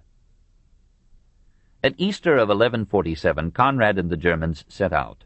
At Pentecost, Louis and the French followed at a cautious distance, uncertain whether the Germans or the Turks were their most hated foes. The Germans felt a like hesitation between Turks and Greeks, and so many Byzantine towns were pillaged on the way that many closed their gates and dispensed a scanty ration by baskets let down from the walls. Manuel Comnenus, now Eastern Emperor, gently suggested that the noble hosts should cross the Hellespont at Sestos instead of going through Constantinople, but Conrad and Louis refused. A party in Louis's council urged him to take Constantinople for France. He refrained, but again the Greeks may have learned of his temptation. They were frightened by the stature and armor of the Western knights, and amused by their feminine entourage. His troublesome Eleanor accompanied Louis, and troubadours accompanied the Queen. The Counts of Flanders and Toulouse were escorted by their countesses, and the baggage train of the French was heavy with trunks and boxes of apparel and cosmetics designed to ensure the beauty of these ladies against all the vicissitudes of climate, war, and time. Manuel hastened to transport the 2 armies across the Bosporus and supplied the Greeks with debased coinage for dealings with the Crusaders. In Asia, a dearth of provisions and the high prices demanded by the Greeks led to many conflicts between saviors and saved, and Frederick of the Red Beard mourned that his sword had to shed Christian blood for the privilege of encountering infidels. Conrad insisted against Manuel's advice on taking the route followed by the First Crusade. Despite or because of their Greek guides, the Germans fell into a succession of foodless wastes and Moslem snares, and their loss of life was disheartening.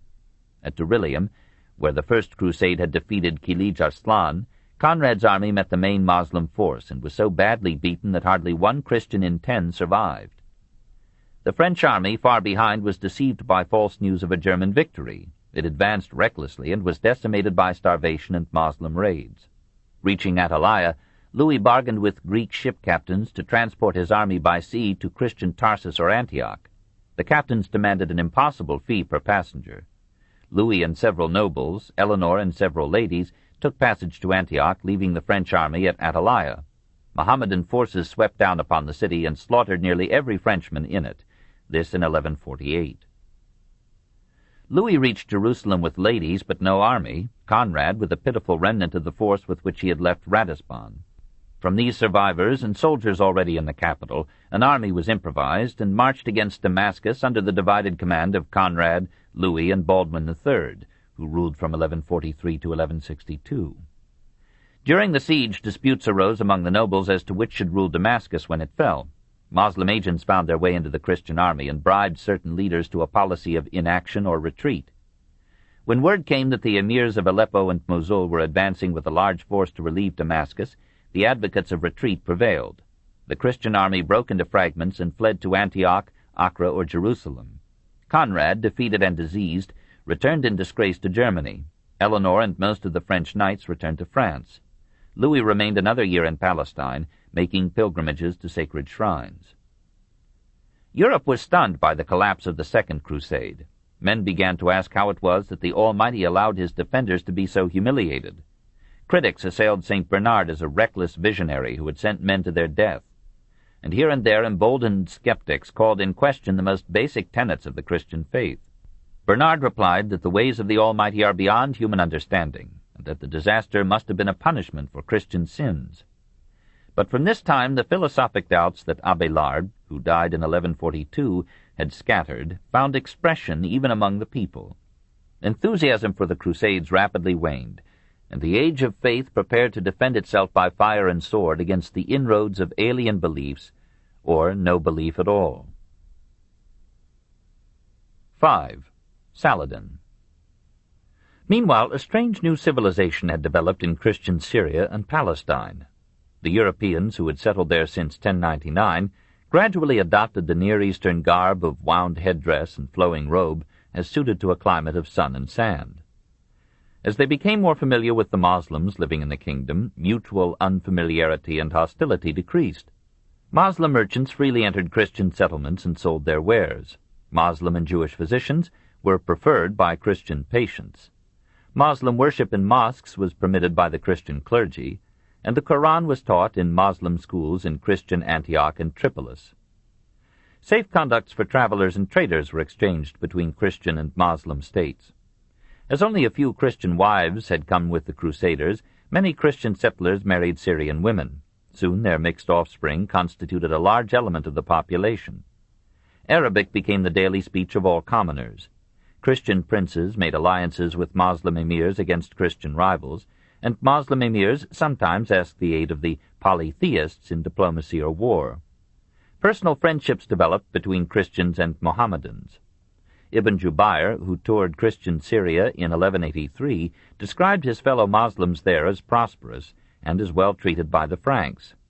He mourned to see Acre swarming with pigs and crosses, and odorous with a vile European smell, but he had some hopes that the infidels would gradually be civilized by the superior civilization to which they had come. In the 40 years of peace that followed the Second Crusade, the Latin kingdom of Jerusalem continued to be torn with internal strife, while its Moslem enemies moved toward unity. Nur-ud-Din spread his power from Aleppo to Damascus in 1164. When he died, Saladin brought Egypt and Moslem Syria under one rule in 1175. Genoese, Venetian, and Pisan merchants disordered the eastern ports with their mortal rivalry. Knights quarreled for the royal power in Jerusalem, and when Guy de Lusignan maneuvered his way to the throne in 1186, disaffection spread among the aristocracy. "If this Guy is a king," said his brother Geoffrey, "I am worthy to be a god." Reginald of Chatillon made himself sovereign in the great castle of Karak beyond the Jordan, near the Arabian frontier, and repeatedly violated the truce arranged between the Latin king and Saladin. He announced his intention to invade Arabia, destroy the tomb of the accursed camel-driver at Medina, and smash the Kaaba at Mecca in fragments to the ground. His small force of knightly adventurers sailed down the Red Sea, landed at El Haura, and marched to Medina.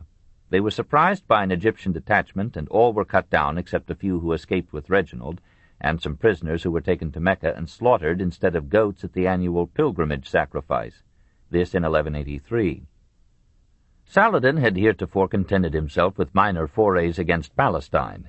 Now, offended to the depths of his piety, he reformed the army that had won him Damascus, and met the forces of the Latin kingdom in an indecisive battle on the historic plain of Estra-Elon, this also in 1183.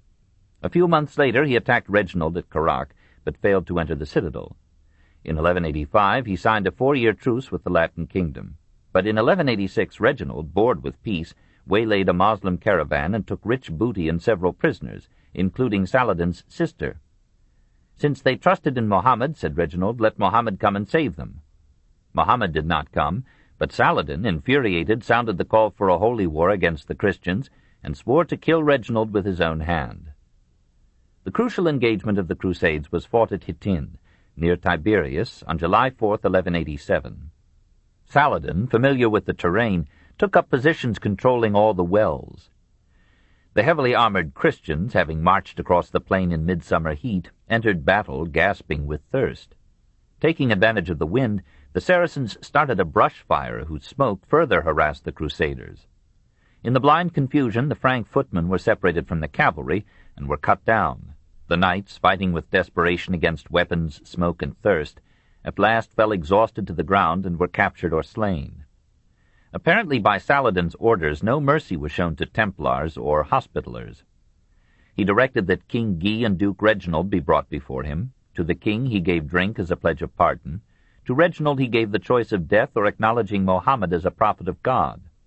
When Reginald refused, Saladin slew him. Part of the booty taken by the victors was the true cross, which had been borne as a battle standard by a priest. Saladin sent it to the caliph at Baghdad. Seeing that no army remained to challenge him, he proceeded to capture Acre, where he freed 4,000 Moslem prisoners and paid his troops with the wealth of the busy port. For a few months nearly all Palestine was in his hands. As he approached Jerusalem, the leading citizens came out to bid for peace. "I believe," he told them, "that Jerusalem is the home of God, as you also believe, and I will not willingly lay siege to it or put it to assault." He offered it freedom to fortify itself and to cultivate unhindered the land for 15 miles around, and promised to supply all deficiencies of money and food until Pentecost. If, when that day came, they saw hope of being rescued, they might keep the city and honorably resist him. If no such prospect appeared, they were to yield peaceably, and he would spare the lives and property of the Christian inhabitants. The delegates refused the offer, saying that they would never surrender the city where the Savior had died for mankind. The siege lasted only 12 days. When the city capitulated, Saladin required a ransom of 10 gold pieces, possibly around $47.50, for each man, 5 for each woman, 1 for each child. The poorest 7,000 were to be freed on the surrender of the 30,000 gold bezants, approximately $270,000, which had been sent to the Hospitallers by Henry II of England. These terms were accepted, says a Christian chronicler, with gratitude and lamentation. Perhaps some learned Christians compared these events of 1187 with those of 1099. Saladin's brother Al-Adil asked for the gift of 1,000 slaves from the still unransomed poor. It was granted, and he freed them. Balian, leader of the Christian resistance, asked a like boon, received it, and freed another 1,000. The Christian primate asked and received and did likewise. Then Saladin said, "My brother has made his alms, and the Patriarch and Balian have made theirs. Now I would make mine." And he freed all the old who could not pay. Apparently some 15,000 of the 60,000 captured Christians remained unransomed and became slaves. Among the ransomed were the wives and daughters of the nobles who had been killed or captured at Hittin. Softened by their tears, Saladin released to them such husbands and fathers, including King Guy, as could be found in Moslem captivity, and, relates Ernul, squire to Balian, to the dames and damsels whose lords were dead he distributed from his own treasure so much that they gave praise to God, and published abroad the kindness and honor that Saladin had done them. The freed king and nobles took an oath never to bear arms against him again. Safe in Christian Tripolis and Antioch, they were released by the sentence of the clergy from the enormity of their promise, and laid plans of vengeance against Saladin. The Sultan allowed the Jews to dwell again in Jerusalem, and gave Christians the right to enter, but unarmed. He assisted their pilgrimage and protected their security. The Dome of the Rock, which had been converted into a church, was purified from Christian taint by sprinkling with rosewater, and the golden cross that had surmounted the cupola was cast down amid Moslem cheers and Christian groans. Saladin led his wearied troops to the siege of Tyre, found it impregnable, dismissed most of his army, and retired ill and worn to Damascus in 1188, in the 50th year of his age. 6. The Third Crusade, 1189 to 1192. The retention of Tyre, Antioch, and Tripolis left the Christians some strands of hope. Italian fleets still controlled the Mediterranean and stood ready to carry fresh crusaders for a price. William, Archbishop of Tyre, returned to Europe and recounted to assemblies in Italy, France, and Germany the fall of Jerusalem. At Mainz, his appeal so moved Frederick Barbarossa that the great emperor, 67 years old, set out almost at once with his army in 1189, and all Christendom applauded him as the second Moses, who would open a way to the Promised Land. Crossing the Hellespont at Gallipoli, the new host on a new route repeated the errors and tragedies of the First Crusade. Turkish bands harassed its march and cut off its supplies. Hundreds starved to death. Frederick was drowned ignominiously in the little river of Salif in Cilicia in 1190. and only a fraction of his army survived to join in the siege of Acre. Richard I of the Lion Heart, recently crowned King of England at the age of 31, resolved to try his hand on the Moslems. Fearing French encroachment in his absence upon English possessions in France, he insisted that Philip Augustus should accompany him. The French king, a lad of 23, agreed, and the two youthful monarchs received the cross from William of Tyre in a moving ceremony at Vézelay. Richard's army of Normans, for few Englishmen took part in the Crusades, sailed from Marseille, Philip's army from Genoa, for a rendezvous in Sicily in 1190. There the kings quarreled and otherwise amused themselves for half a year. Tancred, king of Sicily, offended Richard, who seized Messina quicker than a priest could chant matins, and restored it for 40,000 ounces of gold. So solvent, he embarked his army for Palestine. Some of his ships were wrecked on the coast of Cyprus. The crews were imprisoned by the Greek governor. Richard paused for a moment, conquered Cyprus, and gave it to Guy de Lusignan, the homeless king of Jerusalem. He reached Acre in June of 1191, a year after leaving Vézelay. Philip had preceded him. The siege of Acre by the Christians had already lasted 19 months and had cost thousands of lives. A few weeks after Richard's arrival, the Saracens surrendered. The victors asked and were promised 200,000 gold pieces, or $950,000, 1,600 selected prisoners, and the restoration of the True Cross. Saladin confirmed the agreement, and the Moslem population of Acre, excepting the 1,600, were allowed to depart with such provisions as they could carry. Philip Augustus, ill with fever, returned to France, leaving behind him a French force of 10,500 men. Richard became sole leader of the Third Crusade. Now began a confused and unique campaign in which blows and battles alternated with compliments and courtesies, while the English king and the Kurd sultan illustrated some of the finest qualities of their civilizations and creeds. Neither was a saint. Saladin could dispense death with vigor when military purposes seemed to him to require it. And the romantic Richard permitted some interruptions in his career as a gentleman. When the leaders of besieged Acre delayed in carrying out the agreed terms of surrender, Richard had 2,500 Moslem prisoners beheaded before the walls as a hint to hurry. When Saladin learned of this, he ordered the execution of all prisoners thereafter taken in battle with the English king. Changing his tune, Richard proposed to end the Crusades by marrying his sister Joan to Saladin's brother, Al-Adil. The church denounced the scheme, and it was dropped. Knowing that Saladin would not stay quiet in defeat, Richard reorganized his forces and prepared to march 60 miles southward along the coast to relieve Jaffa, which, again in Christian hands, was under Moslem siege. Many nobles refused to go with him, preferring to stay behind in Acre and intrigue for the kingship of the Jerusalem which they trusted Richard would take. The German troops returned to Germany, and the French army repeatedly disobeyed the orders and frustrated the strategy of the British king. Nor were the rank and file ready for renewed effort.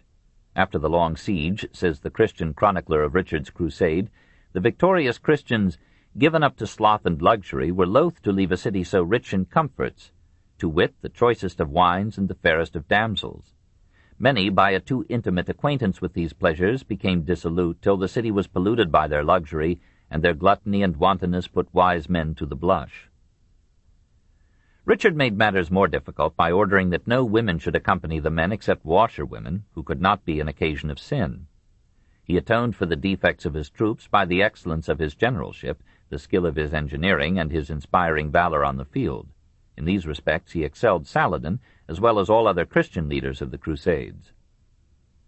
His army met Saladin's at Arsuf and won an indecisive victory in 1191. Saladin offered to renew battle, but Richard withdrew his men within Jaffa's walls. Saladin sent him an offer of peace. During the negotiations, Conrad, Marquis of Montferrat, who held Tyre, entered into separate correspondence with Saladin, proposing to become his ally and retake Acre for the Moslems if Saladin would agree to his appropriating Sidon and Beirut. Despite this offer, Saladin authorized his brother to sign with Richard a peace, yielding to the Christians all the coastal cities that they then held, and half of Jerusalem. Richard was so pleased that he ceremoniously conferred knighthood upon the son of the Moslem ambassador in 1192. A while later, hearing that Saladin was faced with revolt in the east, he rejected Saladin's terms, besieged and took Darum, and advanced to within 12 miles of Jerusalem. Saladin, who had dismissed his troops for the winter, called them back to arms. Meanwhile, dissension broke out in the Christian camp. scouts reported that the wells on the road to Jerusalem had been poisoned, and the army would have nothing to drink. A council was held to decide strategy. It voted to abandon Jerusalem and march upon Cairo, 250 miles away. Richard, sick, disgusted, and despondent, retired to Acre and thought of returning to England. But when he heard that Saladin had again attacked Jaffa, and had taken it in 2 days, Richard's pride revived him. With such troops as he could muster, he sailed at once for Jaffa. Arrived in the harbor, he cried, "Perish the hindmost," and leaped to his waist into the sea. Swinging his famous Danish axe, he beat down all who resisted him, led his men into the city, and cleared it of Moslem soldiery almost before Saladin could learn what had occurred. This in 1192. The Sultan summoned his main army to his rescue. It far outnumbered Richard's 3,000, but the reckless courage of the king carried the day. Seeing Richard unmounted, Saladin sent him a charger, calling it a shame that so gallant a warrior should have to fight on foot. Saladin's soldiers soon had enough. They reproached him for having spared the Jaffa garrison, which was now fighting again. Finally, if we may believe the Christian account, Richard strode along the Saracen front, lance at rest, and none dared attack him. On the next day, fortune changed. Reinforcements reached Saladin, and Richard, sick again and unsupported by the knights at Acre and Tyre, once more sued for peace. In his fever he cried out for fruit and a cooling drink. Saladin sent him pears and peaches and snow, and his own physician. On September 2nd, 1192, the two heroes signed a peace for 3 years and partitioned Palestine. Richard was to keep all the coastal cities he had conquered, from Acre to Jaffa. Moslems and Christians were to pass freely into and from each other's territory, and pilgrims would be protected in Jerusalem, but that city was to remain in Moslem hands. Perhaps the Italian merchants, interested chiefly in controlling the ports, had persuaded Richard to yield the Holy City in return for the coastal area. The peace was celebrated with feasts and tournaments. God alone, says Richard's chronicler, knoweth the measureless delight of both peoples. For a moment men ceased to hate. Boarding his ship for England, Richard sent a last defiant note to Saladin, promising to return in 3 years and take Jerusalem. Saladin replied that if he must lose his land, he had liefer lose it to Richard than to any other man alive. Saladin's moderation, patience, and justice had defeated Richard's brilliance, courage, and military art. The relative unity and fidelity of the Moslem leaders had triumphed over the divisions and disloyalties of the feudal chiefs, and a short line of supplies behind the Saracens proved of greater advantage than Christian control of the seas. The Christian virtues and faults were better exemplified in the Moslem sultan than in the Christian king. Saladin was religious to the point of persecution, and allowed himself to be unreasonably bitter against the Templars and Hospitallers. Usually, however, he was gentle to the weak, merciful to the vanquished, and so superior to his enemies in faithfulness to his word that Christian chroniclers wondered how so wrong a theology could produce so fine a man. He treated his servants with gentleness, and himself heard all petitions. He esteemed money as little as dust, and left only 1 dinar in his personal treasury. Not long before his death he gave his son El-Zahir instructions that no Christian philosopher could surpass. "My son, I commend thee to the Most High God. Do his will, for that way lies peace. Abstain from shedding blood, for blood that is spilt never sleeps. Seek to win the hearts of thy people, and watch over their prosperity, for it is to secure their happiness that thou art appointed by God and me. Try to gain the hearts of thy ministers, nobles, and emirs. If I have become great, it is because I have won men's hearts by kindness and gentleness." He died in 1193, aged only 55. 7. The Fourth Crusade, 1202 to 1204. The Third Crusade had freed Acre, but had left Jerusalem unredeemed. It was a discouragingly small result from the participation of Europe's greatest kings. The drowning of Barbarossa, the flight of Philip Augustus, the brilliant failure of Richard, the unscrupulous intrigues of Christian knights in the Holy Land, the conflicts between Templars and Hospitallers, and the renewal of war between England and France broke the pride of Europe and further weakened the theological assurance of Christendom. But the early death of Saladin and the break-up of his empire released new hopes. Innocent III, from 1198 to 1216, at the very outset of his pontificate, demanded another effort, and Fulk de Neuilly, a simple priest, preached the Fourth Crusade to commoners and kings. The results were disheartening. The Emperor Frederick II was a boy of 4. Philip Augustus thought one crusade enough for a lifetime, and Richard I, forgetting his last word to Saladin, laughed at Fulk's exhortations. "You advise me," he said, "to dismiss my 3 daughters, pride, avarice, and incontinence. I bequeath them to the most deserving, my pride to the Templars, my avarice to the monks of Citeaux, my incontinence to the prelates." But Innocent persisted. He suggested that a campaign against Egypt could succeed through Italian control of the Mediterranean, and would offer a means of approaching Jerusalem from rich and fertile Egypt as a base. After much haggling, Venice agreed, in return for 85,000 marks of silver, or $8.5 million, to furnish shipping for 4,500 knights and horses, 9,000 squires, 20,000 infantry, and supplies for 9 months. It would also provide 50 war galleys, but on condition that half the spoils of conquest should go to the Venetian Republic. The Venetians, however, had no intention of attacking Egypt. They made millions annually by exporting timber, iron, and arms to Egypt and importing slaves. They did not propose to jeopardize this trade with war, or to share it with Pisa and Genoa. While negotiating with the Crusaders' Committee, they made a secret treaty with the Sultan of Egypt, guaranteeing that country against invasion. This in 1201. Ernoul, a contemporary chronicler, alleges that Venice received a huge bribe to divert the crusade from Palestine. In the summer of 1202, the new hosts gathered in Venice. There were Marquis Boniface of Montferrat, Count Louis of Blois, Count Baldwin of Flanders, Simon de Montfort of Albigensian fame, and among many other notables, Geoffroy de Villehardouin, 1160 to 1213, Marshal of Champagne, who would not only play a leading part in the diplomacy and campaigns of the crusade, but would enshrine its scandalous history in face-saving memoirs that marked the beginning of French prose literature. France, as usual, supplied most of the crusaders.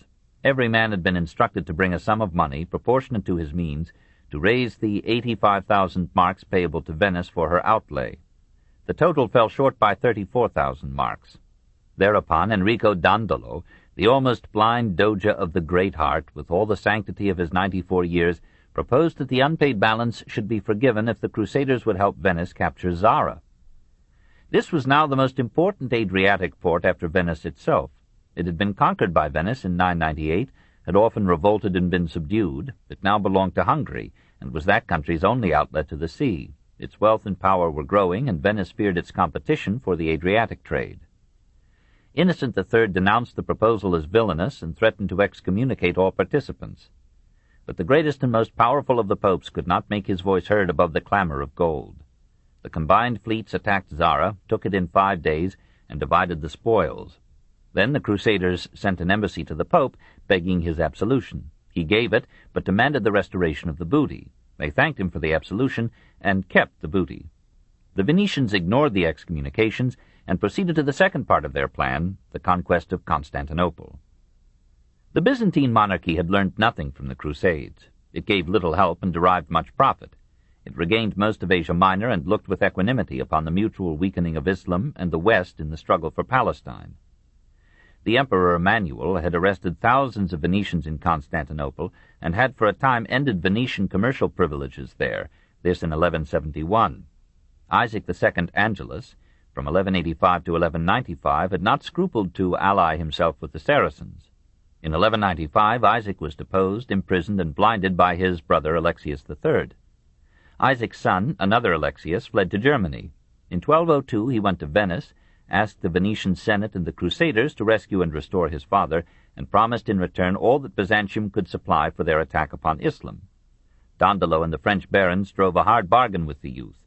He was persuaded to pledge the Crusaders 200,000 marks of silver, equip an army of 10,000 men for service in Palestine, and submit the Greek Orthodox Church to the Roman Pope. Despite this subtle sop, Innocent III forbade the Crusaders, on pain of excommunication, to attack Byzantium. Some nobles refused to share in the expedition. A part of the army considered itself absolved from the crusade and went home. But the prospect of capturing the richest city in Europe proved irresistible. On October 1st, 1202, the great fleet of 480 vessels sailed amid much rejoicing, while priests on the war castles of the ships sang Veni Creator Spiritus. After divers delays, the Armada arrived before Constantinople on June 24th, 1203. This book is continued at this point on the other side of this cassette. Please reverse or turn the cassette over now. The Story of Civilization, Volume 4, The Age of Faith, Part 2 by Will Durant. Continued, Cassette 9, Side 2. After divers delays, the Armada arrived before Constantinople on June 24, 1203. You may be assured, says Villehardouin, that those who had never seen Constantinople opened wide eyes now, for they could not believe that so rich a city could be in the whole world, when they saw her lofty walls and her stately towers wherewith she was encompassed, and those stately palaces and lofty churches, so many in number as no man might believe who had not seen them, and the length and breadth of this town which was sovereign over all others. And know that there was no man among us so bold but that his flesh crept at the sight, and therein was no marvel, for never did any man undertake so great a business as this assault of ours since the beginning of the world. An ultimatum was delivered to Alexius III. He must restore the empire to his blinded brother or to the young Alexius, who accompanied the fleet. When he refused, the Crusaders landed against weak opposition before the walls of the city, and the aged Dandolo was the first to touch the shore. Alexius III fled to Thrace. The Greek nobles escorted Isaac Angelus from his dungeon to the throne, and in his name a message was sent to the Latin chieftains that he was waiting to welcome his son. After drawing from Isaac a promise to abide by the commitments that his son had made with them, Dandolo and the barons entered the city, and the young Alexius IV was crowned co-emperor. But when the Greeks learned of the price at which he had bought his victory, they turned against him in anger and scorn. The people reckoned the taxes that would be needed to raise the subsidies promised to his saviors. The nobility resented the presence of an alien aristocracy and force. The clergy rejected with fury the proposal that they should bow to Rome. Meanwhile, some Latin soldiers, horrified to find Moslems worshipping in a mosque in a Christian city, set fire to the mosque and slew the worshippers. The fire raged for 8 days, spread through 3 miles, and laid a considerable section of Constantinople in ashes. A prince of royal blood led a popular revolt, killed Alexius IV, re-imprisoned Isaac Angelus, took the throne as Alexius V Ducas, and began to organize an army to drive the Latins from their camp at Galata. But the Greeks had been too long secure within their walls to have kept the virtues of their Roman name. After a month of siege they surrendered. Alexius V fled, and the victorious Latins passed like consuming locusts through the capital in 1204. So long kept from their promised prey, they now, in Easter week, subjected the rich city to such spoliation as Rome had never suffered from Vandals or Goths. Not many Greeks were killed, perhaps 2,000, but pillage was unconfined. The nobles divided the palaces among them and appropriated the treasures they found there. The soldiers entered homes, churches, shops, and took whatever caught their fancy. Churches were rifled not only of the gold, silver, and jewels accumulated by them through a millennium, but of sacred relics that would later be peddled in Western Europe at good prices. St. Sophia suffered more damage than the Turks would inflict upon it in 1453. The great altar was torn to pieces to distribute its silver and gold. The Venetians, familiar with the city that had once welcomed them as merchants, knew where the greatest treasures lay, and stole with superior intelligence. Statues and textiles, slaves and gems fell discriminately into their hands. The 4 bronze horses that had surveyed the Greek city would now romp over the Piazza di San Marco. 9/10 of the collections of art and jewelry that would later distinguish the treasury of St. Mark's came from this well-managed theft. Some attempt was made to limit rape. Many of the soldiers modestly contented themselves with prostitutes. But Innocent III complained that the pent-up lust of the Latins spared neither age nor sex nor religious profession, and that Greek nuns had to bear the embraces of French or Venetian peasants or grooms. Amid the pillage, libraries were ransacked, and precious manuscripts were ruined or lost. 2 further fires consumed libraries and museums, as well as churches and homes. Of the plays of Sophocles and Euripides, till then completely preserved, only a minority survived. Thousands of art masterpieces were stolen, mutilated, or destroyed. When the riot of rapine had subsided, the Latin nobles chose Baldwin of Flanders to head the Latin kingdom of Constantinople, this in 1204, and made French its official language. The Byzantine Empire was divided into feudal dominions, each ruled by a Latin noble. Venice, eager to control the routes of trade, secured Hadrianople, Epirus, Acarnania, the Ionian Isles, part of the Peloponnesus, Euboea, the Aegean Isles, Gallipoli, and 3/8 of Constantinople. The Genoese were dispossessed by their Byzantine factories and outposts, and Dandolo, now limping in imperial buskins, took the title of Doge of Venice, lord of 1/4 and 1/8 of the Roman Empire. Soon afterward he died, in the fullness of his unscrupulous success. The Greek clergy were mostly replaced by Latins, in some cases precipitated into holy orders for the occasion, and Innocent III, still protesting against the attack, accepted with grace the formal reunion of the Greek with the Latin Church. Most of the Crusaders returned home with their spoils. Some settled in the new dominions. Only a handful reached Palestine, and without effect. Perhaps the Crusaders thought that Constantinople in their hands would be a stronger base against the Turks than Byzantium had been. But generations of strife between the Latins and the Greeks now absorbed the vitality of the Greek world. The Byzantine Empire never recovered from the blow, and the capture of Constantinople by the Latins prepared, across 2 centuries, its capture by the Turks. 8. The collapse of the Crusades, 1212 to 1291. The scandal of the Fourth Crusade, added in a decade to the failure of the Third, gave no comfort to a Christian faith soon to be faced with the rediscovery of Aristotle and the subtle rationalism of Averroes. Thinkers were much exercised to explain why God had allowed the defeat of his defenders in so holy a cause, and had granted success only to Venetian villainy. Amid these doubts it occurred to simple souls that only innocence could regain the citadel of Christ. In 1212, a German youth, vaguely known to history as Nicholas, announced that God had commissioned him to lead a crusade of children to the Holy Land. Priests as well as laity condemned him, but the idea spread readily in an age even more subject than most to waves of emotional enthusiasm. Parents struggled to deter their children, but thousands of boys, and some girls in boys' clothing, averaging 12 years, slipped away and followed Nicholas, perhaps glad to escape from the monarchy of the home to the freedom of the road. The swarm of 30,000 children, leaving mostly from Cologne, passed down the Rhine and over the Alps. Many died of hunger. Some stragglers were eaten by wolves. Thieves mingled with the marchers and stole their clothing and food. The survivors reached Genoa, where the earthy Italians laughed them into doubt.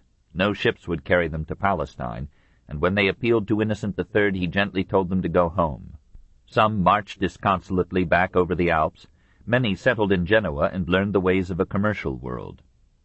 In France, in the same year, a 12-year-old shepherd named Stephen came to Philip Augustus and announced that Christ, appearing to him while he tended his flock, had bidden him lead a children's crusade to Palestine. The king ordered him to return to his muttons. Nevertheless, 20,000 youngsters gathered to follow Stephen's lead. They made their way across France to Marseille, where Stephen had promised them the ocean would divide to let them reach Palestine dry-shod. It failed them, but 2 shipowners offered to take them to their destination without charge. They crowded into 7 ships and sailed forth singing hymns of victory. 2 of the ships were wrecked off Sardinia with the loss of all on board. The other children were brought to Tunisia or Egypt, where they were sold as slaves. The shipowners were hanged by order of Frederick II. 3 years later, Innocent III, at the Fourth Lateran Council, again appealed to Europe to recover the land of Christ, and returned to the plan that Venice had frustrated, an attack upon Egypt. In 1217, the Fifth Crusade left Germany, Austria, and Hungary under the Hungarian King Andrew, and safely reached Damietta, at the easternmost mouth of the Nile. The city fell after a year's siege, and Malik al-Kamil, the new Sultan of Egypt and Syria, offered terms of peace. The surrender of most of Jerusalem, the liberation of Christian prisoners, the return of the true cross. The Crusaders demanded an indemnity as well, which al-Kamil refused. The war was resumed, but went badly. Expected reinforcements did not come. Finally, an 8-year truce was signed that gave the Crusaders the true cross, but restored Damietta to the Moslems and required the evacuation of all Christian troops from Egyptian soil.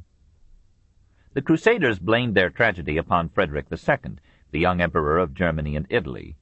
He had taken the Crusaders' vow in 1215 and had promised to join the besiegers at Damietta. But political complications in Italy, and perhaps an inadequate faith, detained him.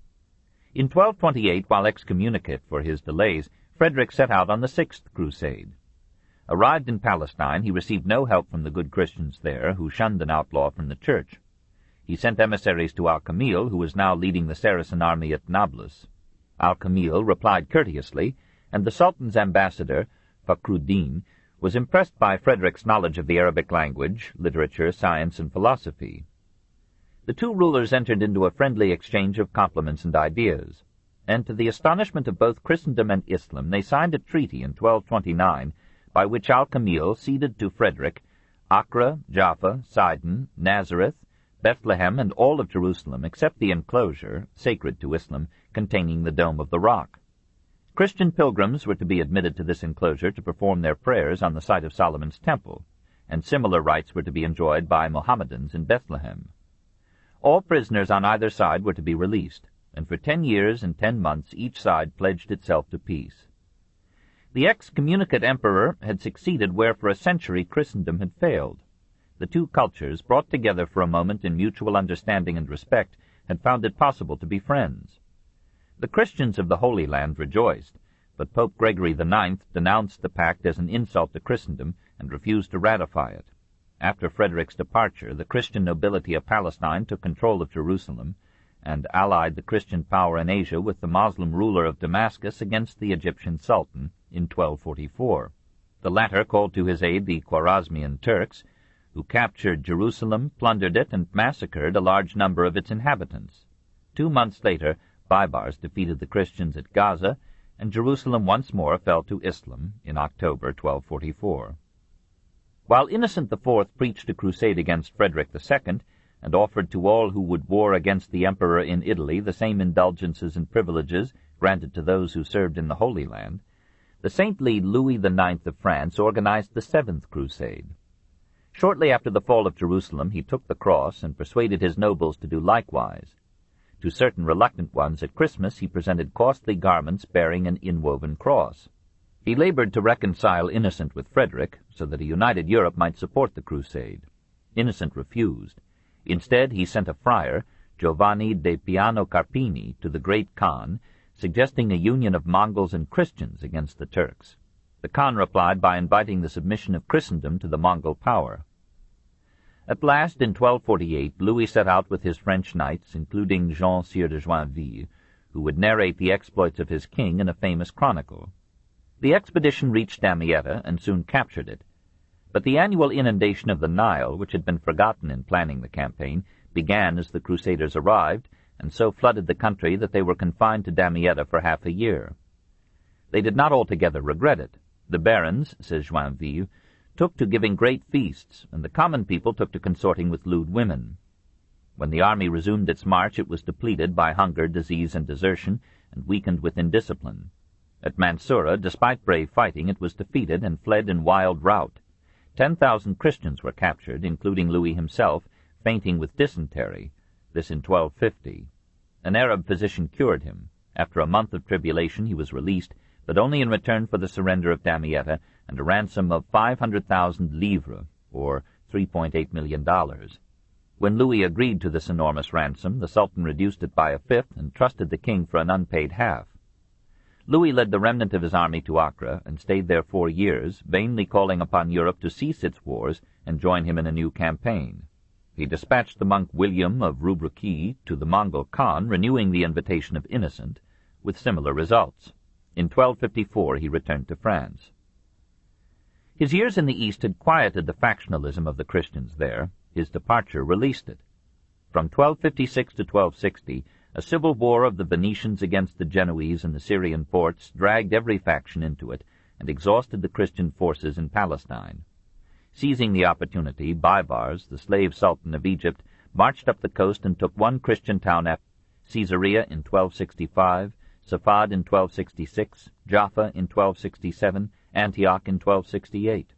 The captured Christians were slaughtered or enslaved, and Antioch was so devastated with plunder and fire that it never recovered. Roused to new fervor in his old age, Louis IX took the cross a second time in 1267. His 3 sons followed his example, but the French nobility rejected his plans as quixotic and refused to join. Even Joinville, who loved him, would have none of this 8th crusade. This time the king, wise in government and foolish in war, landed his inadequate forces in Tunisia, hoping to convert its bey to Christianity and to attack Egypt from the west.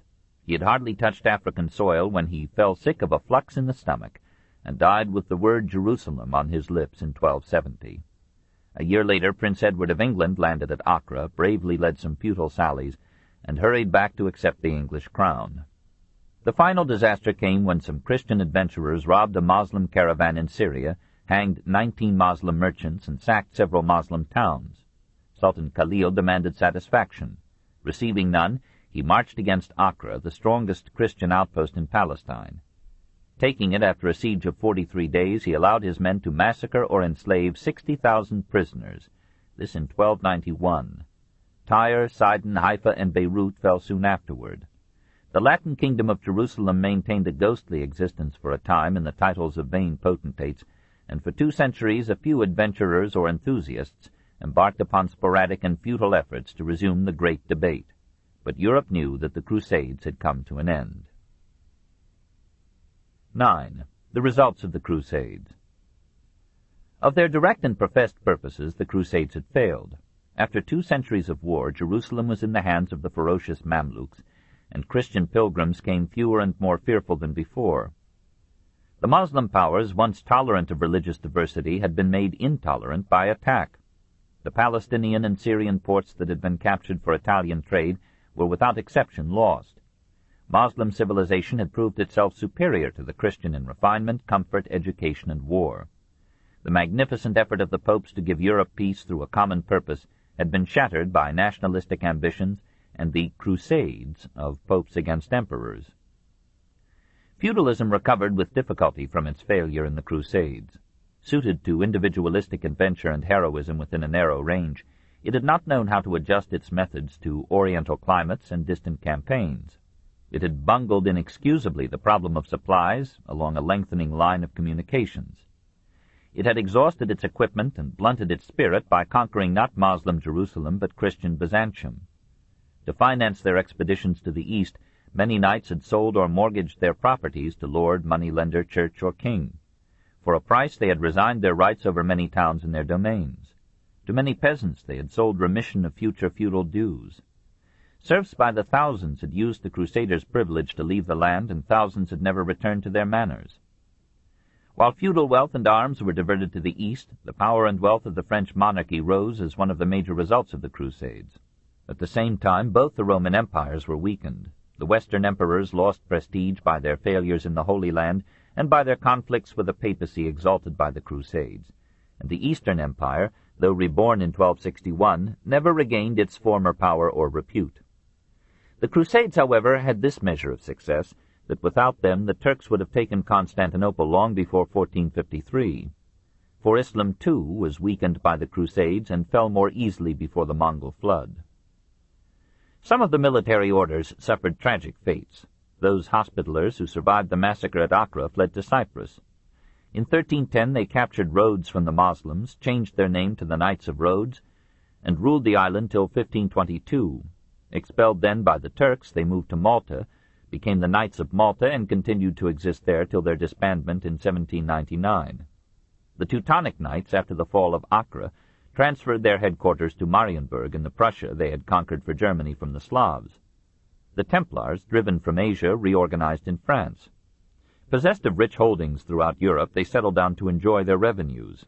Free from taxation, they lent money at lower interest rates than the Lombards and the Jews and reaped lush profits. Unlike the Hospitallers, they maintained no hospitals, established no schools, succored no poor.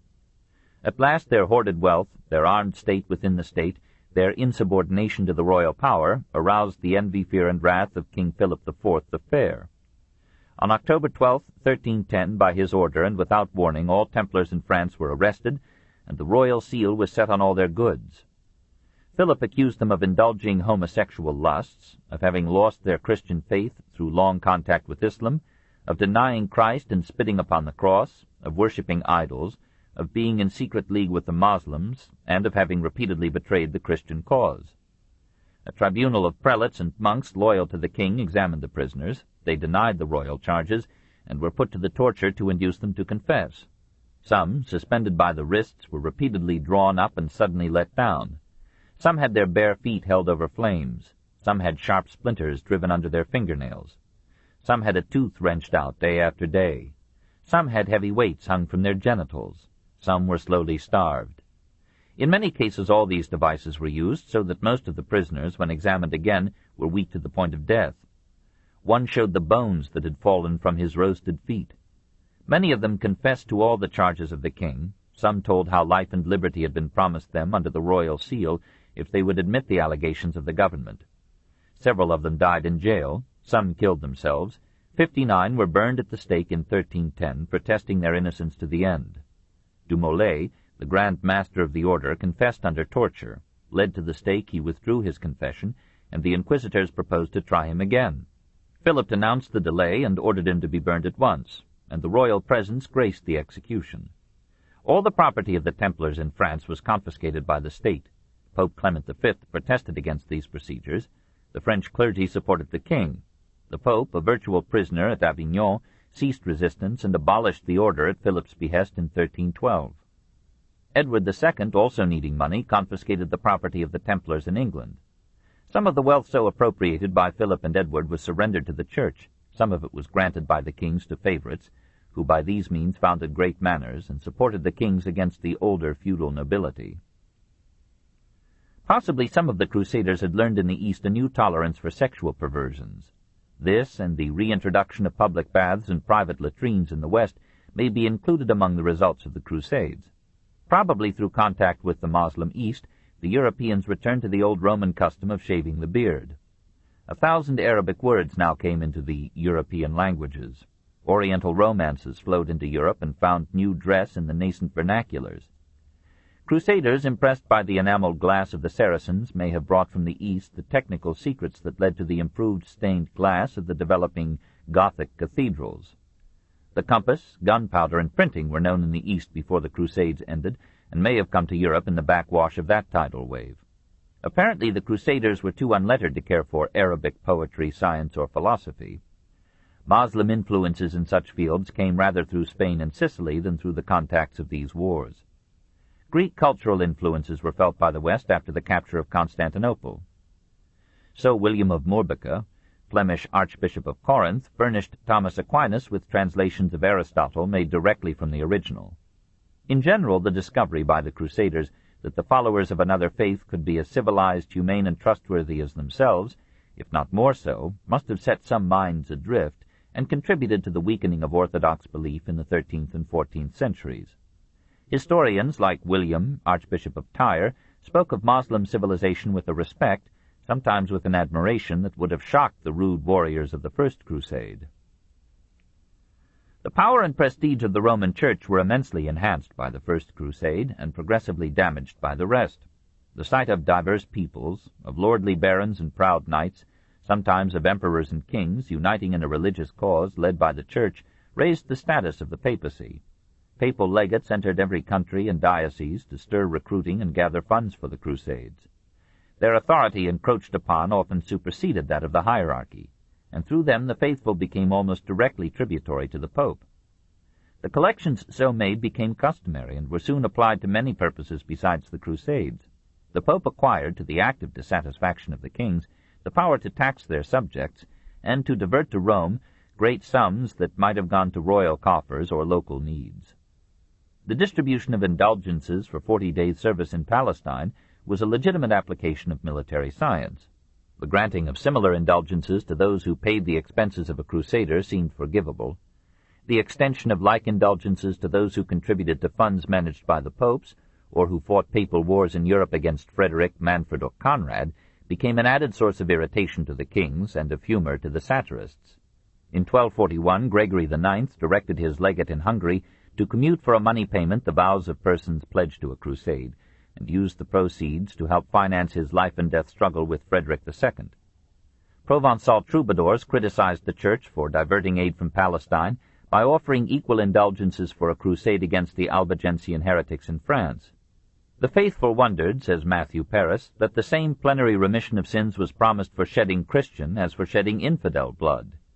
Many landowners, to finance their crusade, sold or mortgaged their property to churches or monasteries to raise liquid funds. Some monasteries in this way acquired vast estates. When the failure of the Crusades lowered the prestige of the Church, her wealth became a ready target of royal envy, popular resentment, and critical rebuke. Some attributed the disasters of Louis IX in 1250 to the simultaneous campaign of Innocent IV against Frederick II. Emboldened skeptics argued that the failure of the Crusades refuted the claims of the Pope to be God's vicar or representative on earth. When, after 1250, monks solicited funds for further crusades, some of their hearers, in humor or bitterness, summoned beggars and gave them alms in the name of Mohammed, for Mohammed, they said, had shown himself stronger than Christ. Next to the weakening of Christian belief, the chief effect of the Crusades was to stimulate the secular life of Europe by acquaintance with Moslem commerce and industry. War does one good: it teaches people geography.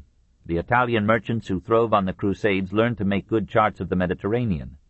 The monkish chroniclers who accompanied the knights received and transmitted a new conception of the vastness and variety of Asia. The zest for exploration and travel was stirred, and Baedekers appeared to guide pilgrims to and through the Holy Land. Christian physicians learned from Jewish and Moslem practitioners, and surgery profited from the Crusades. Trade followed the cross, and perhaps the cross was guided by trade. The knights lost Palestine, but the Italian merchant fleets won control of the Mediterranean, not only from Islam but from Byzantium as well. Venice, Genoa, Pisa, Amalfi, Marseille, Barcelona had already traded with the Moslem East, the Bosporus and the Black Sea, but this traffic was immensely enlarged by the Crusades. The Venetian conquest of Constantinople, the transport of pilgrims and warriors to Palestine, the purveyance of supplies to Christians and others in the East, the importation of Oriental products into Europe, all these supported a degree of commerce and maritime transport unknown since the most flourishing days of imperial Rome. Silks, sugar, spices, pepper, ginger, cloves, cinnamon, rare luxuries in 11th century Europe, came to it now in delightful abundance.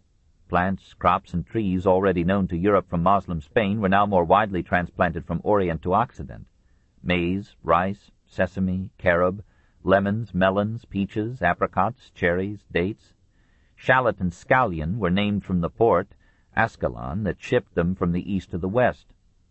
And apricots were long known as Damascus plums.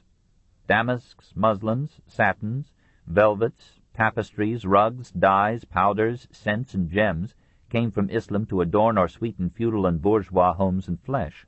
Mirrors of glass plated with metallic film now replaced those of polished bronze or steel. Europe learned from the East to refine sugar and make Venetian glass. New markets in the East developed Italian and Flemish industry and promoted the growth of towns and the middle class. Better techniques of banking were introduced from Byzantium and Islam. New forms and instruments of credit appeared. More money circulated, more ideas, more men. The Crusades had begun with an agricultural feudalism inspired by German barbarism crossed with religious sentiment. They ended with the rise of industry and the expansion of commerce in an economic revolution that heralded and financed the Renaissance. Chapter 24. The Economic Revolution, 1066 to 1300. 1. The Revival of Commerce. Every cultural flowering finds root and nourishment in an expansion of commerce and industry. Moslem seizure of eastern and southern Mediterranean ports and trade, Moslem, Viking, and Magyar raids, political disorder under the successors of Charlemagne, had driven European economic and mental life to nadir in the 9th and 10th centuries. The feudal protection and reorganization of agriculture, the taming of Norse pirates into Norman peasants and merchants, the repulsion conversion of the Huns, the recapture of the Mediterranean by Italian trade, the reopening of the Levant by the Crusades, and the awakening of contact by the West with the more advanced civilizations of Islam and Byzantium, provided in the 12th century the opportunity and stimulus for the recovery of Europe, and supplied the material means for the cultural blossoming of the 12th century and the medieval meridian of the 13th. For society, as well as for an individual, primum est edere, deinde philosopheri. Eating must come before philosophy, wealth before art. The first step in the economic revival was the removal of restraints on internal trade. Short-sighted governments had levied 100 charges upon the transport and sale of goods, for entering ports, crossing bridges, using roads or rivers or canals, offering goods for purchase at markets or fairs. Feudal barons felt justified in exacting tolls on wares passing through their domains, as states do now, and some of them gave real protection and service to merchants by armed escorts and convenient hospitality. But the result of state and feudal interference was 62 toll stations on the Rhine, 74 on the Loire, 35 on the Elbe, 77 on the Danube. A merchant paid 60% of his cargo to carry it along the Rhine. Feudal wars, undisciplined soldiery, robber barons, and pirates on rivers and seas made roads and waterways a martial risk to merchants and travelers. The truce and peace of God helped land commerce by proclaiming relatively safe periods for travel. And the growing power of the kings diminished robbery, established uniform measures and weights, limited and regulated tolls, and removed tolls altogether from certain roads and markets in the time of the great fairs. Fairs were the life of medieval trade. Peddlers, of course, carried small wares from door to door. Artisans sold their products in their shops. Market days gathered sellers and buyers in the towns. Barons sheltered markets near their castles. Churches allowed them in their yards. Kings housed them in the halles or stores in the capitals. But wholesale and international trade centered in the regional fairs periodically held at London and Stourbridge in England, at Paris, Lyon, Rennes, and the Champagne in France, at Lille, Ypres, Douai, and Bruges in Flanders, at Cologne, Frankfurt, Leipzig, and Lübeck in Germany, at Geneva in Switzerland, at Novgorod in Russia. The most famous and popular of these fairs took place in the county of Champagne at Lagny in January, at Bar-sur-Aube in Lent, at Provins in May and September, at Troyes in September and November. Each of these 6 fairs lasted 6 or 7 weeks, so that in sequence they provided an international market through most of the year. They were conveniently located to bring the products and merchants of France, the lowlands, and the Rhine Valley with those of Provence, Spain, Italy, Africa, and the East. Altogether they constituted a major source of French wealth and power in the 12th century. Originating as early as the 5th century in Troyes, they declined when Philip IV, from 1285 to 1314, having taken Champagne from its enlightened counts, taxed and regulated the fairs into penury. In the 13th century they gave place to maritime commerce and ports. Shipbuilding and navigation had slowly improved since Roman days. Hundreds of coastal cities had good lighthouses. Many, like Constantinople, Venice, Genoa, Marseille, Barcelona, had commodious docks. Vessels were usually small, with half a deck or none, and carrying some 30 tons, so limited they could ascend rivers far inland. Hence towns like Narbonne, Bordeaux, Nantes, Rouen, Bruges, Bremen, though some distance from the sea, were accessible to ocean-going ships and became flourishing ports. Some Mediterranean vessels were larger, carrying 600 tons and 1,500 passengers. Venice gave Louis IX a ship 108 feet long, manned by 110 men. The ancient galley was still the regular type, with high ornamental poop, 1 or 2 masts and sails, and a low hull for 2 or 3 banks of oars, which might total 200. Most oarsmen were free enlisted men. Galley slaves were rare in the Middle Ages. The art of tacking before the wind, known in the 6th century, developed leisurely until the 12th, when, mostly on Italian ships, fore and aft rigs were added to the old square sail. But the chief motive power still remained in the oars. The compass, of doubtful origin, appeared in Christian navigation about 1200. Sicilian mariners made it available in rough waters by resting the magnetic needle on a movable pivot. Even so, another century passed before mariners, the Norse excepted, dared leave sight of land and steer a straight course across open sea. From November 11th to February 22nd, ocean voyages were exceptional. They were forbidden to ships of the Hanseatic League, and most Mediterranean or Black Sea shipping halted in that period. Sea travel was as slow as in antiquity. From Marseille to Acre took 15 days. Voyages were not recommended for health. Piracies and shipwrecks were numerous, and the sturdiest stomachs were upset. Froissart tells how Sir Hervé de Léon took 15 days tossing between Southampton and Harfleur, and was so troubled that he had never health afterward. As poor compensation, fares were low. 6pence paid for a channel crossing in the 14th century, and proportionate costs for freight and long voyages gave water transport an advantage that in the 13th century transformed the political map of Europe. The Christian reconquest of Sardinia in 1022, Sicily in 1090, and Corsica in 1091 from the Saracens opened the Straits of Messina and the central Mediterranean to European shipping, and the victories of the First Crusade regained all but the southern ports of that sea. So unshackled, commerce bound Europe into a widening web of trade routes, and connected it not only with Christians in Asia, but with Islamic Africa and Asia, even with India and the Far East. Goods from China or India came through Turkestan, Persia, and Syria to Syrian or Palestinian ports, or through Mongolia to the Caspian and the Volga, or by boat to the Persian Gulf, up the Tigris or Euphrates, and over mountains and deserts to the Black Sea or the Caspian or the Mediterranean, or by the Red Sea through canals or caravans to Cairo and Alexandria. From the Moslem ports of Africa, trade, mostly Christian in the 13th century, fanned outward to Asia Minor and Byzantium, to Cyprus, Rhodes, and Crete, to Salonika, the Piraeus, Corinth, and Patras, to Sicily, Italy, France, and Spain. Constantinople added her luxury products to the stream of goods and fed the traffic up the Danube and the Dnieper to Central Europe, Russia, and the Baltic states. Venice, Pisa, and Genoa captured the westward Byzantine trade and fought like savages for the Christian mastery of the sea. Strategically placed between the east and west athwart the Mediterranean, with ports facing in 3 directions upon that sea, and with northern cities commanding the passes of the Alps, Italy was geographically bound to profit most from the trade of Europe with Byzantium, Palestine, and Islam. On the Adriatic stood Venice, Ravenna, Rimini, Ancona, Bari, Brindisi, Taranto. On the south, Crotone. Along her west coast, Reggio, Salerno, Amalfi, Naples, Ostia, Pisa, and Lucca carried a rich commerce, and Florence, the banker, pulled the financial strings. The Arno and the Po took some of the trade inland to Padua, Ferrara, Cremona, Piacenza, and Pavia. Rome drew the tithes and fees of European piety to her shrines. Siena and Bologna stood at the generative crossing of great interior roads.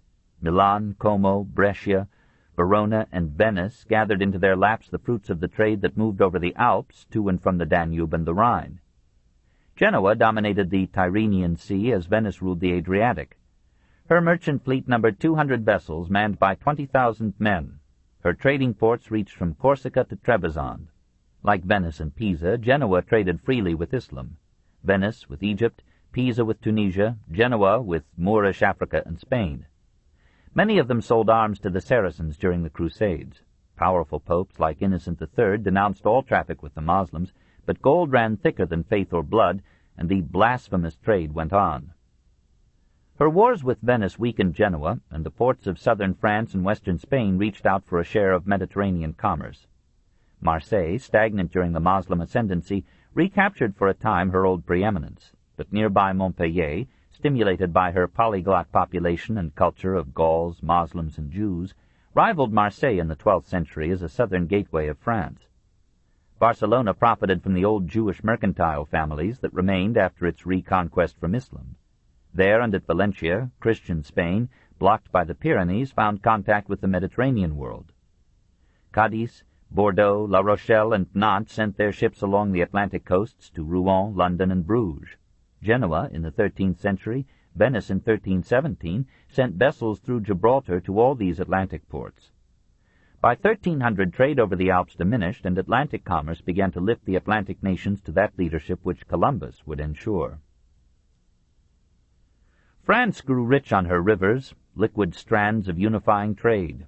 The Rhone, Garonne, Loire, Saône, Seine, Oise, and Moselle fructified her commerce as well as her fields. Britain could not yet rival her, but the 5, or 5 ports on the Channel welcomed foreign ships and goods. And the Thames at London was already in the 12th century bordered with a continuous line of docks, where exports of cloth, wool, and tin paid for spices from Arabia, silks from China, furs from Russia, and wines from France. Busier still, busier than any other northern port, was Bruges, commercial capital and outlet of a Flanders rich in both agriculture and industry. There, as in Venice and Genoa, the east-west crossed the north-south axis of European trade. Situated near the North Sea coast opposite England, it imported English wool to be woven by Flemish or French looms. Sufficiently inland to give safe harbor, it attracted the fleets of Genoa, Venice, and western France, and allowed them to reallocate their wares along 100 routes to minor ports. As ocean transport became safer and cheaper, overland commerce declined, and Bruges succeeded to the Champagne fairs as the northern focus of European trade. Heavy river traffic on the Meuse, the Scheldt, and the Rhine brought to Bruges the goods of western Germany and eastern France for export to Russia, Scandinavia, England, and Spain. Other towns were nourished by that river trade. Valenciennes, Cambrai, Tournai, Ghent and Antwerp on the Scheldt, Dinan, Liège, and Maestricht on the Meuse. Bruges was the chief western member of the Hanseatic League. To promote international cooperation against external competition, to arrange congenial association for merchants stationed away from home, to protect themselves from pirates, highwaymen, fluctuating currencies, defaulting debtors, tax collectors, and feudal tolls, the commercial towns of northern Europe formed in the 12th century various alliances, which the Germans called Hanses, that is, unions or guilds. London, Bruges, Ypres, Troyes, and 20 other cities formed the London Hanse. Lübeck, which had been founded in 1158 as an outpost of German war and trade with Scandinavia, entered into a similar union with Hamburg in 1210 and Bruges in 1252. Gradually other cities joined: Danzig, Bremen, Novgorod, Dorpat, Magdeburg, Thorn, Berlin, Visby, Stockholm, Bergen, London. At its height in the 14th century, the League bound 52 towns. It held the mouths of all the great rivers, Rhine, Weser, Elbe, Oder, Vistula, that brought the products of Central Europe to the North or Baltic Sea. It controlled the trade of northern Europe from Rouen to Novgorod. For a long time it monopolized the herring fisheries of the Baltic and the trade of the continent with England. It established courts for the settlement of disputes among its members, defended its members against lawsuits from without, and at times waged war as an independent power. It made laws regulating the commercial operations, even the moral conduct of its member cities and men. It protected its merchants from arbitrary legislation, taxes, and fines. It enforced boycotts against offending cities. It punished default, dishonesty, or the purchase of stolen goods. It established a factory or trading post in each member city, kept its merchants under its own German laws wherever they went, and forbade them to marry foreigners. The Hanseatic League was for a century an agency of civilization. It cleared the Baltic and North Seas of pirates, dredged and straightened waterways, charted currents and tides, marked off channels, built lighthouses, ports, and canals, established and codified maritime law, and in general substituted order for chaos in northern European trade. By organizing the mercantile class into powerful associations, it protected the bourgeoisie against the barons and promoted the liberation of cities from feudal control. It sued the King of France for league goods ruined by his troops and forced the King of England to pay for masses to redeem from purgatory the souls of Hanseatic merchants drowned by Englishmen. It spread German commerce, language, and culture eastward into Prussia, Livonia, and Estonia, and made great cities of Königsberg, Libau, Memel, and Riga. It controlled the prices and qualities of goods traded in by its members, and established such a reputation for integrity that the name Easterlings, men from the East, which the English gave them, was adopted by the English as meaning sterling worth, and was in this form attached to silver or pound as meaning trustworthy or real. But in time the Hanse became an oppressor as well as a defender. It limited too tyrannically the independence of its constituents, forced cities into memberships by boycotts or violence, fought its competitors by fair means or foul. It was not above hiring pirates to injure a rival's trade. It organized its own armies and set itself up as a state within many states. It did what it could to oppress and suppress the artisan class from which it derived its wares. All laborers and many others came to fear and hate it as the most powerful of all monopolies ever engaged in the restraint of trade. When the workers of England revolted in 1381, they pursued all the Hanseatics even into church sanctuaries and murdered all those who could not say bread and cheese with a pure English accent. About 1160 the Hanse seized the Swedish island of Gotland and developed Visby as a base and bastion for the Baltic trade. Decade by decade it extended its control over the commerce and politics of Denmark, Poland, Norway, Sweden, Finland, and Russia. In 13th century Russia, reported Adam of Bremen, Hanseatic merchants are as plentiful as dung, and strive as hard to get a marten skin as if it were everlasting salvation. They fixed their seat at Novgorod on the Volkhov, lived there as an armed merchant garrison, used St. Peter's Church as a warehouse, stacked wine casks around its altar, guarded these stores like ferocious dogs, and fulfilled all the outward observances of religious piety. Not content, the League turned its thoughts to controlling the trade of the Rhine. This book is continued on Cassette 10, Side 1. The Story of Civilization, Volume 4, The Age of Faith, Part 2, by Will Durant. Continued.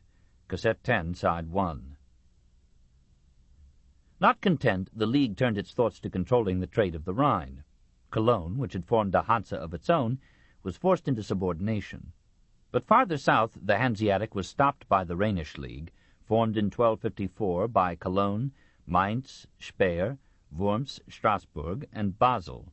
Still farther south, Augsburg, Ulm, and Nuremberg handled the trade that came up from Italy.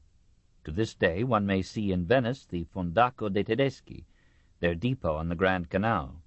Regensburg and Vienna stood at the western end of the great Danube artery that took the products of inland Germany through Salonika into the Aegean, or through the Black Sea to Constantinople, Russia, Islam, and the East. So European trade came full circle, and the web of medieval commerce was complete. What sort of men were the merchants who sent their goods along these routes amid the suspicious faces, strange tongues, and jealous creeds of a dozen lands? They came from many peoples and countries, but a great number of them were Syrians, Jews, Armenians, or Greeks. They were seldom such businessmen as we know today, safe and sedentary behind a desk in their own city. Usually they moved with their goods. Often they traveled great distances to buy cheaply where the products they wanted abounded, and returned to sell dear where their goods were rare. Normally they sold as well as bought wholesale, en gros, said the French. The English translated en gros into grosser, and used this first form of the word grocer to mean one who sold spices in bulk. Merchants were adventurers, explorers, knights of the caravan, armed with daggers and bribes, ready for highwaymen, pirates, and 1,000 tribulations. The variety of laws and the multiplicity of jurisdictions were perhaps the worst of their harassments, and the progressive formulation of an international law of commerce and navigation was one of their major achievements. If a merchant traveled by land, he was subject to a new court, and perhaps different laws at every feudal domain. If his wares were spilled upon the road, the local lord could claim them. If his ship was stranded, it belonged by the law of wreck to the landlord upon whose shores it fell. A Breton lord boasted that a dangerous rock on his coast was the most precious stone in his crown. For centuries the merchants fought this abuse. In the 12th they began to secure its abrogation. Meanwhile, the international Jewish traders had accumulated for their own use a code of mercantile law. These regulations became the foundation of the law merchant of the 11th century. This jus mercatorum grew year by year through the ordinances issued by lords or kings for the protection of merchants or visitors from foreign states. Special courts were established to administer the law merchant, and significantly these courts disregarded such old forms of evidence or trial as torture, duel, or ordeal. As early as the 6th century, in the laws of the Visigoths, foreign merchants had received the right, in disputes affecting only themselves, to be judged by delegates from their own countries. So began that consular system by which a trading nation maintained abroad consuls, or counselors, to protect and aid their nationals. Genoa established such a consulate at Acre in 1180. French cities followed suit in the 12th century. Agreements among nations, even between Christian and Moslem states, for such consular rights were among the best medieval contributions to international law. A measure of maritime law had survived from antiquity. It never ceased among the enlightened merchants of Rhodes, and one of the oldest maritime codes was the Code des Rhodiens of 1167. The Lois d'Oléron were issued at the end of the 12th century by an island off Bordeaux to govern the wine trade, and were adopted by France, Flanders, and England. The Hanseatic League published a detailed code of maritime regulations for its members, precautions to be taken for the safety of passengers and cargo, obligations of rescuer and rescued, duties and wages of captains and crews, and conditions under which a merchant vessel might or should become a man of war. Penalties in these codes were severe, but apparently severity was necessary to establish traditions and habits of nautical discipline and reliability. The Middle Ages disciplined men for 10 centuries, in order that modern men might for 4 centuries be free. 2. The progress of industry. The development of industry kept pace with the expansion of commerce. Wider markets stimulated production, and mounting production nourished trade. Transport progressed least. Most medieval highways were avenues of dirt and dust or mud. No crown or culverts carried water from the road. Holes and pools abounded. Fords were many, bridges few. Burdens were carried on pack mules or horses rather than in carts, which could not so well avoid the holes. Carriages were large and clumsy, rode on iron tires, and had no springs. They were so uncomfortable, however ornate, that most men and women preferred to travel on horseback, both sexes astride. Until the 12th century, the maintenance of roads depended upon the owner of the adjoining property, who wondered why he should spend to mend what chiefly transients used. In the 13th century, Frederick II, inspired by Moslem and Byzantine examples, ordered the repair of roads in Sicily and southern Italy, and about the same time the first royal highways were built in France, by laying stone cubes in a loose bed of earth or sand. In the same century, the cities began to pave their central streets. Florence, Paris, London, and the Flemish towns built excellent bridges. In the 12th century, the Church organized religious fraternities for the repair or construction of bridges, and offered indulgences to those who shared in the work. Such Frères Pontifes built the bridge at Avignon, which still preserves 4 arches from their hands. Some monastic orders, preeminently the Cistercians, toiled to keep roads and bridges functioning. From 1176 to 1209, king, clergy, and citizens contributed funds or labor to raising London Bridge. Houses and a chapel rose over it, and 20 stone arches carried it across the Thames. Early in the 13th century, the first known suspension bridge was thrown over a gorge in the St. Gothard Pass of the Alps. Roads being painful, waterways were popular and played the leading role in the transport of goods. One boat could carry as much as 500 animals, and far more cheaply. From the Tagus to the Volga, the rivers of Europe were its main highways, and their direction and outlets determined the spread of population, the growth of towns, and often national military policy. Canals were innumerable, though locks were unknown. Whether by boat or by land, travel was arduous and slow. A bishop took 29 days to go from Canterbury, forced cities into memberships by boycotts or violence, miles a day, but private couriers were costly, and the post, re-established in Italy in the 12th century, was normally confined to government affairs. Here and there, as between London and Oxford or Winchester, a regular stagecoach service was available. News, like men, traveled slowly. Intelligence of Barbarossa's death in Cilicia took 4 months to reach Germany. Medieval man could eat his breakfast without being disturbed by the industriously collected calamities of the world, or those that came to his ken were fortunately too old for remedy. Some advances were made in the harnessing of natural power. The Domesday Book recorded 5,000 water mills in England in 1086, and a drawing of 1169 pictures a water wheel whose leisurely revolutions were multiplied to high speed by a succession of diminishing gears. With such acceleration, the water wheel became a basic instrument of industry. A water-driven sawmill appears in Germany in 1245. One watermill at Douai in 1313 was used in making edged tools. The windmill, first reported in Western Europe in 1105, spread rapidly after Christian notice of its wide use in Islam. Ypres alone had 120 in the 13th century. Improved tools and expanding needs encouraged an outburst of mining. The commercial demand for a reliable gold coinage and the increasing ability of people to satisfy the passion for jewelry led to renewed washing of gold grains from rivers and the mining of gold in Italy, France, England, Hungary, and above all in Germany. Toward 1175, rich veins of copper, silver, and gold were found in the Erzgebirge, that is, Ore Mountains. Freiburg, Goslar, and Annaberg became the centers of a medieval gold rush, and from the little town of Joachimsthal came the word Joachimsthaler, meaning coins mined there, and by inevitable shortening, the German and English words thaler and dollar. Germany became the chief provider of precious metal for Europe, and its mines formed the foundation, its commerce the framework, of its political power. Iron was mined in the Harz Mountains and in Westphalia, in the lowlands, England, France, Spain, and Sicily, and once more in ancient Elba.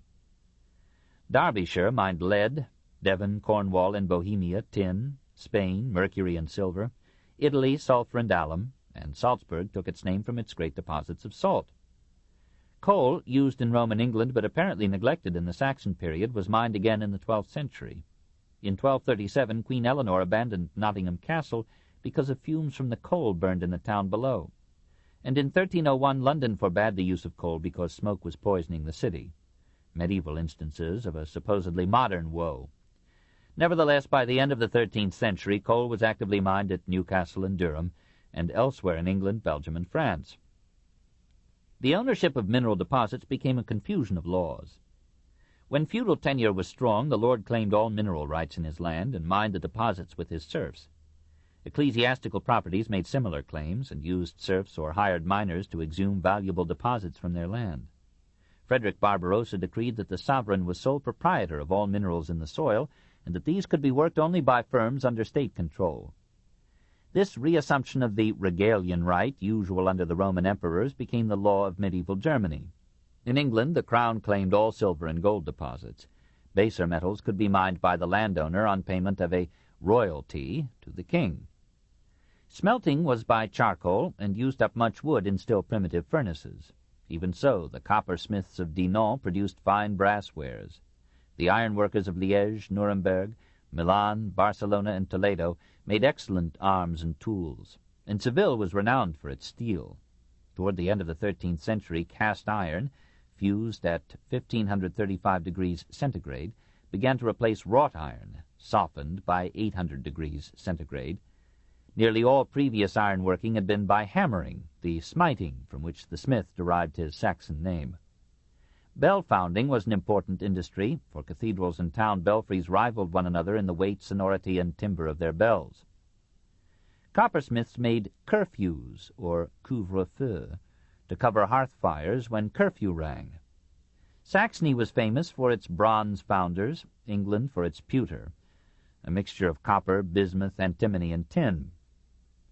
Wrought iron made elegant window gratings, majestic grills for cathedral choirs, and mighty hinges that spread in varied forms over doors for strength and ornament.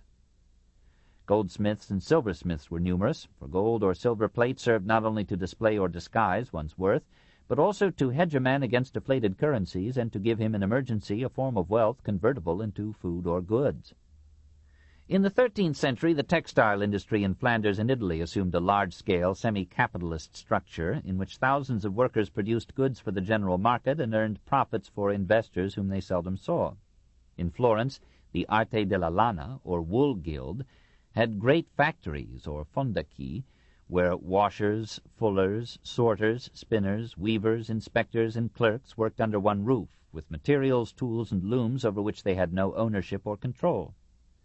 Wholesale cloth merchants organized factories, provided equipment, secured labor and capital, fixed wages and prices, arranged distribution and sale, took the risks of enterprise, bore the losses of failure, and reaped the profits of success. Other employers preferred to farm out the raw material to individual workers or families who, with their own equipment, would turn it into finished products at home and would deliver these to the merchant for a wage or price. In this manner, thousands of men and women in Italy, Flanders, and France were brought into industrial occupations. Amiens, Beauvais, Lille, Laon, Saint-Quentin, Provins, Reims, Troyes, Cambrai, Tournai, Liège, Louvain, above all Ghent, Bruges, Ypres, and Douai, became whirlpools of such commission industry, famous for their artistry and their revolts. Laon gave its name to lawn, a linen, Cambrai to cambric, and the diaper pattern took its name from Ypres. At Ghent, 2,300 weavers worked at looms. Provins had 3,200 in the 13th century. A dozen Italian cities had their own textile industries. At Florence in the 12th century, the Arte della Lana specialized in the production of dyed woolen goods. Early in the 13th century, the Arte di Calimala, or cloth guild, organized an extensive business in the import of wool and the export of finished fabrics. By 1306, Florence had 3 factories, and by 1336, 30,000 textile workers. Genoa made fine velvets and gold-threaded silks. Toward the end of the 13th century, Vienna imported Flemish weavers, and soon had a flourishing textile industry of her own. England had almost a monopoly in northern Europe's production of wool. It sent most of its products to Flanders, and thereby bound that country to it in policy and war. The town of Worsted, in Norfolk, gave its name to a variety of woolen cloth. Spain also turned out fine wool. Her merino sheep were a main source of her national income. The Arabs had brought the culture and manufacture of silk to Spain in the 8th century and to Sicily in the 9th, and Valencia, Cartagena, Seville, Lisbon, and Palermo continued the arts after becoming Christian. Roger II imported Greek and Jewish silk weavers from Corinth and Thebes into Palermo in 1147 and housed them in a palace. Through these men and their children, sericulture spread through Italy. Lucca organized the manufacture of silk on a capitalistic scale, rivaled by Florence, Milan, Genoa, Modena, Bologna, and Venice. The art crossed the Alps and developed skilled practitioners in Zurich, Paris, and Cologne. 100 other crafts rounded out the scope of medieval industry. Potters glazed earthenware vessels by powdering their moistened surface with lead and baking them in a gentle heat, adding copper or bronze to the lead if they wished a green instead of a yellow glaze. As buildings and fires became more costly in the growing cities of the 13th century, tiles replaced thatched roofs. London made the change mandatory in 1212. The building trades must have been competent, for some of the sturdiest structures existing in Europe date from this period. Industrial glass was made from mirrors, windows, and vessels, but on a relatively small scale. Cathedrals had the finest glass ever produced, but many houses had none. Glass blowing was practiced in Western Europe from at least the 11th century. Probably the art had never ceased in Italy from its heyday under the Roman Empire. Paper, till the 12th century, was imported from the Moslem East or Spain. But in 1190 a paper mill was opened at Ravensburg in Germany, and in the 13th century Europe began to make paper from linen. Hides were among the leading articles of international commerce, and tanning was universal. Glovers, saddlers, purse-makers, shoemakers, and cobblers were jealously distinct. Furs were brought in from north and east and were dressed for royalty, nobility, and bourgeoisie. Wine and beer served instead of central heating, and many towns profited by a municipal monopoly of brewing. The Germans already led the world in this ancient art, and Hamburg, with 500 breweries in the 14th century, owed most of its prosperity to its ale. Aside from textiles, industry remained in the handicraft stage. Workers serving a local market, bakers, cobblers, blacksmiths, carpenters, etc., controlled their own equipment and product and remained individually free. Most industry was still carried on in the homes of the workers or in shops attached to their homes, and most families performed for themselves many of the tasks now delegated to shops or factories, baked their bread, wove their clothing, mended their shoes.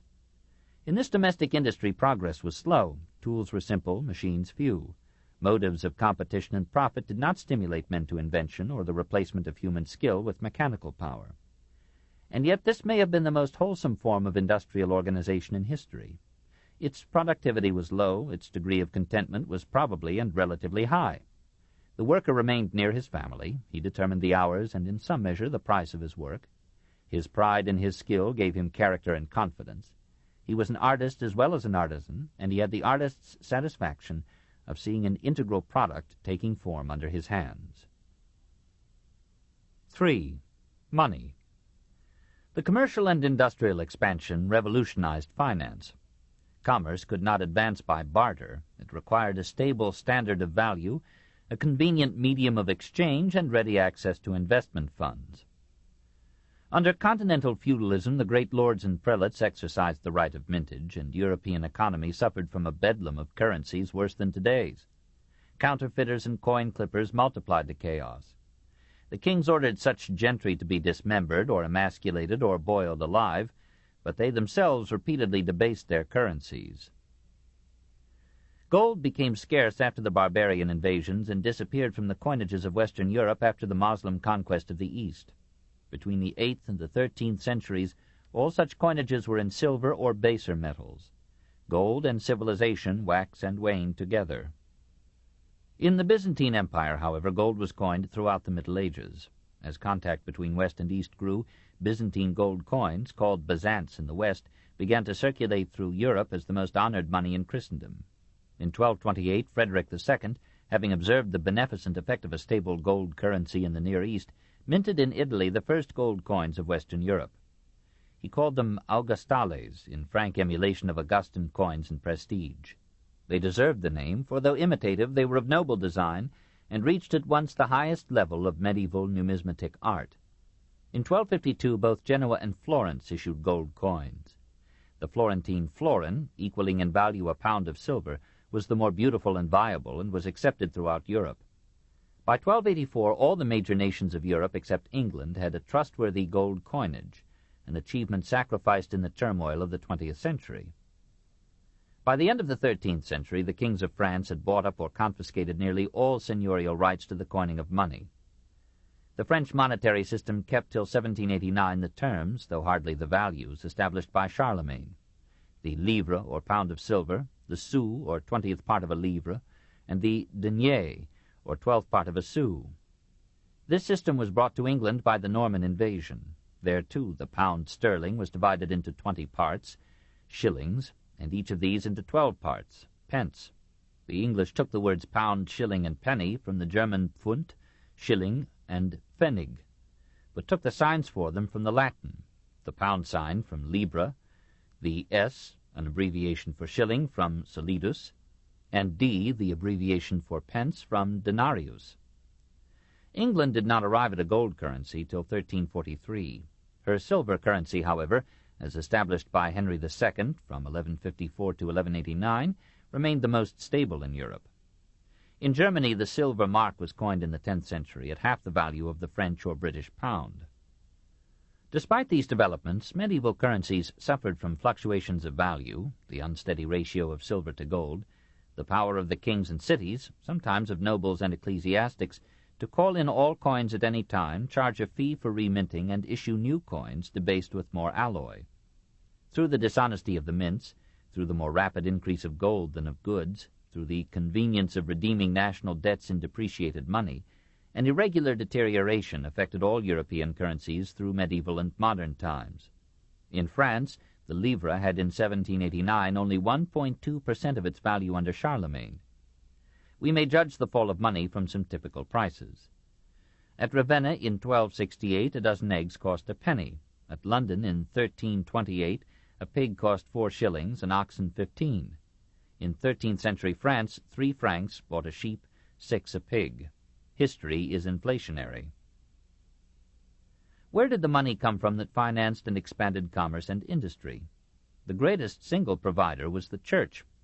She had an unparalleled organization for raising funds and always had a liquid capital available for any purpose. She was the greatest financial power in Christendom.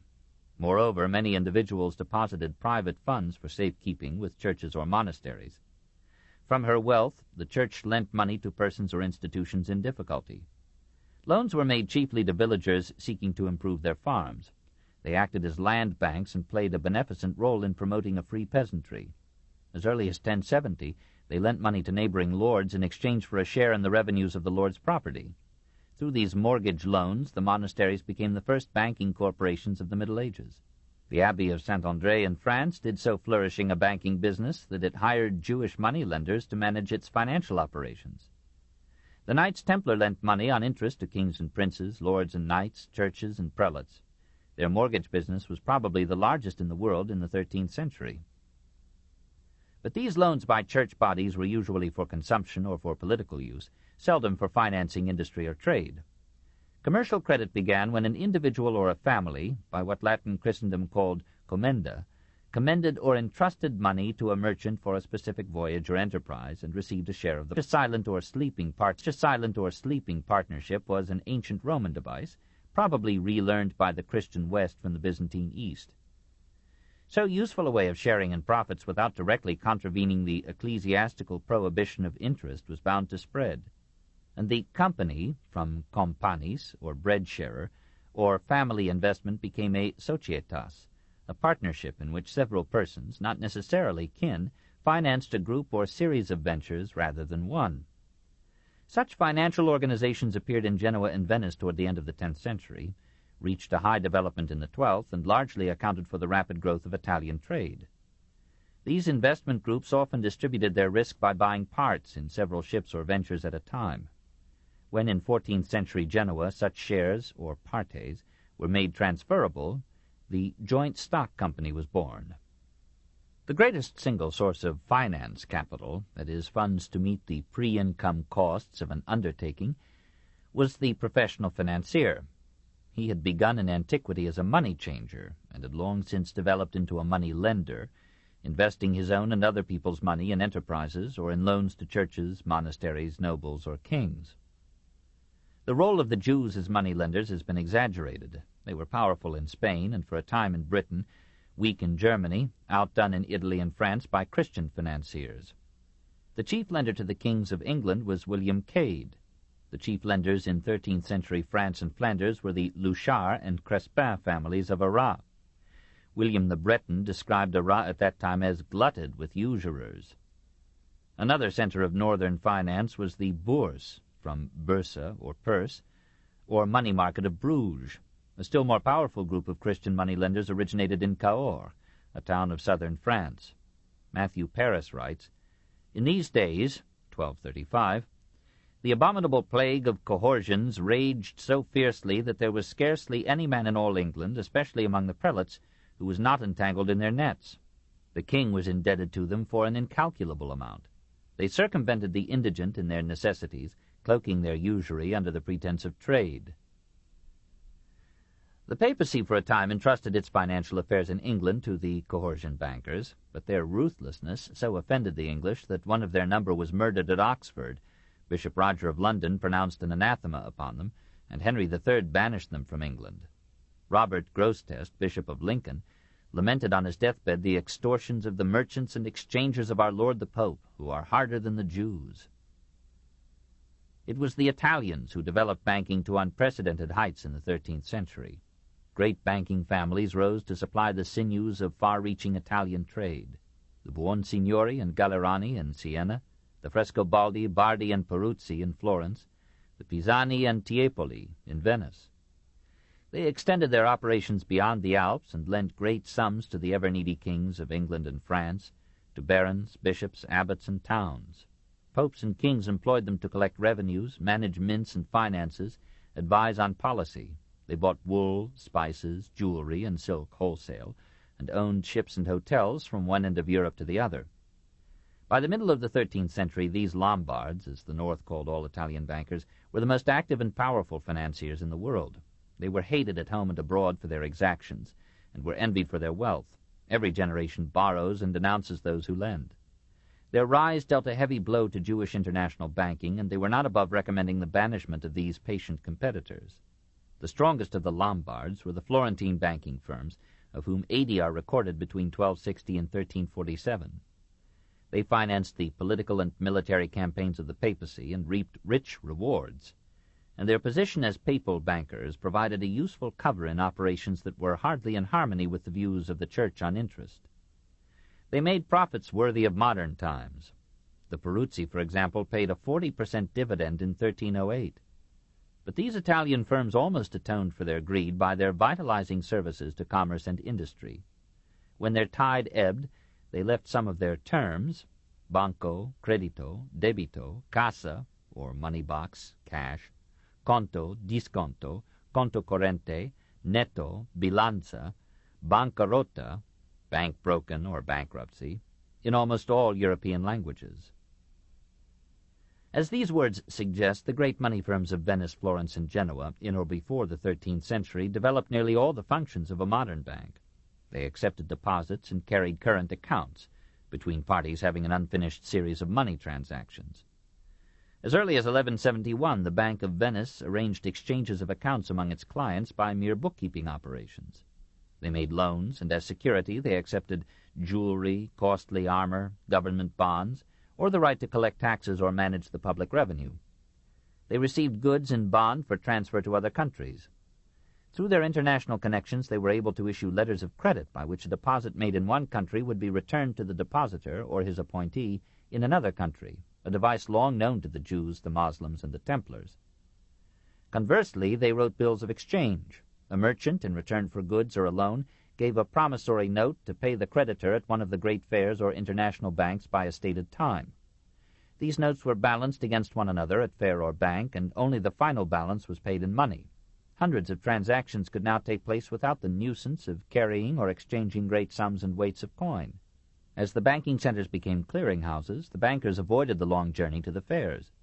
Merchants throughout Europe and the Levant could draw on their accounts in the banks of Italy and have their balances settled by interbank bookkeeping. In effect, the utility and circulation of money were increased tenfold. This credit system, made possible by mutual trust, was not the least important or honorable aspect of the economic revolution. Insurance, too, had its beginnings in the 13th century. The merchant guilds gave their members insurance against fire, shipwreck, and other misfortunes or injuries, even against lawsuits incurred for crimes, whether the members were guilty or innocent. Many monasteries offered a life annuity. In return for a sum of money paid down, they promised to provide the donor with food and drink, sometimes also with clothes and lodging for the rest of his life. As early as the 12th century, a Bruges banking house offered insurance on goods, and a chartered insurance company was apparently established there in 1310. The Bardi of Florence in 1318 accepted insurance risks on overland assignments of cloth. The first government bonds were issued by Venice in 1157. The needs of war led the Republic to exact forced loans from the citizens, and a special department, Camera degli Imprestiti, was set up to receive the loans and give the subscribers interest-bearing certificates as state guarantees of repayment. After 1206, these government bonds were made negotiable and transferable. They could be bought or sold or used as security for loans. Similar certificates of municipal indebtedness were accepted at Como in 1250 as equivalent to metal currency. Since paper money is merely a governmental promise to pay, these negotiable gold certificates marked the beginning of paper money in Europe. The complicated operations of the bankers, the papacy, and the monarchies required a careful system of bookkeeping.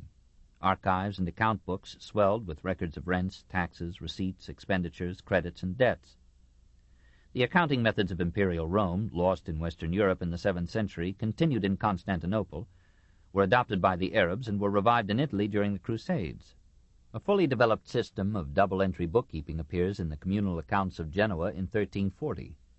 The loss of Genoese records for the years from 1278 to 1340 leaves open the probability that this advance was also an achievement of the 13th century.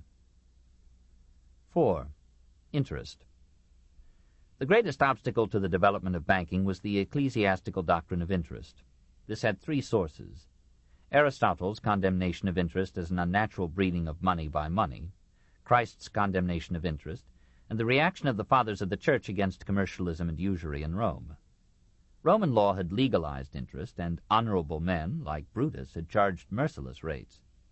Ambrose had denounced the theory that one may do what he likes with his own. "My own, say you? What is your own?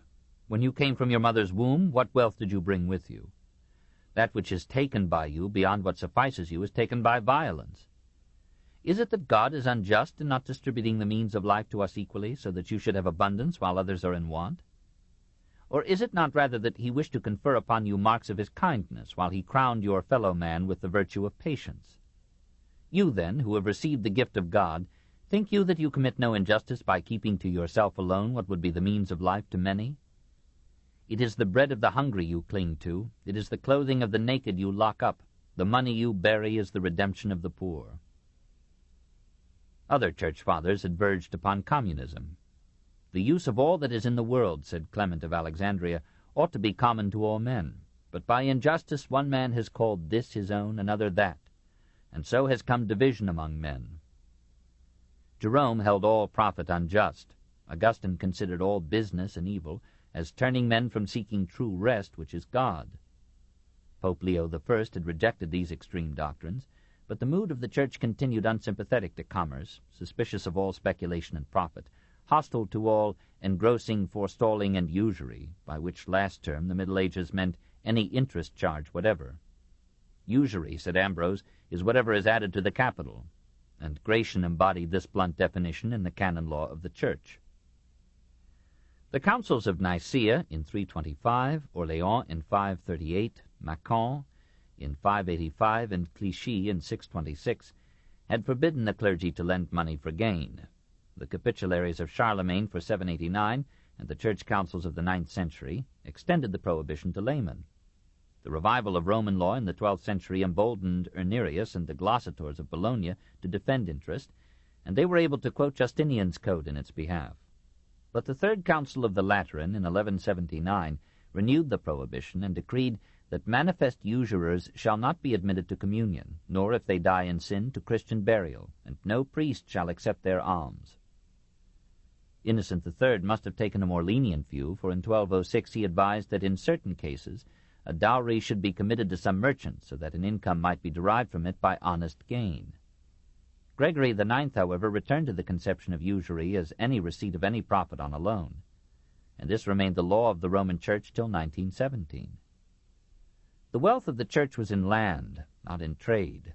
She scorned merchants as the feudal barons scorned them. Land and labor, including management, seemed to her the only true creators of wealth and value. She resented the rising power and opulence of a mercantile class not too well disposed to feudal landowners or to the church. She had for centuries thought of all moneylenders as Jews, and she felt justified in rebuking the hard terms exacted by moneylenders from needy ecclesiastical institutions. By and large, the effort of the Church to control the profit motive was an heroic assertion of Christian morality. It formed a wholesome contrast to the imprisonment or enslavement of debtors that had disgraced Greek, Roman, and barbarian life and law. We cannot be sure that men are happier today than they would have been had the view of the Church prevailed. For a long time, the legislation of governments supported the position of the Church, and the prohibition of interest was enforced in the secular courts. But commercial necessity proved stronger than fear of prison or hell. The expansion of trade and industry demanded the use of idle money by active enterprise. States at war or in other emergencies found it easier to borrow than to tax. Guilds both lent and borrowed at interest. Landowners, extending their property or leaving for crusades, welcomed the moneylender. Churches themselves and monasteries survived their crises or rising costs or needs by recourse to the Lombards, the Carolingians, or the Jews. Wits of men found many subterfuges from the law. A borrower would sell land cheap to the lender, leave him the usufruct as interest, and later repurchase the land. Or the landowner sold to the lender some or all of the annual rents or revenues of his land. If, for example, A sold to B for $100, the rents of a parcel yielding $10 a year, B was in effect lending A $100 at 10%. Many monasteries invested their funds by buying such rent charges, above all in Germany, where the word for interest, Zins, grew out of the medieval Latin for rents, census. Towns borrowed money by deeding to the lender a share in their revenues. Individuals and institutions, including monasteries, lent money in return for secret gifts or fictitious sales. Pope Alexander III complained in 1163 that many of the clergy, chiefly monastic, while they shrink from common usury as from a thing too plainly condemned, do, notwithstanding, lend money to others who are in need, take their possessions in pledge, and receive the fruits therefrom accruing beyond the principal lent. Some borrowers pledged themselves to pay damages, increasing for every day or month of delay in repaying a loan, and the date of payment was placed so early as to make such concealed interest inevitable. On this basis, the Carolingians lent money to certain monasteries on terms equivalent to 60% per year. Many banking firms openly lent at interest and claimed immunity on the theory that the law applied only to individuals. The cities of Italy made no excuses for paying interest on their government bonds. In 1208, Innocent III remarked that if all usurers were excluded from the church as canon law demanded, all churches might as well be closed. The church reluctantly adjusted herself to realities. St. Thomas Aquinas, about 1250, courageously formulated a new ecclesiastical doctrine of interest. The investor in a business enterprise might legitimately share in the gain if he actually shared in the risk or the loss, and loss was interpreted to include any delay in the repayment of the loan beyond a stipulated date. St. Bonaventura and Pope Innocent IV accepted the principle and widened it to legitimize a payment made to a lender in return for the temporary loss of the use of his capital. Some 15th-century canonists admitted the right of states to issue interest-bearing bonds. Pope Martin V in 1425 legalized the sale of rent charges. After 1400, most European states repealed their laws against interest, and the Church prohibition survived as a dead letter which all agreed to ignore. The Church tried to find a solution by encouraging St. Bernardino of Feltre and other ecclesiastics in establishing, from 1251 on, Montes Pietatis, hills of love, where trustworthy persons in need, by depositing some article as a pledge, might obtain loans without interest. But these precursors of our pawnbrokers' shops touched only a small sector of the problem. The needs of commerce and industry remained, and capital rose to meet them. The professional moneylenders exacted high rates of interest not so much because they were conscienceless devils as because they ran great risks of loss and head. They could not always enforce their contracts through appeals to the law. Their accumulations were subject to requisition by kings or emperors. They could at any moment be banished, and were at all times damned. Many loans were never repaid. Many borrowers died bankrupt. Some went on crusades, were excused from paying interest, and never returned. When borrowers defaulted, the lenders could only make up the loss by raising rates on other loans. The good loan had to pay for the bad one, as the price of commodities bought must include the cost of commodities spoiled before sale. In 12th century France and England, the interest rate ranged between 33 1/3% and 43 1/3%. Sometimes it rose to 86%. In prosperous Italy, it sank to 12.5% to 20%. Frederick II, about 1240, tried to lower the rate to 10%, but soon paid more than that to Christian moneylenders. As late as 1409, the government of Naples allowed 40% as the legal maximum. The interest rate fell as the security of loans rose, and as the competition of lenders increased. Gradually, through 1,000 experiments and errors, men learned to use the new financial tools of a progressive economy, and the age of money began in the age of faith. 5. The Guilds. In ancient Rome there were countless collegia, scholae, sodalitates, artes, associations of artisans, merchants, contractors, political clubs, secret fraternities, religious brotherhoods. Did any of these survive to beget the medieval guilds? 2 letters of Gregory the First, 590 to 604, refer to a corporation of soap makers at Naples and to another of bakers at Otranto. In the law code of the Lombard king Rotharis, from 636 to 652, we read of magistri comacini, apparently master masons from Como, who speak of one another as collegantes, colleagues of the same collegium.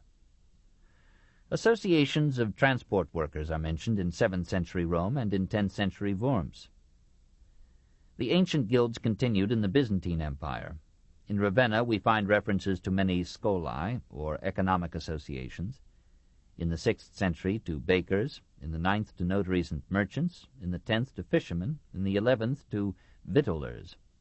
We hear of artisan ministeria in 9th century Venice, of a gardener's schola in 11th century Rome.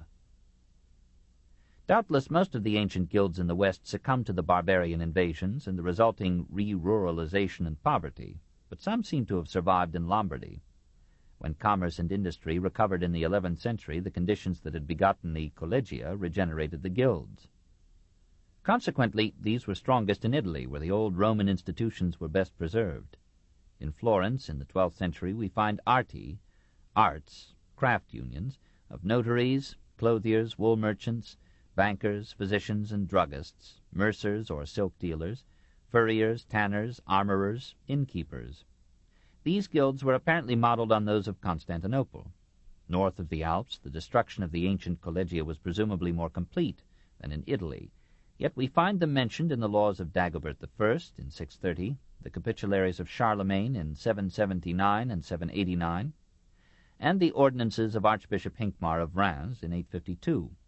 In the 11th century, the guilds reappear in France and Flanders, and multiply rapidly as charité, frérie, or brotherhoods, or compagnie. In Germany, the guilds, or Hanse, stemmed from old Markgenossenschaften, local associations for mutual aid, religious observances, and holiday hilarity. By the 12th century, many of these had become trade or craft unions, and by the 13th century, these were so strong that they contested political as well as economic authority with the municipal councils. The Hanseatic League was such a guild. The first mention of English guilds is in the laws of King Inne, 688 to 726, which speak of gegilden, associates who helped one another to pay any wergild assessed against them. The Anglo-Saxon word gild, G-I-L-D, compare with the German Geld, the English gold, and yield, meant a contribution to a common fund, and later the society that administered the fund. The oldest reference to English trade guilds is dated 1093. By the 13th century, nearly every important town in England had one or more guilds, and a kind of municipal guild socialism held sway in England and Germany. Nearly all the guilds of the 11th century were merchant guilds. They included only independent merchants and master workmen. They excluded all persons dependent upon others. This book is continued at this point on the other side of this cassette. Please reverse or turn the cassette over now. The Story of Civilization, Volume 4, The Age of Faith, Part 2 by Will Durant. Continued. Cassette 10, Side 2. Nearly all the guilds of the 11th century were merchant guilds. They included only independent merchants and master workmen. They excluded all persons dependent upon others. They were frankly institutions in restraint of trade. They usually persuaded their towns to keep out, by a high protective tariff or elsewise, goods competitive with their own. Such alien goods, if allowed to enter the town, were sold at prices fixed by the affected guild. In many cases, a merchant guild obtained from commune or king a local or national monopoly in its line or field.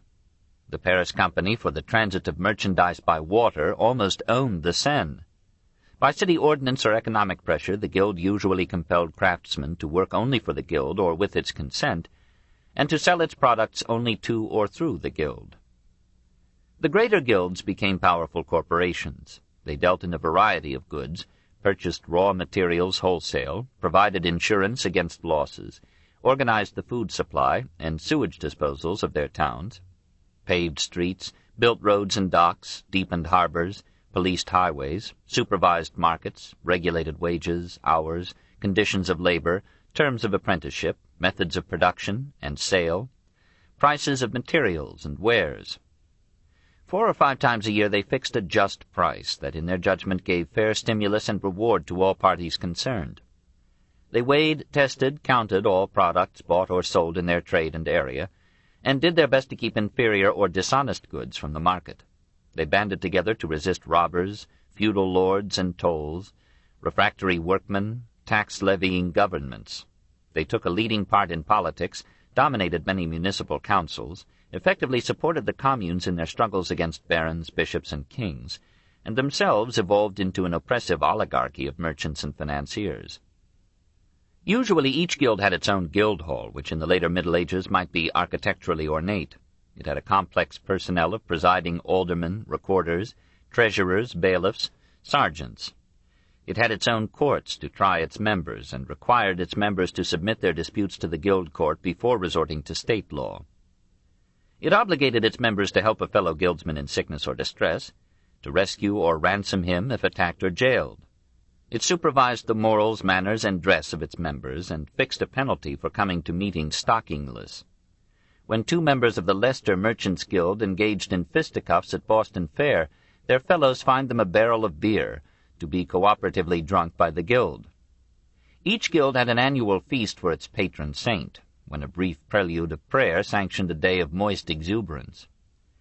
It shared in financing and adorning the city's churches or cathedral, and in preparing and performing those miracle plays which mothered the modern drama. And in municipal parades its dignitaries marched in gorgeous liveries, displaying the banners of their trade in colorful pageantry. It provided for its members insurance against fire, flood, theft, imprisonment, disability, and old age. It built hospitals, almshouses, orphanages, and schools. It paid for the funerals of its dead, and for the masses that would rescue their souls from purgatory. Its prosperous descendants seldom failed to remember it in their wills. Normally excluded from these merchant guilds, and yet subject to their economic regulations and political power, the craftsmen in each industry began in the 12th century to form in each town their own craft guilds. In 1099 we find guilds of weavers in London, Lincoln, and Oxford, and soon afterward of fullers, tanners, butchers, goldsmiths. Under the names of arti, zunfte, métier, companies, mysteries, they spread throughout Europe in the 13th century. Venice had 58, Genoa 33, Florence 21, Cologne 26, Paris 100. About 1254, Etienne Boileau, provost of merchants, secretary of commerce, under Louis IX, issued an official Livre des Métiers, or Book of Trades, giving the rules and regulations of 101 Paris guilds. The division of labor in this list is astonishing. In the leather industry, for example, there were separate unions for skinners, tanners, cobblers, harness-makers, saddlers, and makers of fine leather goods. In carpentry there were distinct unions of chest-makers, cabinet-makers, boat-builders, wheelwrights, coopers, twiners. Each guild jealously guarded its craft secrets, fenced in its field of work against outsiders, and engaged in lively jurisdictional disputes. In the spirit of the times, the craft guild took a religious form and a patron saint, and aspired to monopoly. Ordinarily, no one might follow a craft unless he belonged to its guild. The guild leaders were annually elected by full assemblies of their craft, but were often chosen by seniority and wealth. Guild regulations determined, as far as merchant guilds, municipal ordinances, and economic law would allow, the conditions under which the members worked, the wages they received, the prices they charged. Guild rules limited the number of masters in an area and of apprentices to a master, forbade the industrial employment of women except the master's wife, or of men after 6 p.m., and punished members for unjust charges, dishonest dealing, and shoddy goods.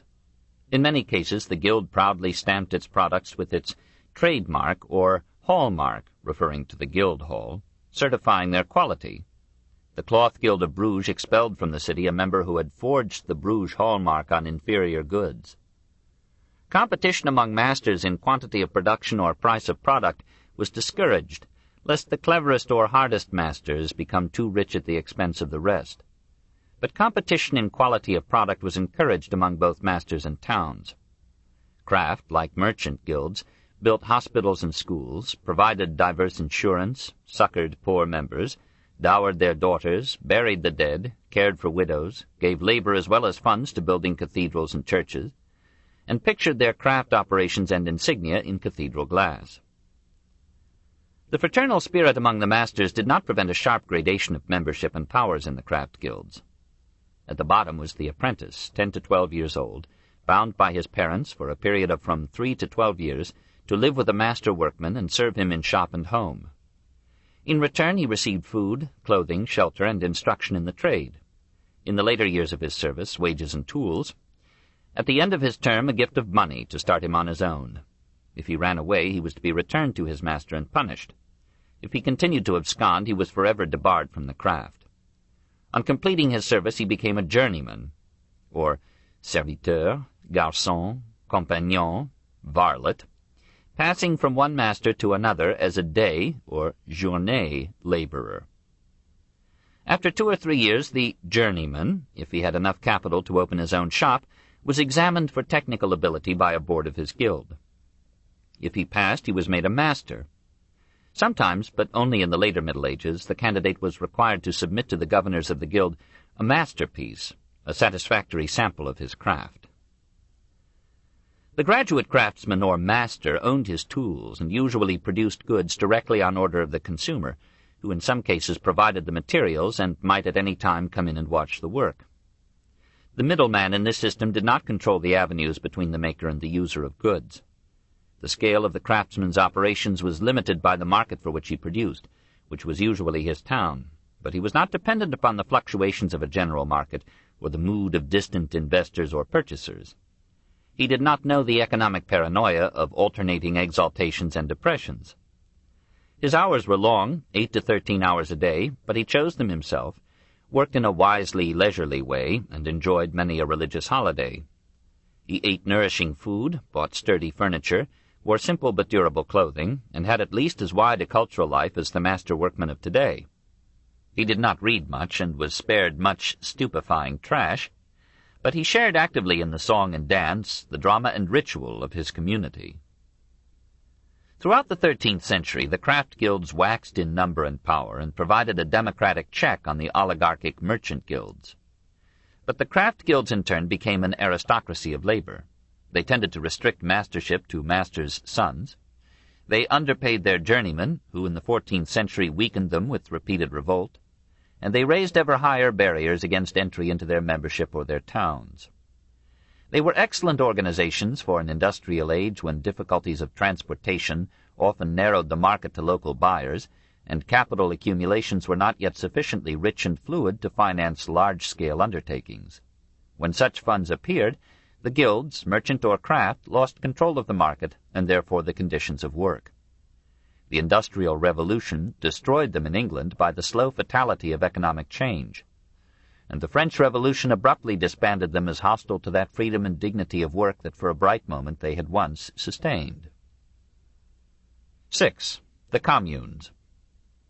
The economic revolution of the 12th and 13th centuries, like those of the 18th and the 20th, caused a revolution in society and government. New classes rose to economic and political power, and gave to the medieval city that virile and pugnacious independence which culminated in the Renaissance.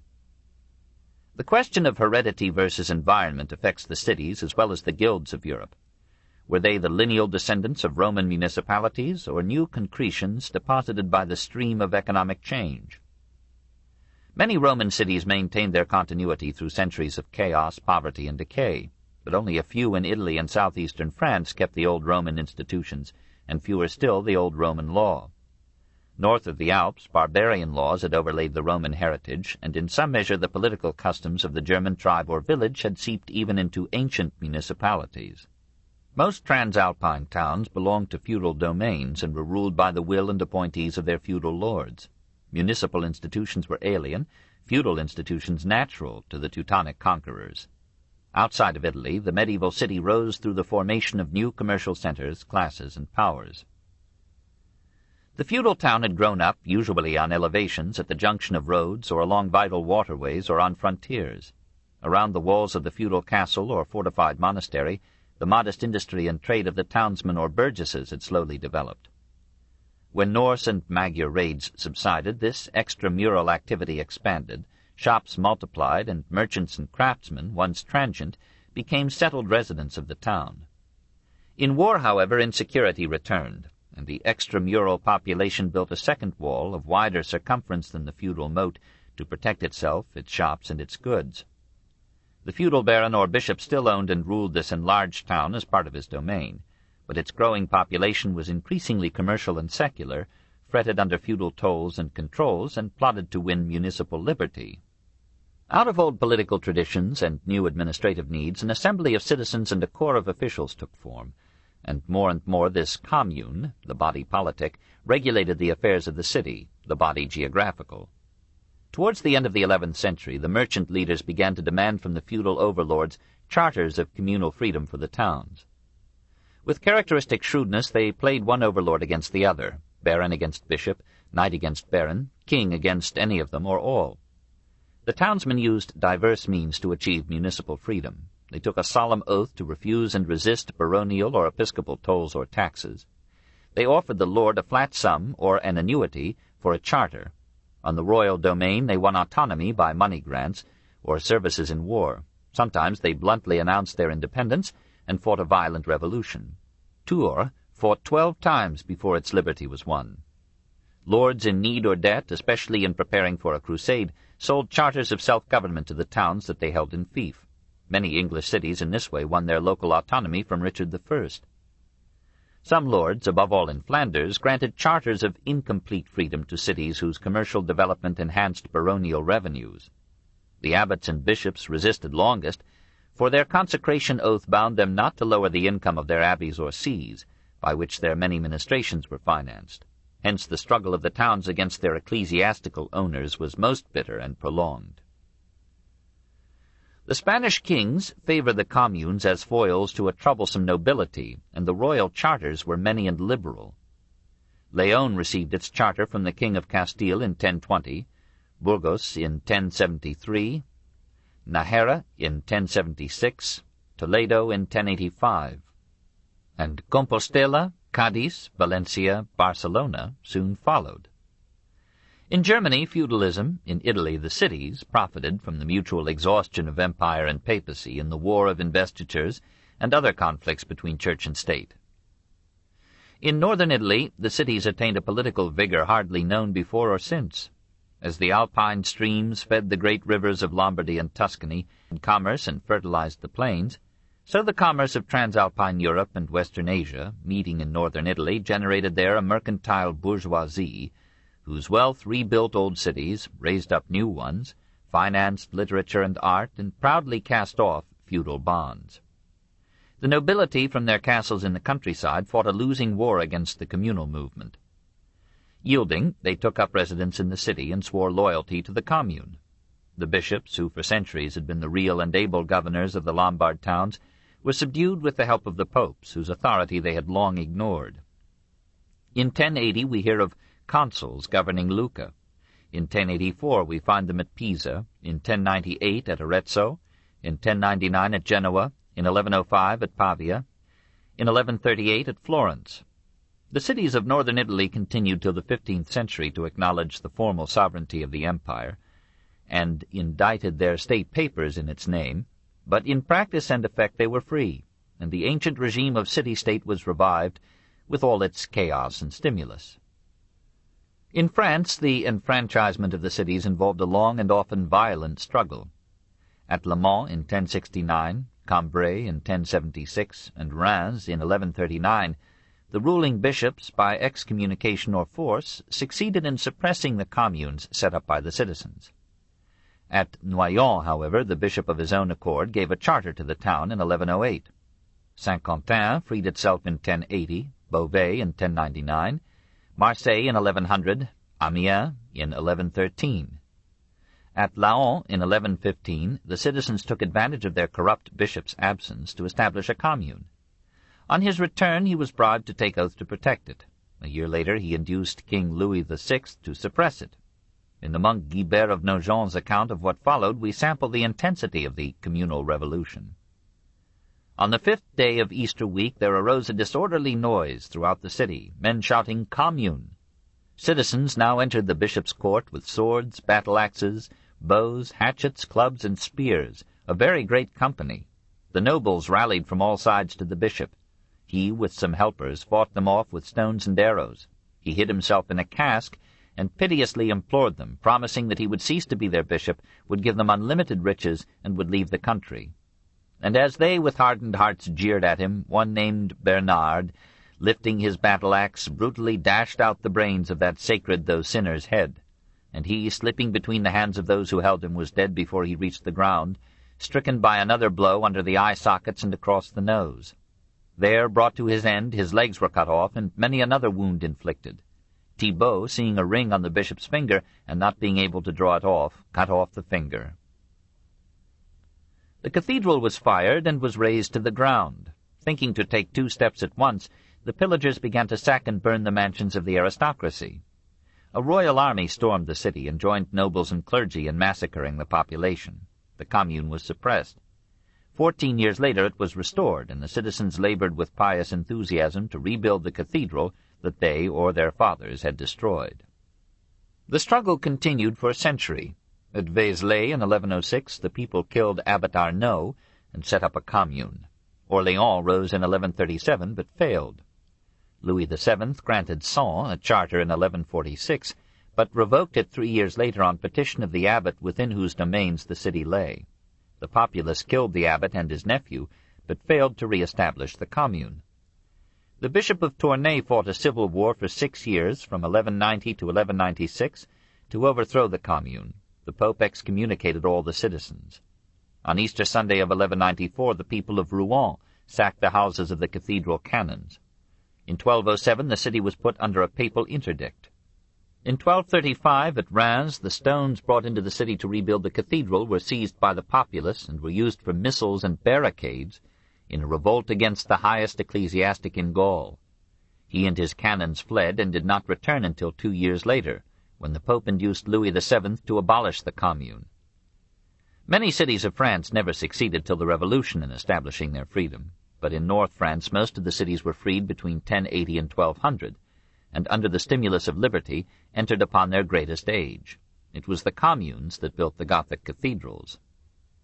In England, the kings won the support of the cities against the nobility by granting them charters of limited self-government. William the Conqueror gave such a charter to London. Similar charters were yielded by Henry II to Lincoln, Durham, Carlisle, Bristol, Oxford, Salisbury, and Southampton. And in 1201 Cambridge bought its communal rights from King John. In Flanders, the ruling counts made substantial concessions to Ghent, Bruges, Douai, Tournai, Lille, but overcame all attempts at complete municipal independence. Leiden, Haarlem, Rotterdam, Dordrecht, Delft, and other Dutch cities obtained charters of local autonomy in the 13th century. In Germany, the liberation was long drawn out, and mostly peaceful. The bishops, who had for centuries ruled the cities as feudatories of the emperors, yielded to Cologne, Trier, Metz, Mainz, Speyer, Strasbourg, and Worms, and other cities, the right to select their own magistrates and make their own laws. By the end of the 12th century, the communal revolution was won in Western Europe. The cities, though seldom completely free, had thrown off their feudal masters, ended or reduced feudal tolls, and severely limited ecclesiastical rights. The Flemish cities forbade the establishment of new monasteries and the bequest of land to churches. They restricted the right of the clergy to be tried by episcopal courts and contested clerical control of primary schools. The mercantile bourgeoisie now dominated municipal and economic life. In nearly all the communes, the merchant guilds were recognized as self-governing bodies. In some cases, the commune and the merchant guild were identical organizations. Usually the two were distinct, but the commune rarely contravened the interests of the guilds. The Lord Mayor of London was chosen by the city guilds. Now, for the first time in 1,000 years, the possession of money became again a greater power than the possession of land. Nobility and clergy were challenged by a rising plutocracy. Even more than in antiquity, the mercantile bourgeoisie turned its wealth, energy, and ability to political advantage. In most cities, it eliminated the poor from assemblies or offices. It oppressed the manual worker and the peasant, monopolized the profits of commerce, taxed the community heavily, and spent much of the revenue in internal strife or in external wars to capture markets and destroy competitors. It tried to suppress artisan associations and refused them the right to strike under penalty of exile or death. Its regulation of prices and wages aimed at its own good to the serious detriment of the working class. As in the French Revolution, the defeat of the feudal lords was a victory chiefly for the business class. Nevertheless, the communes were a magnificent reassertion of human liberty. At the call of the bell from the town campanile, the citizens flocked to assemble and chose their municipal officers. The cities formed their own communal militia, defended themselves lustily, defeated the trained troops of the German emperor at Legnano in 1176, and fought one another to mutual exhaustion. Though the administrative councils soon narrowed their membership to a mercantile aristocracy, the municipal assemblies were the first representative government since Tiberius. They, rather than Magna Carta, were the chief parent of modern democracy. The atavistic relics of feudal or tribal law, compurgations, duels, ordeals, were replaced by the legal and orderly examination of witnesses. The wergild or blood price gave way to fines, imprisonment, or corporal punishment. The law's delays were reduced, legal contracts replaced feudal status and loyalties, and a whole new body of business law created a new order in European life. The young democracy leaped at once to a semi-socialistic state-managed economy. The commune minted its own currency, ordered and supervised public works, built roads, bridges, and canals, paved some city streets, organized the food supply, forbade forestalling, engrossing, or regrading, brought seller and buyer into direct contact at markets and fairs, examined weights and measures, inspected commodities, punished adulteration, controlled exports and imports, stored grain for lean years, provided grain at fair prices in emergencies, and regulated the prices of essential foods and beer. When it found that a price set too low discouraged the production of a desirable commodity, it allowed certain wholesale prices to seek their own level through competition, but established courts or assizes of bread and ale to keep the retail price of these necessities in constant relation with the cost of wheat or barley. Periodically it published a list of fair prices.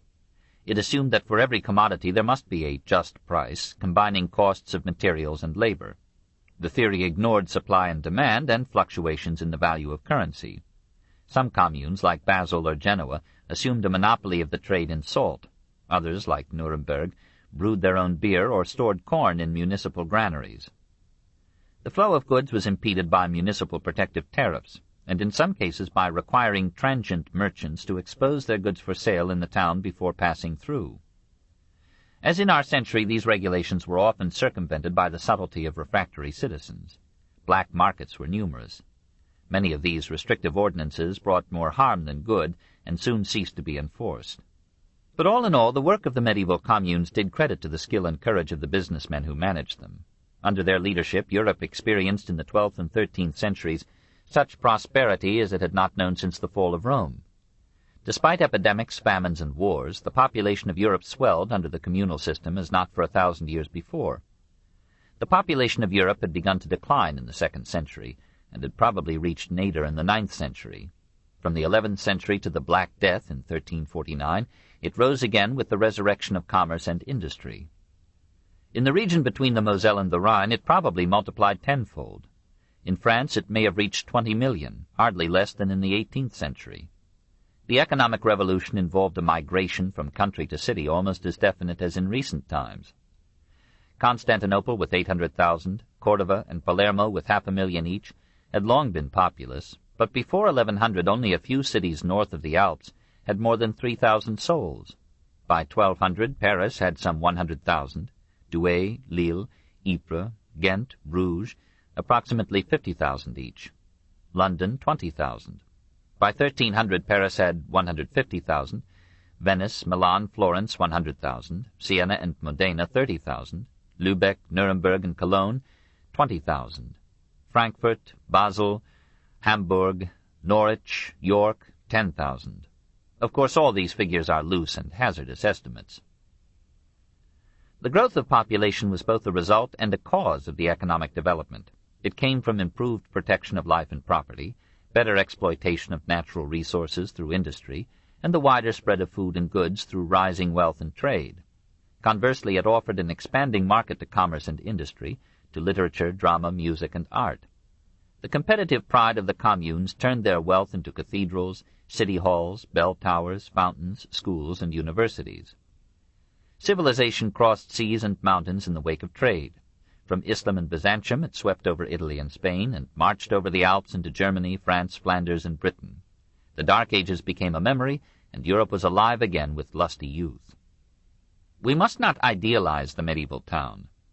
It was picturesque, to the modern eye, with castle-crowned hill and towered wall, with thatched or tiled houses, cottages, and shops crowding gregariously around cathedral, castle, or public square. But for the most part its streets were narrow and tortuous alleys, ideal for defense and shade, where men and beasts moved to the clatter of hoofs and words and wooden shoes, and with the leisureliness of an age that had no machines to spare its muscle and wear its nerves. Around many of the city dwellings were gardens, chicken coops, pig pens, cow pastures, dunghills. London was finicky and decreed that he who will nourish a pig, let him keep it in his own house. Elsewhere the swine rooted freely among the open garbage piles. Every now and then heavy rains swelled the rivers and flooded fields and cities, so that men rowed boats into Westminster Palace. After rain the streets would be muddy for days. Men wore boots then, and fine ladies were borne in carriages or chairs, undulating from hole to hole. In the 13th century some cities paved their main streets with cobblestones. In most cities, however, the streets were unpaved, unsafe for foot or nose. Monasteries and castles had good drainage systems. Cottages usually had none. Here and there were grassy or sandy squares, with a pump from which people might drink and a trough for passing animals. North of the Alps houses were nearly all of wood. Only the richest nobles and merchants built of brick or stone. Fires were frequent and often swept unchecked through a town. In 1188, Rouen, Beauvais, Arras, Troyes, Provins, Poitiers, and Moissac were all destroyed by fire. Rouen was burned down 6 times between 1200 and 1225. Tile roofs became the custom only in the 14th century. Firefighting was by bucket brigades, heroic and incompetent. Watchmen were provided with a long hook to pull down a burning house if it threatened other buildings. Since all wished to live near the castle for security, buildings rose to several stories, sometimes 6, and the upper floors projected charmingly and alarmingly over the street. Towns issued ordinances limiting the height of buildings. Despite these difficulties, hardly felt because felt by nearly all, life could be interesting in the medieval city. Markets were crowded, talk was plentiful, dress and goods were colorful, peddlers cried their wares, craftsmen plied their trades. Strolling players might be performing a miracle or mystery play in the square. A religious procession might pass down the street, with proud merchants and sturdy workers marching, and gaudy floats and solemn vestments and stirring song. Some glorious church might be a building. Some pretty lass might lean from a balcony. The town belfry might summon the citizens to meeting or to arms. At sunset curfew rang and bade all people hasten home, for there were no lights in the streets except candles in windows, and here and there a lamp before a shrine. A nocturnal burgher would have his servants precede him with torches or lanterns and arms, for police were rare. The wise citizen retired early, shunning the tedium of illiterate evenings, and knowing that at dawn the noisy cocks would crow and work would clamor to be done. 7. The Agricultural Revolution. The growth of industry and commerce, the spread of a money economy, and the rising demand for labor in the towns transformed the agricultural regime. The municipalities, eager to get new hands, announced that any person living in a town for 366 days without being claimed, identified, and taken as a serf became automatically free, and would enjoy the protection of the commune's laws and power. In 1106 Florence invited all the peasants of the surrounding villages to come and live there as freemen. Bologna and other towns paid feudal lords to let their serfs move into the city. A large number of serfs escaped or were invited to open new lands east of the Elbe, where they became automatically free. Those who remained on the manor showed a troublesome resistance to feudal dues long sanctioned by time. Emulating the town guilds, many serfs formed rural associations, confréries, conjurations, and bound themselves by oath to act together in refusing feudal dues. They stole or destroyed seigneurial charters that recorded their bondage or obligations. They burned down the castles of obstinate seigneurs. They threatened to abandon the domain if their demands were not met. In 1100, the villeins of Saint-Michel-de-Beauvais announced that they would thereafter marry any woman they pleased and would give their daughters to any man who pleased them. In 1102, the serfs of Saint-Arnoux-de-Crépy refused their abbot-lord the traditional heriot or death due, or to pay a fine for letting their daughters marry outside the domain. Similar rebellions broke out in a dozen towns from Flanders to Spain. The feudal lords found it increasingly difficult to make a profit out of serf labor. Rising resistance required costly superintendence at every turn. Villain labor in manorial shops proved more expensive and less competent than the free labor that produced like goods in the towns. To keep the peasants on the land and make their labor profitable to himself, the baron commuted the old feudal dues for money payments, sold freedom to serfs who could pay for it with their savings, leased more and more of the domain to free peasants for a money rental, and hired free labor for the workshops on his estate. Year by year, following the lead of the Moslem and Byzantine East, Western Europe from the 11th to the 13th century passed from payments predominantly in kind to payments predominantly in currency. Feudal landlords, desiring the manufactured products that commerce laid before their eyes, craved money with which to purchase them. Going off to the Crusades, they wanted money rather than food and goods. Governments demanded taxes in money, not in kind. The landlords yielded to the course of events and sold their products for cash instead of consuming them by laborious migration from villa to villa. The change to a money economy proved costly for the feudal landlords. The commutations and rents they received acquired the fixity of medieval custom and could not be raised as rapidly as the value of money fell. Many of the aristocracy had to sell their land, usually to the rising bourgeoisie. Some nobles as early as 1250 died landless or destitute. Early in the 14th century, King Philip the Fair of France freed the serfs on the royal domain, and in 1315 his son Louis X ordered the liberation of all serfs on fair and suitable conditions. Gradually, from the 12th to the 16th century, at different times in divers countries west of the Elbe, serfdom gave place to peasant proprietorship. The feudal manor broke up into small estates, and the peasantry rose in the 13th century to a degree of freedom and prosperity that it had not known for 1,000 years. The seigneurial courts lost their jurisdiction over the peasants, and the village community elected its own officers, who swore allegiance not to the local lord, but only to the crown. The emancipation in Western Europe was not quite complete till 1789. Many feudal lords still claimed the old rights in law, and would try in the 14th century to restore them in fact. But the movement toward free and mobile labor could not be stopped so long as commerce and industry grew. The new stimulus of freedom cooperated with an immense widening of the agricultural market to improve the methods, tools, and products of tillage. The rising population of the towns, the increase of wealth, the new facilities of finance and trade expanded and enriched the rural economy. New industries created a demand for industrial crops, sugar-cane, aniseed, cumin, hemp, flax, vegetable oils, and dyes.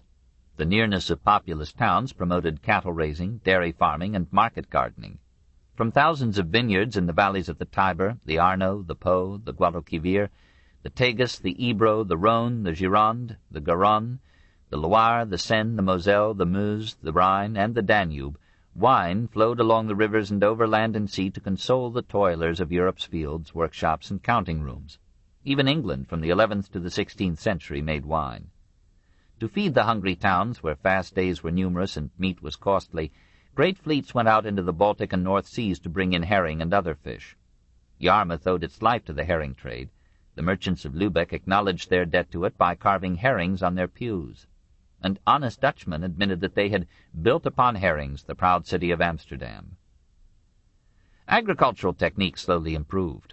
The Christians learned from the Arabs in Spain, Sicily, and the East, and the Benedictine and Cistercian monks brought old Roman and new Italian tricks of farming, breeding, and soil preservation to the countries north of the Alps. The strip system was abandoned in laying out new farms, and each farmer was left to his own initiative and enterprise.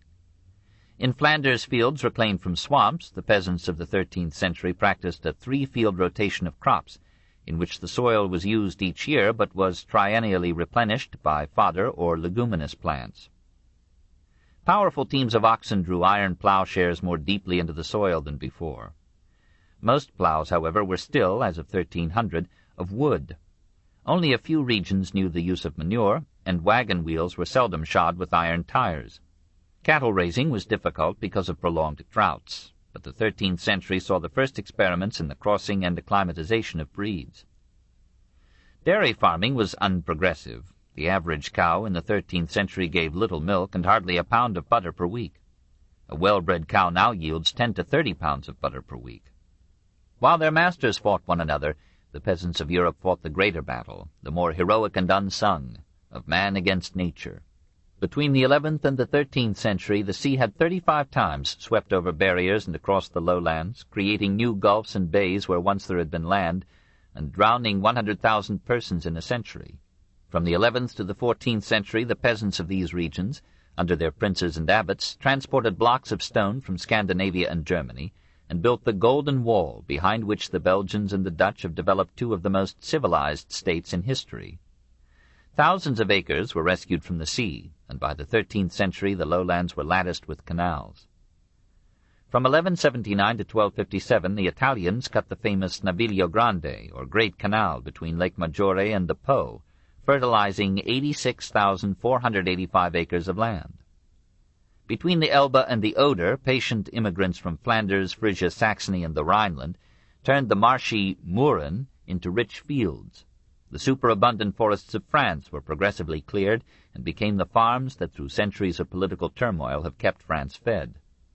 Perhaps it was this mass heroism of clearance, drainage, irrigation, and cultivation, rather than any victories of war or trade, that provided the foundation on which, in final analysis, rest all the triumphs of European civilization in the last 700 years.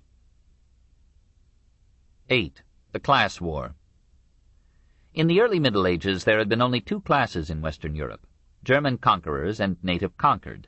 By and large, the later aristocracies in England, France, Germany, and northern Italy were descendants of the conquerors and remained conscious of this blood relationship even amid their wars. In the 11th century there were three classes: the nobles, who fought, the clergy, who prayed, and the peasants, who worked. The division became so traditional that most men thought it ordained by God, and most peasants, like most nobles, assumed that a man should patiently continue in the class into which he had been born. The economic revolution of the 12th century added a new class, the burgesses, or bourgeoisie, the bakers, merchants, and master craftsmen of the towns. It did not yet include the professions. In France, the classes were called états, estates or states, and the bourgeoisie was reckoned as the tiers état, or third estate. It controlled municipal affairs, and won entry into the English Parliament, the German Diet, the Spanish Cortes, and the States General, the rarely convened national parliament of France. But it had before the 18th century little influence on national policy. The nobles continued to rule and administer the state, though they were now a minor force in the cities. They lived in the country, except in Italy, scorned city dwellers and commerce, ostracized any of their class who married a bourgeois, and were certain that an aristocracy of birth is the only alternative to a plutocracy of business, or a theocracy of myths, or a despotism of arms. Nevertheless, the wealth that came from commerce and industry began now to compete, and in the 18th century would surpass, the wealth that came from the ownership of land. The rich merchants fretted over aristocratic heirs and scorned and exploited the craftsman class. They lived in ornate mansions, bought fine furniture, ate exotic foods, and garbed themselves in costly dress. Their wives covered expanding forms with silks and furs, velvets and jewelry. And Jeanne of Navarre, Queen of France, was piqued to find herself welcomed into Bruges by 600 bourgeois ladies as gorgeously robed as herself. The nobles complained and demanded sumptuary laws to check this insolent display. Such laws were periodically passed, but as the kings needed bourgeois support and funds, these laws were only spasmodically enforced. The rapid growth of urban population favored the bourgeois owners of city realty, and the consequent unemployment made it easier to manage the manual working class. The proletariat of servants, apprentices, and journeymen had little education and no political power, and lived in a poverty sometimes more dismal than the serfs. A 13th-century day laborer in England received some 2 pence per day, roughly equivalent in purchasing power to $2 in the United States of America in 1948. A carpenter received 4 1/8 pence, or $4.12 per day, a mason 3 1/8, an architect 12 pence plus traveling expenses and occasional gifts. Prices, however, were commensurately low. In England, in 1300, a pound of beef cost a farthing, or 21 cents, a fowl 1 penny, or 84 cents, a quarter of wheat 5 shillings 9 1/2 pence, or $57.90. The workday began at dawn and ended at dusk, sooner on the eve of Sunday or a feast day. There were some 30 feast days in the year, but in England probably not more than 6 exempted the people from toil. The hours were a bit longer, the real wages no worse, some would say higher, than in 18th or 19th century England. Toward the end of the 13th century, the class struggle became class war. Every generation saw some revolt of the peasantry, particularly in France. In 1251, the oppressed peasantry of France and Flanders rose against their secular and ecclesiastical landlords. Calling themselves pastoureux, or shepherds, they formed a kind of revolutionary crusade under the lead of an unlicensed preacher known as the Master of Hungary. They marched from Flanders through Amiens to Paris. Discontented peasants and prolétaires joined them en route until they numbered over 100,000 men. They bore religious banners and proclaimed devotion to King Louis IX, then a prisoner of the Moslems in Egypt, but they were ominously armed with clubs, daggers, axes, pikes, and swords. They denounced the corruption of government, the tyranny of the rich over the poor, the covetous hypocrisy of priests and monks, and the populace cheered their denunciations. They assumed the ecclesiastical rights of preaching, granting absolution and performing marriages, and slew some priests who opposed them. Passing on to Orleans, they massacred scores of clergy and university students. But there and at Bordeaux the police overcame them, their leaders were captured and executed, and the wretched survivors of the futile march were hunted like dogs and dispersed into divers haunts of misery. Some escaped to England and raised a minor peasant uprising, which was in turn suppressed. In the industrial towns of France, the craft guilds rose in repeated strikes or armed insurrection against the political and economic monopoly and dictation of the merchant class. This book is continued on Cassette 11, Side 1. The Story of Civilization, Volume 4, The Age of Faith, Part 2, by Will Durant. Continued, Cassette 11, Side 1. In the industrial towns of France, the craft guilds rose in repeated strikes or armed insurrection against the political and economic monopoly and dictation of the merchant class. In Beauvais, the mayor and some bankers were manhandled by 1,500 rioters in 1233. At Rouen, the textile workers rebelled against the merchant drapers and killed the mayor who intervened, this in 1281. At Paris, King Philip the Fair dissolved the workers' unions on the ground that they were plotting revolution in 1295 and 1307. Nevertheless, the craft guilds won admission to the municipal assemblies and magistracies at Marseille in 1213, Avignon, Arles in 1225, Amiens, Montpellier, Nîmes, etc. Sometimes a member of the clergy would side with the rebels and give them slogans. "All riches," said a 13th-century bishop, "come from theft. Every rich man is a thief or the heir of a thief." Similar revolts disordered the Flanders towns. Despite the penalty of death or banishment for strike leaders, the coppersmiths of Dinan rose in 1255, the weavers of Tournai in 1281, of Ghent in 1274, of Hainaut in 1292. The workers of Ypres, Douai, Ghent, Lille, and Bruges joined in revolt in 1302, defeated a French army at Courtrai, won the admission of their representatives to communal councils and offices, and revoked the oppressive legislation with which the mercantile oligarchy had harassed the crafts. Acquiring power for a time, the weavers sought to fix, even to reduce, the wages of the fullers, who then allied themselves with the merchant rich. In 1191, the merchant guilds won control of London. Soon afterward, they offered King John an annual payment if he would suppress the Weavers' Guild. John complied in 1200.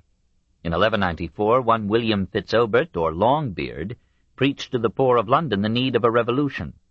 Thousands listened to him eagerly. 2 burgesses sought to kill him. He fled into a church, was forced out by smoke, and committed harakiri almost by the Japanese ritual. His followers worshipped him as a martyr and kept as sacred the soil that had received his blood. The popularity of Robin Hood, who robbed great barons and prelates but was kind to the poor, suggests the class feeling in 12th century Britain. The bitterest conflicts took place in Italy. At first the workers joined with the merchant guilds in a series of bloody insurrections against the nobles. By the end of the 13th century this struggle was won. For a time the industrial population shared in the government of Florence. Soon, however, the great merchants and entrepreneurs secured ascendancy in the city council, and imposed such arduous and arbitrary rules upon their employees that the struggle entered in the 14th century its second phase, sporadic and intermittent war between the rich industrialists and the workers in the factories. It was amid these scenes of civil strife that St. Francis preached the gospel of poverty and reminded the nouveau riche that Christ had never had any private property. The communes, like the guilds, declined in the 14th century through the expansion of a municipal into a national economy and market, in which their rules and monopolies obstructed the development of invention, industry, and trade. They suffered further through their chaotic internal strife, their ruthless exploitation of the surrounding countryside, their narrow municipal patriotism, their conflicting policies and currencies, their petty wars upon one another in Flanders and Italy, and their inability to organize themselves into an autonomous confederation that might have survived the growth of the royal power. After 1300, several French communes petitioned the king to assume their governance. Even so, the economic revolution of the 13th century was the making of modern Europe. It eventually destroyed a feudalism that had completed the function of agricultural protection and organization, and had become an obstacle to the expansion of enterprise. It transformed the immobile wealth of feudalism into the fluent resources of a worldwide economy. It provided the machinery for a progressive development of business and industry, which substantially increased the power, comforts, and knowledge of European man. It brought a prosperity that in 2 centuries could build 100 cathedrals, any one of which presumes an amazing abundance and variety of means and skills. Its production for an extending market made possible the national economic systems that underlay the growth of the modern states. Even the class war that it let loose may have been an added stimulant to the minds and energies of men. When the storm of the transition had subsided, the economic and political structure of Europe had been transformed. A flowing tide of industry and commerce washed away deep-rooted impediments to human development and carried man onward from the scattered glory of the cathedrals to the universal frenzy of the Renaissance. Chapter 25. The Recovery of Europe, 1095 to 1300. 1. Byzantium. Alexius I Comnenus, after guiding the Eastern Empire successfully through Turkish and Norman wars and the First Crusade, ended his long reign, from 1081 to 1118, amid a characteristically Byzantine intrigue.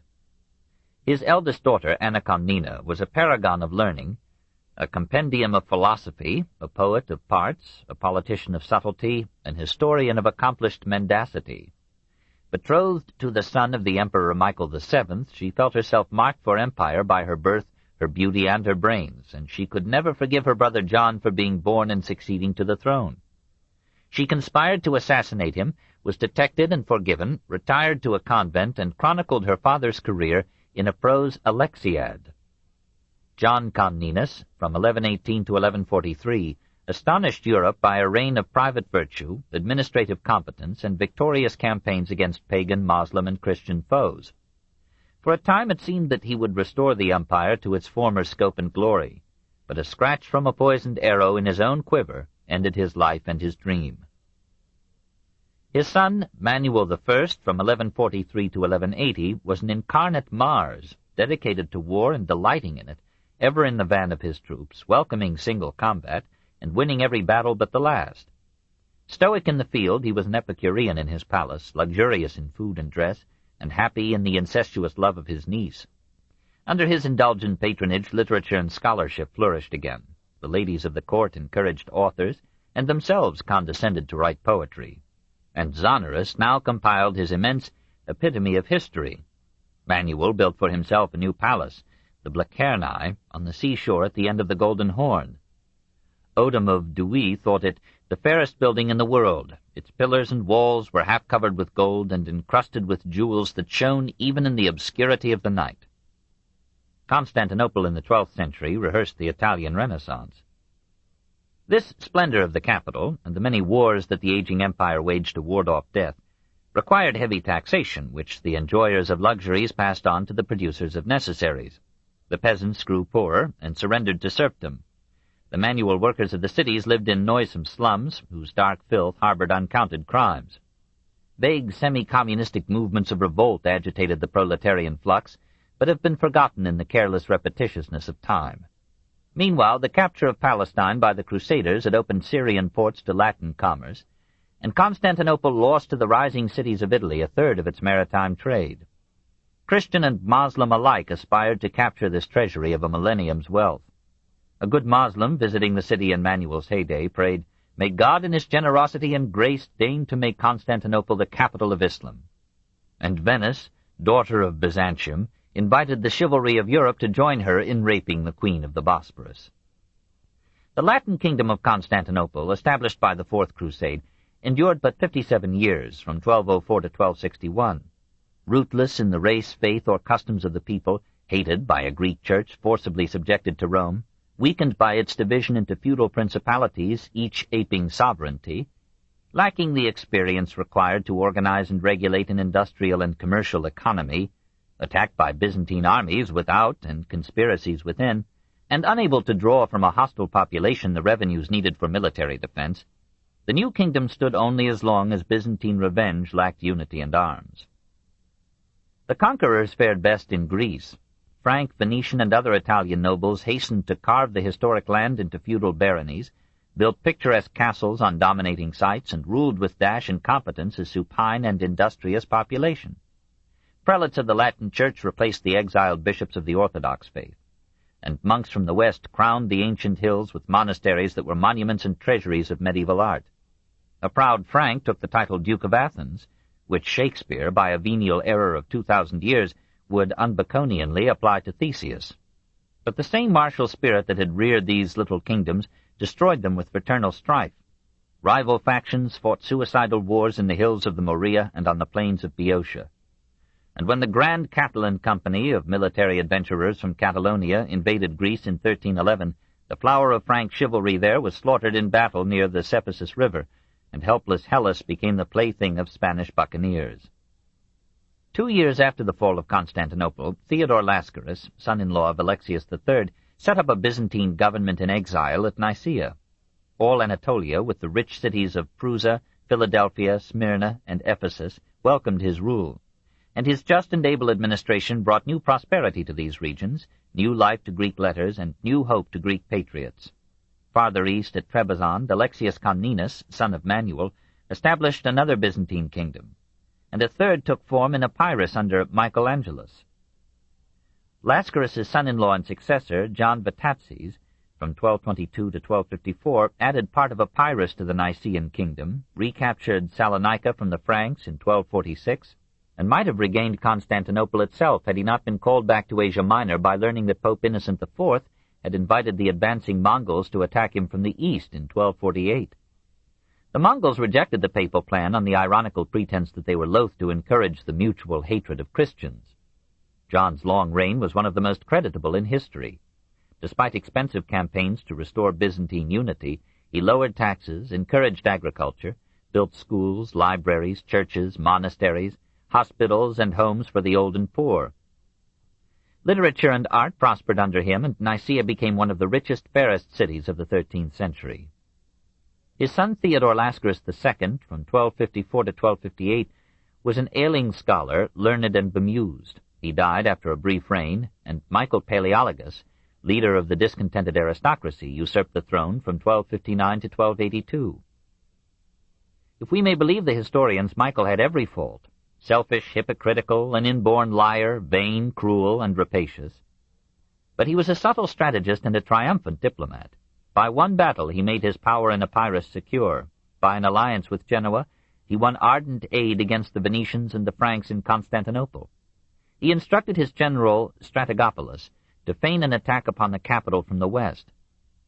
Strategopulus reached the city with only 1,000 men. Finding it weakly guarded, he entered and took it without a blow. King Baldwin II fled with his retinue, and the Latin clergy of the city came after him in righteous panic. Michael, hardly believing the news, crossed the Bosporus and was crowned emperor in 1261. The Byzantine Empire, which the world had thought dead, awoke to a post-mortem life. The Greek Church resumed its independence, and the Byzantine state, corrupt and competent, stood for 2 centuries more as a treasury and vehicle of ancient letters, and a frail but precious bulwark against Islam. 2. The Armenians, 1060 to 1300. About 1080, many Armenian families, resenting Seljuk domination, left their country, crossed the Taurus Mountains, and established the kingdom of Lesser Armenia in Cilicia. While Turks, Kurds, and Mongols ruled Armenia proper, the new state maintained its independence for 3 centuries. In a reign of 34 years, from 1185 to 1219, Leo II repelled the attacks of the sultans of Aleppo and Damascus, took Isauria, built his capital at Sis, now in Turkey, made alliances with the Crusaders, adopted European laws, encouraged industry and commerce, gave privileges to Venetian and Genoese merchants, founded orphanages, hospitals, and schools, raised his people to unparalleled prosperity, earned the name of Magnificent, and was altogether one of the wisest and most beneficent monarchs in medieval history. His son-in-law, Hethum I, from 1226 to 1270, finding the Christians unreliable, allied himself with the Mongols and rejoiced at the expulsion of the Seljuks from Armenia in 1240. But the Mongols became converts to Mohammedanism, warred on Lesser Armenia, and reduced it to ruins in 1303 and following. In 1335, Armenia was conquered by the Mamluks, and the country was divided among feudal lords. Through all this turbulence, the Armenians continued to show an inventive skill in architecture, a high excellence in miniature painting, and a resolutely independent form of Catholicism, which turned back all attempts at domination by either Constantinople or Rome. 3. Russia and the Mongols, 1054 to 1315. In the 11th century, southern Russia was held by semi-barbarous tribes, Cumans, Bulgars, Khazars, Polotsi, Patsanaks. The remainder of European Russia was divided into 64 principalities, chiefly Kiev, Volhynia, Novgorod, Suzdalya, Smolensk, Ryazan, Chernigov, and Pereyaslavl. Most of the principalities acknowledged the suzerainty of Kiev. When Yaroslav, Grand Prince of Kiev, died in 1054, he distributed the principalities, according to their importance, among his sons, in order of their seniority. The eldest received Kiev, and by a unique rota system, it was arranged that at any princely death, each princely survivor should move up from a lesser to a greater province. In the 13th century, several principalities were further split into appanages, regions assigned by the princes to their sons. In the course of time, these appanages became hereditary and formed the basis of that modified feudalism which would later share with the Mongol invasion the blame for keeping Russia medieval, while Western Europe advanced. In this period, however, the Russian towns had a busy handicraft industry and a richer trade than they would have in many later centuries. The power of each prince, though usually inherited, was limited by a popular Vyetcha, or assembly, and by a senate of nobles, or Boyorskaya Duma. Administration and law were mostly left to the clergy. These, with a few nobles, merchants, and moneylenders, almost monopolized literacy. With Byzantine texts or models before them, they gave Russia letters and laws, religion and art. Through their labors, the Ruskaya Pravda, Russian right or law, first formulated under Yaroslav, received emendation and definitive codification circa 1160. The Russian Church was given full jurisdiction over religion and the clergy, marriage, morals, and wills, and she had unchecked authority over the slaves and other personnel on her extensive properties. Her efforts moderately raised the legal status of the slave in Russia, but the traffic in slaves continued and reached its height in the 12th century. That same century saw the decline and fall of the Kievan realm. The feudal anarchy of the West had its rival in the tribal and princely anarchy of the East. Between 1054 and 1224, there were 83 civil wars in Russia, 46 invasions of Russia, 16 wars by Russian states upon non-Russian peoples, and 293 princes disputing the throne of 64 principalities. In 1113, the impoverishment of the Kievan population by war, high interest charges, exploitation, and unemployment aroused revolutionary rioting. The infuriated populace attacked and plundered the homes of the employers and moneylenders, and occupied the offices of the government for a moment's mastery. The municipal assembly invited Prince Monomakh of Pereyaslav to become Grand Prince of Kiev. He came reluctantly and played a role like Solon's in the Athens of 594 BC.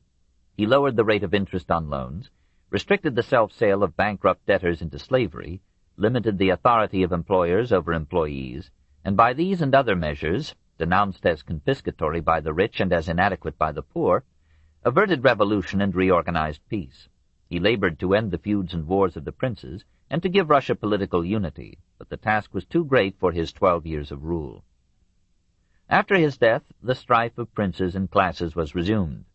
Meanwhile, the continued possession of the lower Dniester, Dnieper, and Don by alien tribes, and the growth of Italian commerce at Constantinople, in the Black Sea, and in the ports of Syria, diverted to Mediterranean channels much of the trade that formerly had passed from Islam and Byzantium up the rivers of Russia to the Baltic states. The wealth of Kiev declined, and its martial means or spirit failed. As early as 1096, its barbarian neighbors began to raid its hinterland and suburbs, plundering monasteries and selling captured peasants as slaves. Population ebbed from Kiev as a danger spot, and manpower further fell. In 1169, the army of Andrei Bogolyubsky attacked Kiev so thoroughly and enslaved so many thousands of its inhabitants that for 3 centuries the mother of Russian cities almost dropped out of history. The seizure of Constantinople and its trade by Venetians and Franks in 1204 and the Mongol invasions of 1229 to 1240 completed the ruin of Kiev. In the second half of the 12th century, the leadership of Russia passed from the Little Russians of the Ukraine to the rougher, hardier Great Russians of the region around Moscow and along the upper Volga. Founded in 1156, Moscow was in this age a small village serving Suzdalya, which ran northeast from Moscow, as a frontier post on the route from the cities of Vladimir and Suzdal to Kiev.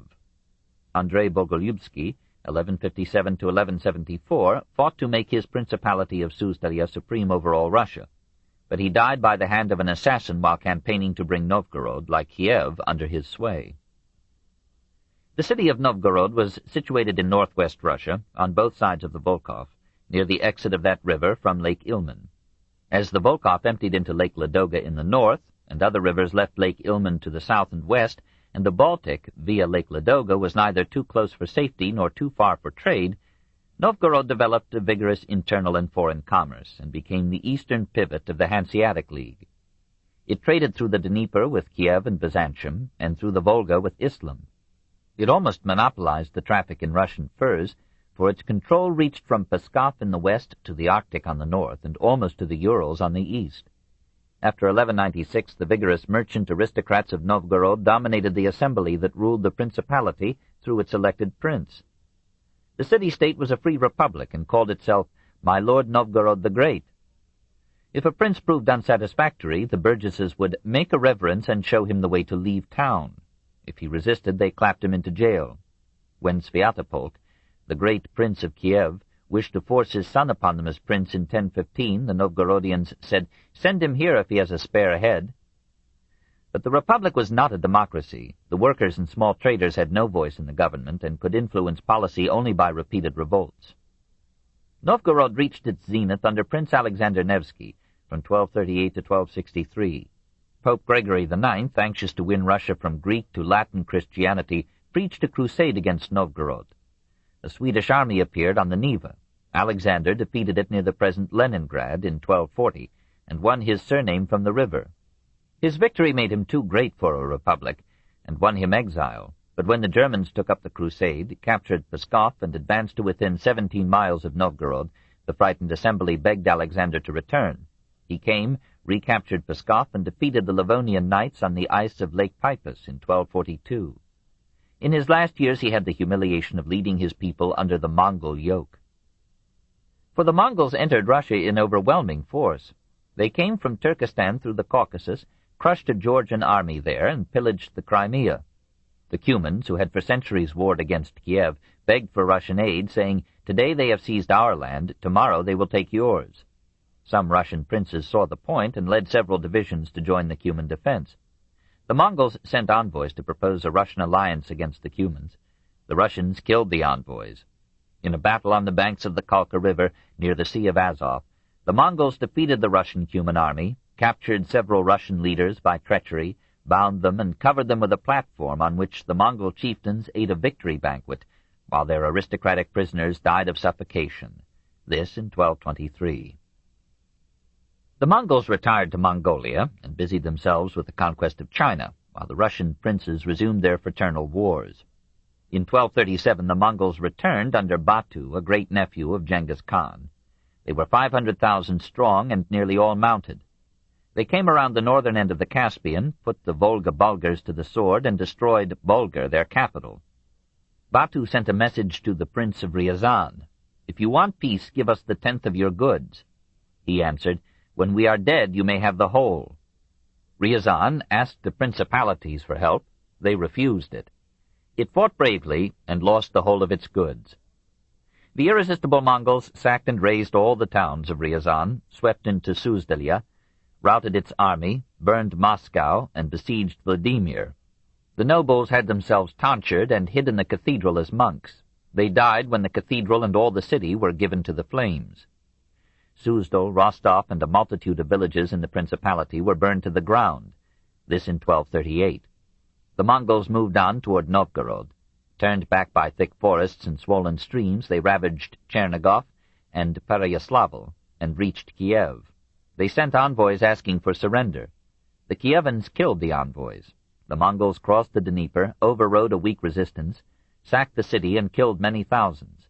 When Giovanni di Piano Carpini saw Kiev 6 years later, he described it as a town of 200 cottages and the surrounding terrain as dotted with skulls.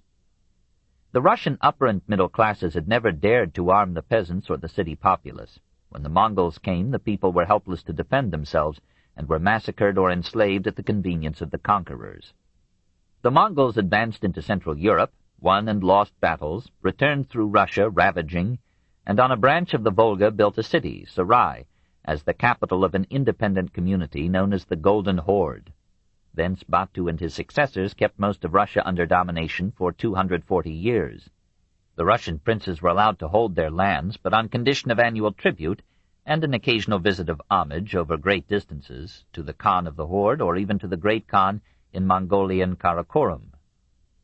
The tribute was collected by the princes as a head tax that fell with cruel equality upon rich and poor, and those who could not pay were sold as slaves. The princes resigned themselves to Mongol mastery, for it protected them from social revolt. They joined the Mongols in attacking other peoples, even Russian principalities. Many Russians married Mongols, and certain features of Mongolian physiognomy and character may have entered the Russian stock. Some Russians adopted Mongol ways of speech and dress. Made a dependency of an Asiatic power, Russia was largely severed from European civilization. The absolutism of the Khan united with that of the Byzantine emperors to beget the autocrat of all the Russias in later Muscovy.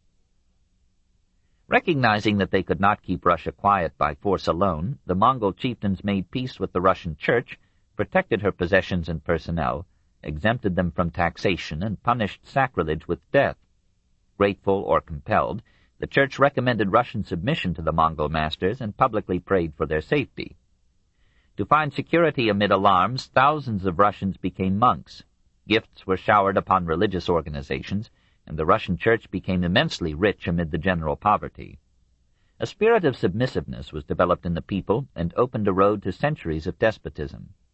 Nevertheless, it was Russia, bending under the Mongol whirlwind, that stood as a vast moat and trench protecting most of Europe from Asiatic conquest. All the fury of that human tempest spent itself upon the Slavs, Russians, Bohemians, Moravians, Poles, and the Magyars. Western Europe trembled, but was hardly touched. Perhaps the rest of Europe could go forth toward political and mental freedom, toward wealth, luxury, and art, because for over 2 centuries Russia remained beaten, humbled, stagnant, and poor. 4. The Balkan Flux. At an alien distance, the Balkans are a mountainous mess of political instability and intrigue, of picturesque subtlety and commercial craft, of wars, assassinations, and pogroms. But to the native Bulgar, Romanian, Hungarian, or Yugoslav, his nation is the product of 1,000 years' struggle to win independence from encompassing empires, to maintain a unique and colorful culture, to express the national character unhindered in architecture, dress, poetry, music, and song. For 168 years Bulgaria, once so powerful under Krum and Simeon, remained subject to Byzantium. In 1186 the discontent of the Bulgar and Vlach population found expression in two brothers, John and Peter Assain, who possessed that mixture of shrewdness and courage which the situation and their countrymen required. Summoning the people of Turnovo to the church of St. Demetrius, they persuaded them that the saint had left Greek Salonika to make Turnovo his home, and that under his banner Bulgaria could regain liberty. They succeeded, and amiably divided the new empire between them, John ruling at Turnovo, Peter at Preslav. The greatest monarch of their line, and in all Bulgarian history, was John Assain II, from 1218 to 1241. He not only absorbed Thrace, Macedonia, Epirus, and Albania, he governed with such justice that even his Greek subjects loved him. He pleased the popes with allegiance and monastic foundations. He supported commerce, literature, and art with enlightened laws and patronage. He made Turnovo one of the best adorned cities of Europe, and raised Bulgaria in civilization and culture to a level with most of the nations of his time. His successors did not inherit his wisdom. Mongol invasions disordered and weakened the state from 1292 to 1295, and in the 14th century it succumbed first to Serbia and then to the Turks. In 1159, the Zupan, or chieftain, Stephen Nemanja, brought the various Serb clans and districts under one rule, and in effect founded the Serb kingdom, which his dynasty governed for 200 years. His son Sava served the nation as archbishop and statesman, and became one of its most revered saints. The country was still poor, and even the royal palaces were of wood. It had a flourishing port, Ragusa, now Dubrovnik, but this was an independent city-state, which in 1221 became a Venetian protectorate. During these centuries, Serbian art, Byzantine in origin, achieved a style and excellence of its own. In the monastery church of St. Panteleimon at Nerez, circa 1164, the murals reveal a dramatic realism unusual in Byzantine painting, and anticipate by a century some methods of treatment once thought original to Duccio and Giotto. Amid these and other Serbian murals of the 12th or 13th century appear royal portraits, individualized beyond any known Byzantine precedent. Medieval Serbia was moving toward a high civilization when heresy and persecution destroyed the national unity that might have withstood the Turkish advance. Bosnia, too, after its medieval zenith under the Ban, or King Kulan, from 1180 to 1204, was weakened by religious disputes, and in 1254 it fell subject to Hungary. After the death of Stephen I in 1038, Hungary was disturbed by pagan Magyar revolts against the Catholic kings, and by the efforts of Henry III to annex Hungary to Germany. Andrew I defeated Henry, and when the Emperor Henry IV renewed the attempt, King Giza I frustrated it by giving Hungary to Pope Gregory VII and receiving it back as a papal fief in 1076. During the 12th century, rivals for the kingship nurtured feudalism by large grants of land to nobles in return for support, and in 1222 the nobility was strong enough to draw from Andrew II a golden bull, remarkably like the Magna Carta that King John of England had signed in 1215. It denied the heritability of feudal fiefs, but promised to summon a diet every year, to imprison no noble without a trial before the Count Palatin, that is, a count of the imperial palace, and to levy no taxes upon noble or ecclesiastical estates. This royal edict, named from its golden case or seal, constituted for 7 centuries a charter of liberty for the Hungarian aristocracy, and enfeebled the Hungarian monarchy precisely at a time when the Mongols were preparing for Europe one of the greatest crises in its history. We may judge the extent of the Mongol reach and grasp when we note that in 1235 Ogadai, the great Khan, sent out 3 armies against Korea, China, and Europe. The 3rd army, under Batu, crossed the Volga in 1237, 300,000 strong. No undisciplined horde, but a force rigorously trained, ably led, and equipped not only with powerful siege engines, but with novel firearms whose use the Mongols had learned from the Chinese. In 3 years these warriors laid waste nearly all southern Russia. Then Batu, as if unable to conceive of defeat, divided them into 2 armies. One marched into Poland, took Krakow and Lublin, crossed the Oder, and defeated the Germans at Liegnitz in 1241. The other, under Batu, surmounted the Carpathians, invaded Hungary, met the united forces of Hungary and Austria at Moe, and so overwhelmed them that medieval chroniclers, never moderate with figures, estimated the Christian dead at 100,000. and the Emperor Frederick II reckoned the Hungarian casualties as almost the whole military force of the kingdom. Here, by the inexorable irony of history, defeated and victors were of one blood. The fallen nobility of Hungary were descendants of the Mongol Magyars who had ravaged the land 3 centuries before. Batu took Pest and Esztergom in 1241, while a body of Mongols crossed the Danube and pursued the Hungarian King Bela IV to the Adriatic shore, burning and destroying wildly on the way. Frederick II vainly called upon Europe to unite against the menace of conquest by Asia. Innocent IV vainly tried to woo the Mongols to Christianity and peace. What saved Christianity and Europe was simply the death of Ogadai and the return of Batu to Karakorum, to participate in the election of a new Khan. Never in history had there been so extensive a devastation, from the Pacific Ocean to the Adriatic and the Baltic seas. Bela IV returned to ruined Pest, repeopled it with Germans, moved his capital across the Danube to Buda in 1247, and slowly restored his country's shattered economy. A newborn nobility organized again the great ranches and farms on which servile herdsmen and tillers produced food for the nation. German miners moved down from the Erzgebirge and extracted the rich ores of Transylvania. Life and manners were still rude, tools were primitive, houses were wattled huts. Amid the confusion of races and tongues, across the hostile divisions of classes and creeds, men sought their daily bread and gain, and restored that economic continuity which is the soil of civilization. 5. The border states. As in a limitless universe any point may be taken as center, so in the pageant of civilizations and states, each nation, like each soul, interprets the drama of history or life in terms of its own role and character. North of the Balkans lay another medley of peoples, Bohemians, Poles, Lithuanians, Livonians, Finns, and each, with life-giving pride, hung the world upon its own national history. In the earlier Middle Ages, the Finns, distant relatives of the Magyars and the Huns, dwelt along the upper Volga and Oka. By the 8th century they had migrated into the hardy, scenic land known to outsiders as Finland, and to Finns as Suomi, the land of marsh. Their raids upon the Scandinavian coasts induced the Swedish king Erik IX to conquer them in 1157. At Uppsala, Erik left a bishop with them as a germ of civilization. The Finns killed Bishop Henry and then made him their patron saint. With quiet heroism they cleared the forests, drained the marshes, channeled their 10,000 lakes, gathered furs, and fought the snow. South of the Gulf of Finland, the same axe and spade work was accomplished by tribes akin to the Finns. Bow-Russians or Prussians, Ests or Estonians, Livs or Livonians, Litva or Lithuanians, and Latvians or Lets. They hunted, fished, kept bees, tilled the soil, and left letters and arts to the less vigorous posterity for whom they toiled.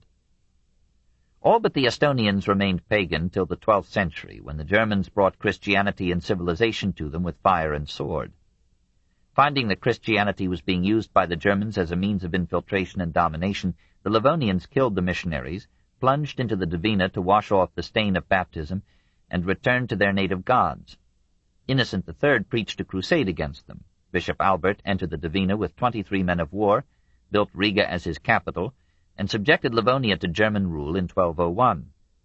2 religious military orders, the Livonian Knights and the Teutonic Knights, completed the conquest of the Baltic states for Germany, carved out vast holdings for themselves, and converted the natives to Christianity, and reduced them to serfdom.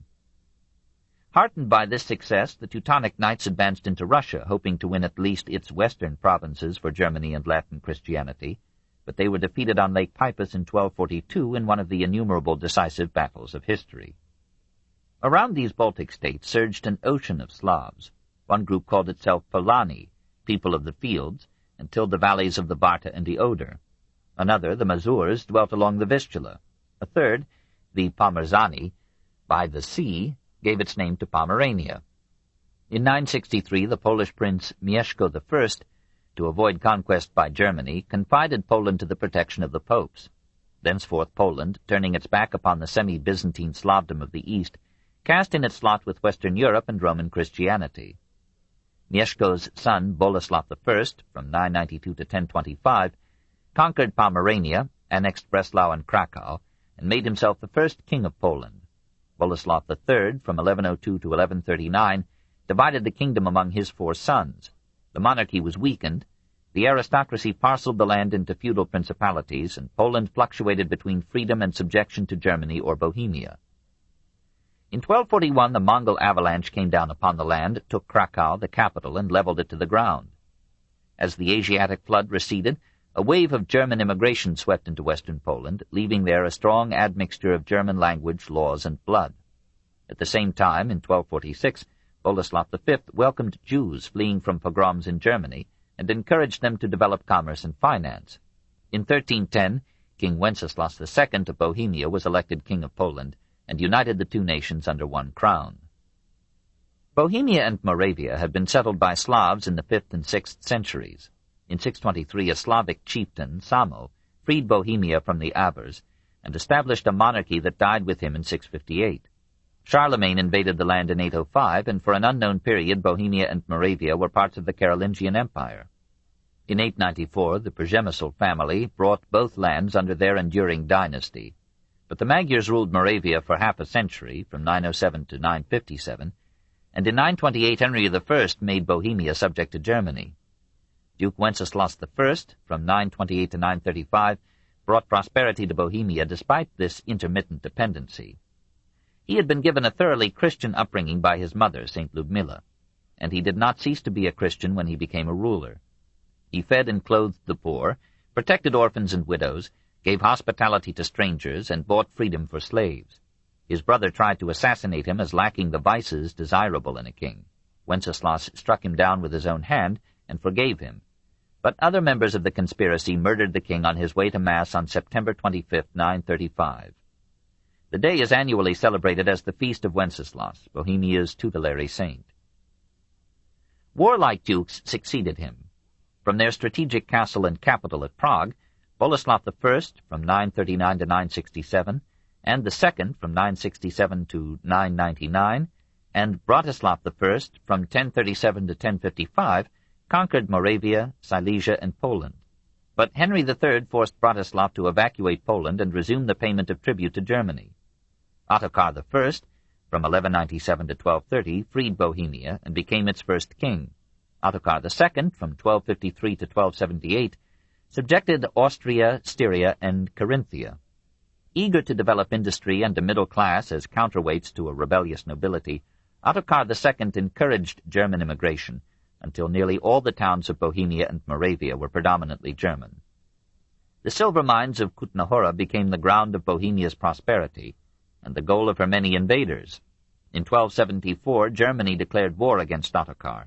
His nobles refused to support him. He surrendered his conquests and kept his throne only as a German fief. But when the Emperor Rudolf of Habsburg interfered in the internal affairs of Bohemia, Ottokar raised a new army and fought the Germans at Dünkrut. Again deserted by the nobles, he plunged into the thickest ranks of the enemy and died in desperate combat. Wenceslas II, from 1278 to 1305, won peace by renewed vassalage and laboriously restored order and prosperity. With his death, the Przemysl dynasty came to an end after a rule of 500 years. The Bohemians, the Moravians, and the Poles were the only survivors of the Slav migration that had once filled eastern Germany to the Elbe, and they were now subject to the German power. 6. Germany. The victor in the historic contest over lay investiture was the aristocracy of Germany, the dukes, lords, bishops, and abbots who, after the defeat of Henry IV, controlled a weakened monarchy and developed a centrifugal feudalism that in the 13th century deposed Germany from the leadership of Europe. Henry V, from 1106 to 1125, having overthrown his father, continued his father's struggle against barons and popes. When Paschal II refused to crown him emperor except on surrender of the right to lay investiture, he imprisoned pope and cardinals. When he died, the nobility overthrew the principle of hereditary monarchy, ended the Franconian dynasty, and made Lothair III Saxon king. 13 years later, Conrad III of Swabia began the Hohenstaufen dynasty, the most powerful line of kings in German history. Duke Henry of Bavaria rejected the elector's choice and was supported by his uncle Welf, or Guelph. Now flared up that strife between Guelph and Ghibelline, which was to have so many forms and issues in the 12th and 13th centuries. Ghibelline was a variant of Weiblingen, a village owned by the Hohenstaufens. This family took its name, High Staufen, from a mountain castle and village in Swabia. The Hohenstaufen army besieged the Bavarian rebels in the town and fortress of Weinsberg. There, says an old tradition, the rival cries High Welf and High Weibling established the names of the warring groups. And there, says a pretty legend, when the victorious Swabians accepted the surrender of the town on the understanding that the women alone were to be spared, and were to be allowed to depart with whatever they could carry, the sturdy housewives marched forth with their husbands on their backs. A truce was called in 1142 when Conrad went on crusade, but Conrad failed and returned in disgrace. The House of Hohenstaufen seemed stamped with disgrace when its first outstanding figure reached the throne. Friedrich, Lord of Peace, or Frederick I, 1152 to 1190, was 30 when chosen king. This book is continued at this point on the other side of this cassette. Please reverse or turn the cassette over now.